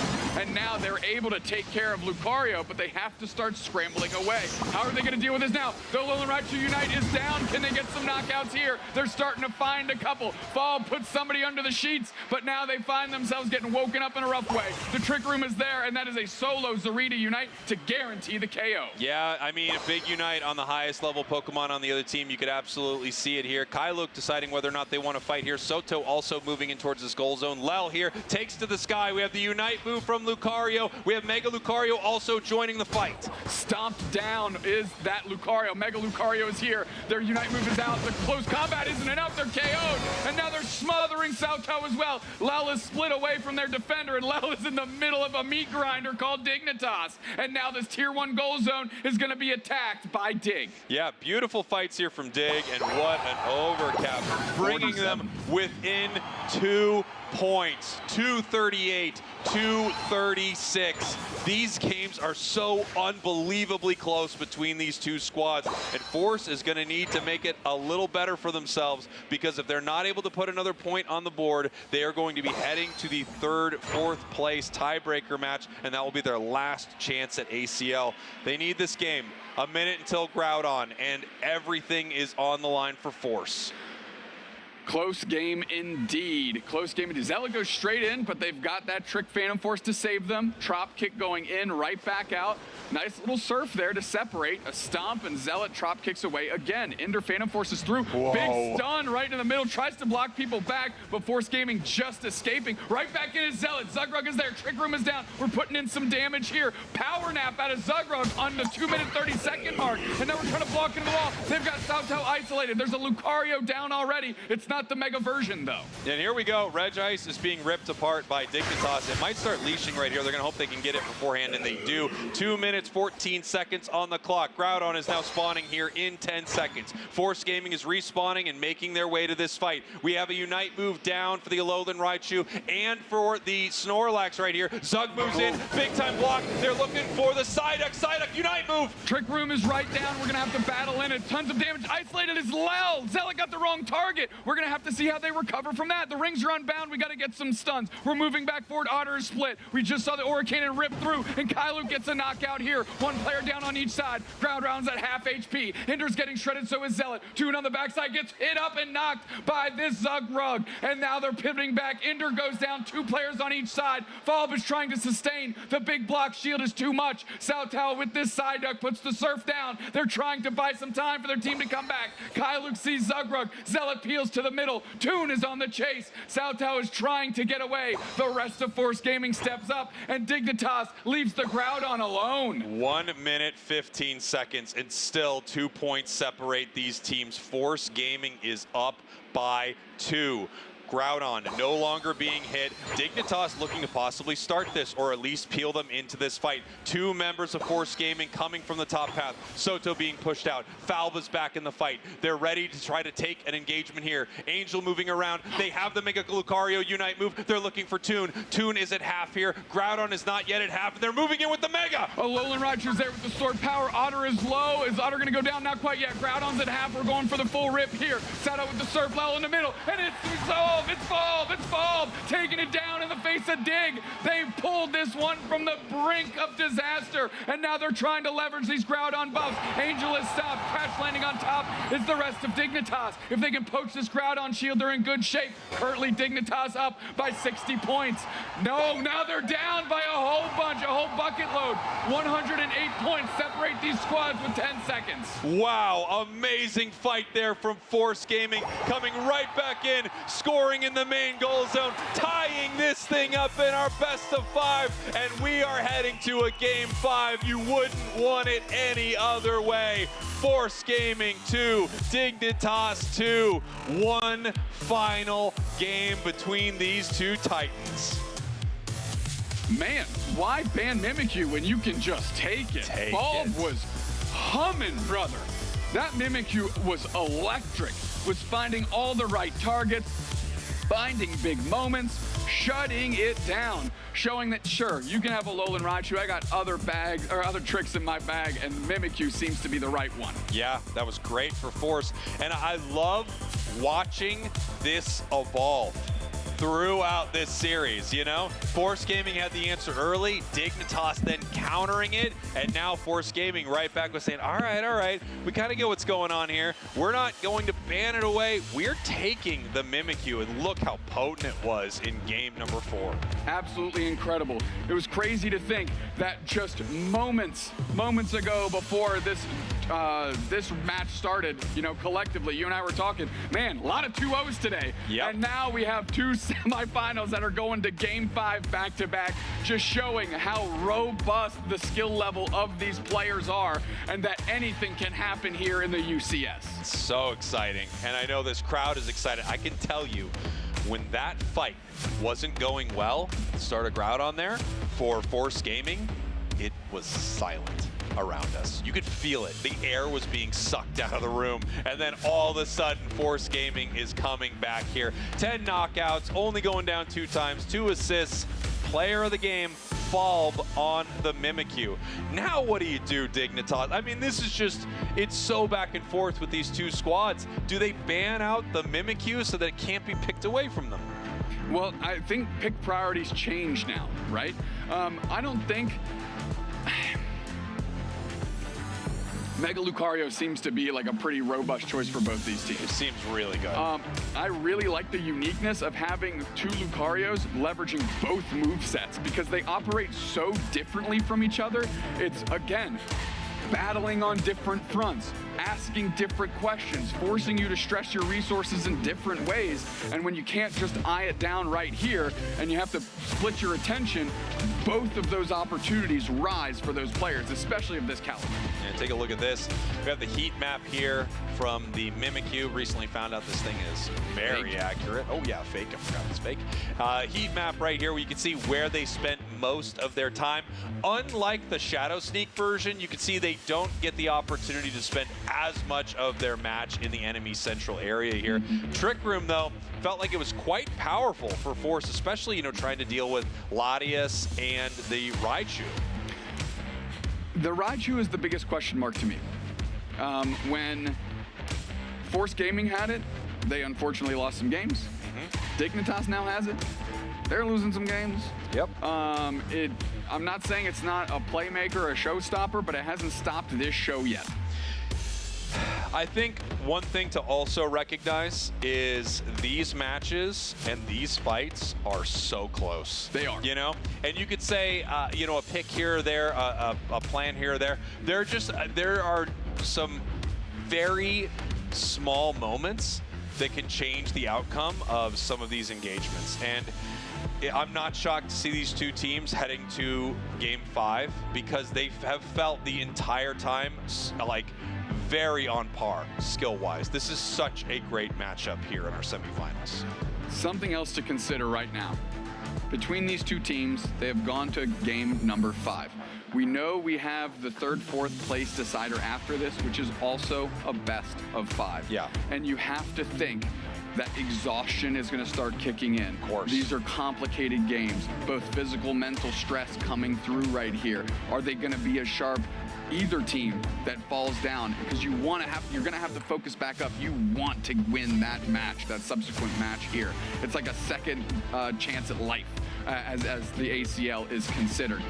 Force Gaming and Dignitas, one 10-minute game of Pokémon UNITE away from locking their spot into ACL, punching their ticket into the grand finals on Championship Sunday, and the other team has to buckle up and do it all over again to earn that ACL prize. I mean, you make a great point. For so many reasons, you want to shut this down right now. Correct. You need to end this.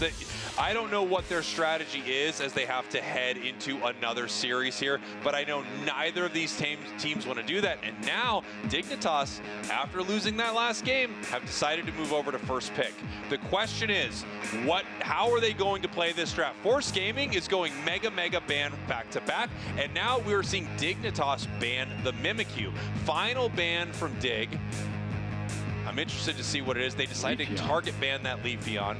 Force Gaming now, I'm wondering if they're going after Zealot, if they're going after Toon. And no, they're just going after the powerhouse that is Suicune. Yeah, Force Gaming, they're on the backside. They don't want to first pick Mega on the other side of the map at all. So they went ahead and got rid of that. Dignitas might just take away this Snorlax. No, they go to Miraidon, which is a great pick. It's worked out phenomenal for them. I think this Miraidon is amazing. Charge Beam Miraidon just seems incredibly good in this meta. There are a lot of teams that kind of want to brawl at medium range, and this thing has incredible long-range capability and that curse item. It provides so much unseen value. It's crazy. It really does. Blaziken selected by Falb, a very reasonable choice here, and Dignitas has to see where they go next. Zugrug quickly gets to Umbreon, which I think is a fairly safe pick, and don't forget, Blissey is still on the table, and I'd have to think that Lel is either going to go to that or Eldegoss. Yeah, I like what they're doing here. They want to take the Hoopa away as an option, right? Because they had the opportunity to grab this arena right there, and they did not do it. Angel now grabbing the Alolan Raichu, and we have the Zacian for Kyluk.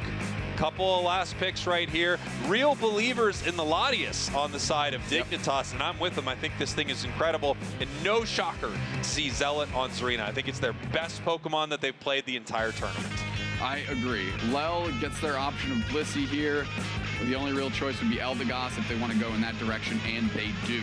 We got to tune in a little bit. Dignitas switches stuff around after they draft. Force Gaming really kind of keeps it as is. So is Toon going to stay on this Latias, and is Otter going to stay on the Miraidon? Because those two specific Pokemon have switched between these two players. Yeah, they definitely have. We're going to see what they want to do right here. Obviously, Ender and Zugrug should be staying exactly where they are. I can't imagine anyone's taken this arena away from Zealot. But so far, we do not have a switch. We have Latias in the hands of Toon, and we have Miraidon in the hands of Otter. The damage from both of these squads, it's interesting because they both have some pretty good secure options, definitely better on the side of Force Gaming with Overheat, and they both have some solid ranged damage. So they have multiple ways to chip away at their opponents and sort of finish things out. Zarina on one side, Blaze on the other. The encounter rate of Latias is so surprisingly low to me. Especially just how strong, and after those buffs it got, I feel like it's certainly being underrepresented. And Dignitas, one of the only teams we've really seen kind of repeatedly choose it when it's available and make sure that we can get something positive here out of it. So we'll see. Looks like Toon's going to be carrying this Latias, and we're going to go from there. Game number 5, baby. Boy, it all comes down to this, everyone. Dignitas, your purple team. Force Gaming, your orange Orange team. Game 5 of our semifinals. The winner will be heading to ACL to represent the West. The loser will have one more shot in the third, fourth qualifier. But as we've talked about, Dubsnacks, I don't know, you've just been through an absolute gauntlet here. It is going to be tough to do it all again. You want the win now.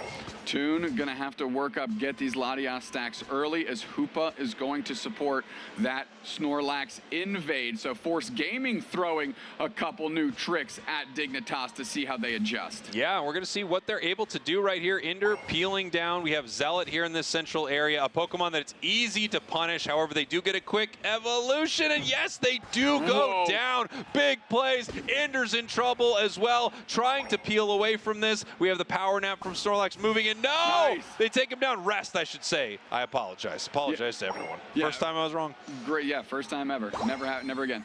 Rest was a great little move there. I believe an eject button was expended. Perhaps a follow-up tackle is what closed that knockout out. Regardless, Force Gaming taking the lead early. Fob level 6 already, man. Incredible start from Force, level 4 on the Zarina, and you know, that's what happens. You recognize a Pokemon is weak, and you are going to try to exploit that. It's the same thing teams do when they head on in and try to invade Urshifu, right? They just know that this thing is terrible for a long time. If Zarina doesn't get 6, it is not a good Pokemon at all. Once it does, in the hands of a skilled player, it's one of the best. Yeah, I mean, that's Steenie going to go straight back and work on those ball toys in the central area for Dig, as Toon is just trying to get more and more of these stacks. Inder just letting Toon literally do all the work here, because for the wild Pokemon, they have to get that knockout. That's right. You got to get that last hit on the wild Pokemon when you're playing Latios or Latias. That way you can charge up your Aeon stacks. Heading to the center here, 4 members of Force Gaming looking at this Regidrago, and we don't have a great setup here from Dignitas for a secure.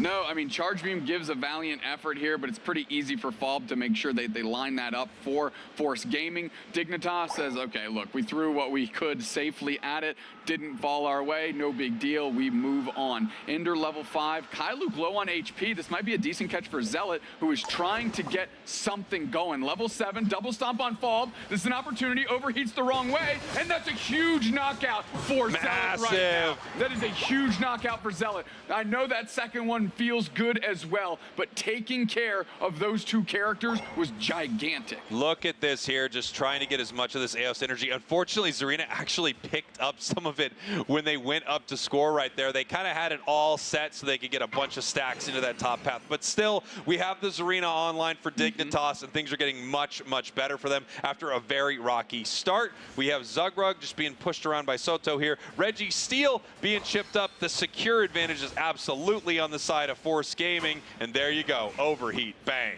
Yeah, good spacing by Soto to make sure Otter can't throw a charge beam and take that basement Reggie away. Otter does go down after a big block, and this is an opportunity for Force Gaming to find some purchase. Nice Unite move on Fob. Follow-up stomp rings true, as that's a great knockout for them. The pressure is on, and Zealot is working back to front now because that drop kick maneuverability is just so strong. And Kyluke now goes down. Another quality knockout by Zealot. Beautiful stuff here from Zealot. Already level 10. They tried to hold him down, and it didn't work. Highest level in the match, and absolutely skating on Force Gaming right now. 80-34. Another fight here in the center. We, of course, have Fob with this Blaziken. Big-time overheat. Looks like it was able to secure a lot of that. No, they moved back in for another fight. Dragon Pulse is there. We're trying to move forward. Zealot gets spaced again by Soutao. Toon is getting chased. A Dragon Pulse does not give them enough to make it out of that exchange. Kyluke fighting for more experience as Force Gaming is fighting to shatter a goal zone. Great job there from Force Gaming. They used that Unite move on Raichu, and it was just really difficult for Dignitas to do too much right there. I think Dig made a great call to peel away from that as well. Just send Zarina into the center, start getting some experience. Regieleki now walking towards their tier 2, but a nice big overcap here, 179-106. The question is, are they going to be able to stop this in the top path? They don't yet have that Hoopa Unite move. forcing out the power nap. Otter actually backs away. Sauto's going to grab the berry, and Otter wants to help play some defense on this Regieleki. Where's Force going to go? Wow, I'm kind of shocked. I thought Force was going to push right there, but maybe they just thought it was too much. Instead, deciding to head through the central area here of Dignitas and see what they can steal and possibly assault this tier 1 goal zone in the bottom path. We've got another objective here in 10 seconds. Falb would love to be here when its HP is low.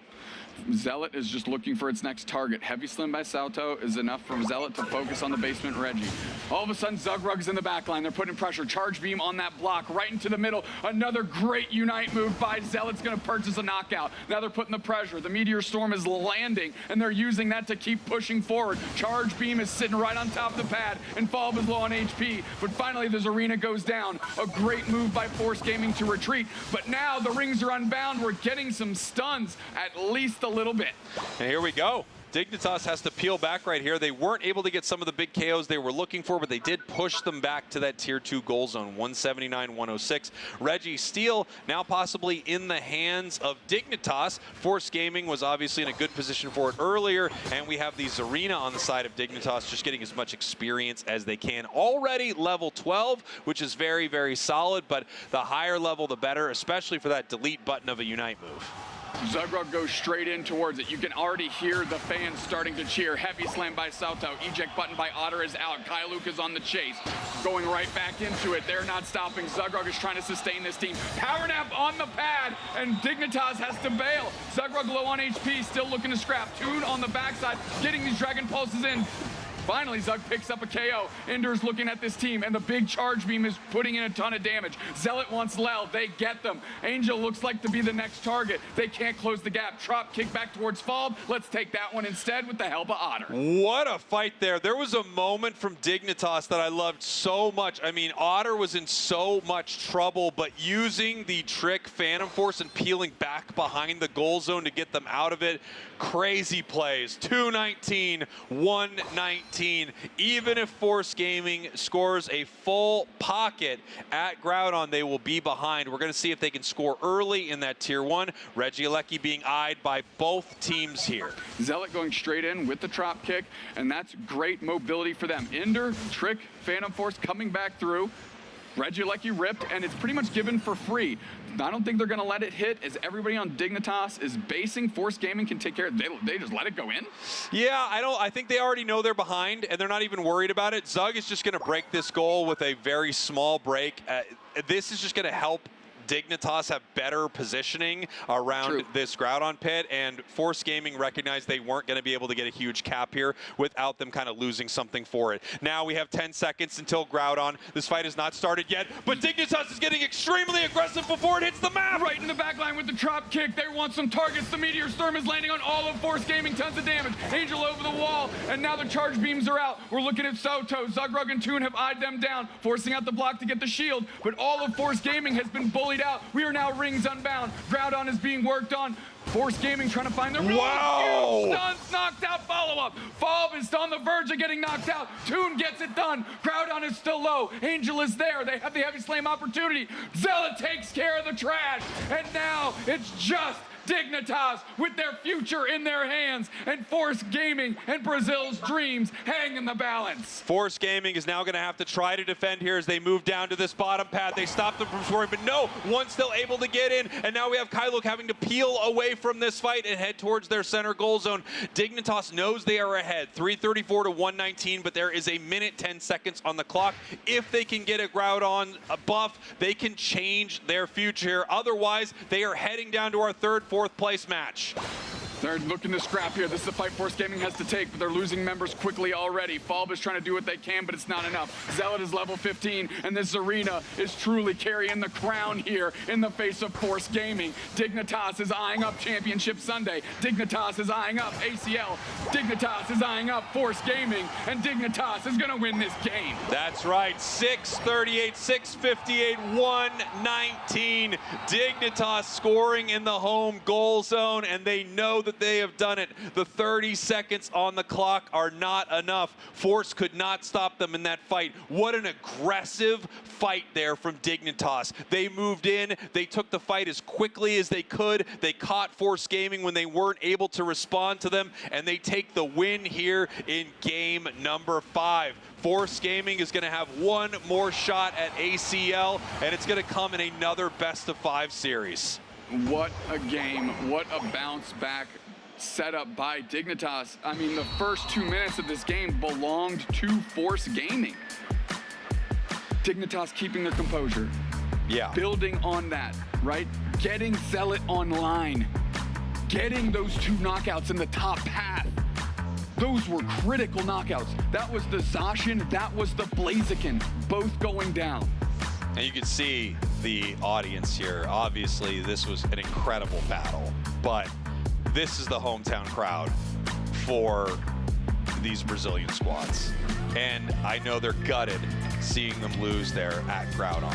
It was such a great game from both of these squads. It did feel like a strong Dignitas game. It felt like they had figured out this draft a little bit, and them getting first pick was actually a huge game changer.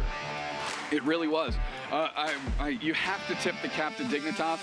They did not remain stagnant. They didn't just rinse, repeat the same thing that's working over and over again. Even after a win, they would switch stuff up. They would look for more opportunities to get more of those percentage points that we're talking about. Because at this level, every single one of those percentage points means the difference between a win and a loss, and they crafted themselves one heck of a lineup here in this Game 5. Amazing series between these two squads.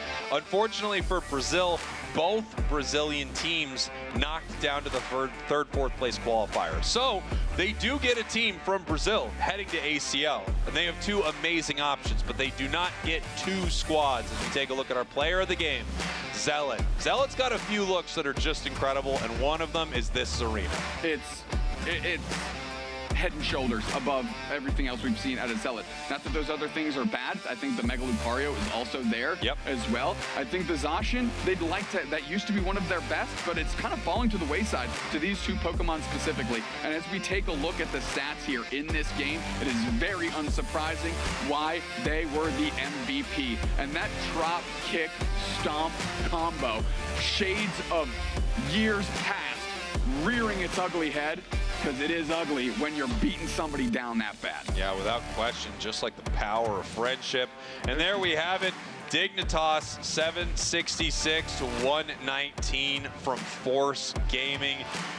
I mean, a monstrous series between these 2 squads. What a best-of-5. The heat map is all over the place. It's looking like a hurricane for sure when Zealot is on the board with that Serena. Hurricane Zealot, you just named it, and that's exactly what that was, causing devastation here in Brazil, and especially at the expense of Force Gaming. That being said, what a run by Force Gaming. Yes. But that run is actually not over, because now, like we said, they need to take a break. They need to focus, they need to reset, and they need to get ready for their ACL qualifying best-of-5. Yeah, we actually do know 2 teams that are already heading to ACL, and they have a lot to prove in the grand finals. Of course, tomorrow for Championship Sunday. They've already secured one of the biggest prizes in all of Unite, which is a trip to that tournament to represent their regions, which is incredible. And like we've said before, we got one more game coming up soon. But CACM Esports, Dignitas, they are going to be playing bright and early here in Brazil on Championship Sunday. Both of them going to the limit against these Brazilian teams, taking down DreamMax 3-2 and Dignitas taking down Force Gaming 3-2. We talked earlier, oh, look at all these 2-0s. Every single one of these matches is going fast. But then when it came to the best of the best, the cream of the crop, the top teams in this tournament, these games were these teams were so close. Yeah. The difference between them, razor thin. Amazing best-of-5 series, and they really went the distance, both of them. they delivered, not only for us in the booth, for the people watching at home, for the folks here. I mean, all of these players need to hold their head up, one, because they still got more work to do, regardless of where you fell in those semifinals, and two, because they are putting together some amazing games with some amazing skills and some amazing plays. We've got an interview ready for you on the stage, which is right over there. The stage is over there. It's over Just there. so you know where the stage is compared to us. Take it away! We have the interview with the final grand finalists of LAIC Pokémon UNITE, Team Dignitas! Come on, guys, be cautious. Let's go. They played really well. It was a game 5. It was a very hard series altogether. But I need to talk to you first, Oda. It is not your first time as a grand finalist for LAIC last year. A LAIC champion with Luminosity Gaming. How are you feeling getting into tomorrow? And how has this been compared to last year? I'm feeling really good. Happy to be making it back to Japan. I don't know. Probably the same as last year. A little scarier, obviously. We went undefeated going into Grands. This time, we almost didn't make it. We were down 2 games pretty early in the set. I'm just sorry I keep having to be the one knocking out the last Brazil team every time. I apologize. My bad.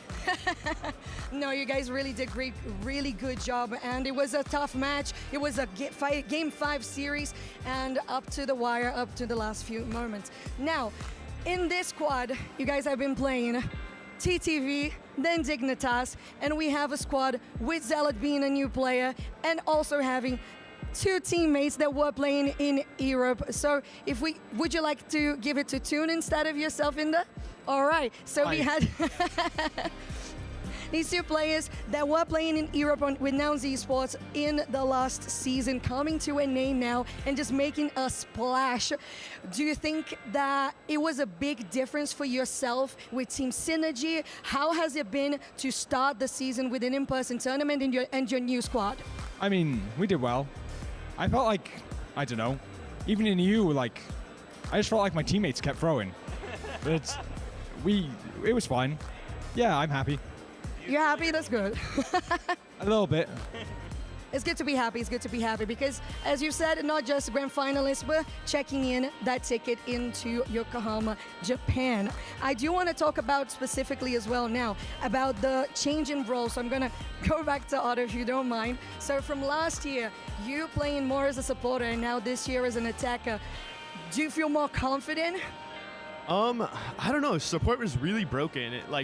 Honestly, attacker's in a good spot right now, but support had a lot of agency last year. I think the thing that, pushes me to really love attacker right now is I just love Alolan Raichu. Okay. I think both sets of it are, the most fun thing and probably half the reason I'm playing this year. Yeah. Oh, I just realized that I kind of could have coordinated this better because I also have another question for Toon in regards to that Latias pick. How has it been? Hello. How has it been playing with this Pokemon in a more damage-focused kind of role? Which Pokemon? Latias. Oh, Latias? I mean, Latias is just OP. Okay, cool. It's like a support mon, and then as soon as you get 100 stacks on your Dragon Pulse, you just one-shot everybody. So it's pretty good. Yeah, stacking is fun. Stacking fun. We'll keep the microphone there for the moment. So, Zealot, if you could talk to us as well. So, how has it been playing with this squad that has players that includes teammates, former teammates, and people that have quite a lot of experience in international stage? Are you nervous or even more confident that you're now a grand finalist? I'm super nervous. Oh my goodness. No, they're great. They're carrying me through it. And there's my support in real life. Can put it a little closer, yeah? And in the game. Sorry, what was that? And there's my support both in and out of the game. Oh, that's so wonderful. All right, we have this lovely team going into Championship Sunday. One last round of applause for Team Dignitas, our grand finalists of LAIC Pokémon UNITE! #DigWin. Well, congratulations, everybody. Thank you so much. We're going to be going into a short-ish, maybe a little bit longer break while we get things ready for our 3rd, 4th place tiebreaker. So don't go anywhere. Saturday of LAIC is not done.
welcome everyone to our third place match here at LAIC, the Battle of Brazil.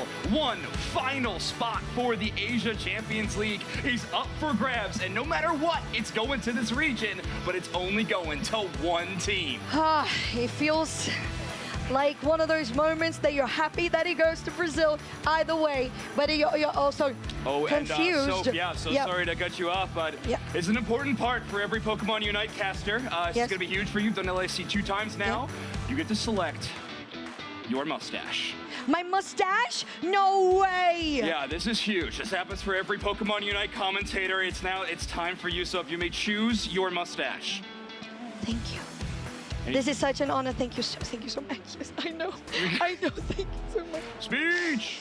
Speech. Okay, I gotta give the speech with the mustache on, right? Okay, I would say so. All right. Well, we'll give you time to do. Yeah, you can work that out. Right. While our teams are getting set give on us stage. your opinion as well. Yeah, we do. Yeah, please vote in chat which mustache shape you think that Soph should wield going into this third place match. And Smarty, the Rogue. I don't know if everybody can read the names at home. The Smarty, the Rogue, the Scoundrel, the Casanova, very Latino. Hello.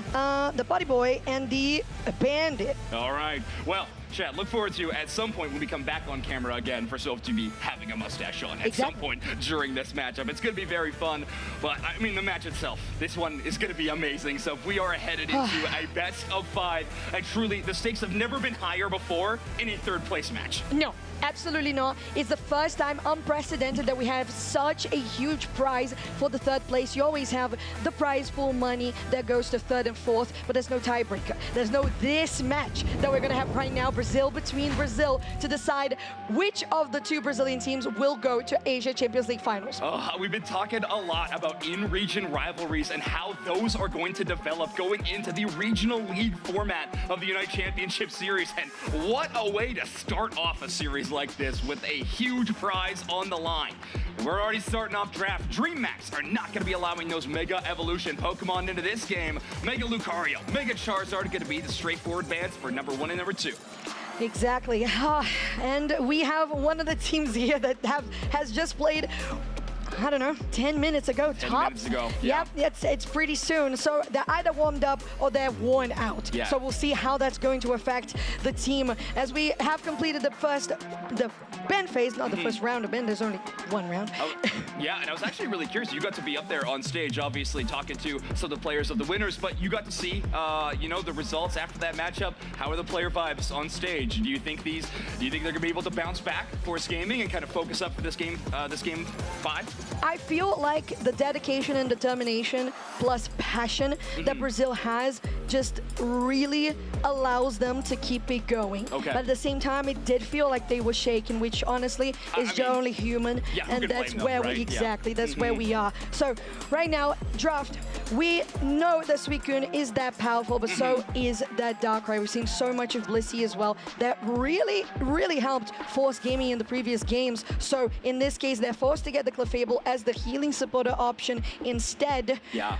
But I'm looking forward to seeing, well, we don't have a Blaziken available here, neither the Zacian, which are the very strong, a lot of all-rounders that we actually have on the screen, plus the Miraidon, right? Yeah, a lot of Pokemon with purple backgrounds tend to be doing quite well in Pokemon United, specifically this tournament. A lot of top path Pokemon up for contest. But you mentioned, they're not allowed for this game, but I think in this best of 5 series, there's a very good chance that we see either Zacian or the Mega Lucario come out. But Pokemon that feels like we haven't seen in quite some time, the Leafeon is going to be picked up by Angel from Force Gaming. Such an incredible player on that squad, and a major reason they have made it this far in the tournament. DreamHack Esports hovering a Pokemon that was so influential in getting Force Gaming to force that game 5, a Mimikyu.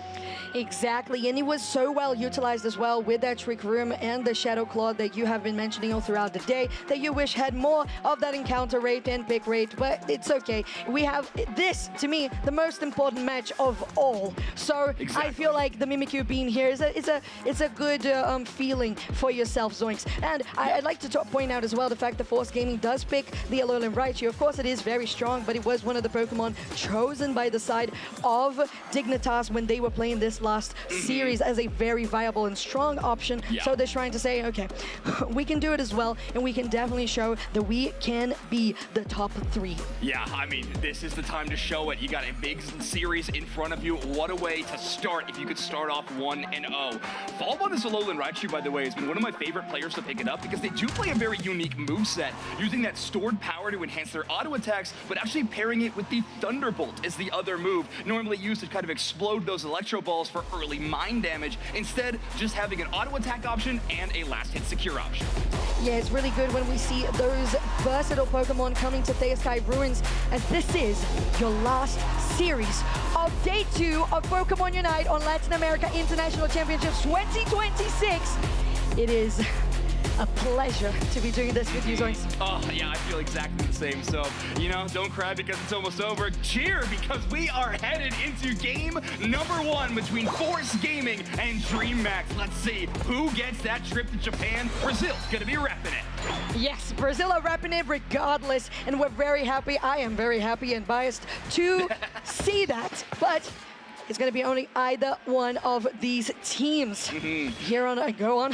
Yeah, no, I just completely agree. Sorry, I didn't mean to cut you up there, but Lucky on this experience share Crustle, I'm very excited for.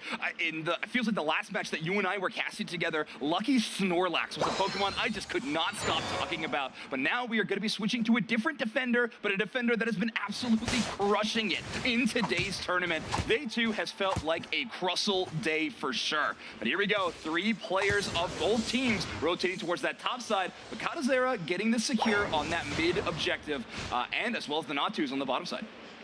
Only missing a couple of wild Pokemon for Leo to become that Clefable, as we have 4 members of GMAX converging here to the top Altaria as they're going to go in. The games doesn't quite commit, and then now they do, because the damage of Deus Ex on the Darkrai is just strong from the early game and every single stage of the game. Yeah, those latent auto attacks, those boosted auto attacks are so scary to deal with. Currently, Deus Ex does not have access to Nasty Plot at the moment, but still, Dark Void is, scary enough to try to contend with. Again, those mid-Natus becoming more and more important as we just are getting to the elite level talent in this LAIC tournament. It feels like any Pokemon on the entire map. It used to be we just talk about the pathing phase being a contest for even normal wild Pokemon, but now we got Natu spawning in the middle, Regidrago about to spawn in 10 seconds. There are so many prized objectives for these teams to be rotating towards, and currently DreamHack is holding down the lead there.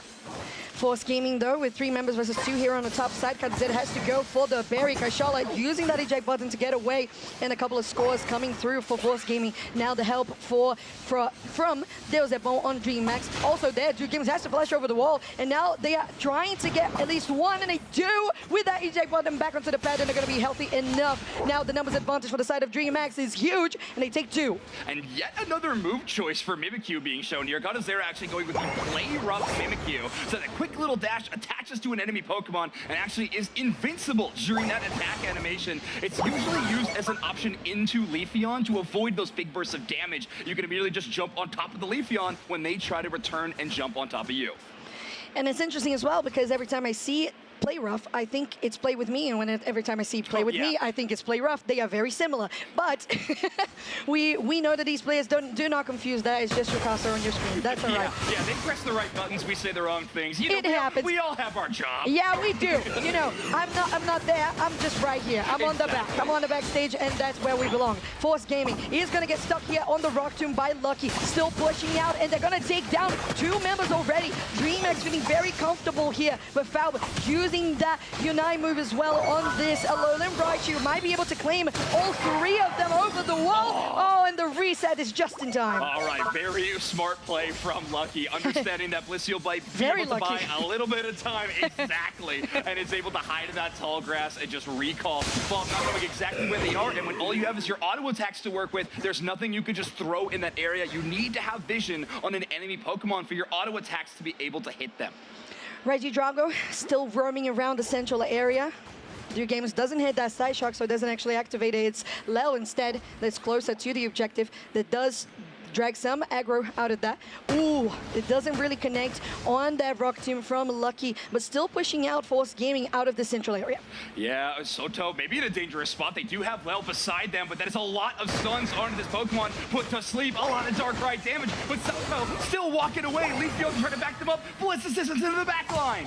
Looking good here for DreamHack as they have quite a lot of HP on those bars. They're going to take yet another one, and that becomes actually a 4 knockouts. The only person that wasn't participating on that fight was Kiluk. Yeah, wow, it feels bad to be left out in that situation, but I think you're okay. Yes. Your team is going to take a big team fight win like that one. And of course, not only are you going to break that goal zone, that means you got a safe shot at Reggie Drago as well. Score speed buff going to be increased, and for DreamHack Esports, I think the thing they're most excited about is actually their defense. These goal zones holding strong, full tier 1s available, and only 32 points allowed from Force Gaming so far. And DreamHack's accumulated so far 228, which is quite a lead in half the match, even before that, because we just reached the 5-minute mark. With a big rotation from Force Gaming here, going to the bot side, although there are no objectives on the board, they're just trying to gauge where the enemy team is to try and make a good read of what's going to be the next step. Yeah, a little sneaky score from Gutazera in the back line. They do have that player up, but there we go, yet another catch. A eject button going to be so important. I feel like we've already had a few dodge over walls with those eject buttons. The long-range eject buttons are so satisfying. I love them a lot. There's a Reggie at the top side, but let's talk about it in a little bit because there was a moment almost taken down, and they force out that Blissey. No, he doesn't actually force out the Blissful Assistance. Just quite a bit of shielding that comes out here from this build with the Helping Hand and the Safeguard, and that's why you had the shielding. Yeah, honestly, impressive patience to not utilize that Unite move, instead just use that Safeguard. However, if you are running the Safeguard option, they don't have that healing as much with the Soft Boiled, so they're not going to be able to get to that Regieleki in time to try to contend. Ooh, okay, Hydro Typhoon to get them knocked up into the air. Maybe Force Gaming could do more here because that Regieleki just hit the pad. Now, Lel is dropping really, really low, and DreamHack is actually cleaning the floor with Force Gaming. Wow, that's one way to defend the goal zone. Just knock out every available scorer on the opposite side. Regieleki does land, but ultimately that's only 20 points to Force Gaming's tally, and DreamHack are going to match that and then some into the tier 2 on the top side. So both scores on top and bottom now for DreamHack, but a little bit of counter scoring for Force Gaming on the bottom side. It's an interesting rotation that we saw there for Force Gaming and how they were really treating that fight because they got the objective, maybe got a little lost in how they were going to play against DreamHack in that precise scenario. But here on the bot side, DreamHack taking the opportunity because they are on top, on control on the map to take down this Regice. Yeah, DreamHack kind of have that flexibility right now with the level lead that they don't need to 5-player all in on some of these objectives in the team fights, which is a huge opportunity for them to defend both sides of the map. They can actually dedicate 4 players to some of these objectives and actually trust one of the either defender or maybe even the top path Pokemon to defend some of these goals. Oh, Soto almost taken down, and instead it's going to be Force Gaming with a knockout for the Alolan Raichu. But DreamHack is okay for the moment. No yellow dots on the board, just spawning as we speak, so they don't actually lose that much. Yeah, they don't lose too much. I mean, Mimikyu going down, a little scary, but great punish from Force Gaming, honestly. And with that, Fulb's levels looking fantastic. Level 14 on this Alolan Raichu. Despite such a devastating score deficit, they really got their hyper carry in a great position for this upcoming Groudon fight. And it really shows that Force Gaming is doing very well in the farming department because those levels can only come from 1 or 2 options. Now DreamHack trying to get the other option, which is knockout. Almost taking down Lel. There's Hydro Typhoon to get lucky into the air. The Rumble Rounder with the eject button is absolutely insane, but DreamHack still is going to be taken down. Force Gaming with a very mighty force. I didn't mean that, but still continuing to push here with the 4 members against 3. The Psychic Solaire just to get DreamHack away and not continue this fight for the moment. There's a Shadow Sneak that connected, just like you said. I saw your face. Yeah, but great counterplay from Soto, just throwing the Whirlpool down and standing on top of it. Says, yeah, go ahead, chase that Shadow Sneak. You're just going to be frozen immediately. Force Gaming going to take the aggressive play on Groudon, and already another fight. Oh, that's Lucky in the front line, already on 40% HP. Doesn't bode well for DreamHack, but maybe a good rock jump, but now it's a waffle, and the MO2 step from Angel is insane. insane! Absolutely disgusting play from Salto. Back-to-back plays against Helly Trips, and Angel puts together a KO streak of 3. Groudon's at about half, and Lucky is so extremely low. That Espeon's up, but they're just playing defense right now. Gonna try to stop some of these scoring attempts. They have a 200-point lead. 2 scores for Force Gaming will give them that lead by 1 point, sitting at 92. I am baffled by that Whirlpool. I was already baffled by the Rubble Rouser with eject button, but that was just perfect. 3 members on that Whirlpool, the Frozen, and just how much Force Gaming got out of it. Yeah, and now the question is, does Force Gaming know they have a lead? And how dangerous It's do they 1 play this point, offense? I just noticed. Another big freeze with the Mimikyu Unite move. They're going to try to force this one, and that's a Groudon buff gone. Okay, there's that Bowen, very low HP. It's a 1-for-1, actually going to the Shadow Realm, but there's a bomb still standing. Now DreamHack is going to try to keep on chasing onto Soka. They managed to do so. There's still 30 seconds on the board. Kiluk is the only member standing, and they actually managed to go back to base. They're going to go into the pad, and they're going to straight for the tier 1. And Fable was able to get a back cap as well, so they're sitting at 392. DreamHack's going to need multiple scores at this point. Twisborn already under half HP, but they got the Groudon buff with a Blastoise. It's going to take care of them. Amazing defense from this defender. 392, 387. There's still a couple of points that Mimikyu is trying to get on this goal zone. There's 6, could turn into 12, could turn into 14. I don't know how many. And there's another 2 from the Crystal. I don't know what the score is. This is going to be so extremely close, but that 14 points from Mimikyu might be the difference maker. We'll have to wait to see how these players react between these 2 score lines. And I think currently, DreamHack Esports pretty pumped with that one, as 403 to 392 gets DreamHack their first game win in this series. That is absolutely insane. That was game 1. That was game 1. I mean, we got some chairs here. We might as well just make use of them because this is just so intense to begin with.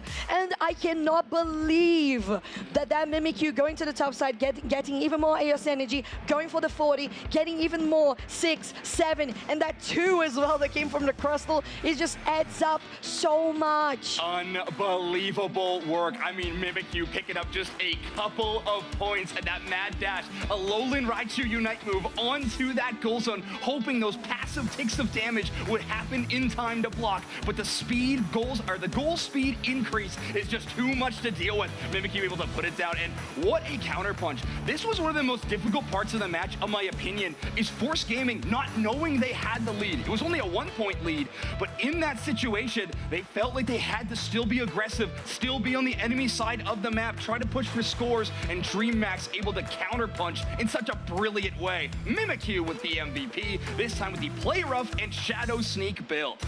Very interesting to see this build getting used, as we had been mentioning before. The fact that Trick Room is effective, the fact that Shadow Sneak, the fact that Play Rough is effective.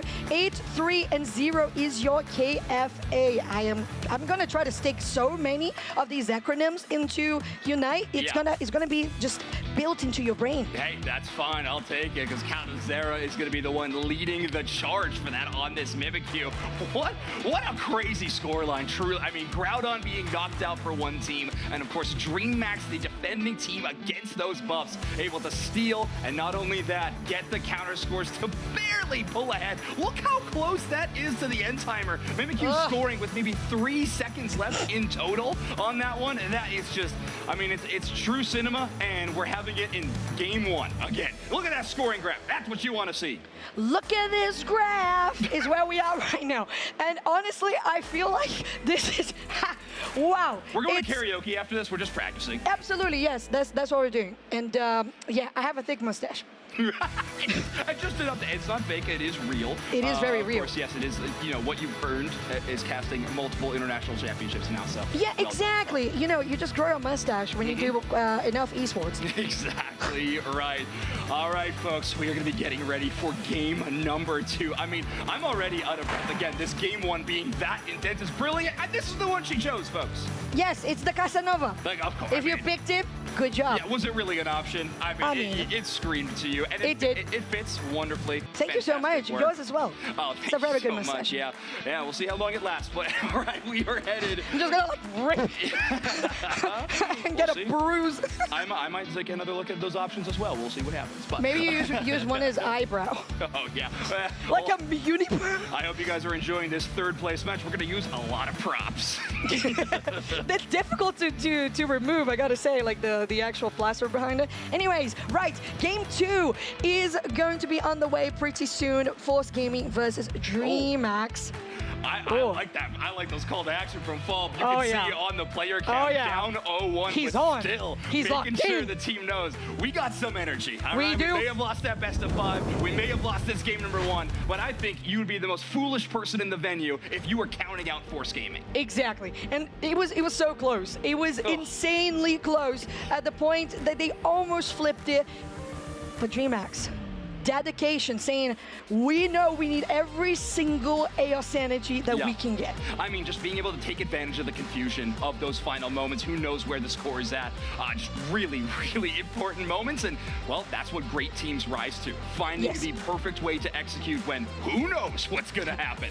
But, all right, Force Gaming will be banning away the Miraidon as well as that Urshifu. Just such a terrifying threat from Dwesterborn. I mean, seriously, like winning games in game-winning moments on that Pokemon in multiple matches during our single elimination bracket. Yeah, I'm thinking a Zacian or either a Blaziken for this next ban here for DreamHack. We know that every team in Brazil ever plays the Blaziken, and we do it pretty well, but we're looking at supporter here. Instead will be a Darkrai, also a great option. Interesting. I mean, that Darkrai was pretty impactful. Obviously, it was on DreamHack, but maybe DreamHack's worried that Force Gaming is going to consider that an early pick, but it's also letting us know we have a new central area threat going to be coming out for Do Games. So, or Catazero, or, you know, whoever wants to flip around. Who wants to play you know, what? we're just versatile like that. Suicune is going to be the P1 of Force Gaming, as this Pokemon is just as reliable as it can be, and it can never show the enemy what your strategy is because it can fit on any composition.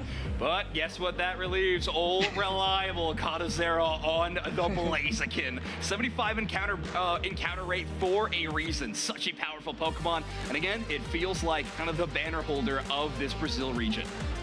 It is. And these two teams, they could feel, and they do feel like that as well.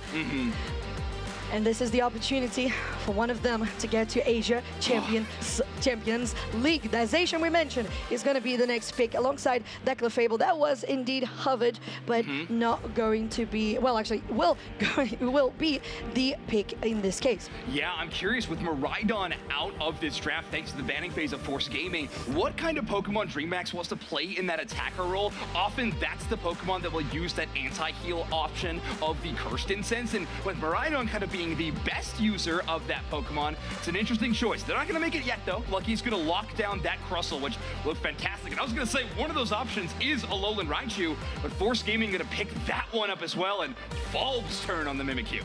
I feel like it's getting narrowed down to potentially a Mew here, because if we're talking about that long range, it suits the category really well with a lot of damage with the solar beams, but they already have an option for secure with the Blaziken, so they stack up on it if they choose to go for a Psyshock on this Espeon. Okay, yeah, and having access to that Psychic Solaire Unite move, it can be a decent option. It's like a slightly less hang time version of the Blastoise Unite move, but Blastoise not being picked in this draft, obviously. Espeon maybe giving you the attacker role as well as a large area of effect crowd control Unite move to make sure that no one's going to interfere with your Blaziken while they're trying to get some big secures, not only on Groudon, but with some other objectives throughout the game.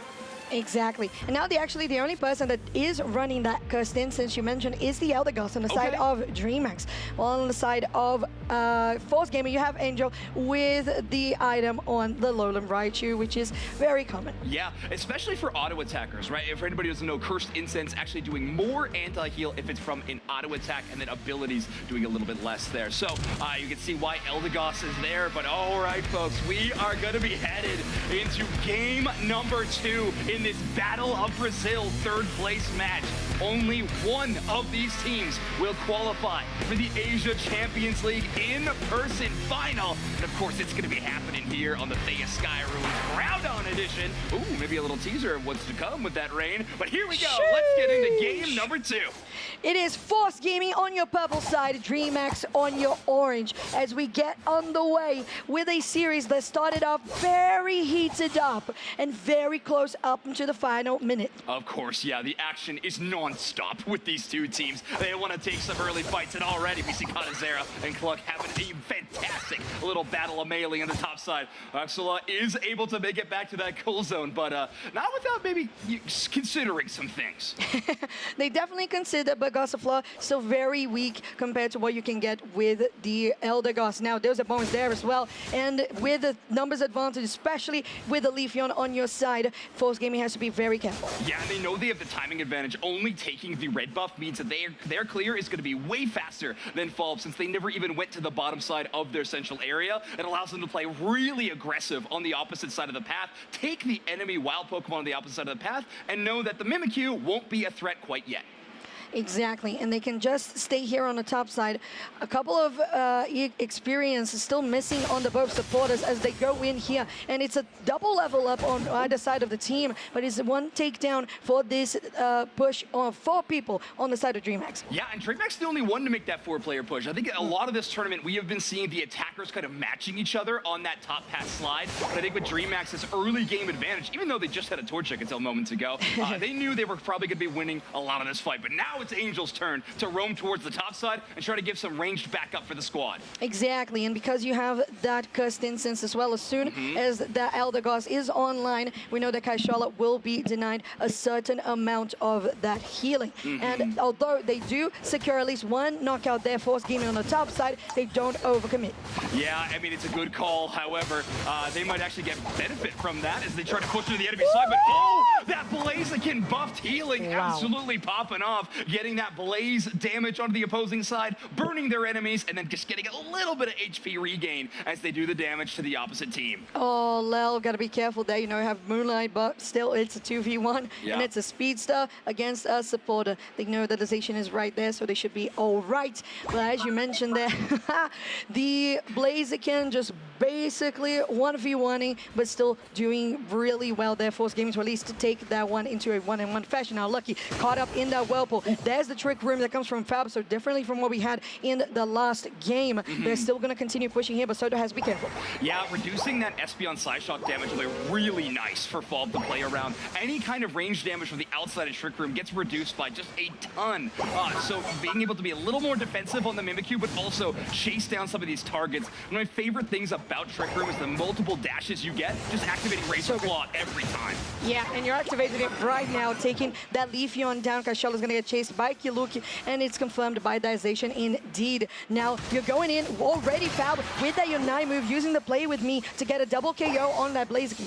Great time to force that push, right? Blaziken just shy at that level 8 when they have access to their stance changes. You know they're going to have to be a little more stationary with the kicking moveset, and that's a perfect time for Falb to take the advantage. Ooh, and nicely done there by Force. What a lovely Rock Tomb plus the X's. Now Soto is almost taken down, but the amount of healing that they can get from the Moonlight is huge. It's still 4v4, but Angel has arrived. The Blaziken is on the other side of the map, so the advantage is for Force Gaming, and they take that Crustle down. Yeah, Lucky gets called out by that follow me from Lel and actually keeps them in place, and without your main defender, it's going to be very difficult to try to defend this goal zone. We're not looking at a huge overdump, but we are going to clear a little bit of room as that tier 1 shatters and Force Gaming off to a really hot start. 207 to 86 for Force Gaming, as they have dominated the map pretty well in the last 2 minutes, and now they're using that advantage to get even more control around the map. Going here to the bot side onto Kadozera. It's a 1v4, and there's no place for a Blaziken to be. And when you have these early game leads, oftentimes players trying to play from behind are kind of forced into making disadvantageous pushes. Blaziken just really needing to get some scores, has to split push, can't try to take the wild Pokemon experience that the rest of their team are taking, and in that situation, possession. You might get those scores, but you are probably going to go down. And it feels like at that point, just feeding the beast that is Fall. yeah, he really is. But we're seeing that come as well from exactly that Alolan Raichu as well on Angel. Lel was caught off guard here trying to get some information in the enemy central, and we'll see this Whirlpool getting a lot of value with this freeze onto two members of DreamHack as they take them down. Maybe Lel goes down there, but what a scouting mission if it translates into a 2 KO streak. Duisborn going to be pulled back in. Incredible work by Angel, landing that Psychic and doing a ton of damage to follow up. Soto with so much value on the Suicune every single time. And even the damage that comes from the Suicune alone, it's just quite a bit. That's why it's just so powerful and prioritized at the moment. I feel like when we talk about top-tier Suicune players, we're very often talking about how their Unite move timings have been, but Cao Cao doing just incredible work even with the standard Whirlpool moveset. That's a tough spot to be in though, 1v4, and let's see what DreamHack can do here. Oh, overheat, and they do steal it. DreamHack is going to be able to take Reggie and Lecky as they keep on pushing forward with the Emerald 2-step as well. So it's a 5v2. Lel just trying to get some of that space away from that tier 1, but they're not able to do so. Reggie and Lecky is coming. It will go into the score. That's the X-Scissor to push Force Gaming away as well, and the Reptune to stop their retreat. Now Lucky taking some damage from Angel here, just at least trying to get one knockout into their own favor, but DreamHack definitely coming out on top of this one. Maybe 2 games might pay for it. No, they're all right. They use the AJ button. It was a scary spot though. You're right. I mean, an ambitious push. You are pushing into a Regirock buffed Suicune, so that extra defense is going to hurt when Espeon's trying to land these big bursts of damage when Suicune already pretty specially tanky. They're gonna rotate back again. Just DreamHack finally having a way to come back in this match a little bit thanks to that Regieleki push, but still trailing in a lot of important metrics. First of which, of course, is that experience. They need to return and farm, and that gives Force Gaming so much map position. Already, I feel like once or twice, this ambush here in the bottom right L bush has been fantastic for Force Gaming. It looks like they're trying to set it up yet again. Yeah, they do, but DreamHack has spotted them using that Focus Blast there by Kaduzeta to show that they are very much aware of that ambush. But there's a flank coming from Soto and Angel as well. Now Fab is going in with that Trick Room as well. A lot of damage that they can apply. Leo has to use that Follow Me away from the fight as they're still chasing it. Trick Room onto Lucky. There's quite a lot that the Mimic you can do when you're low HP, and they are going to keep on chasing. Fab takes one, and there's another one for Angel on that Alolan Raichu. It's going to be a full team wipe for Force Gaming. All right, well, just for a moment, DreamHack thought they could see the light at the end of the tunnel with that Regieleki push, and Force Gaming sets up yet another ambush in a very similar spot, but this time, Falb actually rotating around the top side and into the corridor on the enemy side of the central area. Regieleki's going to be spawning in, and DreamHack has spawned in time to try to contest this one.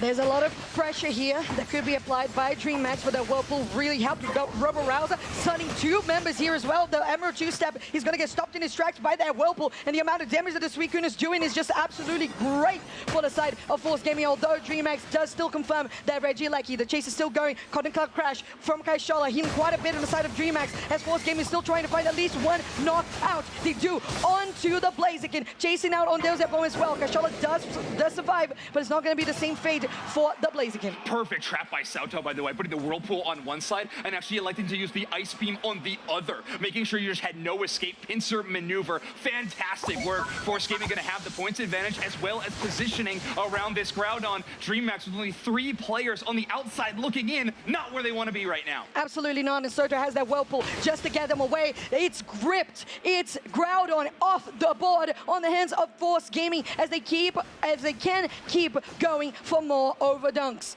Yeah, Force Gaming again in another position where they do have the lead, but they are going to try to push and score. DreamHack Gaming only have 4 players of their roster healthy and up, but they do have a Leafeon Unite move to try to work and try to burst down one of these targets.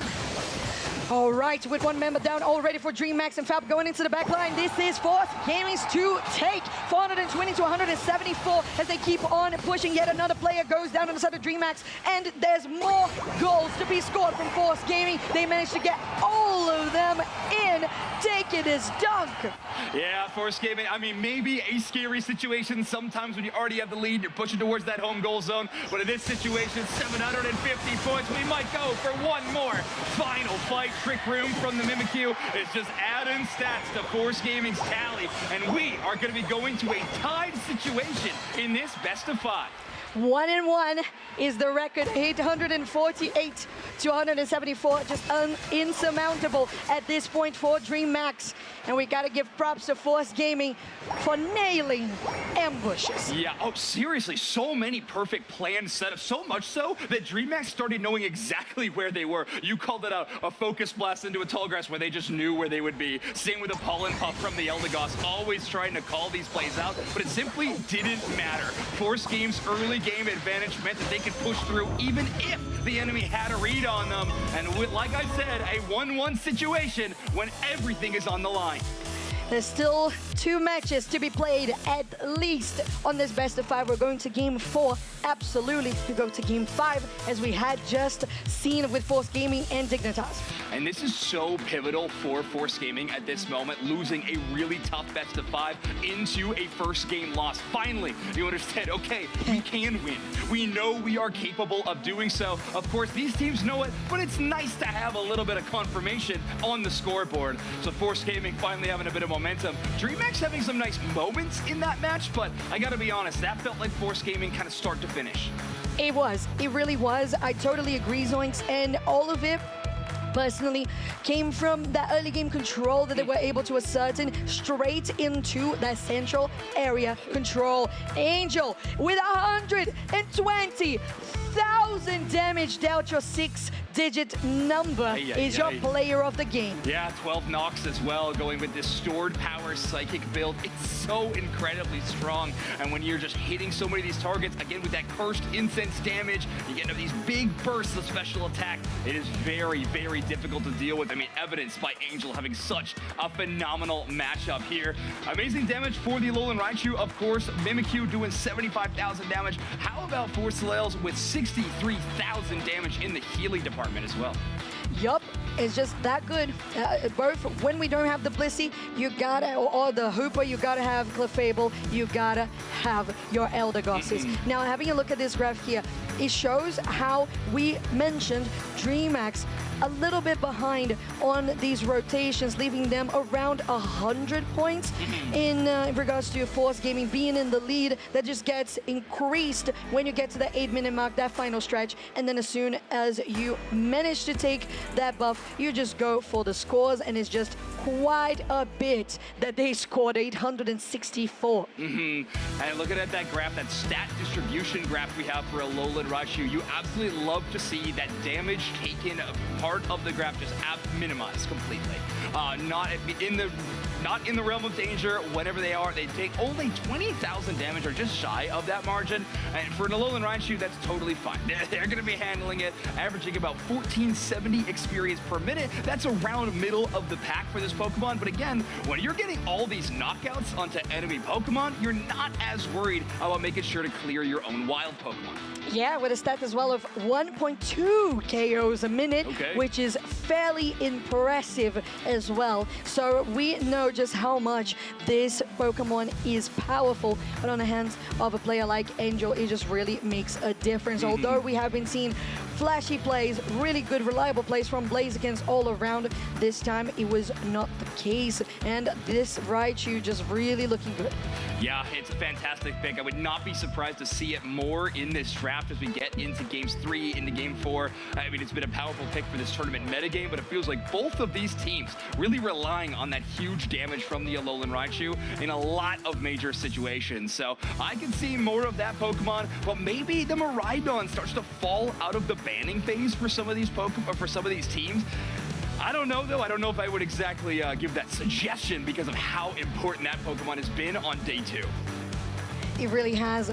I'm interested to see if Brazil's going to play some of Zacian, because I don't feel like it has been going through the draft quite a bit. So most of the times it is getting banned. Yeah. But we have a swap side with Force Gaming now on the orange, and DreamHack choosing to be the first pick, taking that P1, now focusing on the Mimikyu as their first ban, considering just how well Felb has been doing.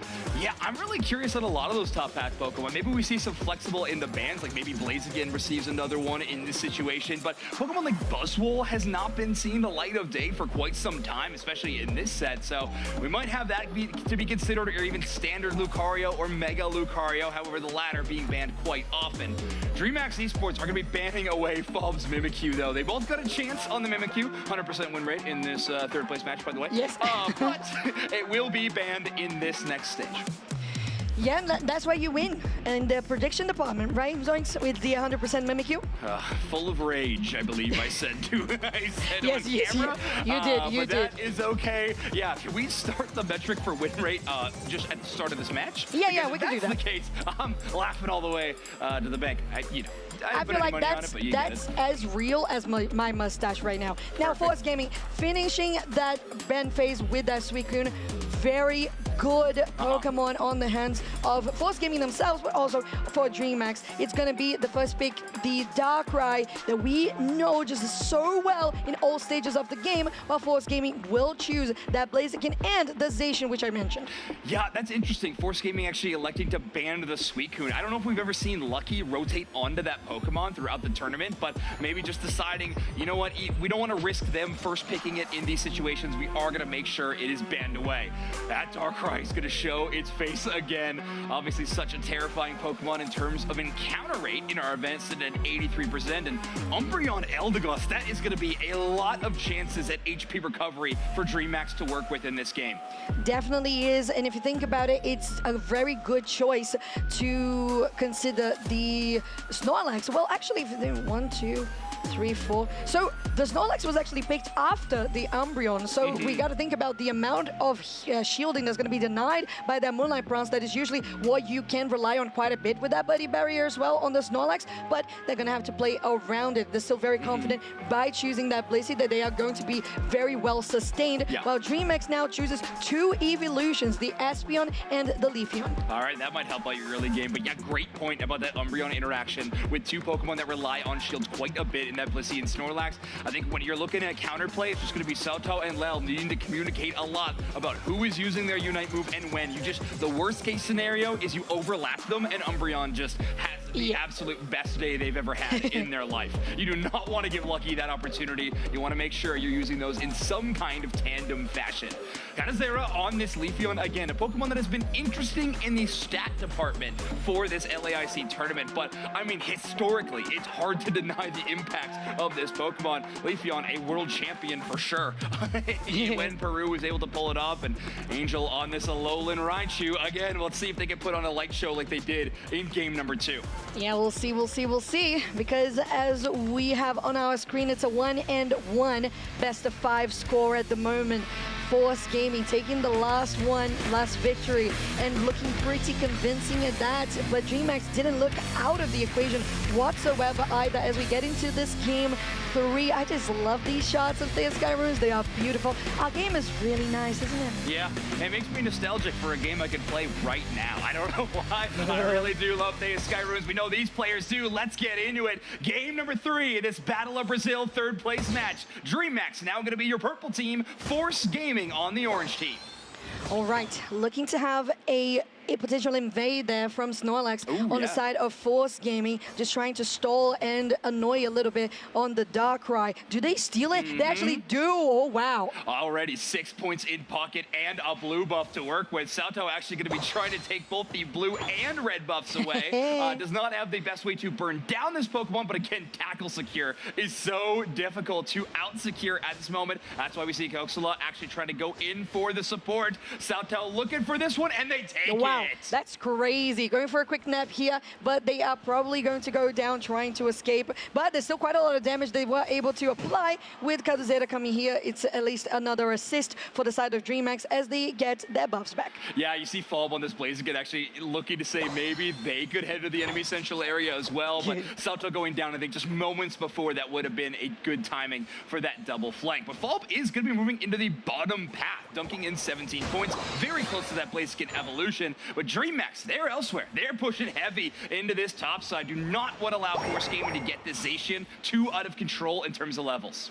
And DreamHack knows how valuable it is to get those early scores and guarantee that you're going to be at least in a sort of comfy-ish position when you get into the mid to late game. You don't want to be that much behind because Force Gaming can be relentless around the ground on fights. Now a good tackle here from Soto, taking damage onto Lucky. Now over the wall into a wolf trap is there's that bow as they go down. Yeah, Force Gaming successfully defend their own central area. DreamHack saw those early invades, wanted the quick revenge, go in with multiple Pokemon, only lose one on the retreat, but still are pushed away by Force Gaming. Great read on where the enemy team is moving, good communication, of course, great coordination to shut it down.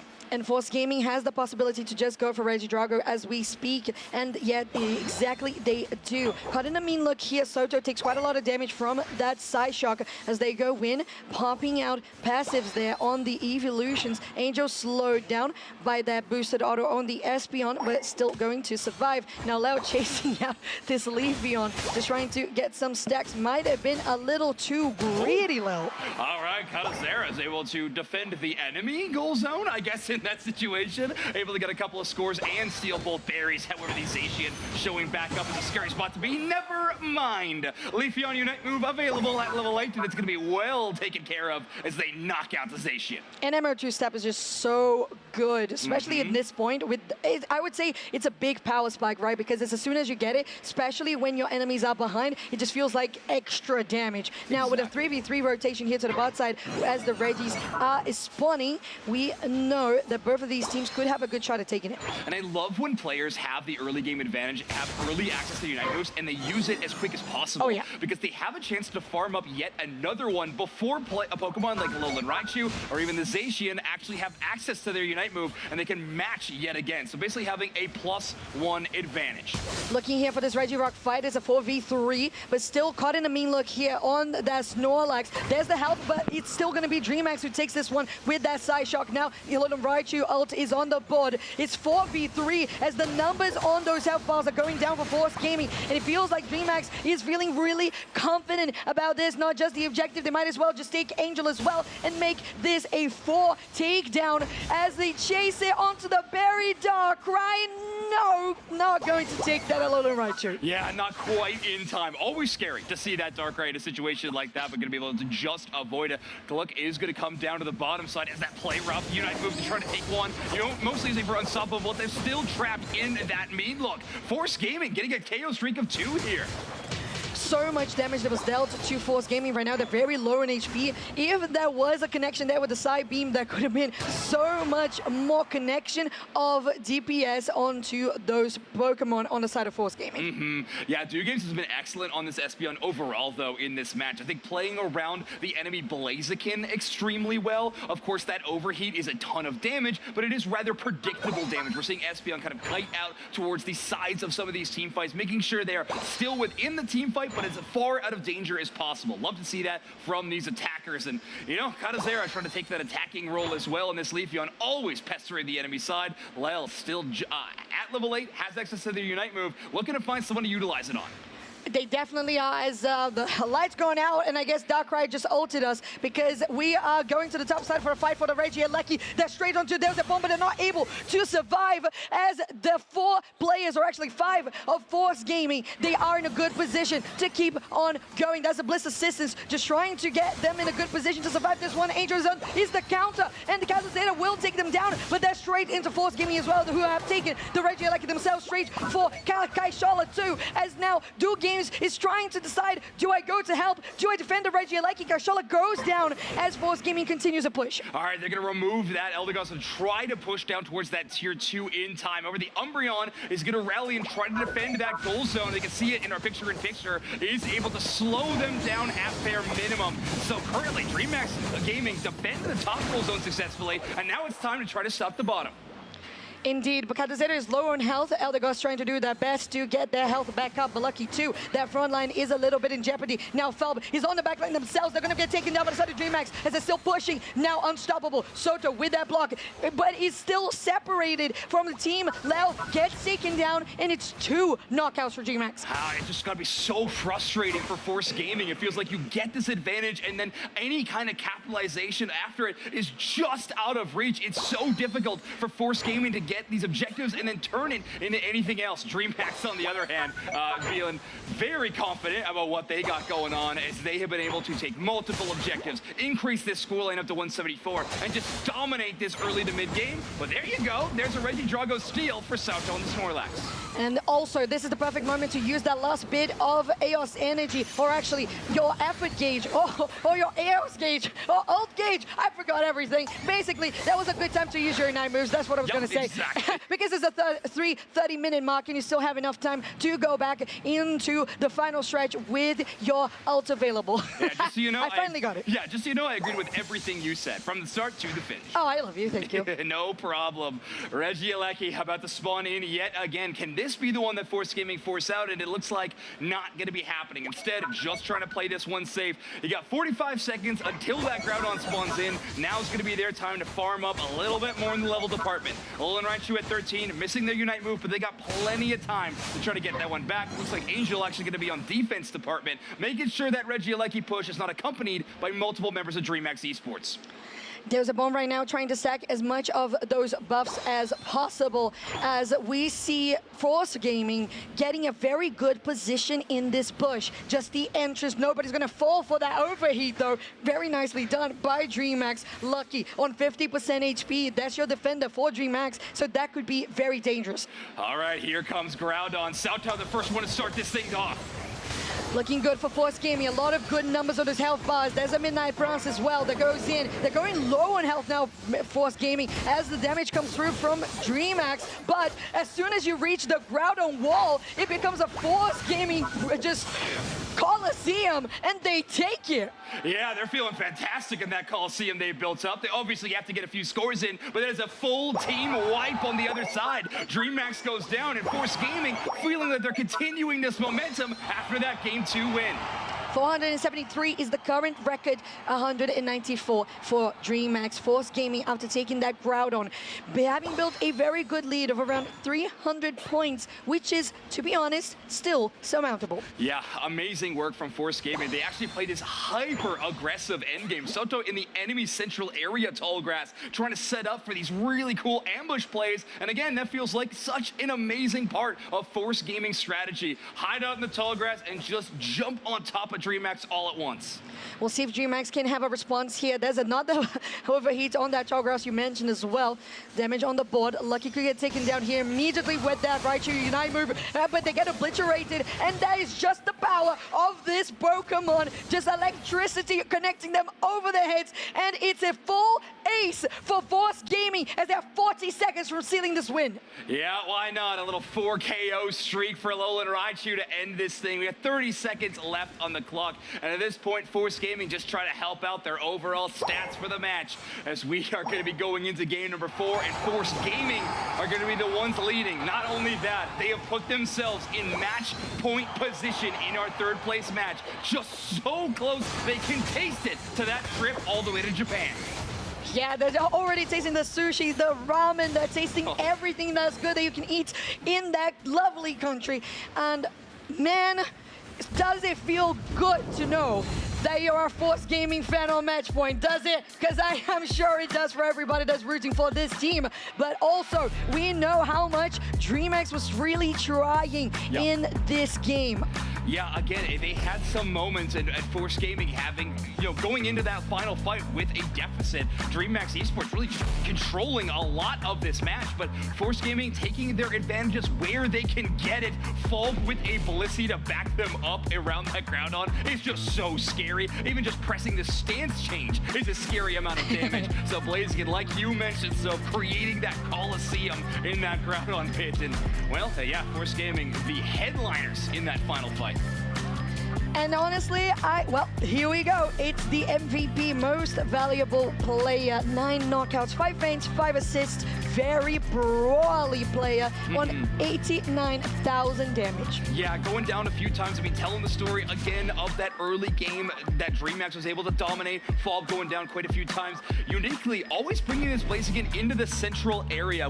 You don't see that too often from a lot of players, but Fall bringing really unique picks in there, even if they're a common pick in the tournament, kind of role swapping them in some of these situations. And it allows you to get a couple of really powerful melee Pokemon. So Force Gaming showcasing they can rely on some range damage when Angel really turns it up, but they also have a chance to get down and dirty and get into some of these brawl fights with the Blaziken or Pokemon like Zacian. And on top of that, you mentioned Alolan Raichu, just how much they were doing with those Unite moves. And it kind of felt like all of the times they used the Unite move as well, it was so well placed that it felt like every single player on the side of DreamHack was right there, taking that ticking damage, taking those electric shards, and just really setting it up for those finishes with the overheat on that Blaziken for Falb that we just saw. Yeah. Do we have a side swap? Yes, we actually do. Okay, interesting. So Force Gaming going to be in that first pick position, I believe, or orange. I'm not sure. We'll see what ends up happening. It is. The colors, like the place is different, but the colors are switched. Okay. I think I'm following. Either way, I can see Can here, we follow it? pumping the team up. They're pumping themselves up. They're pointing themselves to like, you used my Unite move 52 times. Did you all see that? My Blaziken went crazy. Yeah, heck yeah. That's how the Blazikens go here in Brazil. It's just how we're built. Yeah, it's my favorite stat when Blaziken just gets to pump that one up. It's so fantastic. We'll see what they end up playing in this next game. Valve has just been putting on an amazing, spectacular show, specifically around their Pokemon pool. Empoleon, Pikachu, Blaziken, Mimikyu. I mean, what can't this player play at this point in time? It's going to be a really difficult spot for DreamHack as they try to read that. They're going into this draft first pick and already leading off with the Mimikyu. Exactly, just that powerful that we know that they can be. But now DreamHack with that very tough position of having to win this match or get out of the tournament. Well, actually, they're as far as they can be because this is a 3rd to 4th tiebreaker. Well, but anyways, they're out of Japan, my point being. Exactly, yeah. That main prize that these two teams are playing for right now. Not only a chance to play against some of the best competition in the world, but at this point, you are going to be the sole representative for your region at an international tournament. That means so much to these players, and DreamHack and Force Gaming are currently battling over that exact mantle. They are, and Force Gaming, having finished that bend phase, Suicune, Miraidon, and the Mega Charizard X, while DreamHack chooses that Mimikyu, Clefable, and Blaziken. Kind of feel like DreamHack a little more focused on what the meta has been in Brazil, and in particular what Force Gaming has been playing, while Force Gaming themselves actually choosing more of those heavy hitters and just very good, powerful Pokemon. Yeah, one of the best in the biz in terms of heavy hitting will be that Mega Lucario, which does slip through the ban phase. It means Katazera is able to first pick that Pokemon. Clefable being the ban of choice for DreamHack is interesting. It means we do have a few very powerful support picks, but DreamHack has been favoring the Blissey in a lot of these situations. Force Gaming, I mean, this is likely going to mean Lel is going towards that Eldegoss. It's just such an iconic pick for them. Feels like a lock. It definitely is. I would be very excited to see the Empoleon again coming for Falb, but they do change here, so Angel will be on the Alolan Raichu once again. And on the side of DreamHack, as you have been mentioning as well, the Blissey, just a very good choice that is always on the catalog of DreamHack, especially during LAIC. And honestly, Blissey on everybody's pages since day one of this game. But the next few picks have been the Urshifu, Darkrai, heavy damage, and I don't feel like we've seen Darkrai picked this late in the draft. Yeah, no, seriously. I was actually just going to mention that, so because Alolan Raichu priority, it's one of those situations where just Angel's hot on this Alolan Raichu right now. You know what I mean? Yeah. Do not take that player off this Pokemon. It's just too good of a matchup. Allow Angel to get to work, even if it means we're giving over power Pokemon like Darkrai, like Mega Lucario in this draft to the other side. But who knows? Force Gaming have the advantage in this situation. You know, you got a little bit of room to experiment. I wouldn't take that too far. But Force Gaming are going to end this draft with an Empoleon. Cursed Incense on that Pokemon as well, so now going to have two anti-heal options. Hexola on this Blissey is going to have a bit more difficult of a time getting some of these heals in. And as you mentioned, the Cursed Incense as well, we don't have any cut healing on the side of DreamHack, so we know that the numbers for healing on the side of Force Gaming with that, I was going to say Empoleon, with the Eldegoss, another Pokemon that starts with E, so the Eldegoss is definitely going to help a lot on their teams and their squad. So Force Gaming, I am very eager to see how Falba is going to be playing, and especially Angel on the Alolan Raichu, considering how we've seen them perform, especially in lane as well, just being very stable and not giving any priority away. I feel like that's really the foundation of why we have been seeing this team really get to mid-game in a good position. It's been such a foundational part of their match, but here we go. So this Battle of Brazil is currently in match point favor to Force Gaming. They're going to be on your orange side. DreamHack backs against the wall, need to win 2 games in a row and be perfect if they want to go to ACL, and they're going to be on your purple side.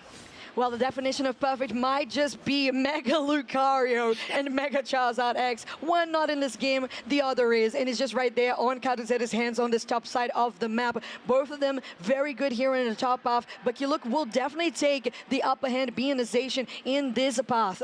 Wow, one of these rare cases where an Urshifu is going to be picked central area and actually be left alone. So Kubfu going to have a safe time to be able to farm up. Soto on this Snorlax, a very solid invade Pokemon, is actually not going to take that path. Instead, just try to level up this Pikachu a little bit. And interesting that we do have a Pikachu to begin with. Yeah. All right. So we have the Alolan Raichu, we have the Pikachu, so a lot of electricity on the board, and it could make this an interesting AoE mess of a team fight game. Now, on the side of DreamHack, they pull the Altaria Swablues to their side of the map, and they guarantee that AO synergy. Yeah, not too much offense at this point. We do get to points in some of these matches, these major matches, third place match, the grand final, semifinals, where teams who were being aggressive just moments ago, even in those early moments, you start to be really careful. All of a sudden, one mistake could mean your chances at traveling to an international tournament and representing your region are all of a sudden just disappearing. I feel very silly because I totally forgot that you need the Pikachu for the Raichu. Yeah. I feel like I'm just thinking about the logic of regular Pikachu, which you don't evolve. So here we are. Absolutely, I completely agree. You only have one Pokemon of electricity on that side. On any side. So, anyways, getting into Regidrago, it's going to be full priority for Force Gaming, as Do Games is just getting a little bit of vision, but not enough time for them to actually try and contest. Yeah, Urshifu having a little bit slower of a clear at this point, but they are going to be trying to push right into the enemy team. Dustborn trying to chase down Lel, but Lel splitting away from the rest of their team, making sure that the damage carries aren't the one in danger, and instead it's their EXP share Eldegoss. Great pathing from this LD. Agreed, and a great shout Zoinks there, and especially because they used their XP, guaranteeing that they were going to get away and help out their damage dealers. Now waiting 25 seconds for the Regis to spawn as well. There's a lot of tension being created here. Whirlpool wants to go to Zeta. They push it back with the Lucario ability in a 3v3. Still looking very dangerous as Lucario had to go back and get those berries. Now you have the damage coming from Falba that connects onto Deusebon while being chased by Kiluk. They're still not going to overcommit. Wow, yeah, it felt like finally Fall was done with being passive and really wanted to change the scope of this game. But even then, you got Pokemon or players like Lel telling everybody, you know what, hold off. We don't have the resources we need to win this team fight quite yet. But Soto going to be trying to defend this goal zone. Support defender gone as this tier 1 is about to be scored on by DreamHack. 3 KO streak to the hands of DreamHack as Do Games just playing exquisitely well on the Darkrai all throughout LAIC round. And right now, they need to see Force Gaming an opening to go to the top side, but DreamHack will quickly finish this Regice as well, while their teammates are pathing towards top. Yeah, DreamHack currently have the level advantage and this early game advantage. However, this Pokémon UNITE move is going to be ready. This Sovereign Slide, I believe, is the title for that one. Falb is going to be really scary in this situation, especially because Lucario and Urshifu are a tremendous amount of damage for DreamHack. They got to play up close and personal, and here goes Falb. All right, there's a huge trap here coming out on the top side. There's the damage that can be done by Falb on this Empoleon, but instead it's DreamHack who actually goes up and separates the squads. Soto not even going to be close to Falb in this point. Kaduzeta just chases them out while Deusebon is on the enemy speed flux, and they are chasing Kiluk out. Soto takes damage there and tries to push them out, being the defender for the side of Force Gaming. Gets a nice knock up. Now still pushing them back with this block, separating Kaduzeta, and they are not going to capitalize. That's a big KO. This is a chance for Force Gaming to actually push onto the opposite side. However, there are quite high levels on DreamHack, so the defense is going to have a lot of damage to work with. Kaluk does get slept by this Darkrai, loses about half their HP. Lel there for the support. Now Do Games has actually turned their focus onto the Eldegoss. 3 players trying to chase down this support, and Lel will fall. Yeah, unfortunately that for Force Gaming. Eldegoss trying to get some vision and information in regards to the enemies in the central area, gets taken out by this good map control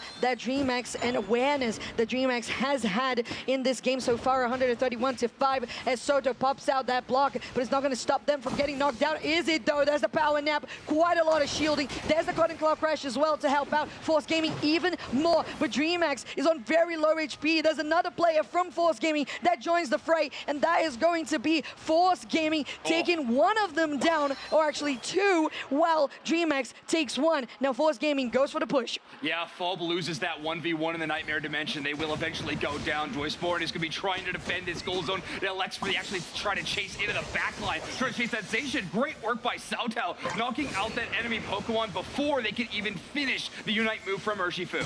And Alolan Raichu once again showing that the damage over time that you have on that Unite move is just that good. And they managed to get that area of effect on every member of DreamHack, who are still trying to push this one. They take one down, Catuzeira, and they have the Bless Assist on them as well. He's healing so much and helping that Mega Lucario. Unstoppable they are, and they dodge that hyper, that one, as we push still for DreamHack to continue with this chase. Yeah, such an incredible fight for DreamHack. This match is so interesting. Force Gaming have been fully stifled. It feels like any moment they get a big chance. DreamHack has the exact answer, and oftentimes that is threading into the back line. Anytime Empoleon actually shows up, it feels like DreamHack always have that answer. I like this Mamoswine quite a bit. This Ice Fang feels really impactful already in this match. It really does.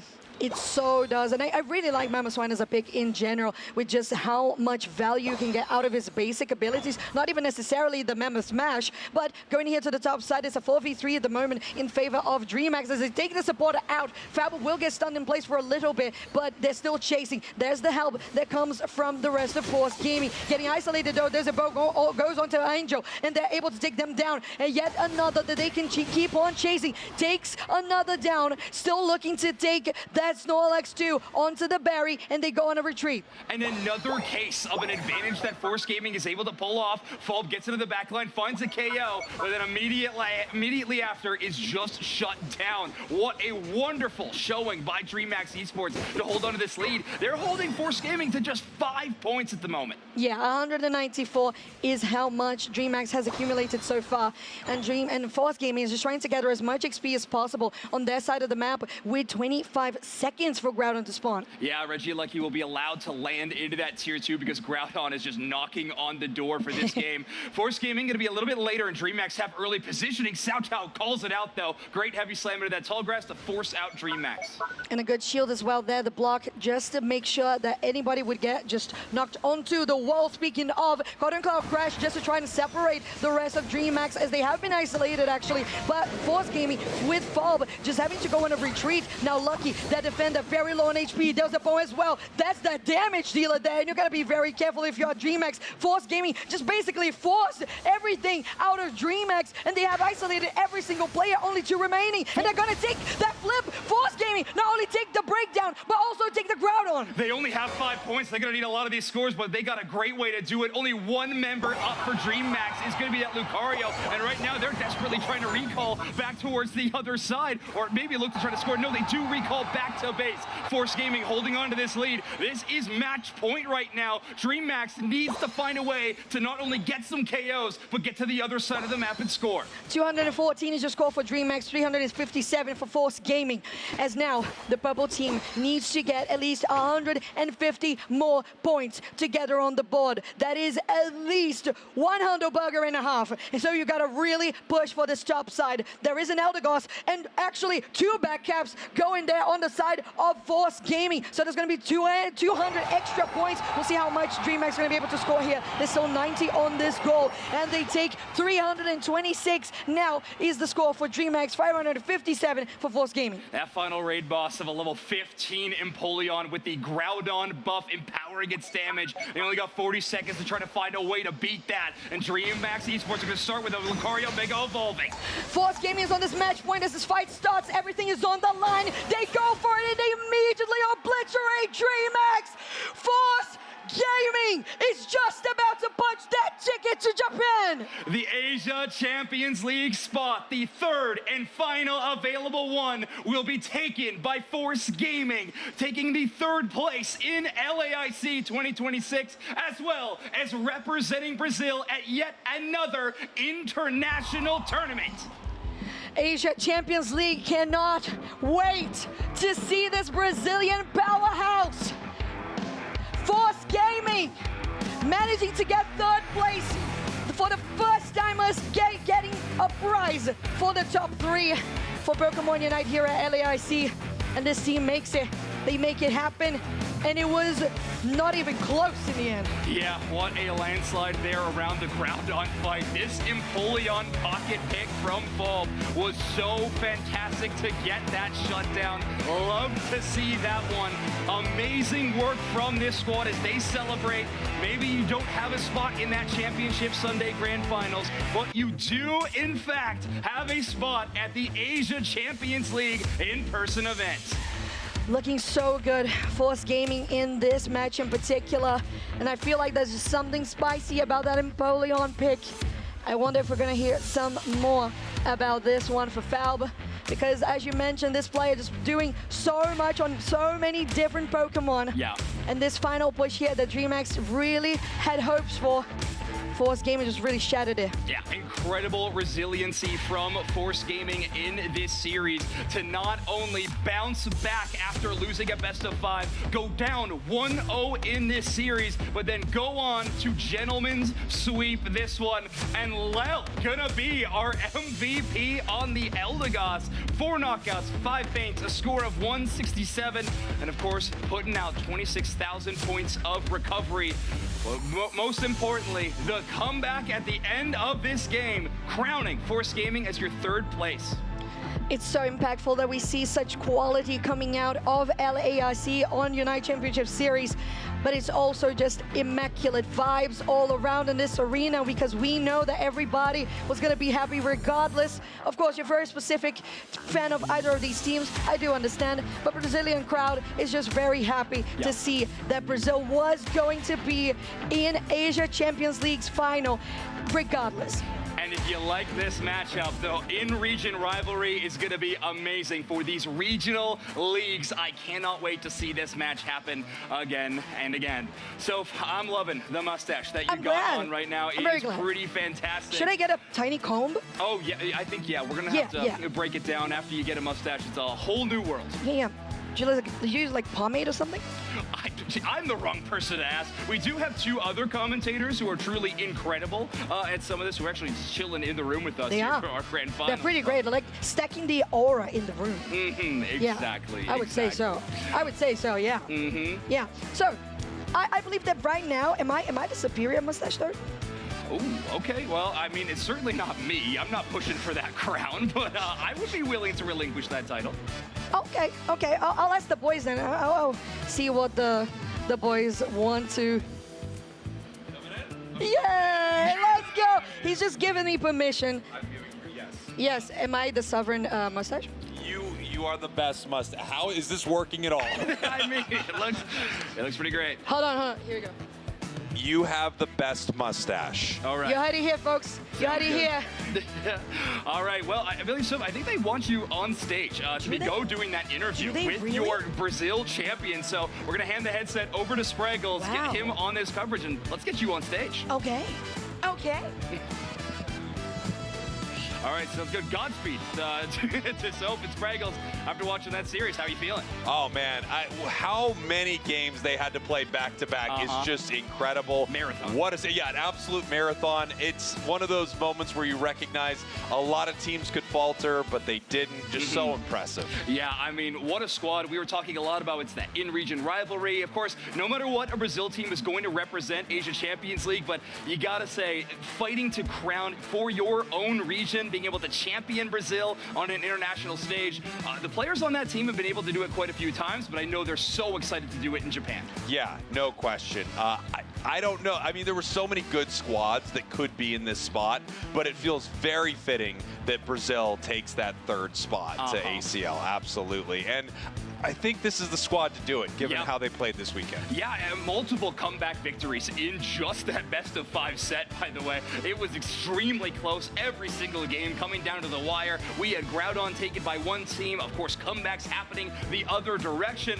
Force Gaming having to deal with 1-point differences in some of those matchups. Like, such an extremely close set. And, I mean, one of my favorite things to watch.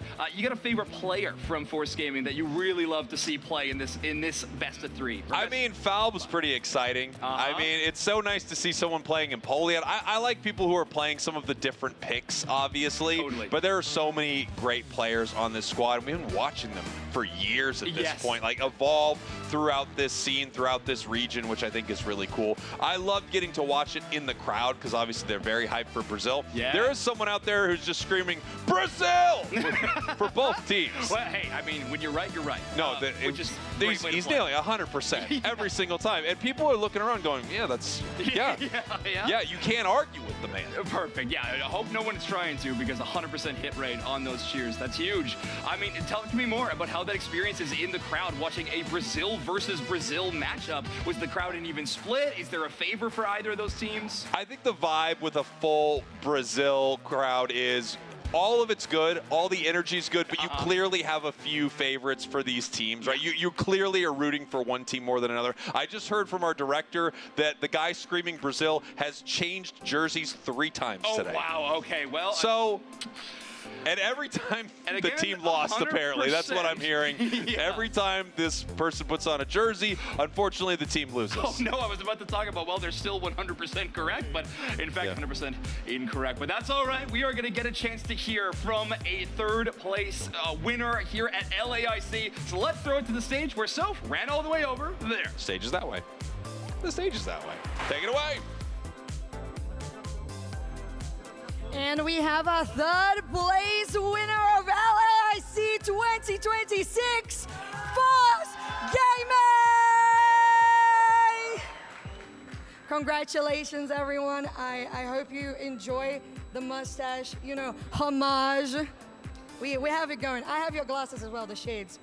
Yeah. Congratulations again. Majority of this squad was at LAIC last year on Grand Finals, so it's a lot of experience that you have accumulated. Muita experiência que vocês já acumularam juntos como time, principalmente quando vocês estavam na Tuzi. Então, no LAIC do ano passado, estamos em 2025, mas era do ano passado, né? Enfim. So, tell me, how did it feel to be fighting right now? Although it was for third place, to know that it was a Japan Asia Champions League trip award on the line. Como é que foi então jogar hoje por essa partida de terceiro lugar, mas que garantia um prêmio absolutamente incrível quanto ir para a Asia Champions League no Japão? Quem gostaria de responder? Vamos de Léo? Vamos de Léo? Vocês trocam lugar? Vamos, Léo. Cara, nossa, é uma emoção muito forte, uma emoção, assim, compartilhada, porque, nossa, só Deus sabe o tanto que eu sonhava em ganhar isso aqui. E pela primeira vez, assim, mesmo ano passado batendo na final, pela primeira vez eu realmente senti que a gente estava jogando bem, a gente estava com um nível incrível. Eu vendo meus companheiros jogando, tipo, eu falava, cara, é essa, velho, agora vai. Mas não deu, perdemos. Eu acho que a gente perdeu pro melhor mesmo, foi uma série pegada. Os dois times estavam totalmente 2-0 no campeonato, ninguém tinha dropado um game. E foi uma série 3-2. Mas no final foi tanta coisa esses últimos meses. tanta coisa que tipo, a gente tá carregando, muito estresse e que se pagou, a gente conseguiu pelo menos nosso objetivo, vamos pro Japão, vamos ganhar mais experiência lá e voltar mais forte pro Mundial.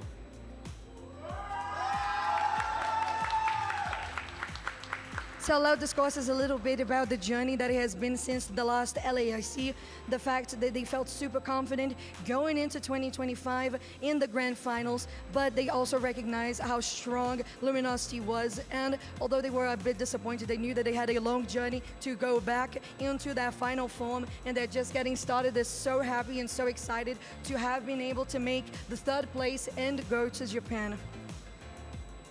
Okay, so I have a question about the Empoleons. I'm going to be talking to you, Fab. We saw such a huge Pokémon pool from you. What can you not play? Você jogou com tanta coisa e o Empoleon foi tão incrível. O que você não joga? Eu não consigo jogar de Conf, sendo sincero. Acho que é meu pior boneco. Blissey também são muito ruim, mas graças a Deus consegui trazer uma pool bem variada para esse campeonato. Acho que se pagou. Consegui trazer uma imprevisibilidade pro time. Nunca saberiam o que eu ia pegar. O Pikachu de Jungle é sempre uma surpresa para todo mundo, né? Pra mim também, que às vezes nosso próprio time não tava treinando. Daí na última semana agora, vamos trazer o Pikachu de volta? Vamos. É bem LAIC style, né? Então tudo bem. Então, graças a Deus aí eu fico feliz. O Empoleon ninguém pegou, mas eu acho um boneco bem forte. Graças a Deus consegui fazer encaixar, né? Senão ia ser taxado de louco. Então, graças a Deus aí deu tudo certo. E vamos que vamos, né? Graças a Deus. Amém.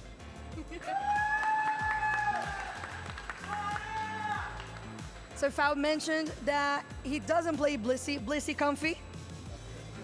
No supporters here, but the others maybe, potentially. And basically he was very proud and especially happy with his team that he has been able to practice quite a lot of Pokemon in this pool in particular for LAIC. And the Empoleon is a very powerful Pokemon. He's a little surprised that people don't pick as much. And he was a little surprised even with his own team when they decided to go for the Alolan Raichu themselves. But it definitely works and it definitely delivered, right?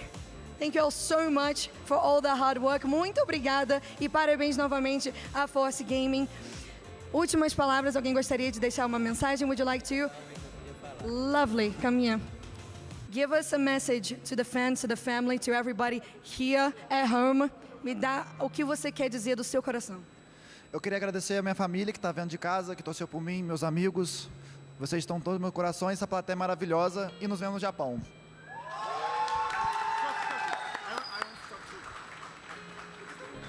É verdade. So just an explanation here. Fab was speaking in English with me. We're both Brazilian. Yes, right. What do you have to say? Primeiramente, muito obrigado a todo mundo que colou e torceu.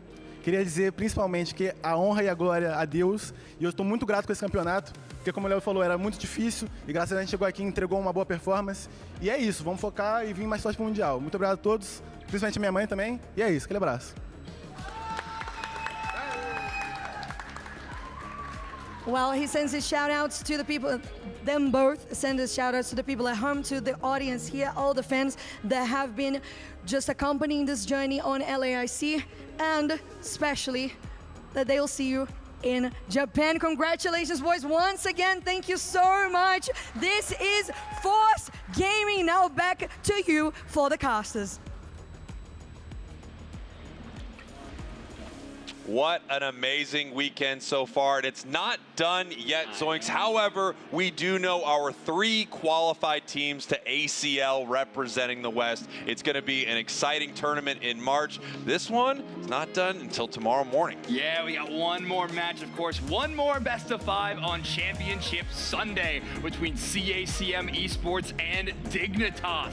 Here in LAIC in Brazil, we got the 2 teams that slayed the best in Brazil. Yeah. Such an impressive run for both of these squads, and boy, were they put to the test in these semifinals. Each one going the distance, and then both of these teams out of Brazil, DreamMax and Force Gaming, having to face off to secure that spot to ACL. Force Gaming just coming off of an absolute gauntlet against Dignitas, right back on stage, needing to play again. Well, they were able to make it happen, and they are that third spot to Japan. Pretty amazing. Yeah, I mean, if you wanted to showcase that you were at the level that can compete at these international tournaments, well, first you got to beat your in-region rivals, and they're able to pull it off. That is just so much accreditation to this team, in my opinion. And I've said it a few times already, I cannot wait to watch these teams compete in this local league when we start those off very soon. Yeah, that is going to be so exciting. Of course, tomorrow morning, Championship Sunday, it starts way too early, all right? It just starts too early, but you need to be there live because it's going to be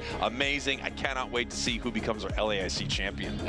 Kicking off the season, UCS 26, we are going to have one champion at the end of this. 2 incredible teams, 1 best of 5 to decide our LAIC champ. I hope to see you all there.